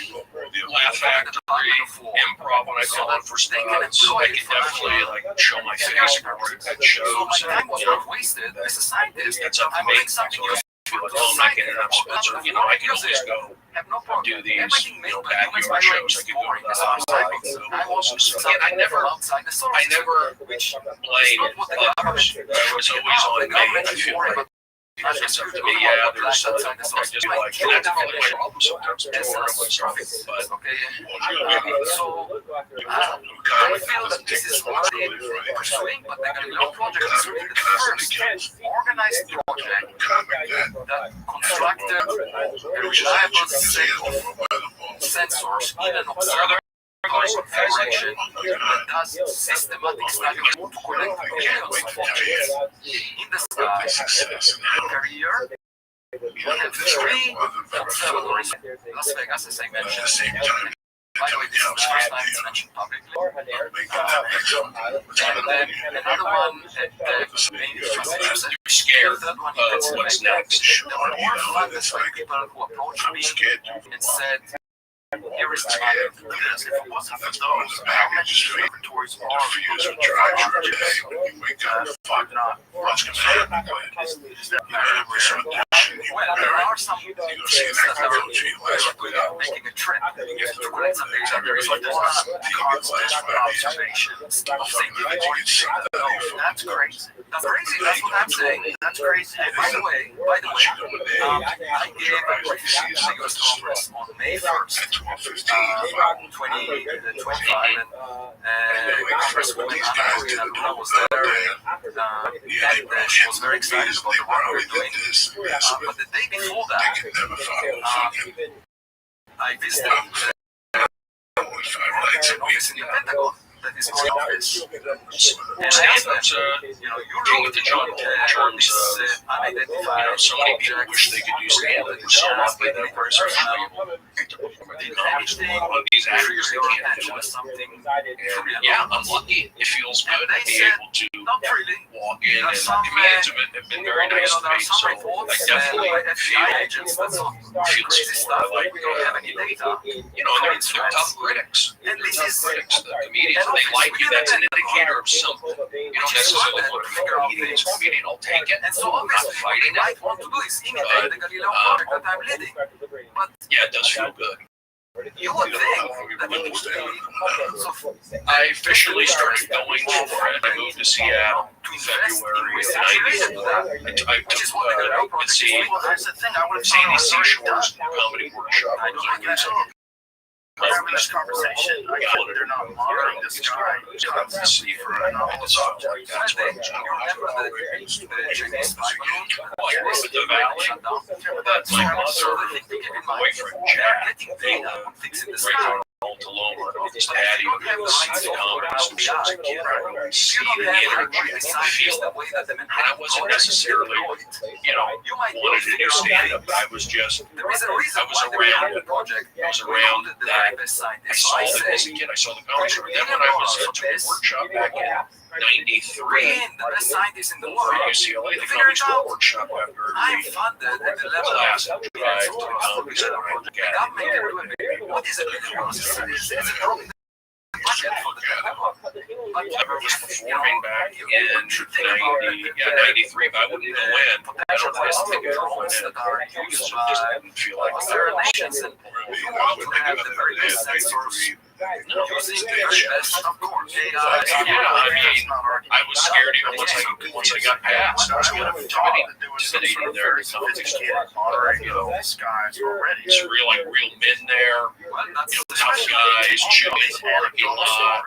You had just very some sort of just a dark place, but I liked it. I always liked the thrills of the comedy stories about just scene and it's two lines.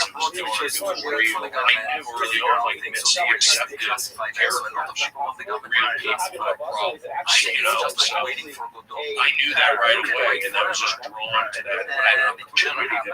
I say, a lot of people go, why do you think I'm up there in the sky? I need a structure. I need playing baseball players on the state. I need anything that is human someplace to made go. is not of And every day, I would drive to Westwood from Tarzan. I just want to see if there's I was anything really excited to go do my little 10-minute stop for my classmates.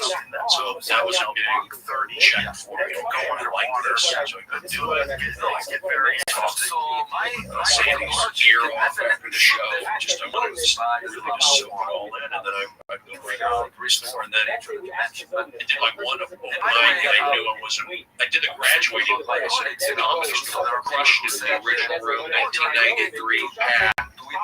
People coming up to me, you have an agent, and I felt like a comedian. And then like 2 days later, my first night chats were it was just like out of the ballot. It was just like not good.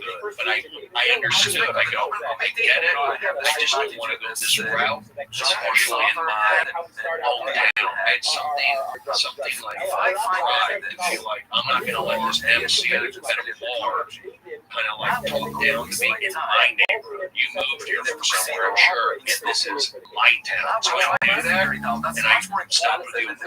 Mike said I went back to business comedy class. I went for everything comedy.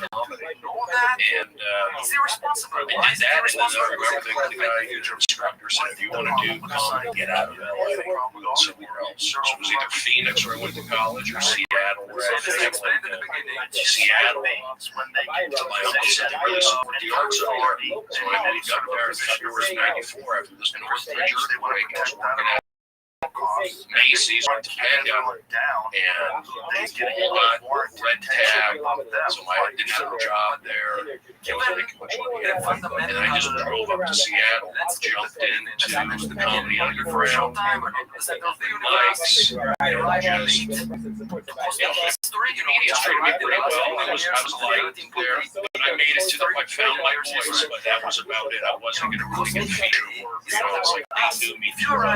So I was a guest star. I worked at the comedy underground. I learned rehearsal show. I learned all of responsibility needs to be and became access for the Sonics and the music from much longer than I knew because I needed more. See, I grew up in Seattle. It's hard to like they know you too well. I started information and I just enjoyed my time there. But after 3 years, I felt like I was ready to come back home. And I've been pushing ever since, like 18 years, pushing, and yeah, I don't know where my next gig is going to come from, but I do know that I have a special coming out. I do know that, I am getting 2 to 3 spots. I mean, those two get taken away, the numbers, who knows? I don't want to think about that. But I'm definitely like, I do feel good about and it was my comedy. So fast. I've done a pretty good job at that. I bought a house, but I probably could have been better with my money. Probably made enough money. My colleagues were very concerned. They said, "We don't believe the U.S. government." I think maybe Jamie can show us. I honestly have talked about at the time I was sharing the board of physics and maybe my comedy would be different. If I had a girlfriend, if I had somebody to kind of like keep me honest, because all the previous meetings they thought must have been, being a bachelor scholar system, and the older you get, especially your comedy and that sort of thing. So it makes you then they said U.S. government look at things a little bit different. This is the Space Force, the U.S. Space Command. I can see why people get a little bit. This dinner this was around 2020. Do you remember? And you're talking about the comics before you expressed my frustration at dinner with the comedy chef. The pretty much like there was a member there from Los Alamos National Laboratory, and he said, "Let me help you." We managed to reach out to the U.S. Command through the White House at the time, and it's just. We got an official letter from the saying we looked at the data, just having like we can verify that 99.999% just it was like a crazy object, this meteor. Like my leg was roughly half a meter in size. It's pretty intense. Just even I was in the elevator. At that point, I decided to lead an expedition to the Pacific Ocean. I was just identified from the fireboard that was a very emotional experience. Go there, adrenaline and search for the materials from that object. I don't want to run fast, so I think I did like 10 seconds. It's very similar to 3 IR. And then moreover, the object maintained its integrity down to the lower atmosphere. I was watching everybody at night. 20 kilometers so electric of the ocean. So it must have been extremely tough, much tougher than all the previous videos taken over. Okay, I can show you some images from that trip. The Pacific Ocean actually was documented by Netflix. And there will be a documentary coming out within a year. Next year, 2026, the team of researchers that came with me on the this is a sled made of magnets on top of those open mics, getting, signing up for the open mics, driving, then I brought them to the Comedy Underground, going to the #1 karaoke next door, and then, being around Joshua, yourself, Dana, Yoshi, Ramona, and having all these, pretty successful comedians who worked the cruise ships up in Seattle. And I just enjoyed, me personally, I really enjoyed my time in Seattle because I was in Phoenix, I was in the desert, I was so I had a thirst for culture, thirst for pierced earrings, capital. I needed that flavor of culture. So Seattle gave me that, and then just Comedy Underground, we did the open mic every Monday and Tuesday, and Carl, running the open mics, and all the characters there, being in minors, I enjoy, the baseball, the Mariners are playing at the Kingdome, they get maybe 3,000 a game, the players like the Oakland A's, and Indians, and the Yankees, they'll be hanging out upstairs, so I really do, of course, we all miss some time there, but they said, I'm probably, I enjoy my time at the Comedy Store, also enjoy my times in New York. That could have been misidentified and could have been definitely Seattle was good for and me. so a reporter from the New York Being Times part of the Sonics on the t-shirts, it was a breathing to the wrong place because it was not a meteor, it was a truck. And I wrote to the reporter and I said, what were arguing? You didn't even ask me. The data that led us to this place was based on the fireball, on the light that was detected by U.S. government satellites. And the U.S. Space Command confirmed the location. It was not based on the seismic detection of the signal. We just looked and found it. So it seems like your colleagues are contacting times and trying to dismiss you. I wrote to the editor at the time and said, look, if this is what you write about science, how can we trust what you write about politics?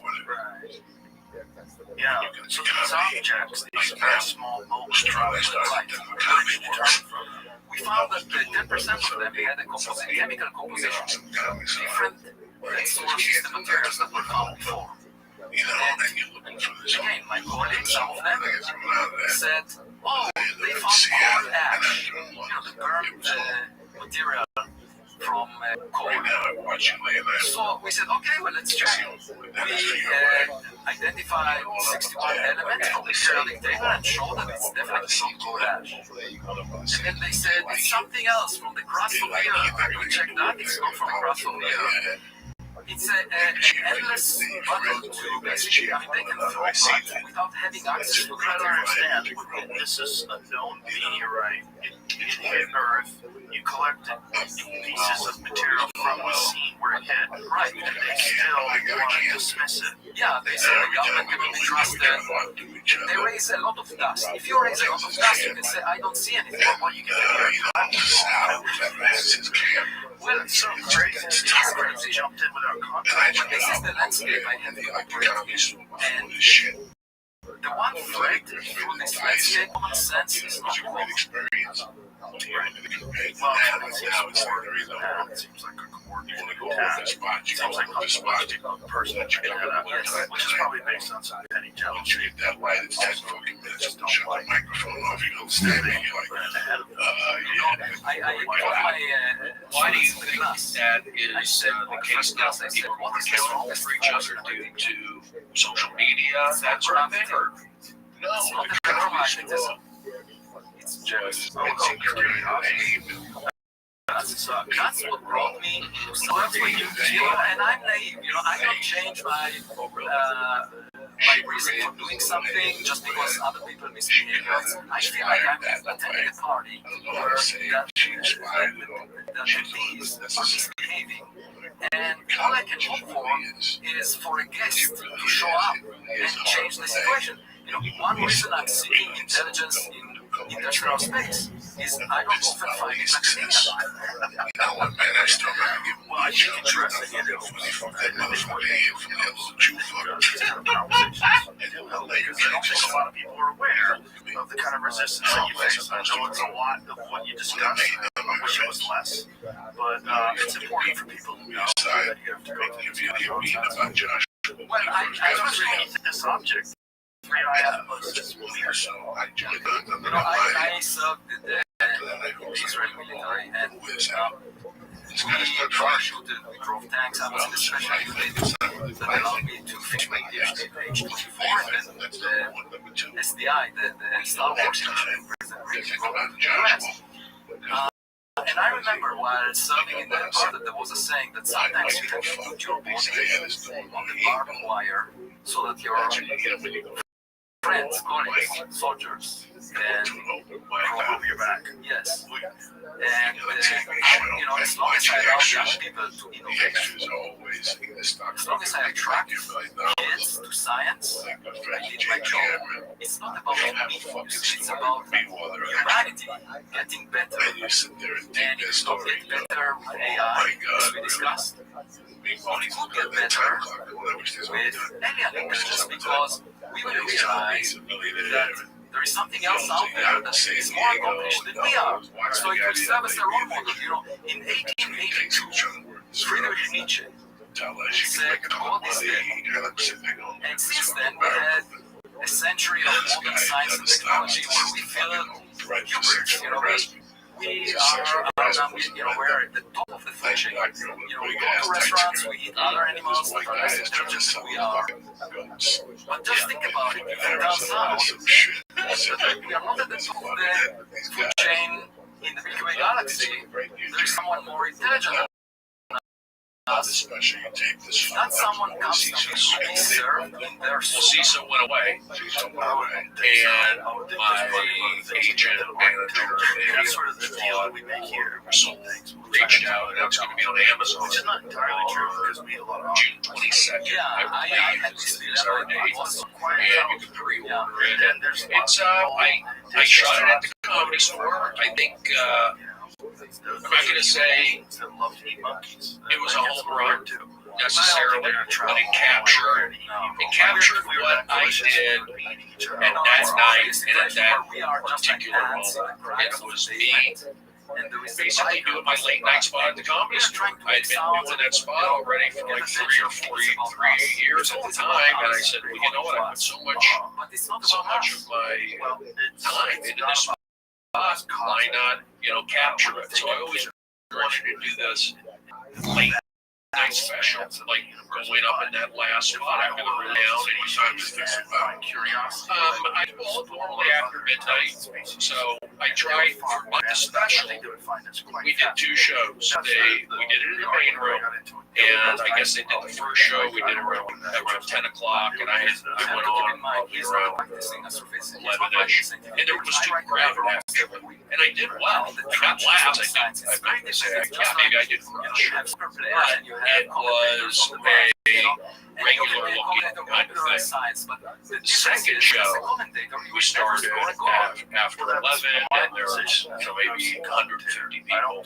Because we had good comedians, but Drew was on it, and I think Vaughn was on it. So it was a good show. By the time I was going to go on, there was still a lot of people. So I said, we got to put on another comedian. So we had Don Barris come in, and Don moved around and made things. He did his Don Barris touch on it. So then I came out, and there was like 35 people in there spread out. I did my late night comedy, said I need a special. That was my angle. Here's the deal. It was a year and a half ago, essentially, and I think I've become, definitely a better comedian now. But that night, what we did, I've seen it, I've watched it for 8-9 months. I'm happy with it. I'm not saying it's going to change the world, but I build it up like it's my big special. It is kind of my big special, and people probably expect to have a full audience and everything, and the crowd is there, busted audience, paid audience. So it was a real audience no make fun walking out. I go, how dare you walk out? This is special. You don't do that. And then a couple of the comedians left the mics open if they wanted to interact with me. And so that was just basically making it kind of like what I was doing late at night. And I think we captured that. So I feel good about it. I'm curious to see how the reaction of this is going to be. But this is something I feel like I could promote. Meaning, like, I promoted my TV show, but it was kind of weird promoting me going off the rails, promoting me acting out on Twitter and meeting at Starbucks, promoting me talking about psychology, which was just interesting. But the comedy with this, I feel good about it. I feel like I got a bunch of my jokes in. There's a lot of yelling, a lot of excitement, but that's what I was doing. I was taping my special. You warned it at the beginning of the podcast that this was going to happen. Lots of fun. A lot of dairy. Well, it's available. It will be available on Amazon, and maybe it will lead to me doing, more late night, midnight shows. I don't know. But I think it's kind of. I also, there's a couple there I think people will like to be pleasantly surprised with a couple nice moments. And also, I'm promoting the Comedy Store, actually, talking about how the Comedy Store is a place to be and how, but it's tongue-in-cheek, some of that stuff, and silly music, and some backstage, and me putting on makeup, and stretching. So I got all that stuff in, and I'm curious to see where it goes, and I'm already thinking about what my next special is. I feel like you just got to keep cranking them out, and not to say that there's going to be another one, but I'd like to think, okay, I got this, now I can work for my next one, and I really need to think of myself as a comedian. I've made that concerted effort probably for the last 3 years or so to like let people know I do stand up. So like when I put out a tweet or promote the show, I put that microphone because people knew me as, oh, you're an audience radio guy. Oh, you are maybe you're a guy in Denver, I don't know. But I put in my mind, I'm like, hey, I'm a stand-up. I perform at the Comedy Store. And I think people do. Look at me as you are. You have made it. People do. I think if you did a part already, but it's been a long way. I'm very glad that they decided to make it. Now, what is it about? But the atmosphere? Is it the? I think I do get a little. I get tension sometimes. I think like with some of the guys in the Comedy Store. I think because I know them too well. And butt heads sometimes with the guys, and sometimes it's on the podcast, it's on the video. I feel, that gets to me a little bit. I don't like having artificial lights in the sky. Things like that happen, but also, I feel like tens of thousands of those. Right. I have good relationship with people don't always know. Like the eyeball trying to be there. You have people like opinions based on the podcast. People have opinions based off video. So they don't know the relationship between two people, two comedians. So sometimes that stuff gets to me. But I know, and I think the comedians know that I've been on the ground for a lot of this stuff. I definitely don't feel hate from comedians. And sometimes fans, maybe this is Twitter, or maybe this would be me jumping in comments, which I don't do. Like I pick up on some of that. So, but I butt heads at times. That's also me being in those situations, doing those late night crazy spots. It's like doing warm-up. It's like last to be hired, first to be fired. I'm like almost too nice. Sometimes I'm being nice and quite a bit. See people take advantage of me. But I just think we're growing up. Here in the valley, we get picked up for being a nice guy. We do this a lot of that. I'm a nice guy, or I think also the president of the United States in Pakistan. Yeah, you said some funny business cards. I haven't talked to him, but I spoke with others. Congresswoman Barcelona, Congressman Rabbi Rothschild. Well, in fact, she called me on the phone a couple of months ago and asked me for an update on the podcast, and I promised to send her routine updates. I have essays that I write every day all about the latest, and she's very interested. And then I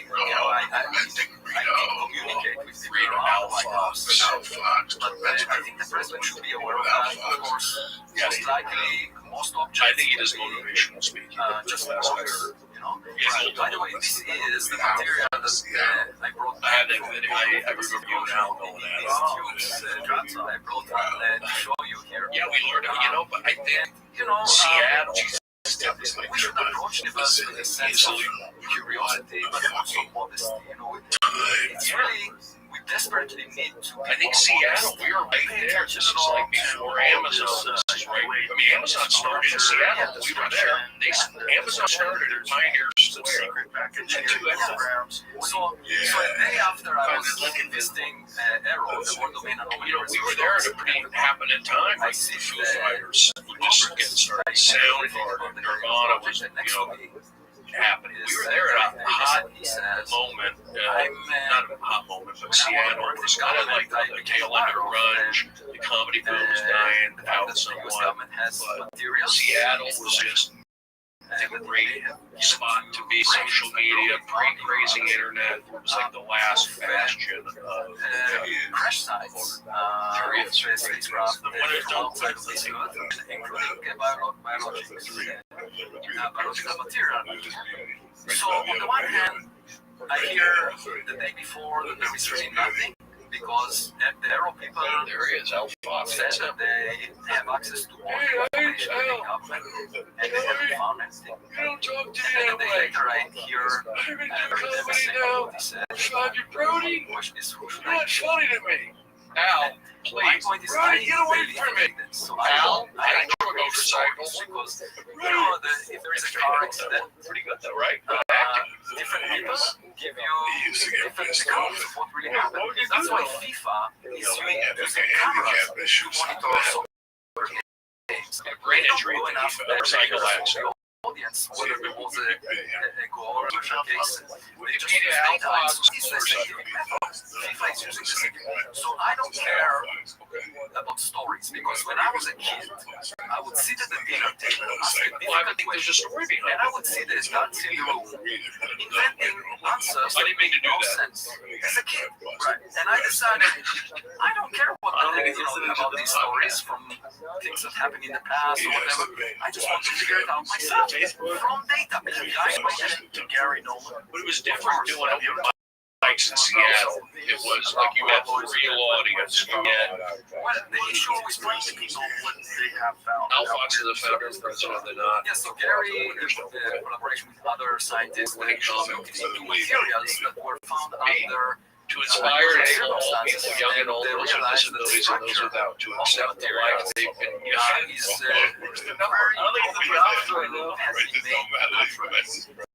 Now, the issue I have with that is that these materials were from the sky, from some extraterrestrial origin, or whether someone produced it, or maybe it was another government did something. So I really as motivational speaker, I can be doing motivation. beyond any reasonable doubt. It's just like, I've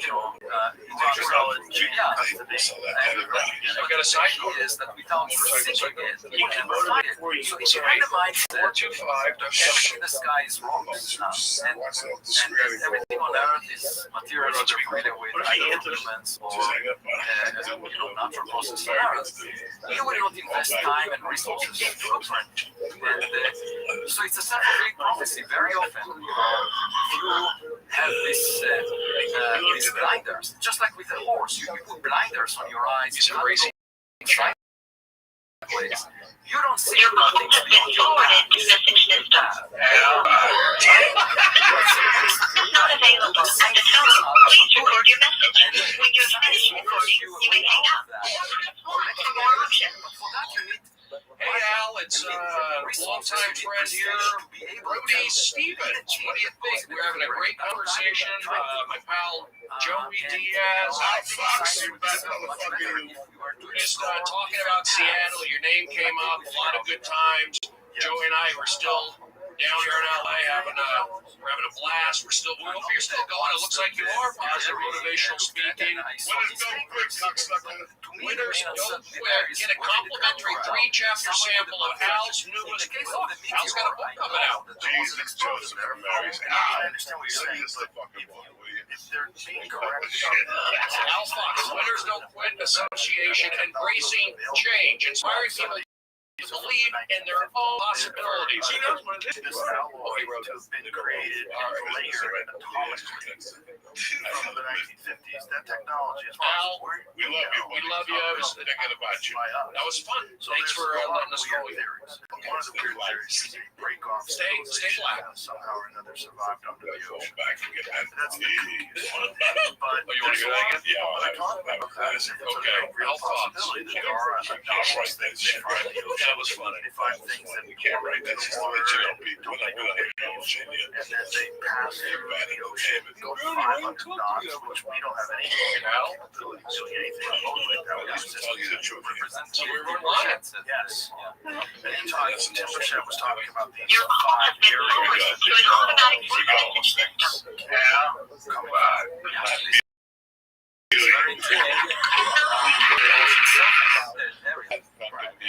Oh, that was funny. Dad had Rita. So I think we should definitely look into the ocean, the rest of Earth, and She was a he. Before it was cool. Speaking about that, I mentioned an example.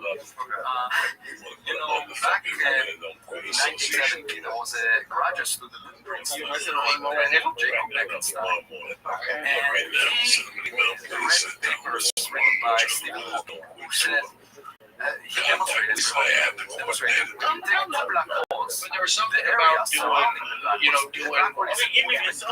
nothing can escape from it. It's just like Vegas. Stays in it. He's gonna call us back. But when you merge two black holes, the area surrounding them, the product of the matter, is always bigger than the sum of the areas. He demonstrated that mathematically. And then Bekenstein said, well, that's interesting because we know about the second law of thermodynamics, where there you go. Terry Taylor. Black holes have entropy related to their surface. What's his name? And his mentor was John Wheeler. And he said, like tinker with everybody's ass. Like said, he knew Seinfeld. That was his thing. Like Seinfeld went through that. And then Stephen Hawking heard Bekenstein speak about it, and he said, that's nonsense. That's nonsense, makes no sense. I will prove it to be wrong. So he used quantum mechanics in a curved space-time around a black hole, and lo and behold, he found they emit. They have entropy. This is the biggest discovery Stephen Hawking celebrated since, for 51 years now. So you enjoyed your show? He went to disprove Bekenstein and prove him right. It was considered a crazy idea in the mind of the person who benefited most from discovering that Bekenstein was right. So my point about crazy ideas is, and by the way, over the past few years, the mainstream of theoretical physics was obsessed with black hole entropy, trying to use it to figure out the theory that unifies quantum mechanics and gravity. We don't have that theory, by the way, and that's the reason. If I ever meet alien scientists, what is the first question I would ask? Yeah. It's, what happened before the Big Bang? Because the finds are cosmic roots. But every month I was starting to make in addition to that, payments with it also will help us figure out how to unify quantum mechanics and gravity, because Einstein's gravity breaks down when we go to that density of matter radiation.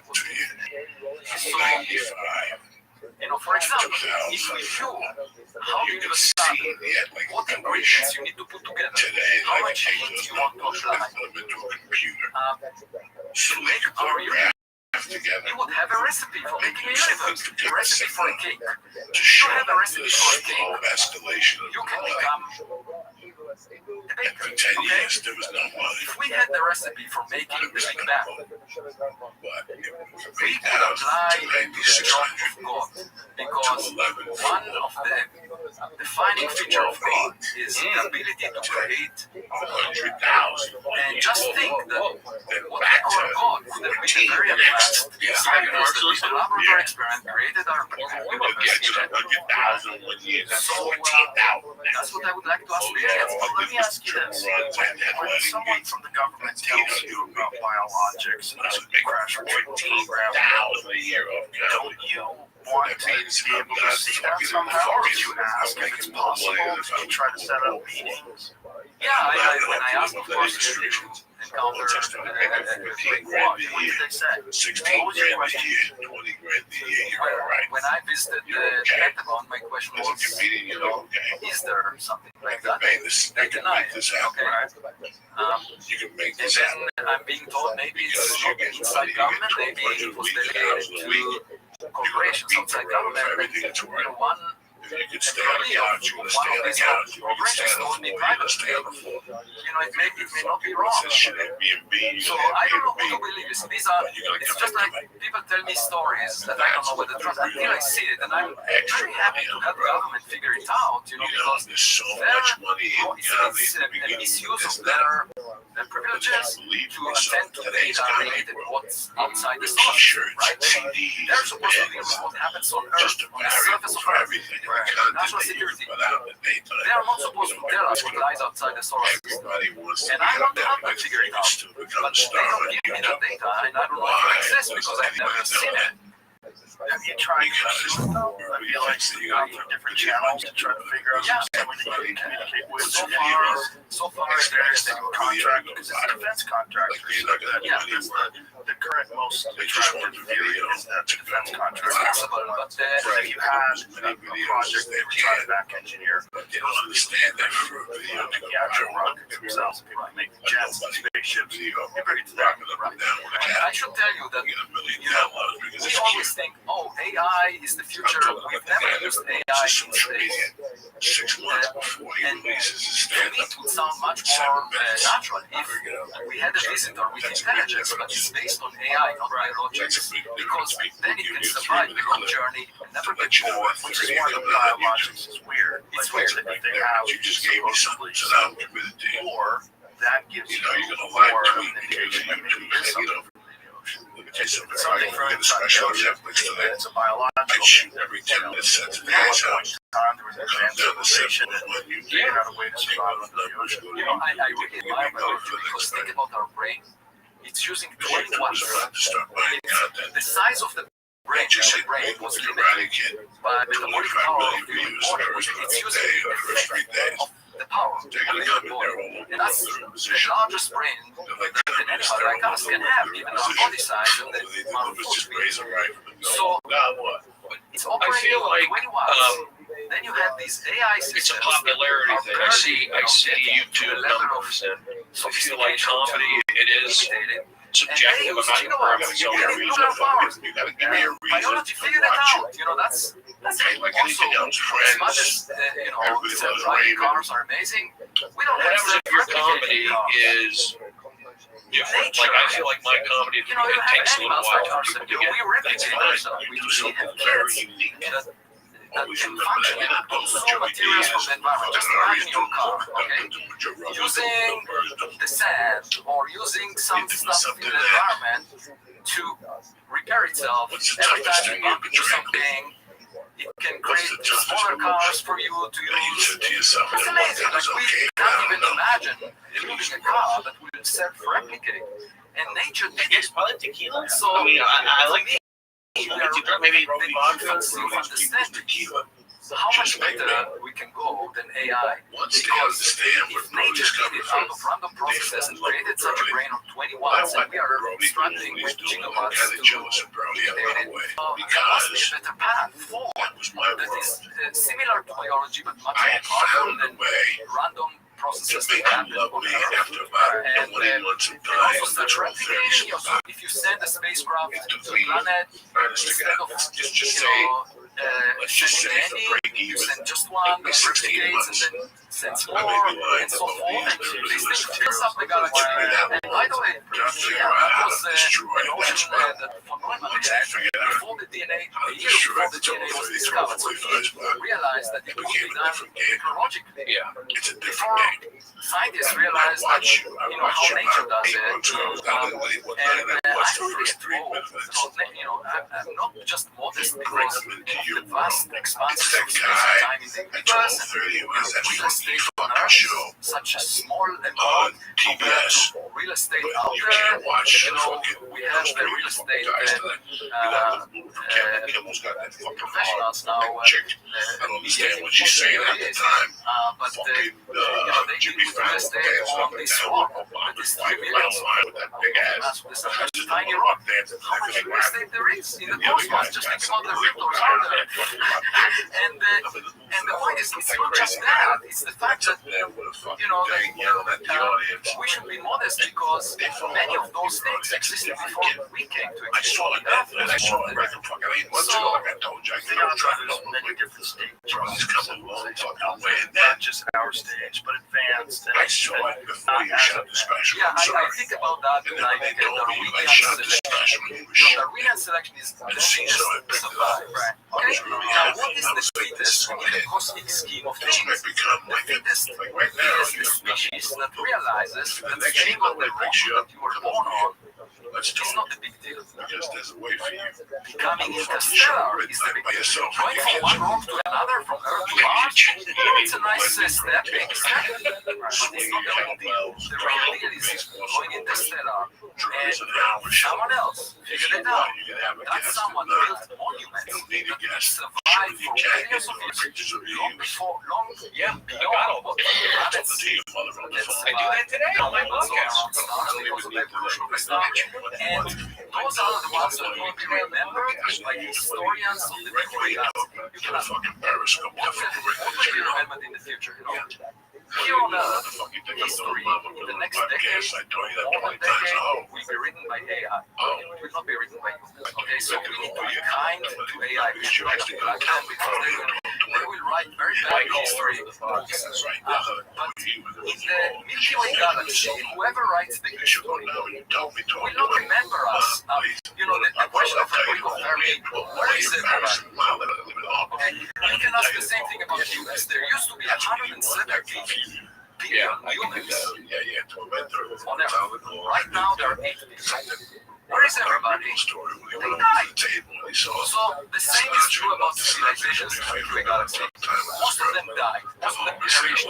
We were not around to listen to their cries for help. We just came recently to exist with telescopes just over the past century. So maybe when we hear cries like that, we say, oh no, it's nothing. It's a natural process that makes those cries. Detect the customers or something.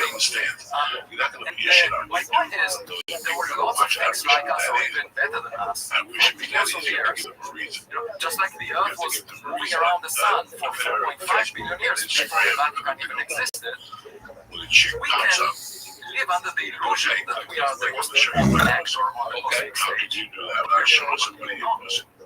we should approach it from a sense of modesty that we are just minor actors. Let's figure out what's going on here. Let's find them. And then have some relationship with those actors. These are siblings.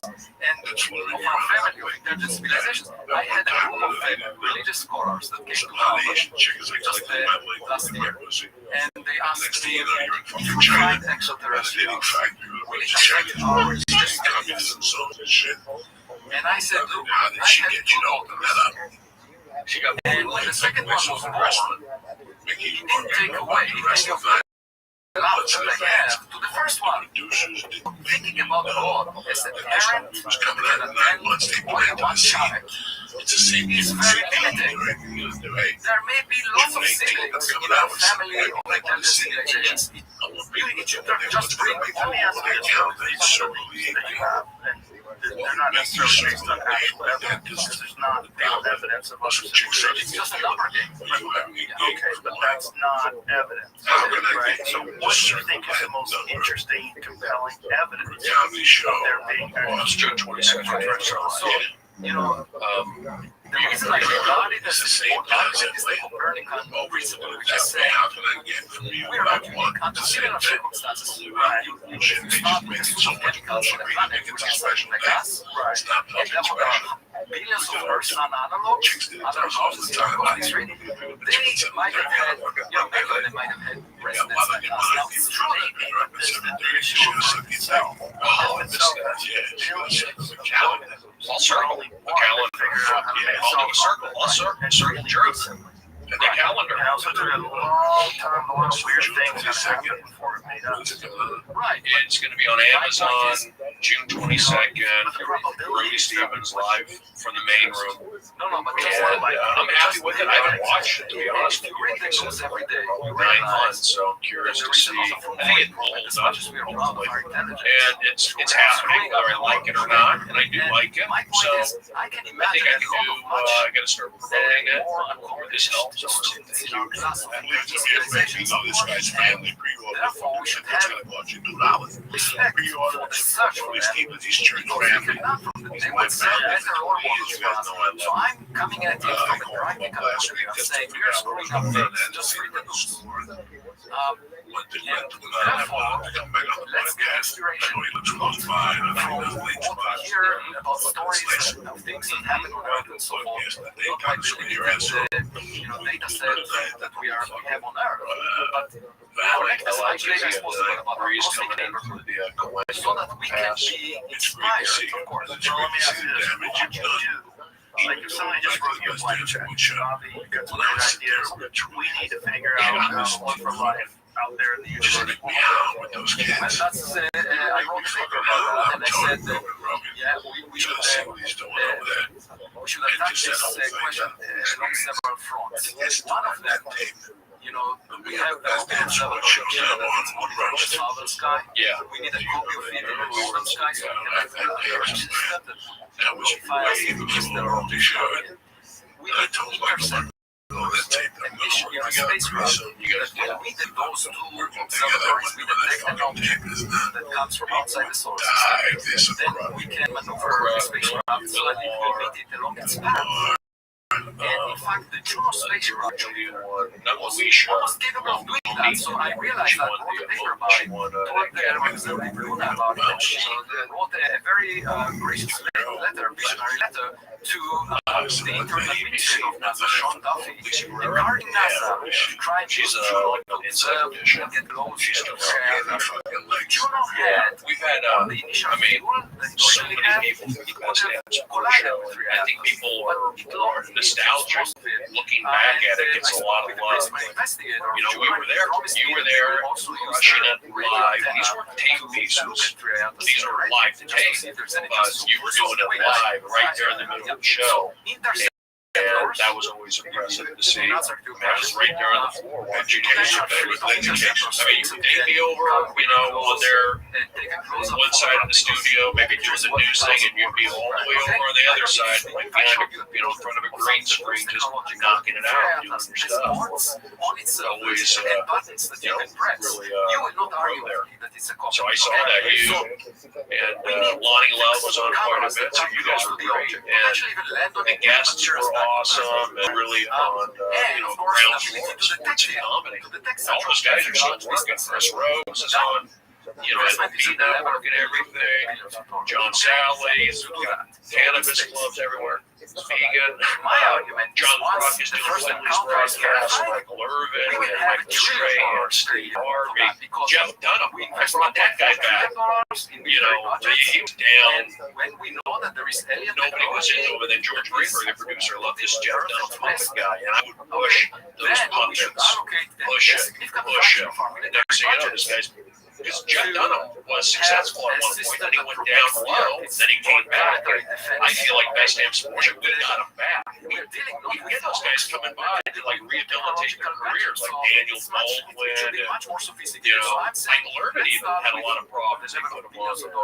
We had Stephen A. Smith getting started, Jalen Rose, so many people that are still all the guys with MLB and Fox with A-Rod and all those guys doing the World Series. They're all from Best Damn Sports Show. They went to the NFL Network. So, I feel good about that. I feel a sense of pride. I brought the energy, you brought it, the guys on the show, and that's where I learned a lot of, how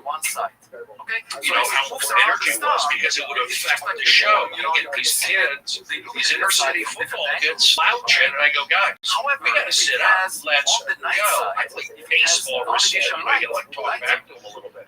And the kids would respond, and the coaches loved it. Like, you can really dig into these kids. And I go, you play football, right? You see Michael Irvin right there? He's got 3 Super Bowl rings. You want to meet him? Well, let's start, picking it up a notch. Let's go.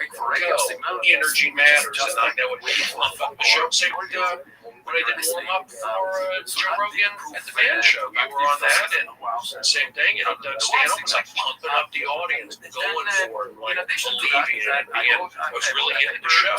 So I saw, especially at Best Damn Sports Show, how energy mattered, how caring mattered, because I just saw the results. It was the showing off for 1,000 shows, and then I went to Chelsea and I did 400 cares. So the results, I just tried to show people that there is something to it. There is something there.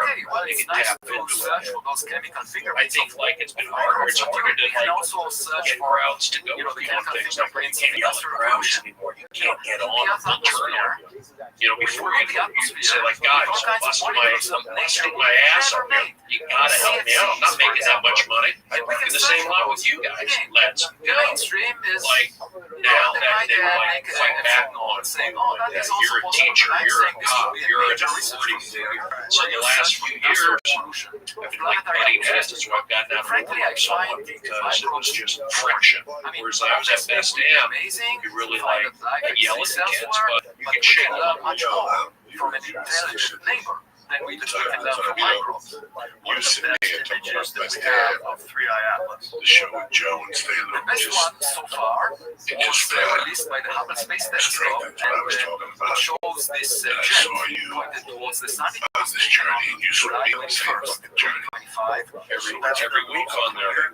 Yes, that's the best because 20 years later, it's actually in the fucking valley. Yeah. And I want to wish you the best of luck. Tweet on June 21st. We tweet this, tweet it out.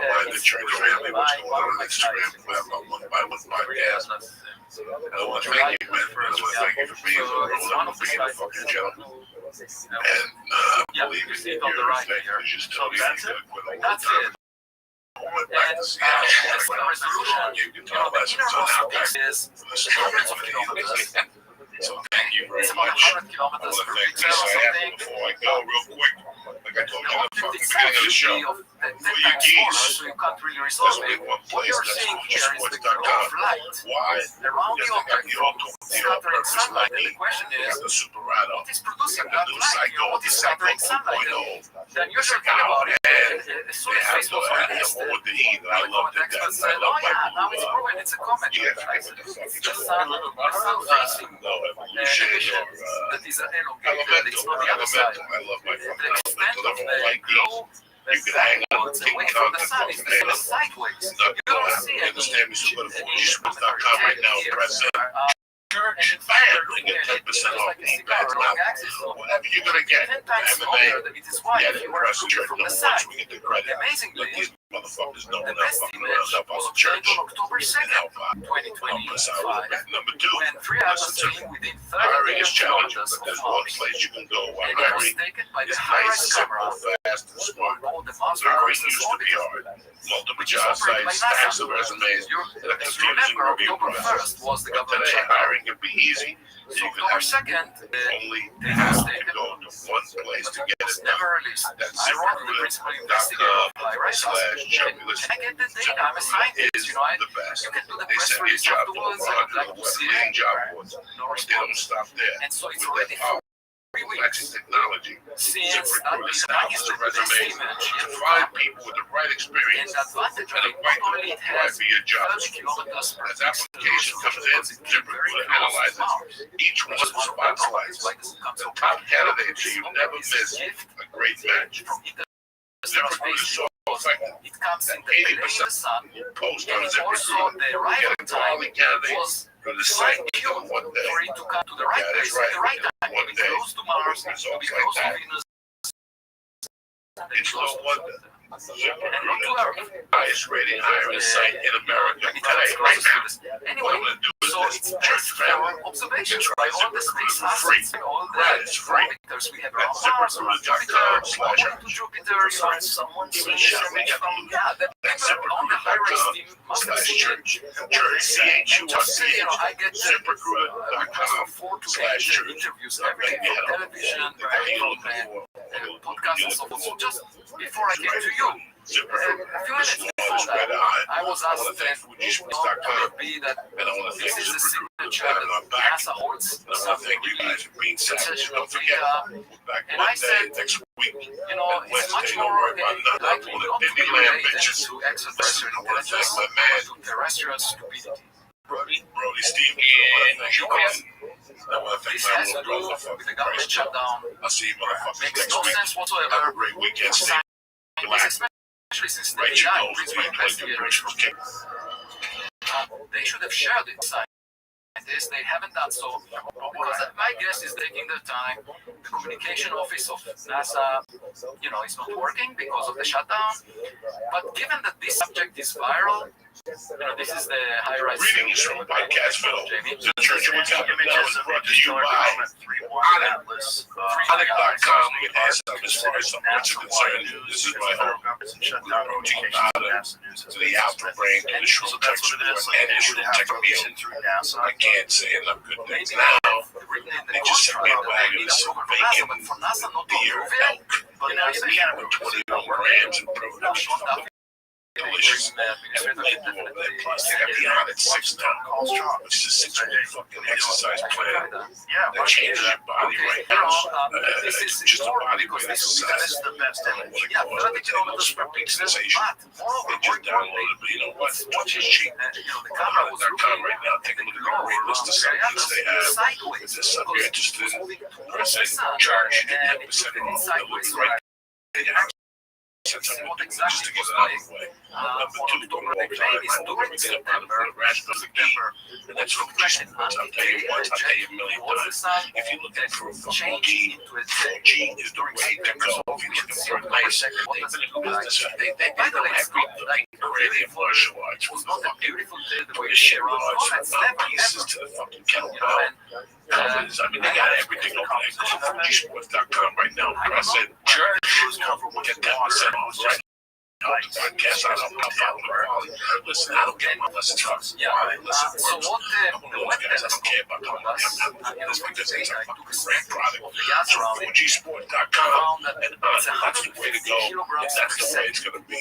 Kick this fucking mule league 2 months in the 11th of June. And out of that, 87% is carbon dioxide, CO2. Let's up. Why not?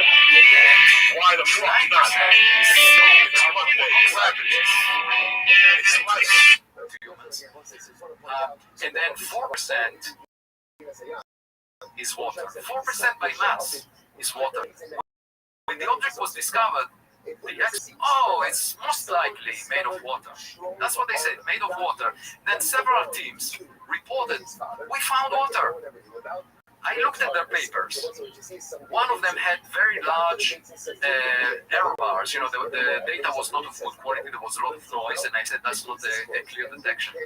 Another one was making some assumption about how much dust there is that blocks ultraviolet light, and based on that, they got there is a lot of water. And then Webb telescope actually measured the composition and found just 4% by mass water. So I was attacked when I said it's probably not real, that these teams are reporting things that are not real, even though they made press releases. But then Webb demonstrated that it's only 4% by mass. Okay, so that proved my point.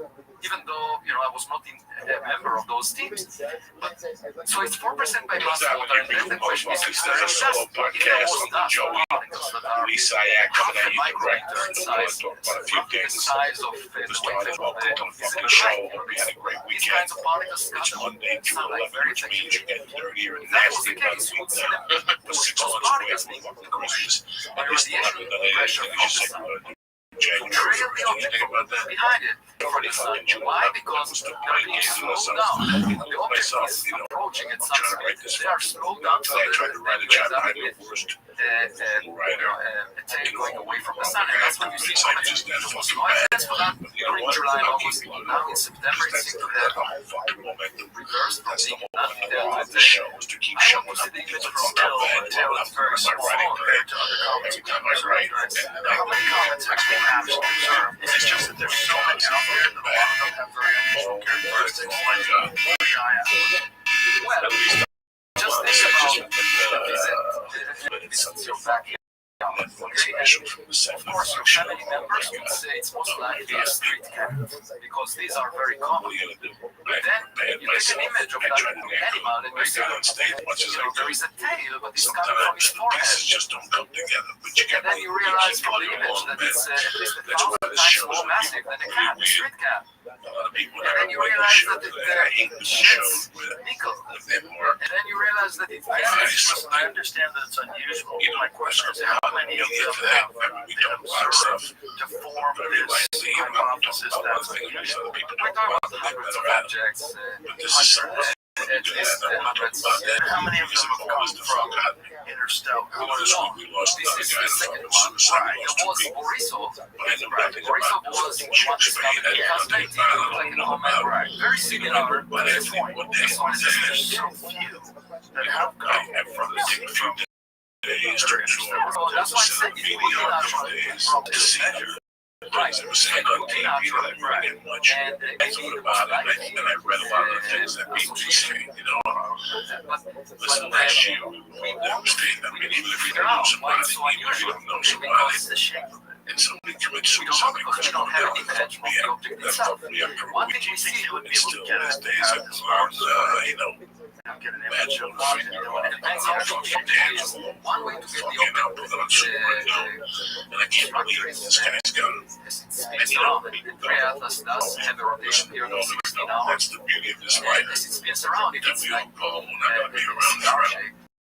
For something like this, going down, guys, the weapons, you fight for your life, the economy, your kid, this, that, and again, a guy like Chris going down, it's on top of the world, or at least we see that. And here, and then we see a guy like Anthony one day in those something that we don't want to do. 18 years. 18 fucking years. Similarly shaped. I don't cut out all this TV stuff. I mean, just unbelievable position of yourself. I want to figure out what it is and get as much data as possible. The guy kills himself and he's so bad. I believe like him or not. He's like the guy I listen today. He wasn't my best friend. I never met the guy. I'm just talking about it as a human's perspective. You have to ask yourself what the fuck is going on with this man. Let's start from scratch. A dear friend to the podcast, a dear friend to me from the internet. There's a guy by the name of Owen Rosenberg, and he lost his son a couple of years back. And he's still was an amazing visionary science fiction writer. It disappears from the time suddenly. A child takes your life, it's got to be devastating because you don't know. You don't know what's going on in that little fucking head, And then you get a guy like Anthony. And that 61 does the same exact suicide. Jump off a bridge, you're sorry, still taking your life. Not thinking about the big in life. It's going to affect you. It's like a baby, we're just 8 million years old and actually in the film jokes about friendship, guys like you, it's like the endless fucking siren. It's like the endless fucking siren. Where's he going to fucking But it's really weird. That's something that makes sense. There is this dark forest hypothesis. I've been thinking about why a guy that's successful, why a guy that's was what? Just success, money, people recognize this is what people want in life. And then you gotta ask yourself, what the fuck is going on in his head? They all agree. To me, all of it, like you said, with Leah, all this week I showed me, just that none of that stuff makes you happy. It must not. If I were next to him, I would come to him and say, never did. When I was 25, I went to prison for kidnapping.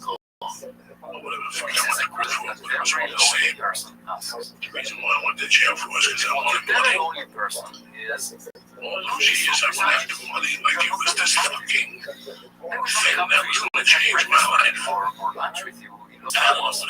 After I got divorced, and I got to stand up and get out of the way, and that's when I started living. When I got that whole money thing out of the way, that money is the biggest lie that's sold to us. And if we want to believe that a little bit of money is going to make us happy, then you have to follow this way. I mean, one guy had an excuse on the table. Let's say one of the labor or whatever, we don't know what day. Yeah, maybe it's tired of rocks. Even if you have money, somebody comes to you and says, I want to leave you, open-minded. You still have your money, you still fucking have your job, you still have your child. She had a 16-year-old child. I'm fascinated. How this affects that, Looking into this with such if you're on danger. We all know this. We all know that Ronda Rousey's dad took himself, took his life. She went out there on Broad Street. He took a couple of countdowns and whatnot. That affects Ronda Rousey. I mean, if your dad dies of a fucking heart attack or getting regret in a friendship, you can propel you can imagine if your dad killed himself in your mind, your little head around. If that goes into a garage on his life when you were a baby or something, and then having the fucking put holes in his heart, whatever the fuck he did, how unhappy was what trick was his mind playing on? I actually spoke with my therapist about it because I wasn't like you wasn't Anthony's biggest fan, but I was a fan. I've just seen this shit movies. The happiness thing, what she said is that a lot of times the people that she's spoken to feel like the people are better off without it. Even though my friend probably say that they wouldn't be.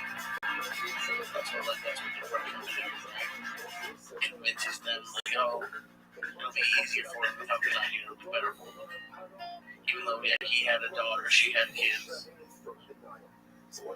At first, people were looking at it as him, Cornell, and a couple others were looking at it as like this affects these drugs at some time in their life. It's like hoax or reality. A lot of people listening to this broadcast who were family who were on drugs at one point.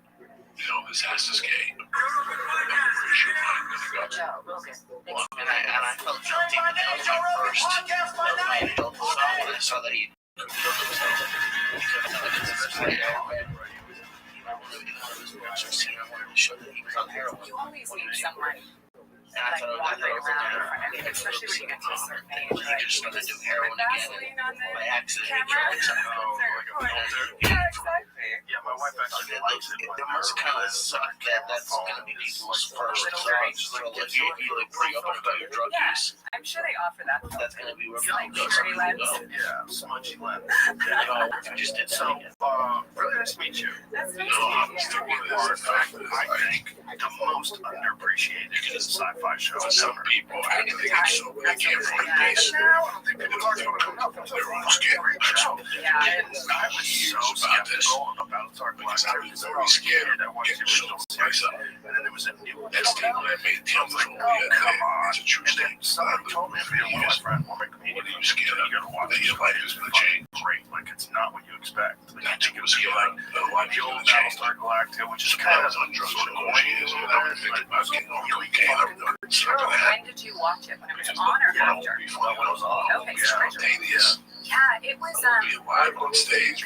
Was that a lot? When I first got this script, it was like 2001. You know, as a matter of fact, and I was a 21-year-old kid. And at that point, I was playing like stereotypical blonde roles. Yeah, in a movie where you're like, please die. I was that girl, So I knew that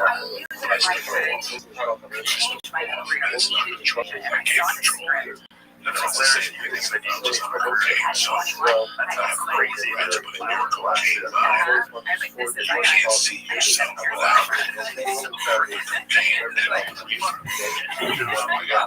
And so I was like, what am I going to do, right? And I saw this script, and Ron Moore had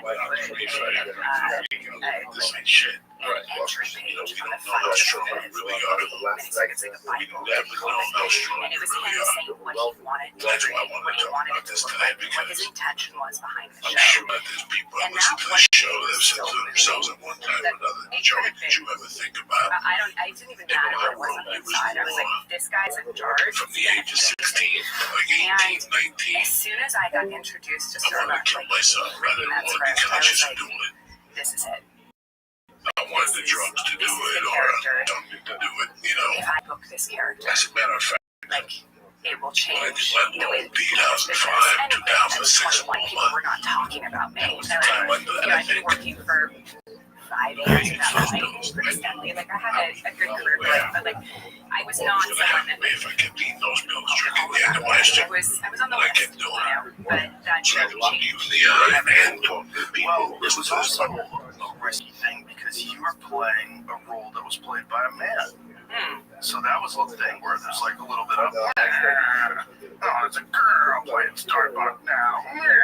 Yeah, I know. It was really strange. So I was like almost had booked the part, or maybe I booked the part, I don't quite remember. And I called my dad, who's a huge science fiction fan and raised me on like sci-fi. And he's like, I booked this job. That's amazing. What is it? I said, Star Galactica. And he went, oh my God, that's great. I watched it when I was younger. And he was like, who are you playing? Starbuck. I was like, oh, fuck. You need to go watch this. And I was like, okay, all right. So I like pops on down to Blockbuster Video, and the VHS maybe the DVDs, I don't remember what it was.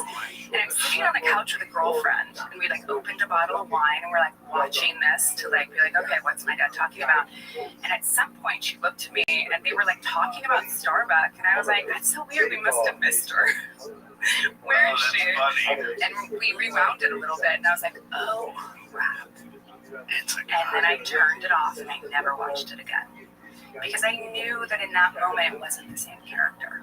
It's not the same show. It's not the same show. It's kind of crazy that they did that because they made a way better show about a show that was just kind of nostalgic. It was. I mean, it really only existed for a year, I think, and then they had like a movie or two afterwards. But it was a very shifted show. And I always find it absolutely amazing. Ron Moore's genius, by the way. Like, he's absolutely, to be a fly on the wall of that brain would probably just explode my head. But he, the fact that he saw what he saw and led the charge on that show and brought the people on board that he did that had the same vision, if not, hire people that are better than, and so he hired people that added to the vision that he wanted to create. The fact that he saw that from the original was pretty amazing. Yeah, kind of crazy. Yeah. The original show was basically a rip-off from Star Wars. It was. They were just trying to make a Star Wars TV show. I think so. I mean, I think that, the Starbuck was Han Solo. Right. And the Cylons were kind of like stormtroopers. They were. Stormtroopers. It was, yeah, exactly. I don't know what the dog was. No. I mean, what they did was, they took like they said, like, I see what you're trying to do, but this could be a real show. Yeah, I mean, and it came out in a time where science fiction was allowed to be incredibly topical, and it was always dismissed as, oh, that's just science fiction, it's not real. So Battlestar was allowed to talk about controversial things that were happening currently in the environment and in our country and abroad, and it was allowed to do so because it's dismissed as sci-fi, and so it's incredibly moving, the show, and people identify with it. The thing that I hear the most about the show, I mean, maybe not the most, but one of the things is when I go to sci-fi conventions, someone will inevitably come up DVD box that is just beat to shit. It's dirty. It's like they don't even know if the DVDs play anymore, and they're like, this came with me when I was, stationed in Afghanistan or Iraq, and it passed through the entire barracks, and it got us through. Thank you. And that to me is really amazing. That a fictional show, people searching for Earth, can be so important and relevant to people that are in the military, which is, it says something for the writing. Well, people need an escape, and that's one of the things, like, entertainment is dismissed, especially like fantasy entertainment, like sci-fi. It's dismissed as being nonsense, but escape is not nonsense. It's actually like brain medicine.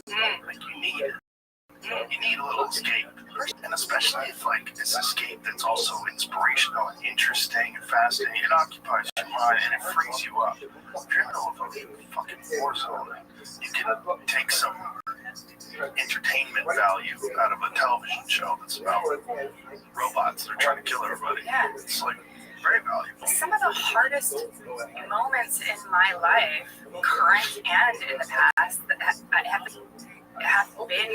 I've been able to get through them because of television film.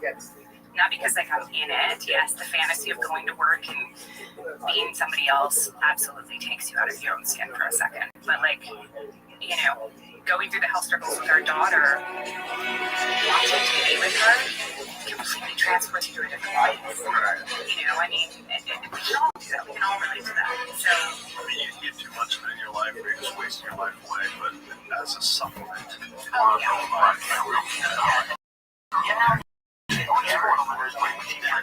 And it's get something very valuable. I even told him, I asked for something.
Seattle and Tennessee belong to a woman and took all the road. All large party has photos in it. Jacksonville and Arizona, National Vegas, Shooting Seattle,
What up, big dog?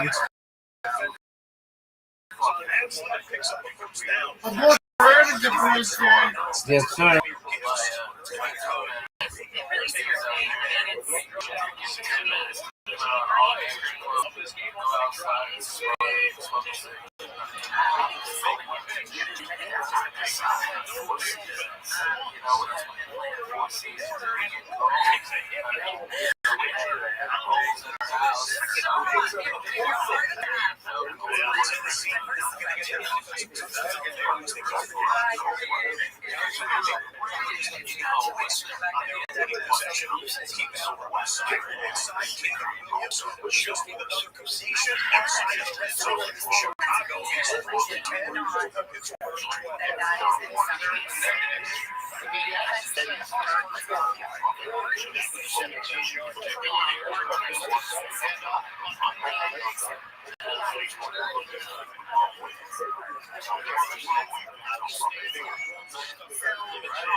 don't think we go back and forth. I think it's once it becomes sentient, sort of like the Jerry Seinfeld, like stuff like that. But they're still on that platform, and I don't think it's gonna just care. Everything's changing. Like no one, I would never want to do a YouTube video at 15. I had a computer when I was growing up. There was no. I remember having a Rambo on video disc. There were no real videos or things. Now that's all. Was it First Blood or Rambo? It was First Blood. That's a It changes your daily.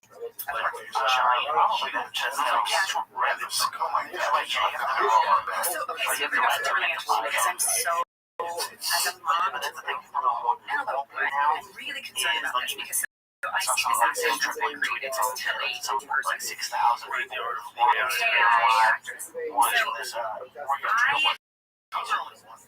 I'm sure there's more already.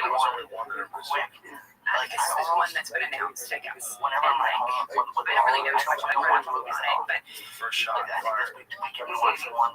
my fear is that you've created by siphoning other people's talents, their looks, their inflections, their expressions, all of these things. You create I got that Fire Stick, that Amazon Fire Stick, and we had it hacked, so we get all the movies and stuff like that. There's nothing wrong with Bro, that.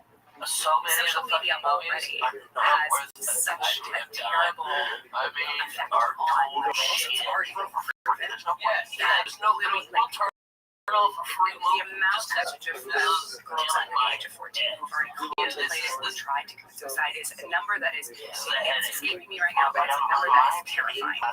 And so if you're now creating a job that is and little girls already are having a hard time feeling confident in their own bodies because they're not perfect, they're not highlight real and people they see online. What are we going to do? What is this for children seeing something that is absolutely unattainable and better to them? And not only that, it made you obsolete in a lot of ways. In a lot of different career pathways. That's really scary. You don't think about that. We just think about like, oh yeah, this job's not going to exist anymore. This isn't going to exist. I mean, You already have four no with Comedy voice, or Central, and you know, you do one with Netflix, and it's idolizing women that don't exist in real life, and then they go and they date women that are not as perfect. You know what? I was lucky because like it's, I took less my money for the concerns for that specials is and did them on better cameras. You know, it cost, but because of that, Netflix caught all my ones that were on Comedy Central. They were the first to go out on just DVD. Remember that? And they first went to 1080. Mine were already there, and that's why the last I shot were in 4K. And so they're still going to be good for years and years and years. So she's And I took less money, but it's better for me in the career than Netflix. Dude, I'm going to Australia in April because of Netflix. I've never told a joke in Australia. Snapchat, they don't use text by 17. They only use Snapchat. They don't text each other. They don't text. They just is there a forum in Snapchat or is they just send each other snaps. like that here?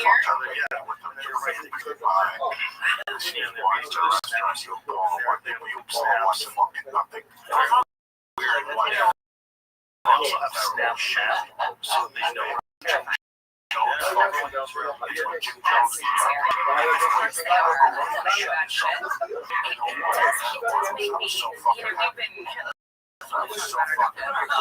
We've been really careful with it. Like, she doesn't get too much screen time, but does get screen time, and she said the other day, and like, I'm biased. I think my daughter's perfect. She's such a just amazing little girl, and she's so pretty, and she's just like, she's just wonderful. I love her. And I'm so proud to be her mom. And so when she was going through chemo and she lost her hair and started to grow back, she said to Robin and I, my husband, it literally broke my heart. She was like trying to figure out what she wanted to wear that day. She was like, I just don't know. She's 3 months. She said, but I'm not wearing. And I was like, I couldn't even like as her mom, like, what are we doing with mom? That like she doesn't even know she's pretty. And it was her hair. She was so attached to her hair and it was long.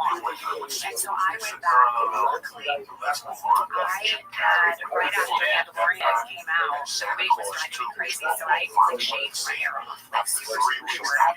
So I was able to show her a picture of me with very, very short hair. And she thought it was wonderful. And that gave me the entry point to talk to her about her hair and how not all girls have long hair and not all boys have short hair. And then we started telling her, I think it was, we were so worried about enforcing that she was pretty. You know, because there's this thing in society where, like, you don't want to tell little girls they're pretty all the time because someone prioritize being pretty. Like, you're just trying to do the best by your children, right? And so we didn't see it. We thought telling her she's pretty. Need to hear that, right? But then we started telling her she needs to be told that she's pretty, but she needs to be told she's pretty in moments where she's not trying anything. She's not dressed up in a nice dress. She hasn't like done anything. She needs to be told she's pretty after she's done a great piece of work, or after she's cleaned up her plate, or after she's done a solid job and she's covered in rain and she's like had such a hard job. She needs to be told she's pretty in times that are not in just daily life. Because if you're not trying to reinforce that positive self-image, You can't say my nigger, okay? Then kill yourself, okay? You can't say my nigger.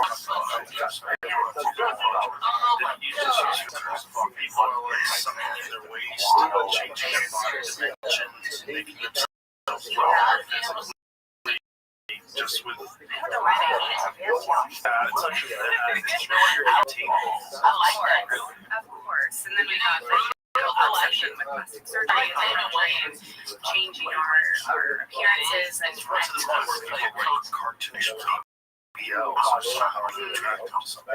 don't know. I try not to. I want everyone to sort of like just, you know, live their best life. But for me, I don't know. I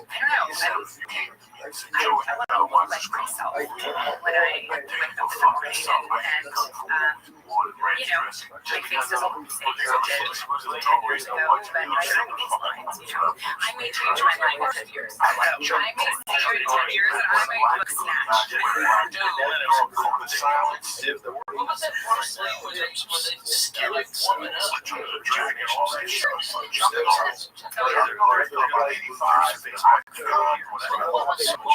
It's amazing.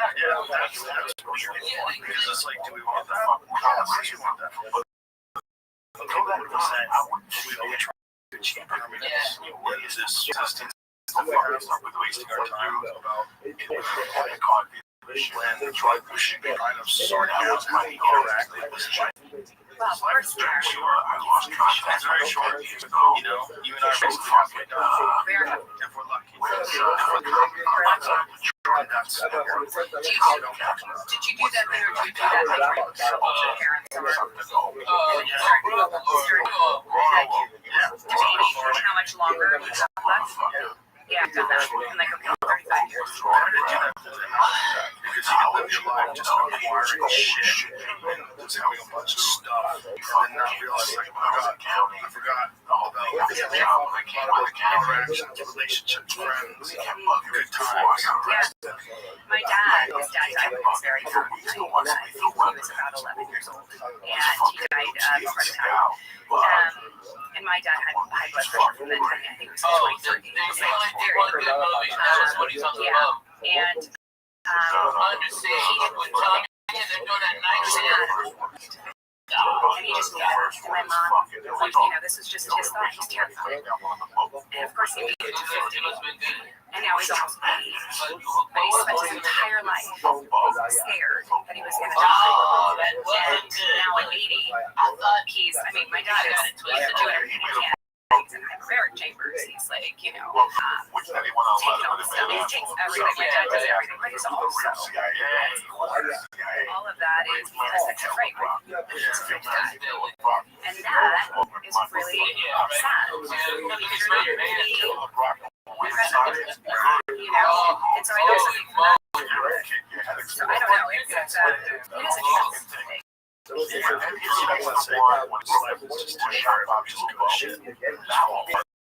you can't do that. You have to, but like, I also like, it's also very, I didn't realize, because I made it arguably healthy enough to be 42 years old, I'm now 45, but 42 years old without realizing how many things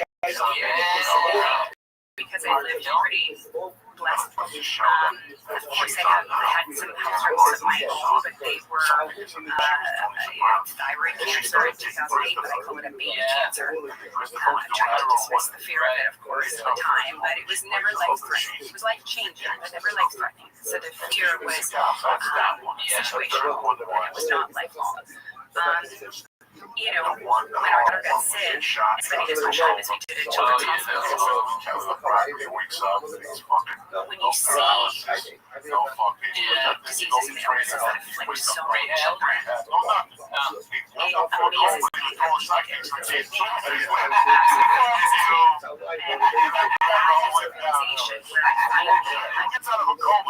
organization where I finally realize how and how much even that may have, you know, when that came to me from circumstance, I was able one day and had an epiphany when I was not going to lie. It was like it didn't really happen until that was threatened to be taken away. It's unfortunate, like that as a civilization and America as a culture, we don't have a history of embracing the moment and I saw you the other day talking about Alexis. All right, taking out the trash on that fucking lawn. Yourself, and that life is very temporary and fleeting. And don't get wrapped The one you were on. Yeah. And you just Taking out the trash. figure it Telling the out. cops about the fucking Collectively, all, if we're intelligent, try and have some dude, it was failures and successes, good friends, you figure it out. Just try to be love and friendship and because something you're passionate about. Just try to be a nice part of this life while you're here. But that's not what's doing society.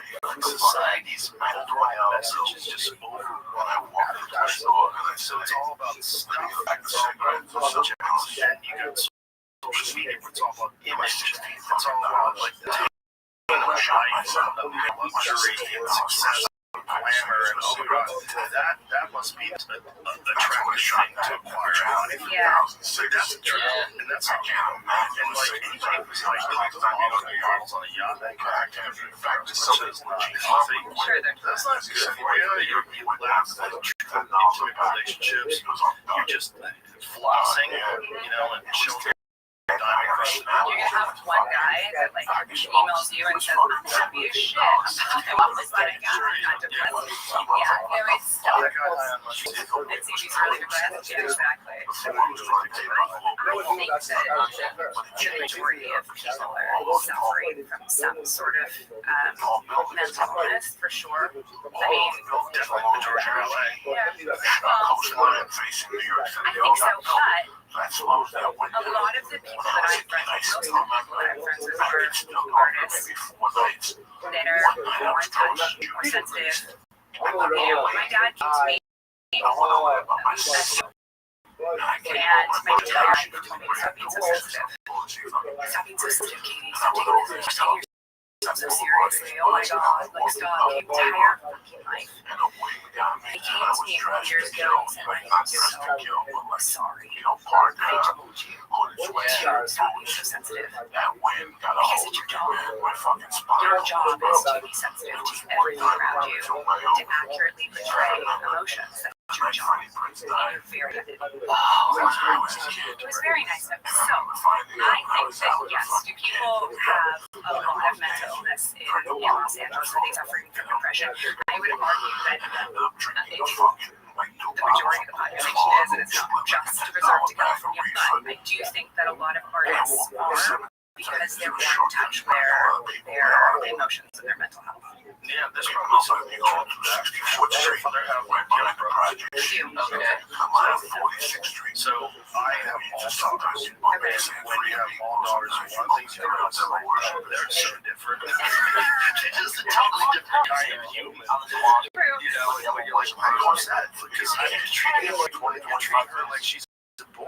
Yes. Kind of like their boy. And you know, over time, it's given me a great understanding of the species of female human beings. They're not male human beings. I hang out with my wife and all his friends. I just let them talk about certain stuff. Well, it's like you're totally different culture. This is totally different interests. None of my friends would have any of these conversations. I wasn't anywhere near it. It's arguably more disgusting than essentially. No, just in general. Like, have you ever sat down with a group of women and like just talked about like I took my bodily fluids. They're notorious for being the worst in bathrooms.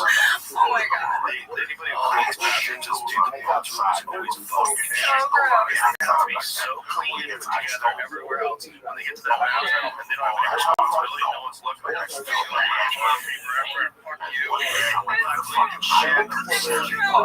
So we have, our daughter is like almost 4 in December, and we have a 6-month-old son, and like we thought that like he was gonna like come out like, you know, like she was like full sentences by like walking at 9 miles, like this kid, he understands everything, like he's smart. But he just like, he's like a big unit. He's huge. He's humongous. He's like 99% dominant in everything, not just like one thing, everything. My dad the other day was like, he's big, he's got a huge head. He's just a big kid. His resources are sent to growing stuff instead of thinking suits mature so much later. It's crazy. Like not even talking, just started walking. But the other day, my husband was like, where's Granger? And I was like, I don't know where Granger is. And we find he was like up on the kitchen counter. Like, we're just swinging from a light. And I was like, like my daughter was mother, she's delicate. You know, she looks at a slide 5 times before she goes down it. Like, she climbs to the top, she changes her mind. She really thinks about it. Like, I think she's doing math problems in her head, you know, like, to make sure she won't get hurt. And then our son is like, I'm going to get that. And then he gets to stand and he's like, I'm okay. It's a totally different thing. It's a completely different thing. Yeah. And the only way to really understand all this is the same size. And their natural habitat. That would actually be a really funny short. It's just like the David Attenborough kids like flying around like, you know, like children in their natural habitat.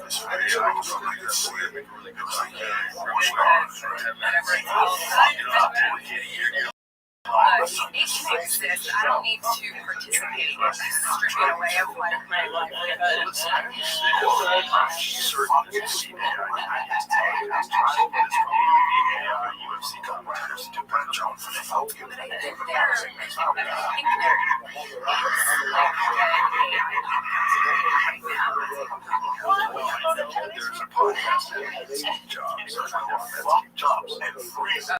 Oh yeah? Is it really? It's different, right? Yeah. But it's AI creating the conversation. So I think the one that I'm talking about, so the producer of my show was telling me that there's an AI where you can put in like, I'm a potato farmer in Idaho dealing with a crop in 2025, and I'm wondering about this. It'll put together a podcast for you specifically for that. And give you an hour-long podcast talking to you about things like your well, it's actually positive. The negative things you can have is fake. It's like fake experiences that are resonate with you that are impactful, scary. You know, we had these conversations with a few friends of mine the other day. You know, the show Trigger. My friend Francis Constantine. was submitted. My friend Meg Murphy was there, and comedians were there, and I was playing my favorite new song, which is an AI song. And I'm like, tell me how good this. It's a cover of 50 Cent song. I'm gonna need to hear this song so I can participate. Right here. You know the original song. Yeah. You know the original song, right? Which is 50 Cent, What Up Gangsta? Yes. Okay. Wait for this. I hate to say this, because I love 50 Cent. This is better with the original. It's a 1950s song. It's fucking What Up Gangsta. Okay, now here's my question. If you go on to 50 Cent and said, can you and create this for me? Do you think he would have done it? Yeah. Okay. So we never gave him the chance to do it. So we're sort of robbing him. 30 years. This is so good. I know what you're saying. This is my point. My point is that it tricks me, and I know the trick. Like, I know it's a trick, and I don't care. I don't care. It's not good. No one else cares.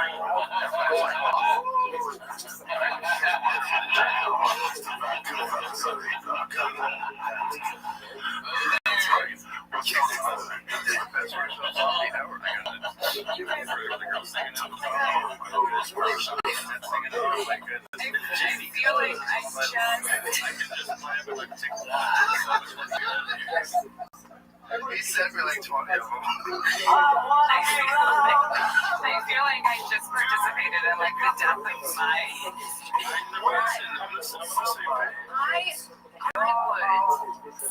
much rather see that in person. Like, I would love to be the show because those songs were phenomenal. I cannot that's great. They have no on Spotify. I'm not talking about all the tracks. It's not you, but they have it listed as artists so that they can upload them. Because I don't think you're allowed to just upload AI versions of stuff. So they just pretend it's a guy. But it's a guy, as you said. Like, one of the things we're talking about, like, I don't think anybody can do that flow where he's not breathing. He's not breathing unless they're taking the breaths out. Right.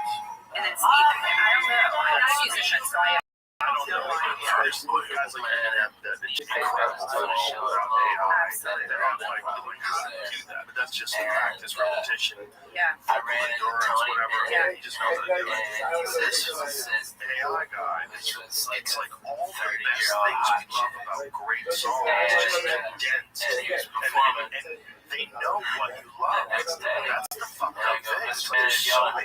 Like, let's look at all the hits. Papa was the most hits. Look at all the hits. Look at Zombie. Let's look at this. And then push them all together and figure out what are these notes that make people excited? What are the feelings? What are the words that make people like feel like, oh, yeah. What are the 2.5 hours.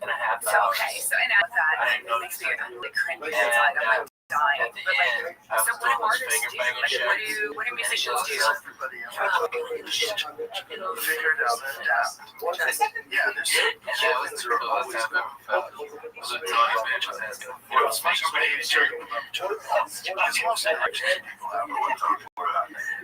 it's just the negative ones are so scary. But you love something strong came out of each other. The more you're going to need human interaction, human cooperation, the more it's going to be so much more valuable coming from live performances. But are we going to light out? Like that's the thing that you think is the gruesome that scares me the most. Is that like, are we going to know if it was created by AI? Can a person use this ejaculate and create a bunch of AI art, have it on show, and say I created this art? Like, this is what I've been doing, my friend. When you get planets, you should get small ones first.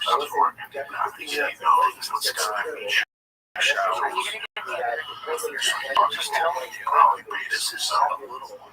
That's what show the other night. Like that shows are maybe AI songs, maybe AI. This is just a small big one that's coming.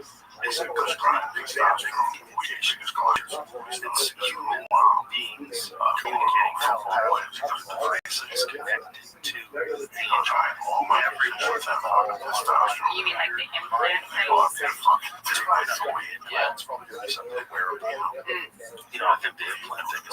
They're playing Joshua Tree, playing Water. Paralysis. We had that first year, one day shot.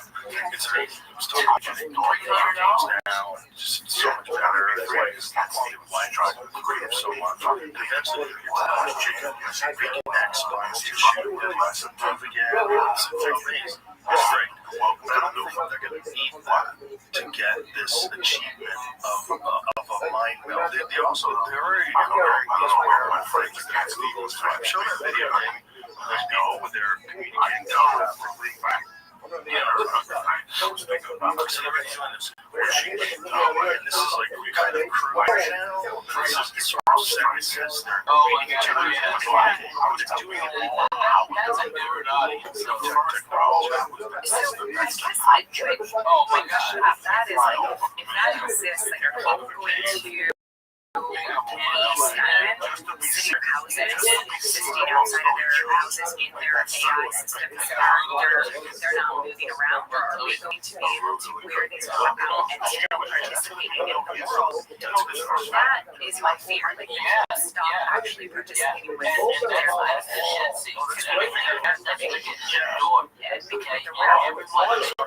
They're doing Joshua Tree. They're doing just Joshua Tree. We're quite often having a direct conversation. affected by environmental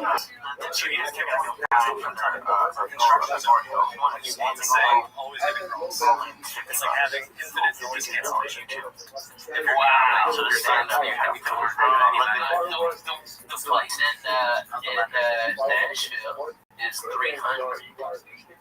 Because let's chat about it. Yeah, even like around now because they just got Bonnaroo. If I've been playing Bonnaroo, it's gonna be 90,000 people there.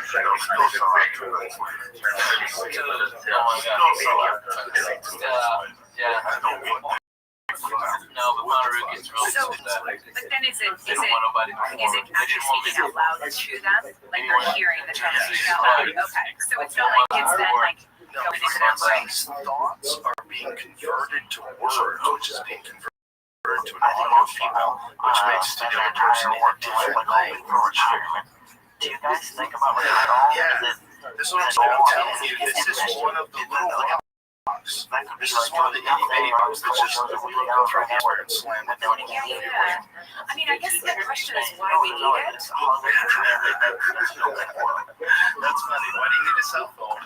TV, why do you need an airplane? Why do you need a watch? Why do you need a I can tell you I do need a cell phone. I do need a plane. What you do if your hot husband wants to call you? I don't hear it. I can use my imagination. You know what I think that's the thing. That's my fear is that we're becoming lazy as people. And like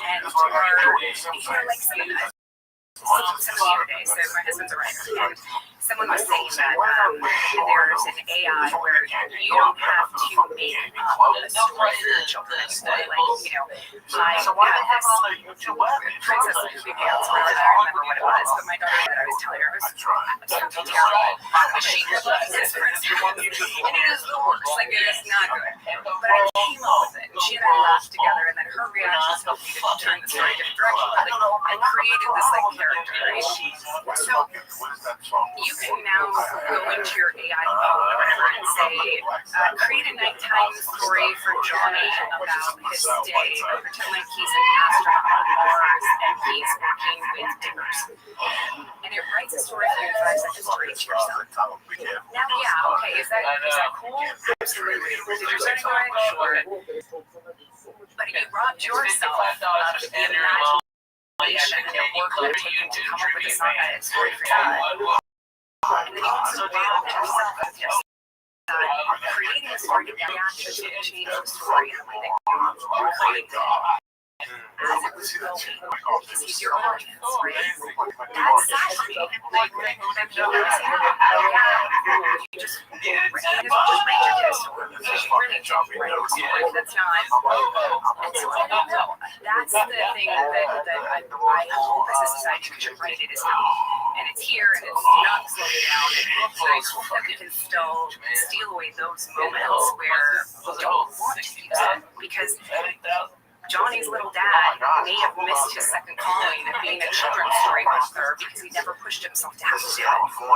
And that could have been really cool. I don't know. Just that's. I'm not completely against the guy.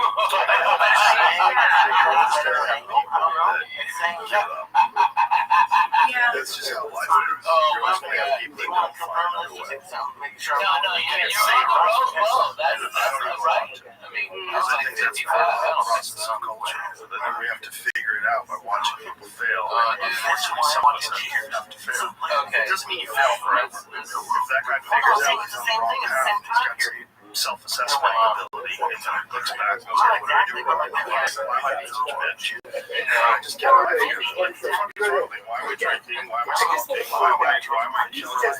Why am I depressed? Just go for it. I'm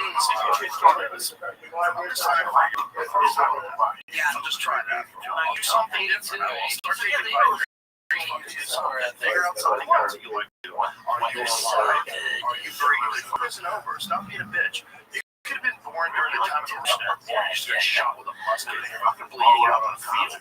No, you're in Santa Barbara and you don't like that AI just took your job away. Find your job, bitch. Figure it out. That's what we all have to do in this life. There's a big difference between a lot of different things.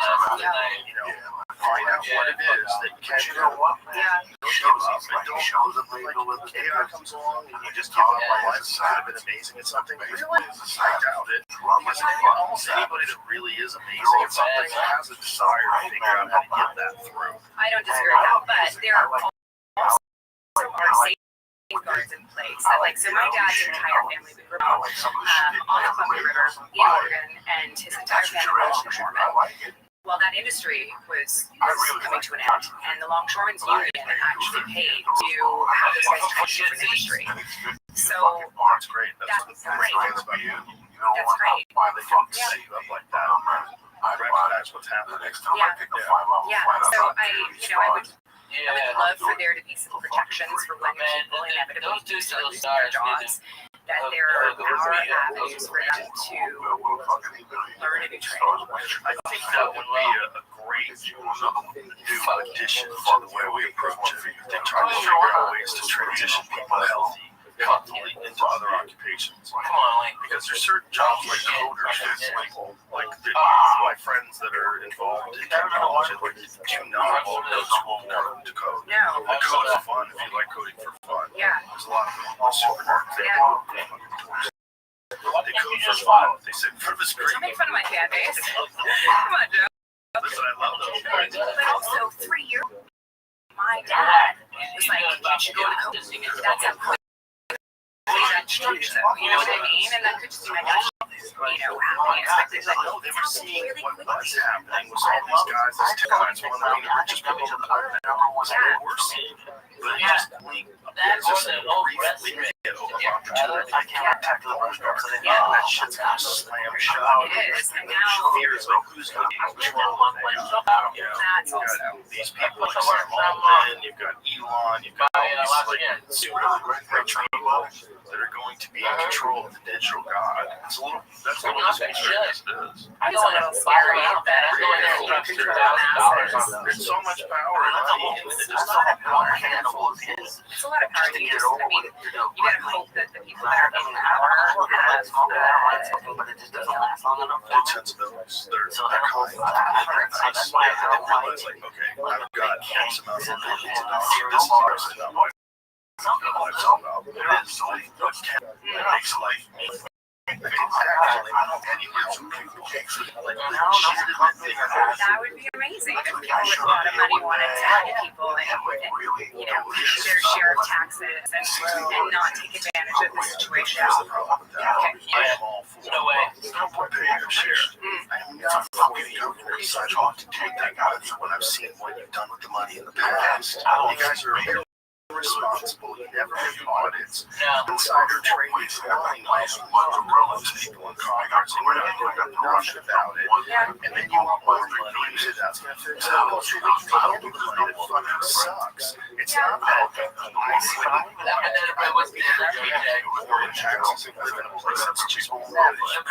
so right now here in America, everything's done so well. It's so beautiful. It's like everything's well. Our education system's great. Nobody is stuck in a bad neighborhood anymore. All the school systems are fucking top of the food chain. It's fucking beautiful. And everybody's doing great.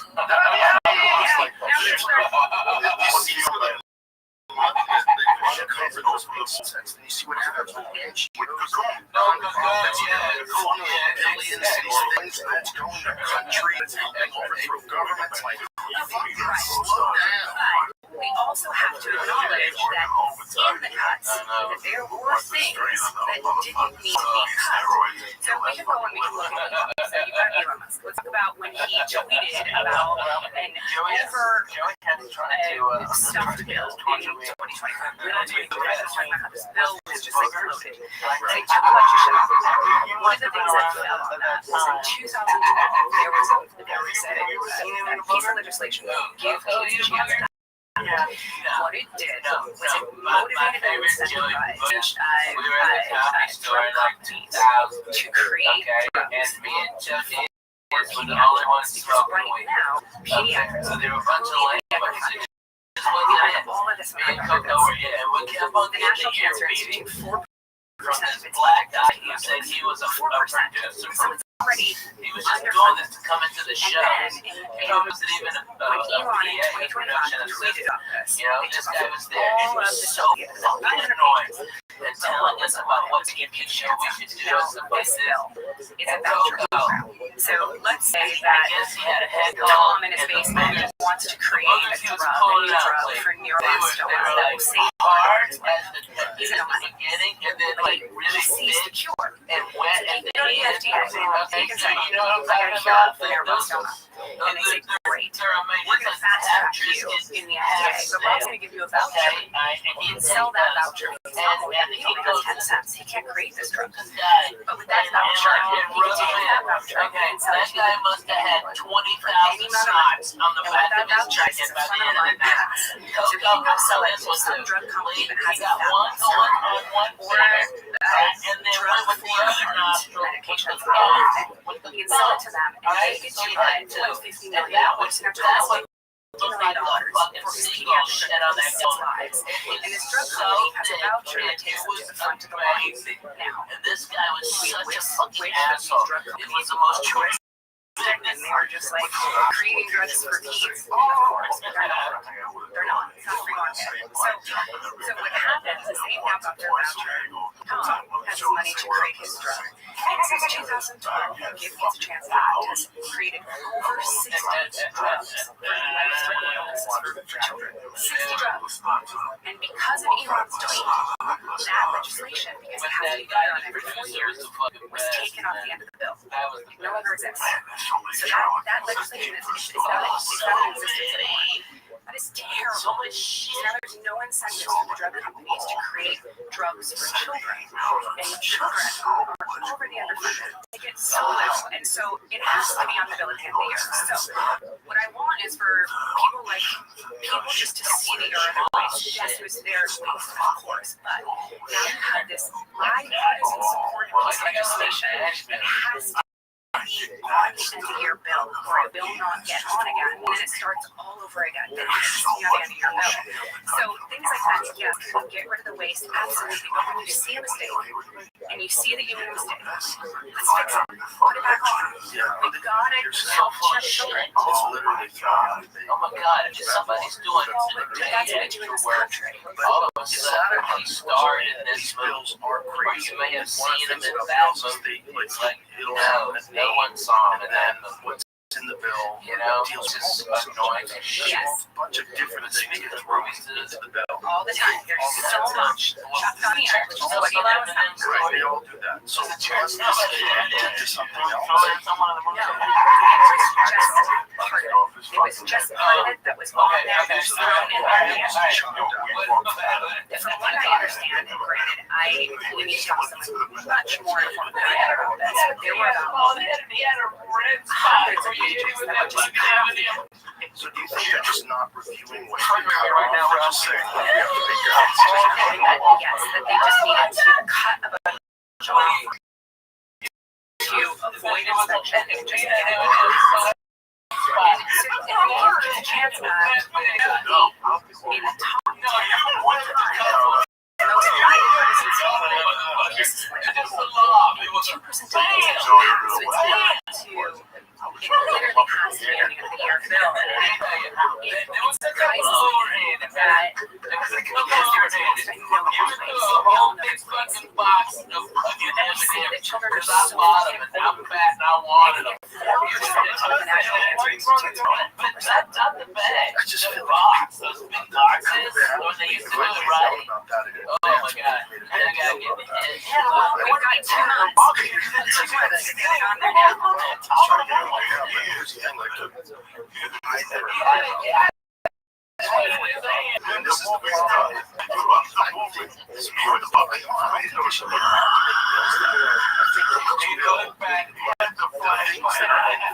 are so good it just doesn't make any sense to me. They should go and treat it as individual. Single one off. Every like if you like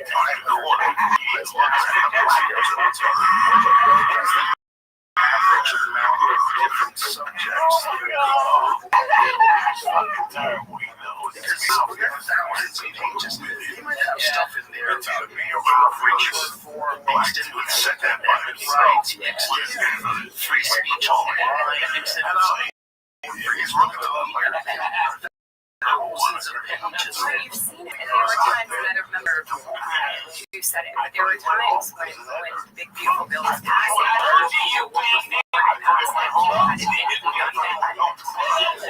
because how could you read it? It's so big. And so there is a problem there. And it is a lot of paper. And I don't know that is that.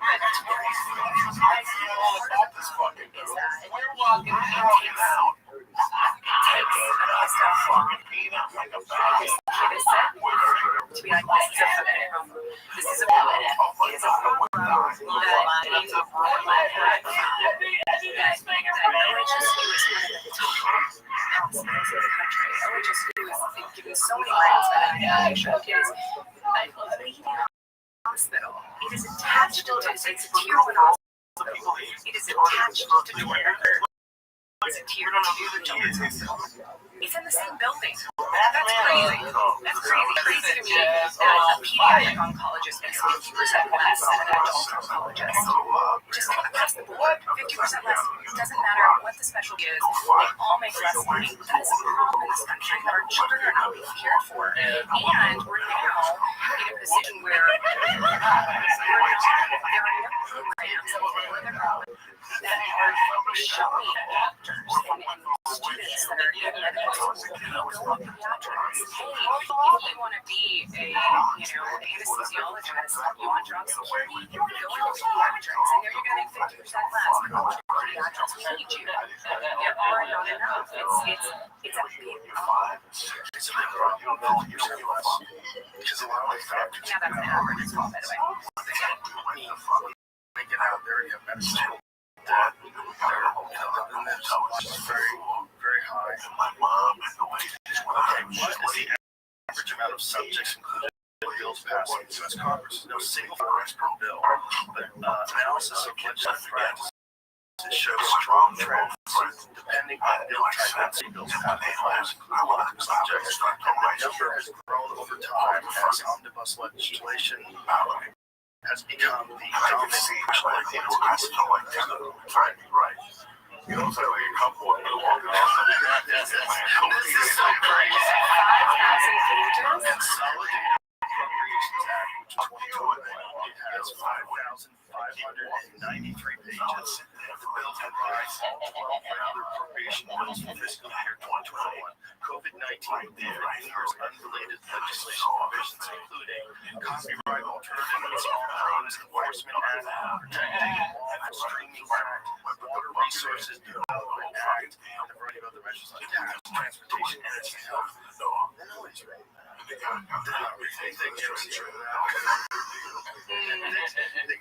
George Santos read that. Nobody read that. You want to make it about people not reading that? I'm sure we can get into that. But like I think that George Santos is this thing crazy guy. it's just Yeah, they just hard to they get I don't know. I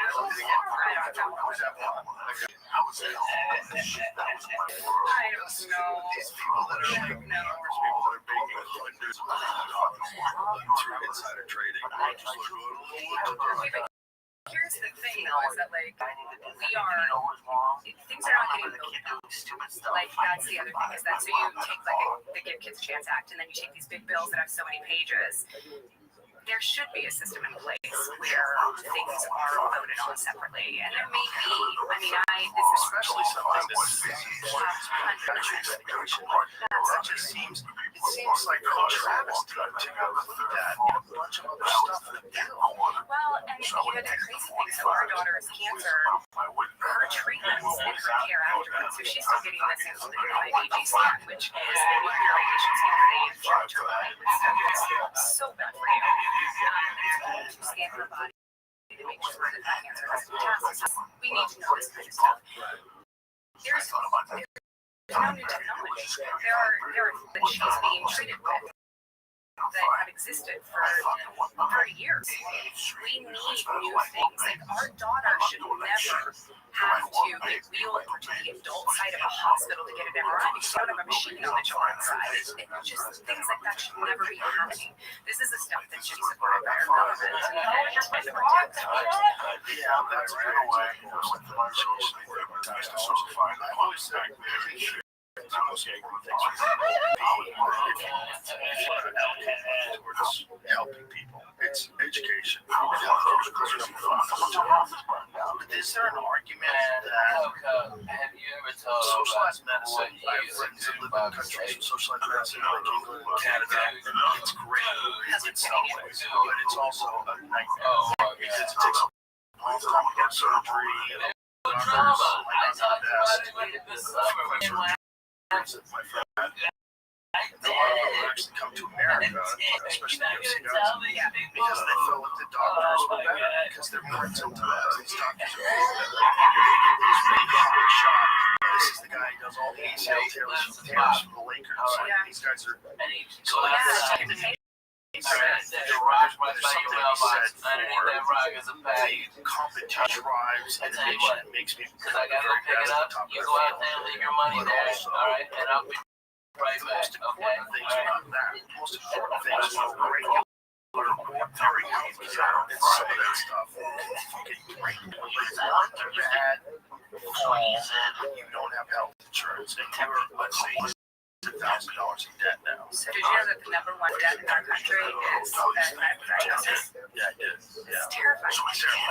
So like that alone, I mean, if other countries have that, it does. I never heard of it. Why can't we have that? Why can't we have that along with specialists that are even better? Like if you are, you know, the Lakers, it's not like a guy who's just a for the very best guys. So you still have competition, but people just keep going and they get sick. It's like, it's not looking out for each other. How much money we spend on it. That's the tool. Because other countries do it. It really makes me sad. You know, when every once in a while we would get a medical bill. We have great health insurance. Screen Actors Guild has some of the best health insurance in Oregon. And then I used to see in the Screen Actors Guild health insurance, the doctors would sometimes be like, insurance can't cover that. So like, it's phenomenal. But so we have seen so many people with symptoms suffering financially. You don't think about it. It's not necessarily even the diagnosis that's causing the time. If your daughter needs a specialized cancer treatment, and you've got to drive 6 hours each way every day, or be put up at the Ronald McDonald House or at hospital, you're not going to job. You're not going to work. You're not, out in your field. You're not going your 9 to 5. You're not, because your priority is your kid. That means bankruptcy. That's a really big problem. And so it's not even the insurance, it's the lack of time, it's the lack of resources that we give people when they are sick. It's really heartbreaking. We got bills sometimes that were like $70,000, and like these crazy numbers, and make sure and send it off to our insurance company, because we are very, very close to it. And I wasn't, I was definitely shocked by it, concerned, but I was like, the handle will let us know. Most people don't have that.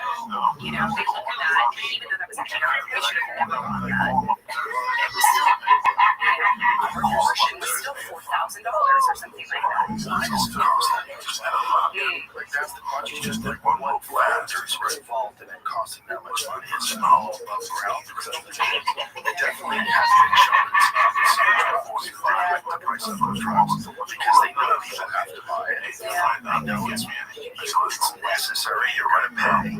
It is a very messed up system, for sure, and it's got so many problems, like you can't.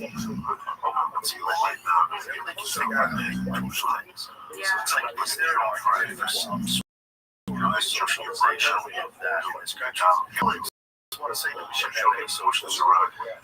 Listen, we have some. We have some. Why are you showing up when you said it? I say, oh, the fire department's with our tax dollars, and the fire.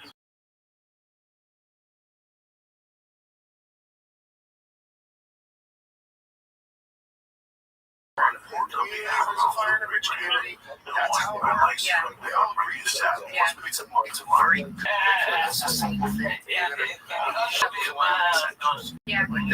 We've set up socialism of our society. We've set up ways to handle calamities. We've got ways to set up fires, ways to set up floods, and make sure all social calamity, no education. Massive crime, all the different problems that play us, we ignore. And we've got ways to do that, to stop that. It's free education and free healthcare. You cut back on most of the problems that people run into. I agree, because one of the biggest problems in our country is mental health. It's a huge problem. A lot of people go untreated because they don't have that. That's what We've seen a lot of time portion. That was really great. The first administration, they changed how they, what they did was they shut down a lot of these institutions. They just let anybody come in. We were just having this conversation the other day. It's inhumane to determine how a person should live their life and where they should live their life. It's a very, very complicated issue, for sure. You see it as it is a very complicated issue, because there is not one solution. It needs to be a multi-pronged solution with a lot of hands on deck. I think another thing that we never did that was they did directional correct, which was they decriminalized everything.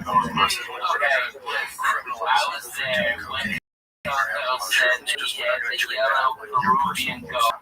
Okay, and why would you be here by me? Oh my God, unfortunately, when they did that, they didn't put the services in place ahead of time to prepare for it. I'll put it outside, I'll put it in your mailbox, and I'll get it over here.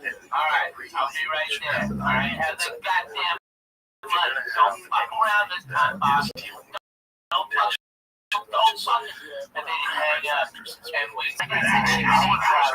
Because what comes first, the addiction, the homelessness. They should have set up if you've got a decriminalized society, set up centers of work, it'd be the perfect place for it. Be able to help somebody. Because some of those folks are just stuck. They're just stuck. And we get them out. They're in. Cars there's no band or crystal meth, it is that it's captured their life. And find out who they are as a kid. I do believe that a lot of people can be saved, but I think that it's really sad. It's how invisible people are. Yeah. It's really sad. By the way, I know, and that's what I can't I took a look at someone's baby that's out on the street, covered their own feces. It's horrible. It's horrible. It's just a stain on us as a community that we don't do anything about.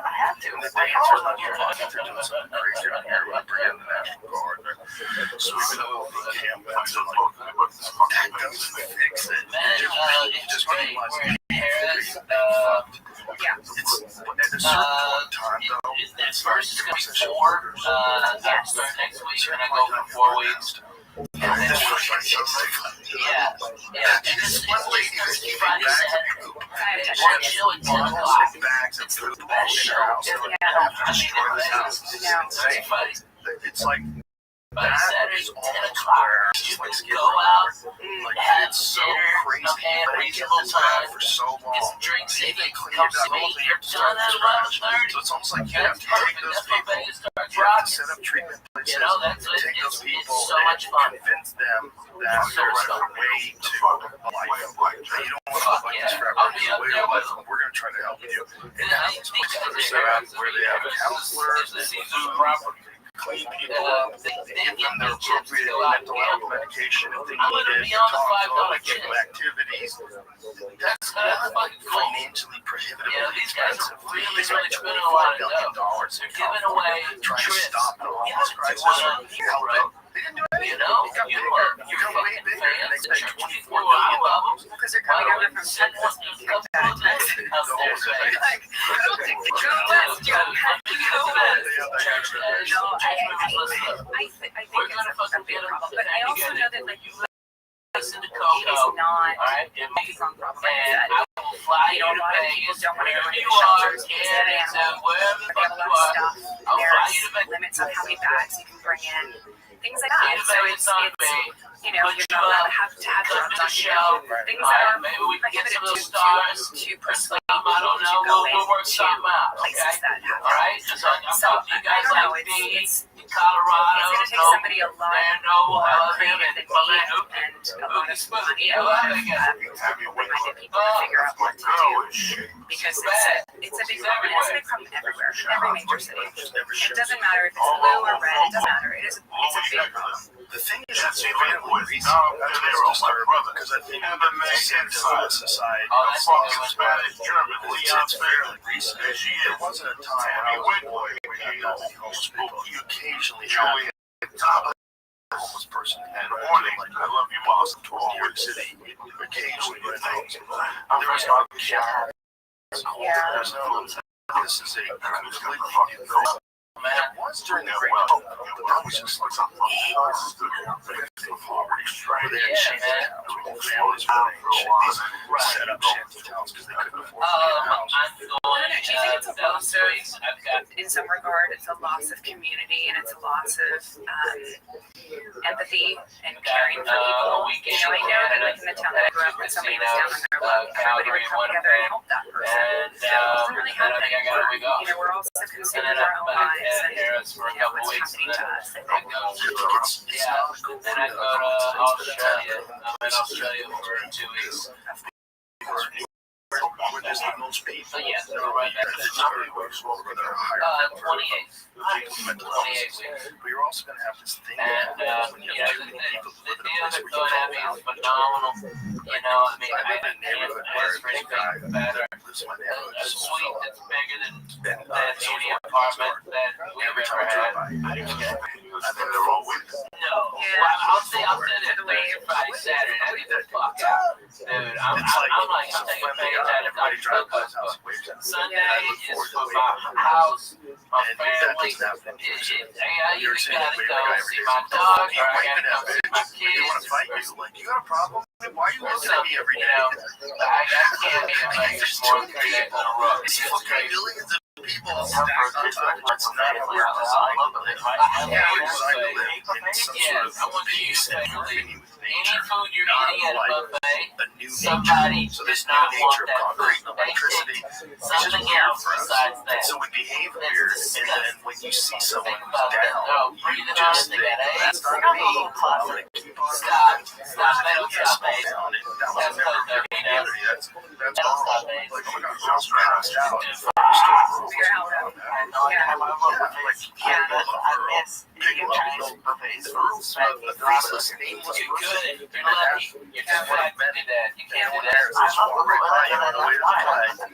Everybody is very tasking, you know, like it's a big thing.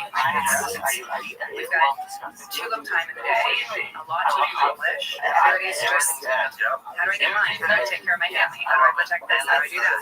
I don't have time to look at students, you know,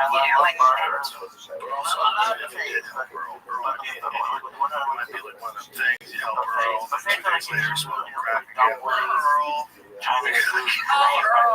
Earl might just be, that just might be Earl.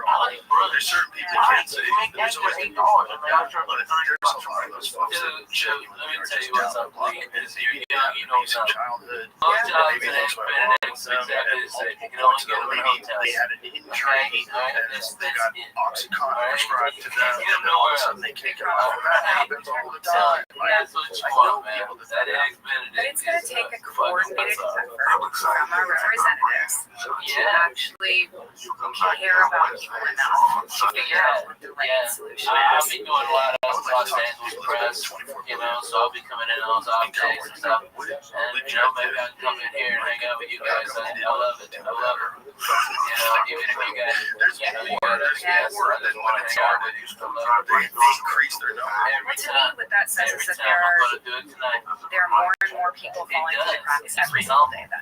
You know, I remember where I fell in front of my house where you start Rob and get up. I think I'd love it. Rob and get the fuck out. You got to just try to figure things out. You're going to take it down. If I was to that piece of fruit, and a piece of fruit had like this bruised area, and I was like, oh, what happened to this? And I dropped like, it's like a damaged part of society. You've got people completely removed, just like a bruise, just sitting there. They're part of it, but they're a sad part of it. That part is getting bigger. So the bruise is bigger.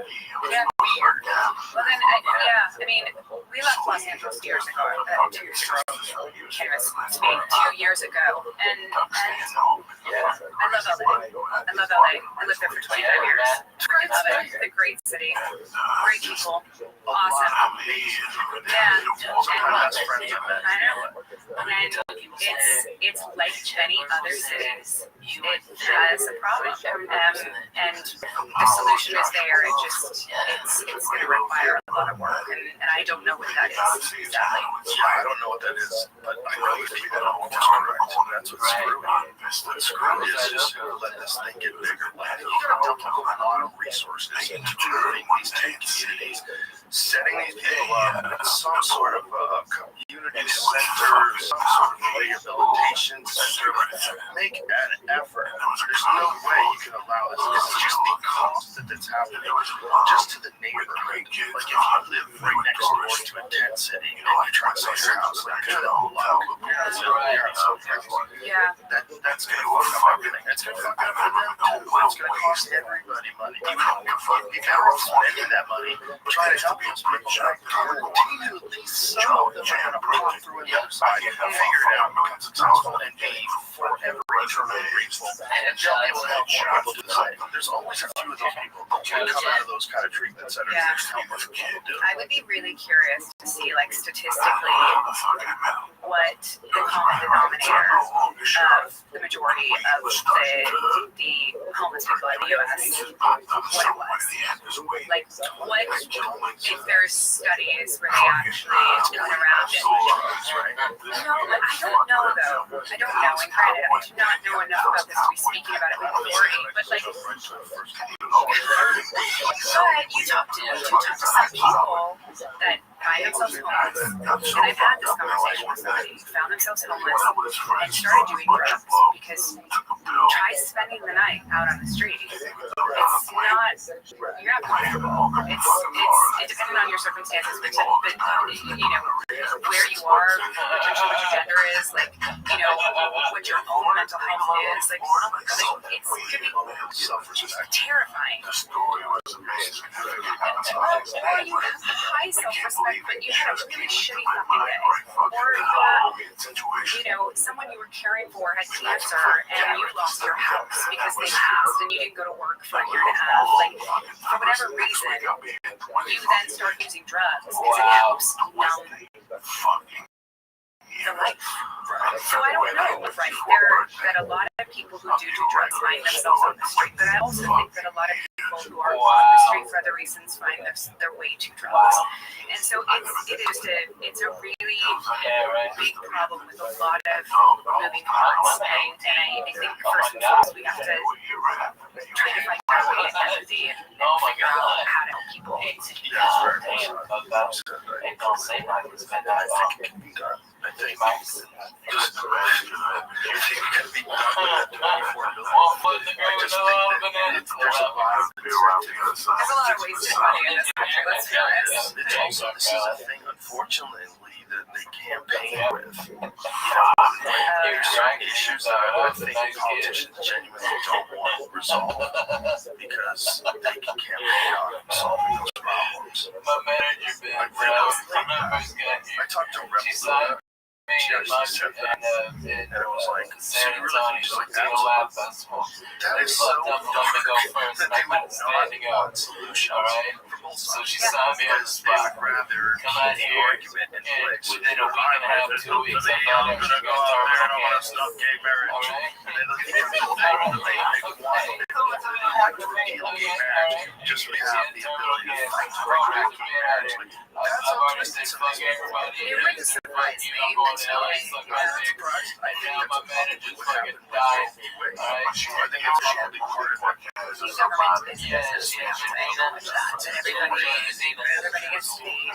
There's so much money in that business, and they really do like having problems with campaigning. Just off the phone. Like they like that problem. Keep that problem. You know what though? You know what we should do? We should give them problems that like legitimately like problems that matter, like saving children and like education and things like that. You know, you shouldn't people shouldn't have to move house because they're trying to chase a public school that's better. Like the existing public school should be great. We should try to invest in a long time ago. We should pay our fucking teachers. How about that? And, you know, my mom was a teacher for 35 years. She had a master's degree, and she made something like $35,000 a year. I know. You love what you do. Like, and all I want to do is if you would come around and work on a job.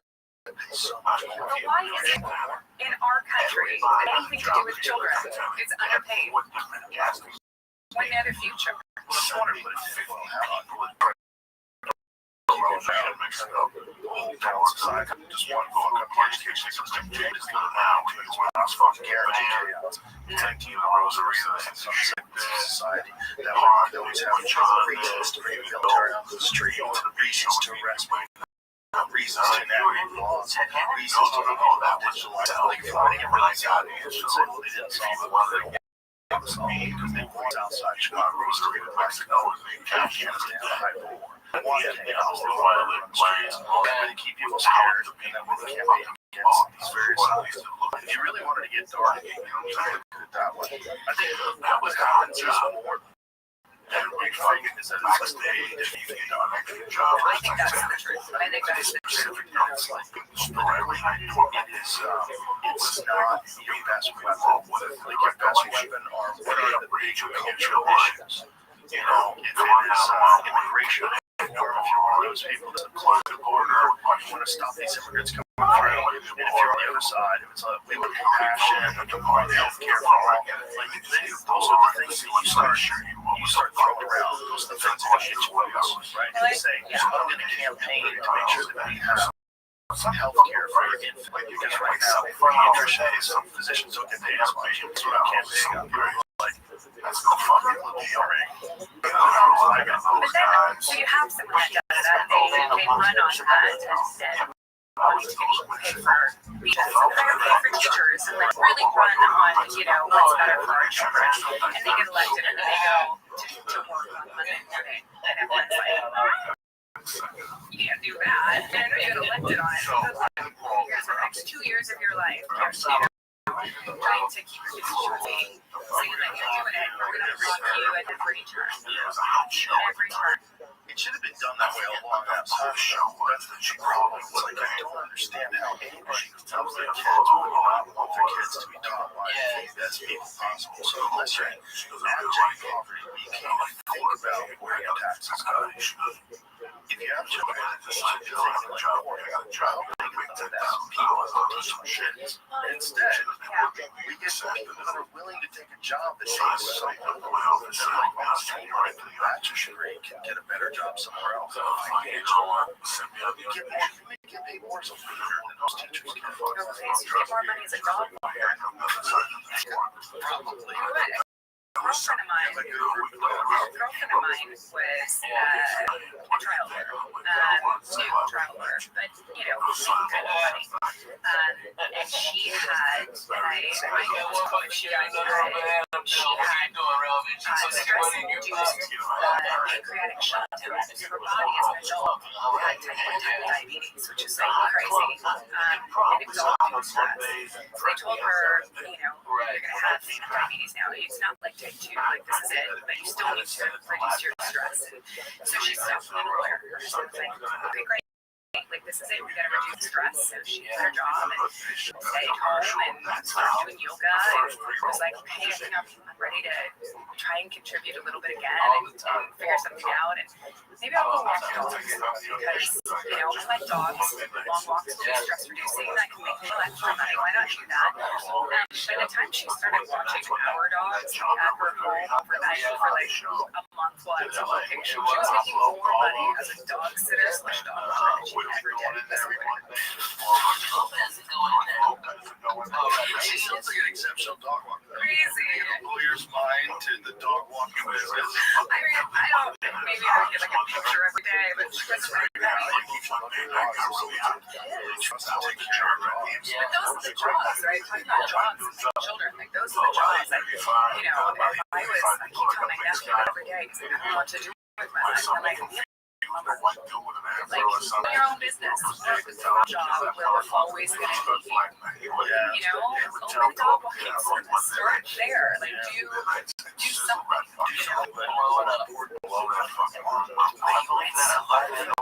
Figure out because it's your child. You want to do based on what you see everyone around you do. And, I was blessed at a very young age to wake up in the morning and know what I want to do. That's very, very rare. Friends give, neighbors give people. If you don't just know where to start, you don't know what to do. I think people like that generally have never tried. This one thing is one of the things very important is find out the thing, whatever that thing is. Whether your thing is painting, whether it's music, if it's sports, just find the thing that's what you're doing and work on getting better at that. And that'll solve so much about what life is. And if you don't do that, if you just do the work that school gives you, and you go home and you watch TV, and you hang out with your friends, and the work is don't get involved in anything that really tests you as a person, like tests your creativity, or tests your endurance. If you want to be a runner, like you want to get up every morning and actually do the work, like things that test you, they teach you the process of enjoying things and getting better at things. When people don't go through that when they're young, it's a real problem. Trying to find a thing and commit to it. You almost have to stumble upon it. My parents, though, like when I wasn't raised by anybody in the arts. My dad's a builder, my mom was a teacher, and my parents not one day of my life just like every single day they're like, go for it, why not? Like, sure, my dad always says, like, second place is just the first loser. So I did have a dad like that, but like he said it sort of like, he was building competition. Like he also knew that I was the child that he could say that to it. It would motivate me. He didn't say that to my brother. We're very two different children. But my parents told me I could do things. You know, and then at a very young age, this is where representation matters. At a very young age, I, in high school, was dating who was my age, was playing for WHLC, and got drafted. So when I was 17 years old, I saw an 18-year-old drafted in the NHL, and in my mind, somebody my age did something really hard that required a lot of work, but he made it. And him making it and seeing that happening in a counterpart of mine gave me the courage to go, I'm moving to California. You did it, I can do it. So you have to have both. You have to have encouraging parents, and you have to have the means to pursue the things that you want to. But you also have to have representation and see other people around you succeed that are your age or that you identify with or that live with you. That's important too. Yeah. It's important in terms of teachers too, right? Kids need one good teacher. I had one good science teacher who said something that I think all the time. It's pretty funny. It just really hurt your head. I'm the situation with this guy. Think about how far the is. Think about the idea that just really think about it. Just look at the stars at night. Outlast everybody else. That's it. Because you can't wrap your head around. He was a intense dude. He was a Vietnam vet. He was a little shaken up. You can kind of tell. But he really loves science. Really loves science. He was just trying to get us to understand how fucking crazy it was. Like, we were doing this without the cameras and the internet. I never thought about it.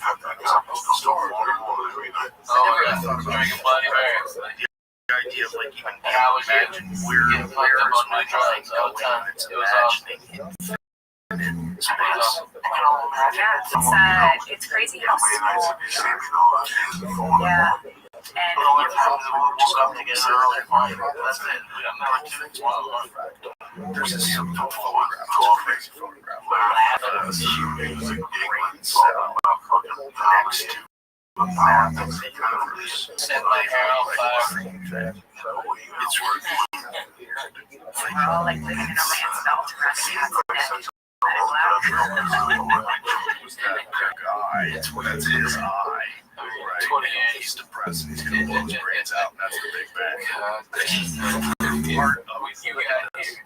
And when you were skinny, you were showing your dick on Doug Stanhope's fucking door. It's kind of nuts. I mean, it's kind of like dead on. It looks exactly like the same thing. I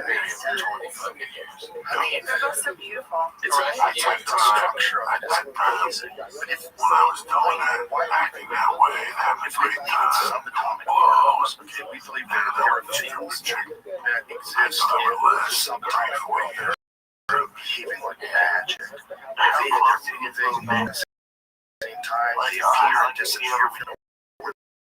There's some sort of quantum in it that they show where particles connected to each other, respond to each other.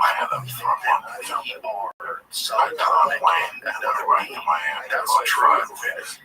True infinity is not just the size of the universe itself being infinite, but literally our universe is a small part of another being that's in another universe. I mean, I got told.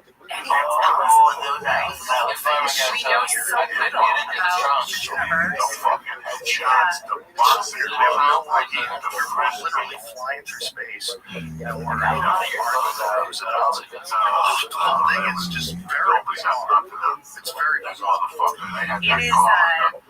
pretty amazing to look at. We started getting our daughter's interested in space, and so we started looking at books and talking about like the way and universes and the Earth is where we live, and it's pretty amazing when you realize how fragile the whole thing is. Because we're so tiny.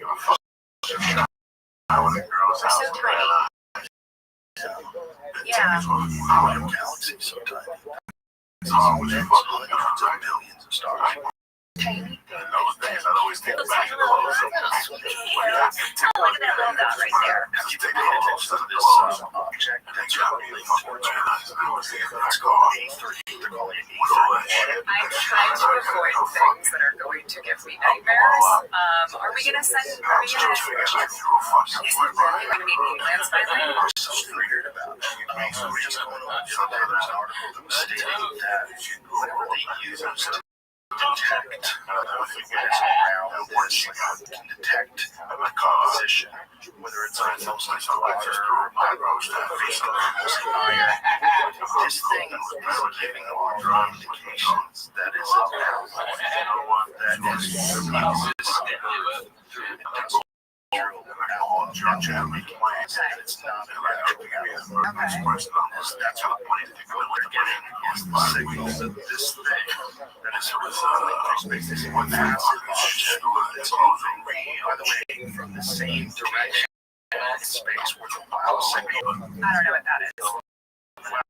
Signal is and they believe intelligently generated signal that they picked up. I think it was in the 70s. Because the 70s, I should know this. I'm gonna lose my track. No, it's okay. It's a weather jacket. It's James Worth. So I don't know what the exact technique is.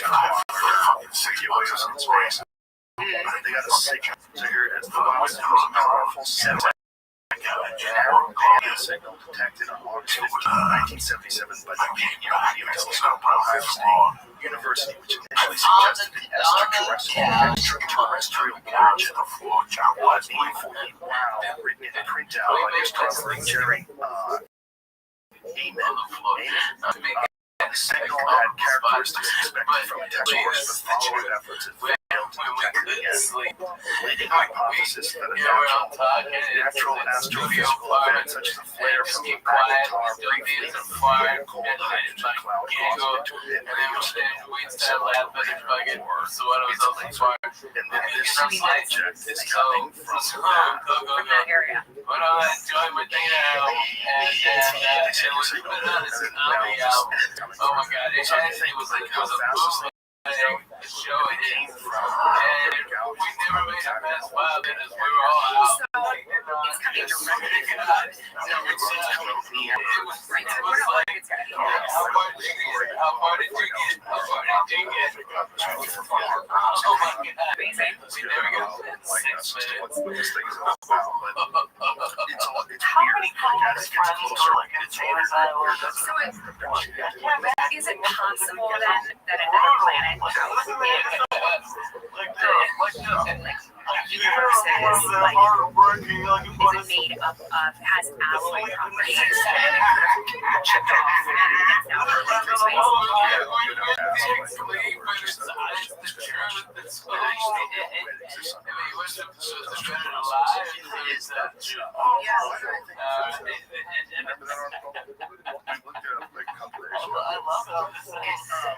I think it's a spaceship to talk so much about outside on the coming.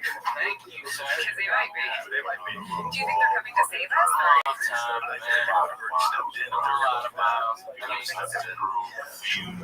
Yeah, They've stepped in. What the fuck? Or do you think they're just up there going, you're gonna have to save yourself, kids? yeah, man. It's a process. You know, it's like, Emergent life. you know, You have to I get go through the work process. out, I Like get it's steady thing going, you know. in contrast to being all just those 2 times times a week, Interstellar Comment not 21 or so. like we were Observed spectrum of gas plume okay, around you 31 know, I'll hours just shows be probably in my house or in Vegas, but and no it's like, evidence for iron. that's the The greatest. 31 That's the atlas, greatest. this anomaly was only Yeah, built don't get to my- industrially produce low alloys through carbonyl chemical pathway. Finds through the formation and decomposition of tetragonal. Yeah, man. Yeah, Authors in the paper postulate this carbonyl process is utilized naturally near the nucleus of 31 atlas. They argue that this in situ formation of this thing predicts that it should be strongly concentrated near the nucleus. So it's not the whole thing that some call very clear about. It's also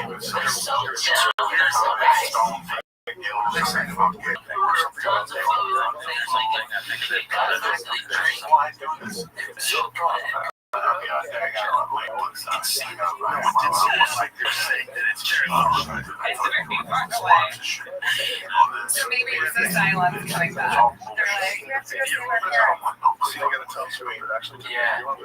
That's what amazes me is that we have telescopes that can see that far. Right. It's like it's very resolution, obviously, because it's fucking the same one. That's really weird. You know, people ask me all the time about living with aliens, I think just because of what I do for a living, the genre that I'm in, and you know, what I always say, and you're vastly disappointed that I know so little about them, but what I always say is I think it's a line from a movie where it would be an awful waste of space. It was just us. It's from the movie with Jodie Foster, Contact, when her dad says to her that it would be an awful waste of space.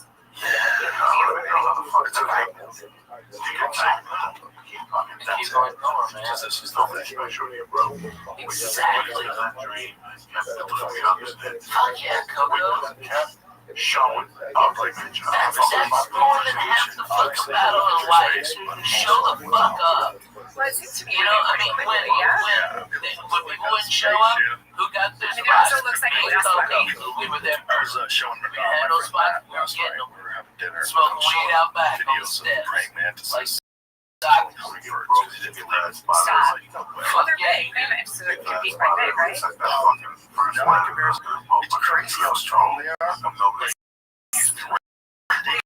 Literally kill Snatch hummingbirds right off their motion anyway. And the hummingbird comes in to take a drink. It just snatches them. It's crazy.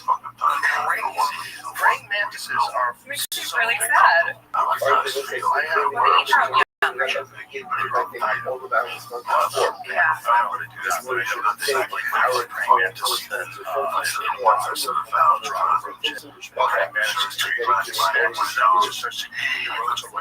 doesn't make me feel bad. That makes me feel bad.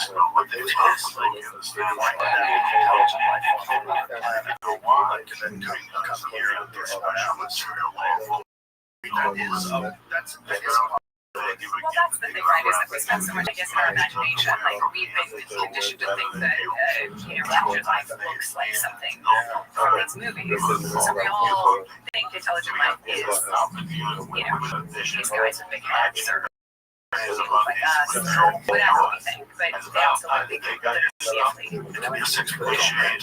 It could be.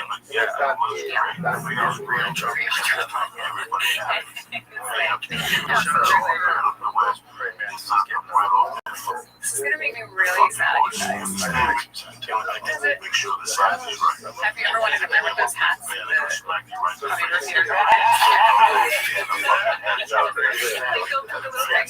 Just stay really tall. I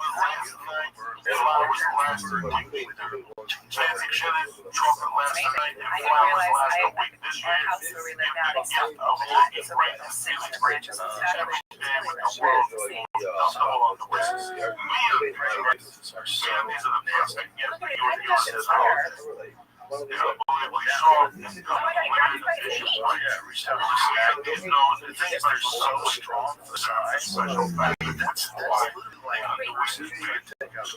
Go down. There was one with the praying mantis in the But then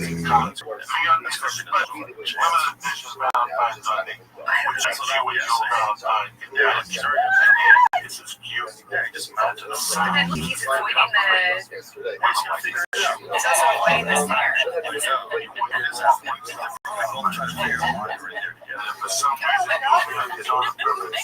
This is the shit of nightmares for me.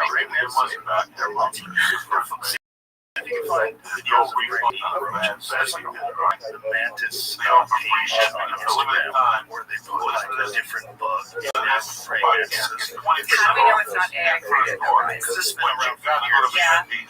Praying mantises can they fuck up giant lizards. They kill lizards like Oh my God.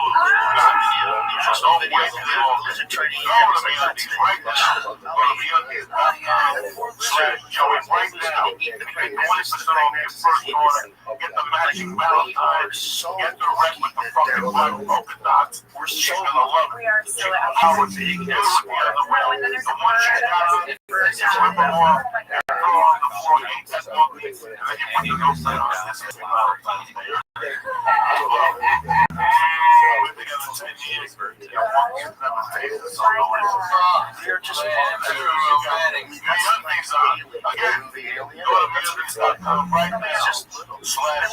My entire mind is with love.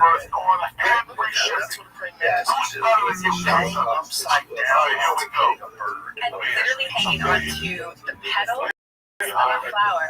Upside down. None whatsoever. It's carrying a fucking bird. It's It's job of one place. Oh my God. Crazy like these stupid lizards. Job of Oh my God. I mean, it's such a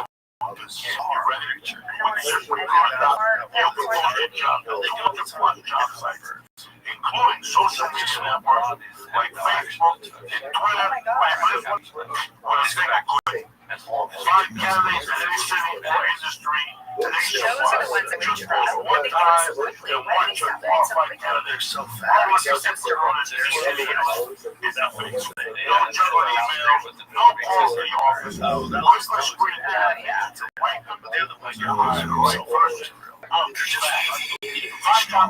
That's crazy. I had no idea. And then I saw a 3-year-old boy getting pregnant during the lose in one of those videos. But hopefully, future generations are not like that now.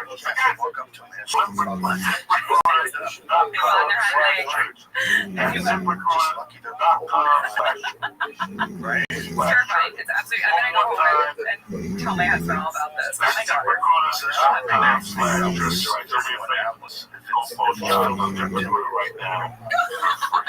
Oh my God! I cannot laugh at children. No. So I told you there was one. Oh God.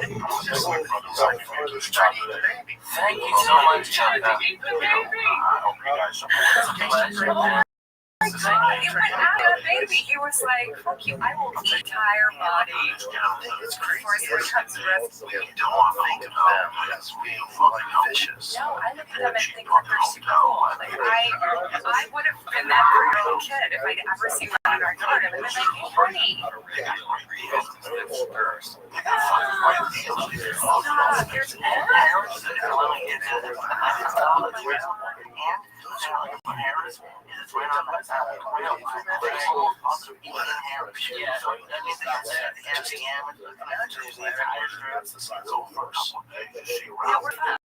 that's what's on that cover thing that's coming towards us. Somehow or another, they worked out this around for the assembly school. It's going to be 28 weeks this year, and you know, Look at you, it's like the elephants.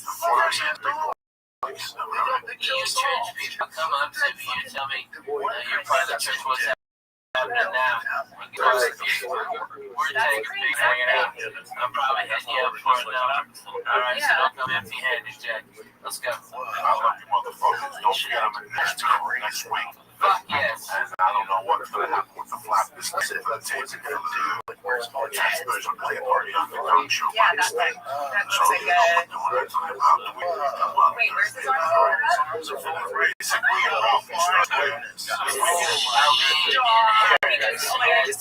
In Las Vegas, right there on the strip. Thursday, the 26th, Friday 27th, and Saturday 28th at 10 o'clock. No,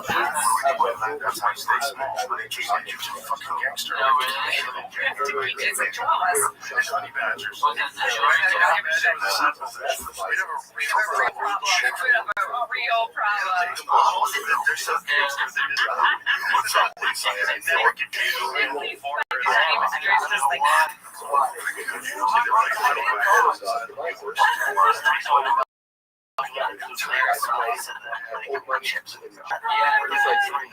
There probably were back in the day. And now we have chickens left. We'll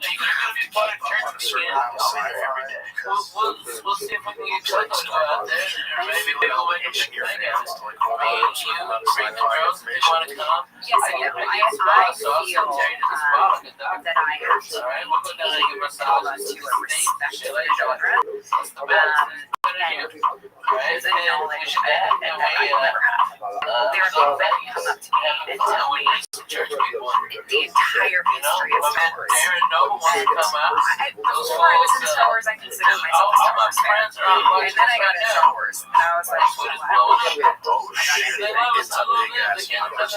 It is. It's huge. No, you can't keep up with anything. So I always just say, I'd like to know more about that. Can you please enlighten me? Because I don't know. I really don't know. And like these, I have found that the sci-fi community, especially one of my favorite things is going to conventions because I love meeting people, like new people, and meeting the people that are fans of the work, and we always have things in common. And I would be so bold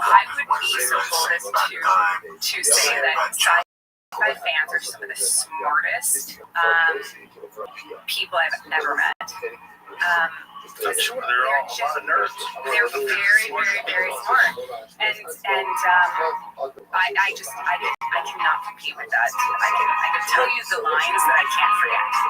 There are lines like from Battlestar Galactica, we've got violent decompressions radiating from the fourth flight pod. I thought I was going to do fire because I couldn't say it. I had to write it down. I had to tape it to my body. I was like, oh my god, like I shouldn't be here. This is crazy. I'm an imposter. And then now I can't forget it. I had a line from Mandalorian that I couldn't remember for the life of me, and so I kept memorizing with my husband, and he was throwing tennis balls in my face. So I was catching tennis balls as I was memorizing it. It was very hard, but it was Pirate King Gorian Shard is captain and Cumulus-class corsair of violent snuff fighters. Yeah. Oh my god. Yeah, it was just like, it's possible.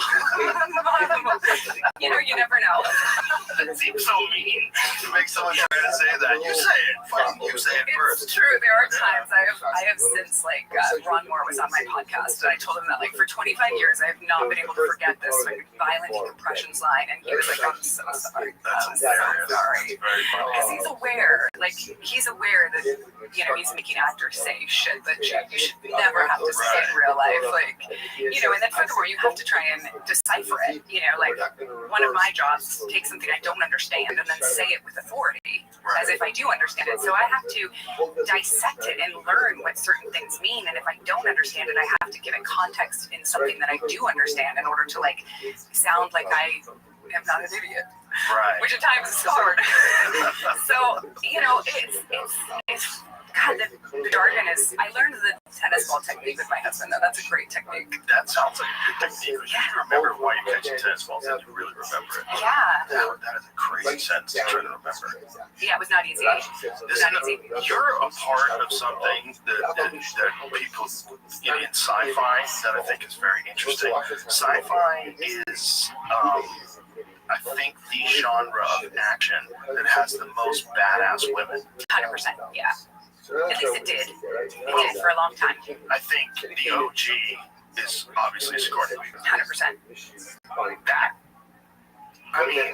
That is like an aside. No one is like, oh, it's a strong. That is an aside to an insane movie and an amazing performance.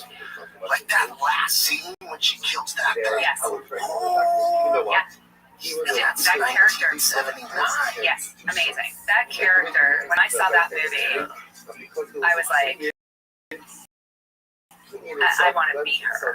Because up till then, I only wanted to see the Nakatomi building. I wanted these. I loved action movies with my dad, and when he started realizing that I had this affinity toward these movies, he started showing me movies with strong female leads. And Sigourney was the one where I saw that performance, and she was everything. She was strong, she was capable, she was smart, she was feminine, she was funny, she was everything. And it was a perfect movie. Number two, possibly better, even. Yeah, this is a scene when she blows it out. I disagree. You do? Because number two, the aliens are too easy to kill. This motherfucker's so hard to kill. So hard to kill. And the second one, they're just gunning him down. Yeah. It's a different thing. It's a different thing. Like, they're both great movies. I really loved Alien. But the thing about Alien, the first one, was that shot was amazing. Just the way that, it's just such a perfect shot. It's a perfect movie. Framing of that There was never one moment on what was coming next. No, because we hadn't seen anything like it. Nothing. You know? Burster scene. I remember being look at the utter fucking exhaustion on our face. Crazy. Yeah. The chest burster scene was like, What the fuck? What? I remember being in the movie theater. I had no idea that was going to happen. There was no internet back then. Yeah. Watched it. I'm like, this movie is nuts. And that little thing was running around on the ground, and his chest was burst open. So gross. Everyone's screaming. There's blood everywhere. It was wild. This is one of, probably, in my opinion, one of the best movies of all time. Oh, 100%. And again, the fact that it was a strong female lead was just a tiny little part of the movie. It was just, she was so good. You didn't even think, oh, it's a strong female. Because they didn't tell you this is a strong female lead. No, exactly. They just created a phenomenal character and made her a woman. Exactly. And she just played the part perfectly. Yeah. This scene. Nuts. It was so nuts. Because you didn't know what is happening. Like, people have to realize, like, before movies were spoiled, there was no spoiler alerts back then. You didn't get to watch clips. But even just the way it's shot, the frenetic energy of the camera, matching the frenetic energy of the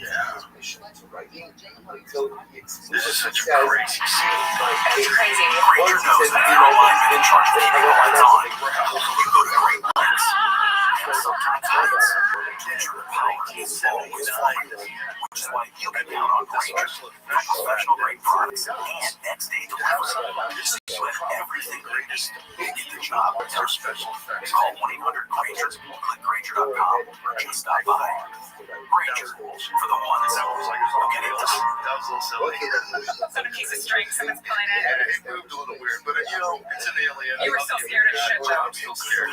But then when you see the actual what's happening now is presented by you never saw anything like that before. Not only was it completely prior to HelloTree.com. HelloTree.com makes portable devices that supply your weapons and water. Go to HelloTree.com/recharge right now and have your token. That's HelloTree.com/. Strong women and genre work, and I found myself gravitating towards sci-fi because that's where existed and I identified with, and I saw myself like, I didn't see myself as like this, the characters I played when I moved to California, they didn't even feel like me, and I really found my calling, I guess, when I started watching those women, and I loved Sarah Jo Gellar, I loved Wallace, and I loved Linda Hamilton, Carrie Fisher, and like a lot of these women that were just really great characters, and they were written as great characters, and part of it was, and if you talk to Ron more about it, the reason why he just said, okay, God, these are the characters.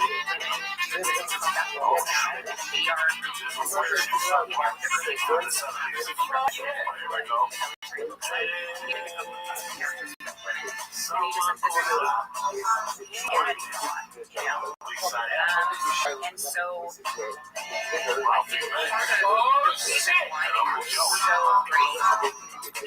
great was that they were just great. The writing was so great. there was never a time where we were like, she's the best female fighter around. You know, it was just she's just a great character. With the motivation that all have. So that's something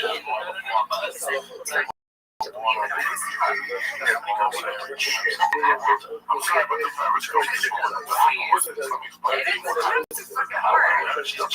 respect. I should have did a sparring race with my husband because on my podcast channel I was during COVID and then like before COVID we were sort of like did sort of stuff like I'd love to do this, let's film it. So we signed up for a sparring race and then recorded the whole thing and my husband not only ran this race but then ran my race too, like recorded the whole thing. That's the hardest thing I've ever done. It's like getting in shape for that thing. I got in shape for 6 months before. That was so hard. And getting to the point where I actually could chin-ups and then also pull-ups just strong. And I felt so strong at one point. So I get to the race and I've been training with such a heavy shit that I got to the medicine and pick it up, carry it, throw it, pick it up, carry it, throw it. And it was so light for me. I was prepared for it to be so heavy. And I got to it and I picked it up, I could do it, and it kept going. And I had to slow down because I had to go get the where it's supposed to be. I got not was too strong. Which is really awesome. It was so fun. It's just 2 seconds that feeling. I wish everybody felt better. Yeah. Physically better. But I had fun to do it. You know what I mean? And I also set myself a goal. I think that's really important too. Like for some people that is daunting, setting a goal and the goal doesn't need to be it just needs to be Like sci-fi, like characters with the girl, they come up to me. So my opinion on this is that I feel like because science fiction doesn't exist, because they're existing in these mechanisms, that strong women were not existing in sci-fi because we dismissed us not. But that would be real. So men would then watch these.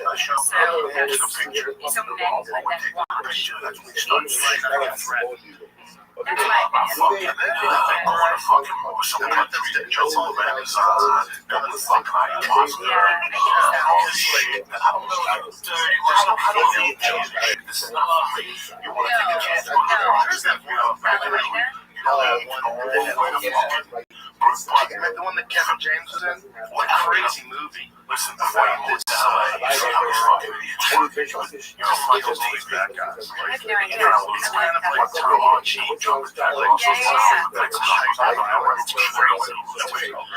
we do this. These motherfuckers always did to his dances. Because there was one that said this routine. Like, what we had. You motherfuckers are still living off the 70s. Every TV show, every fucking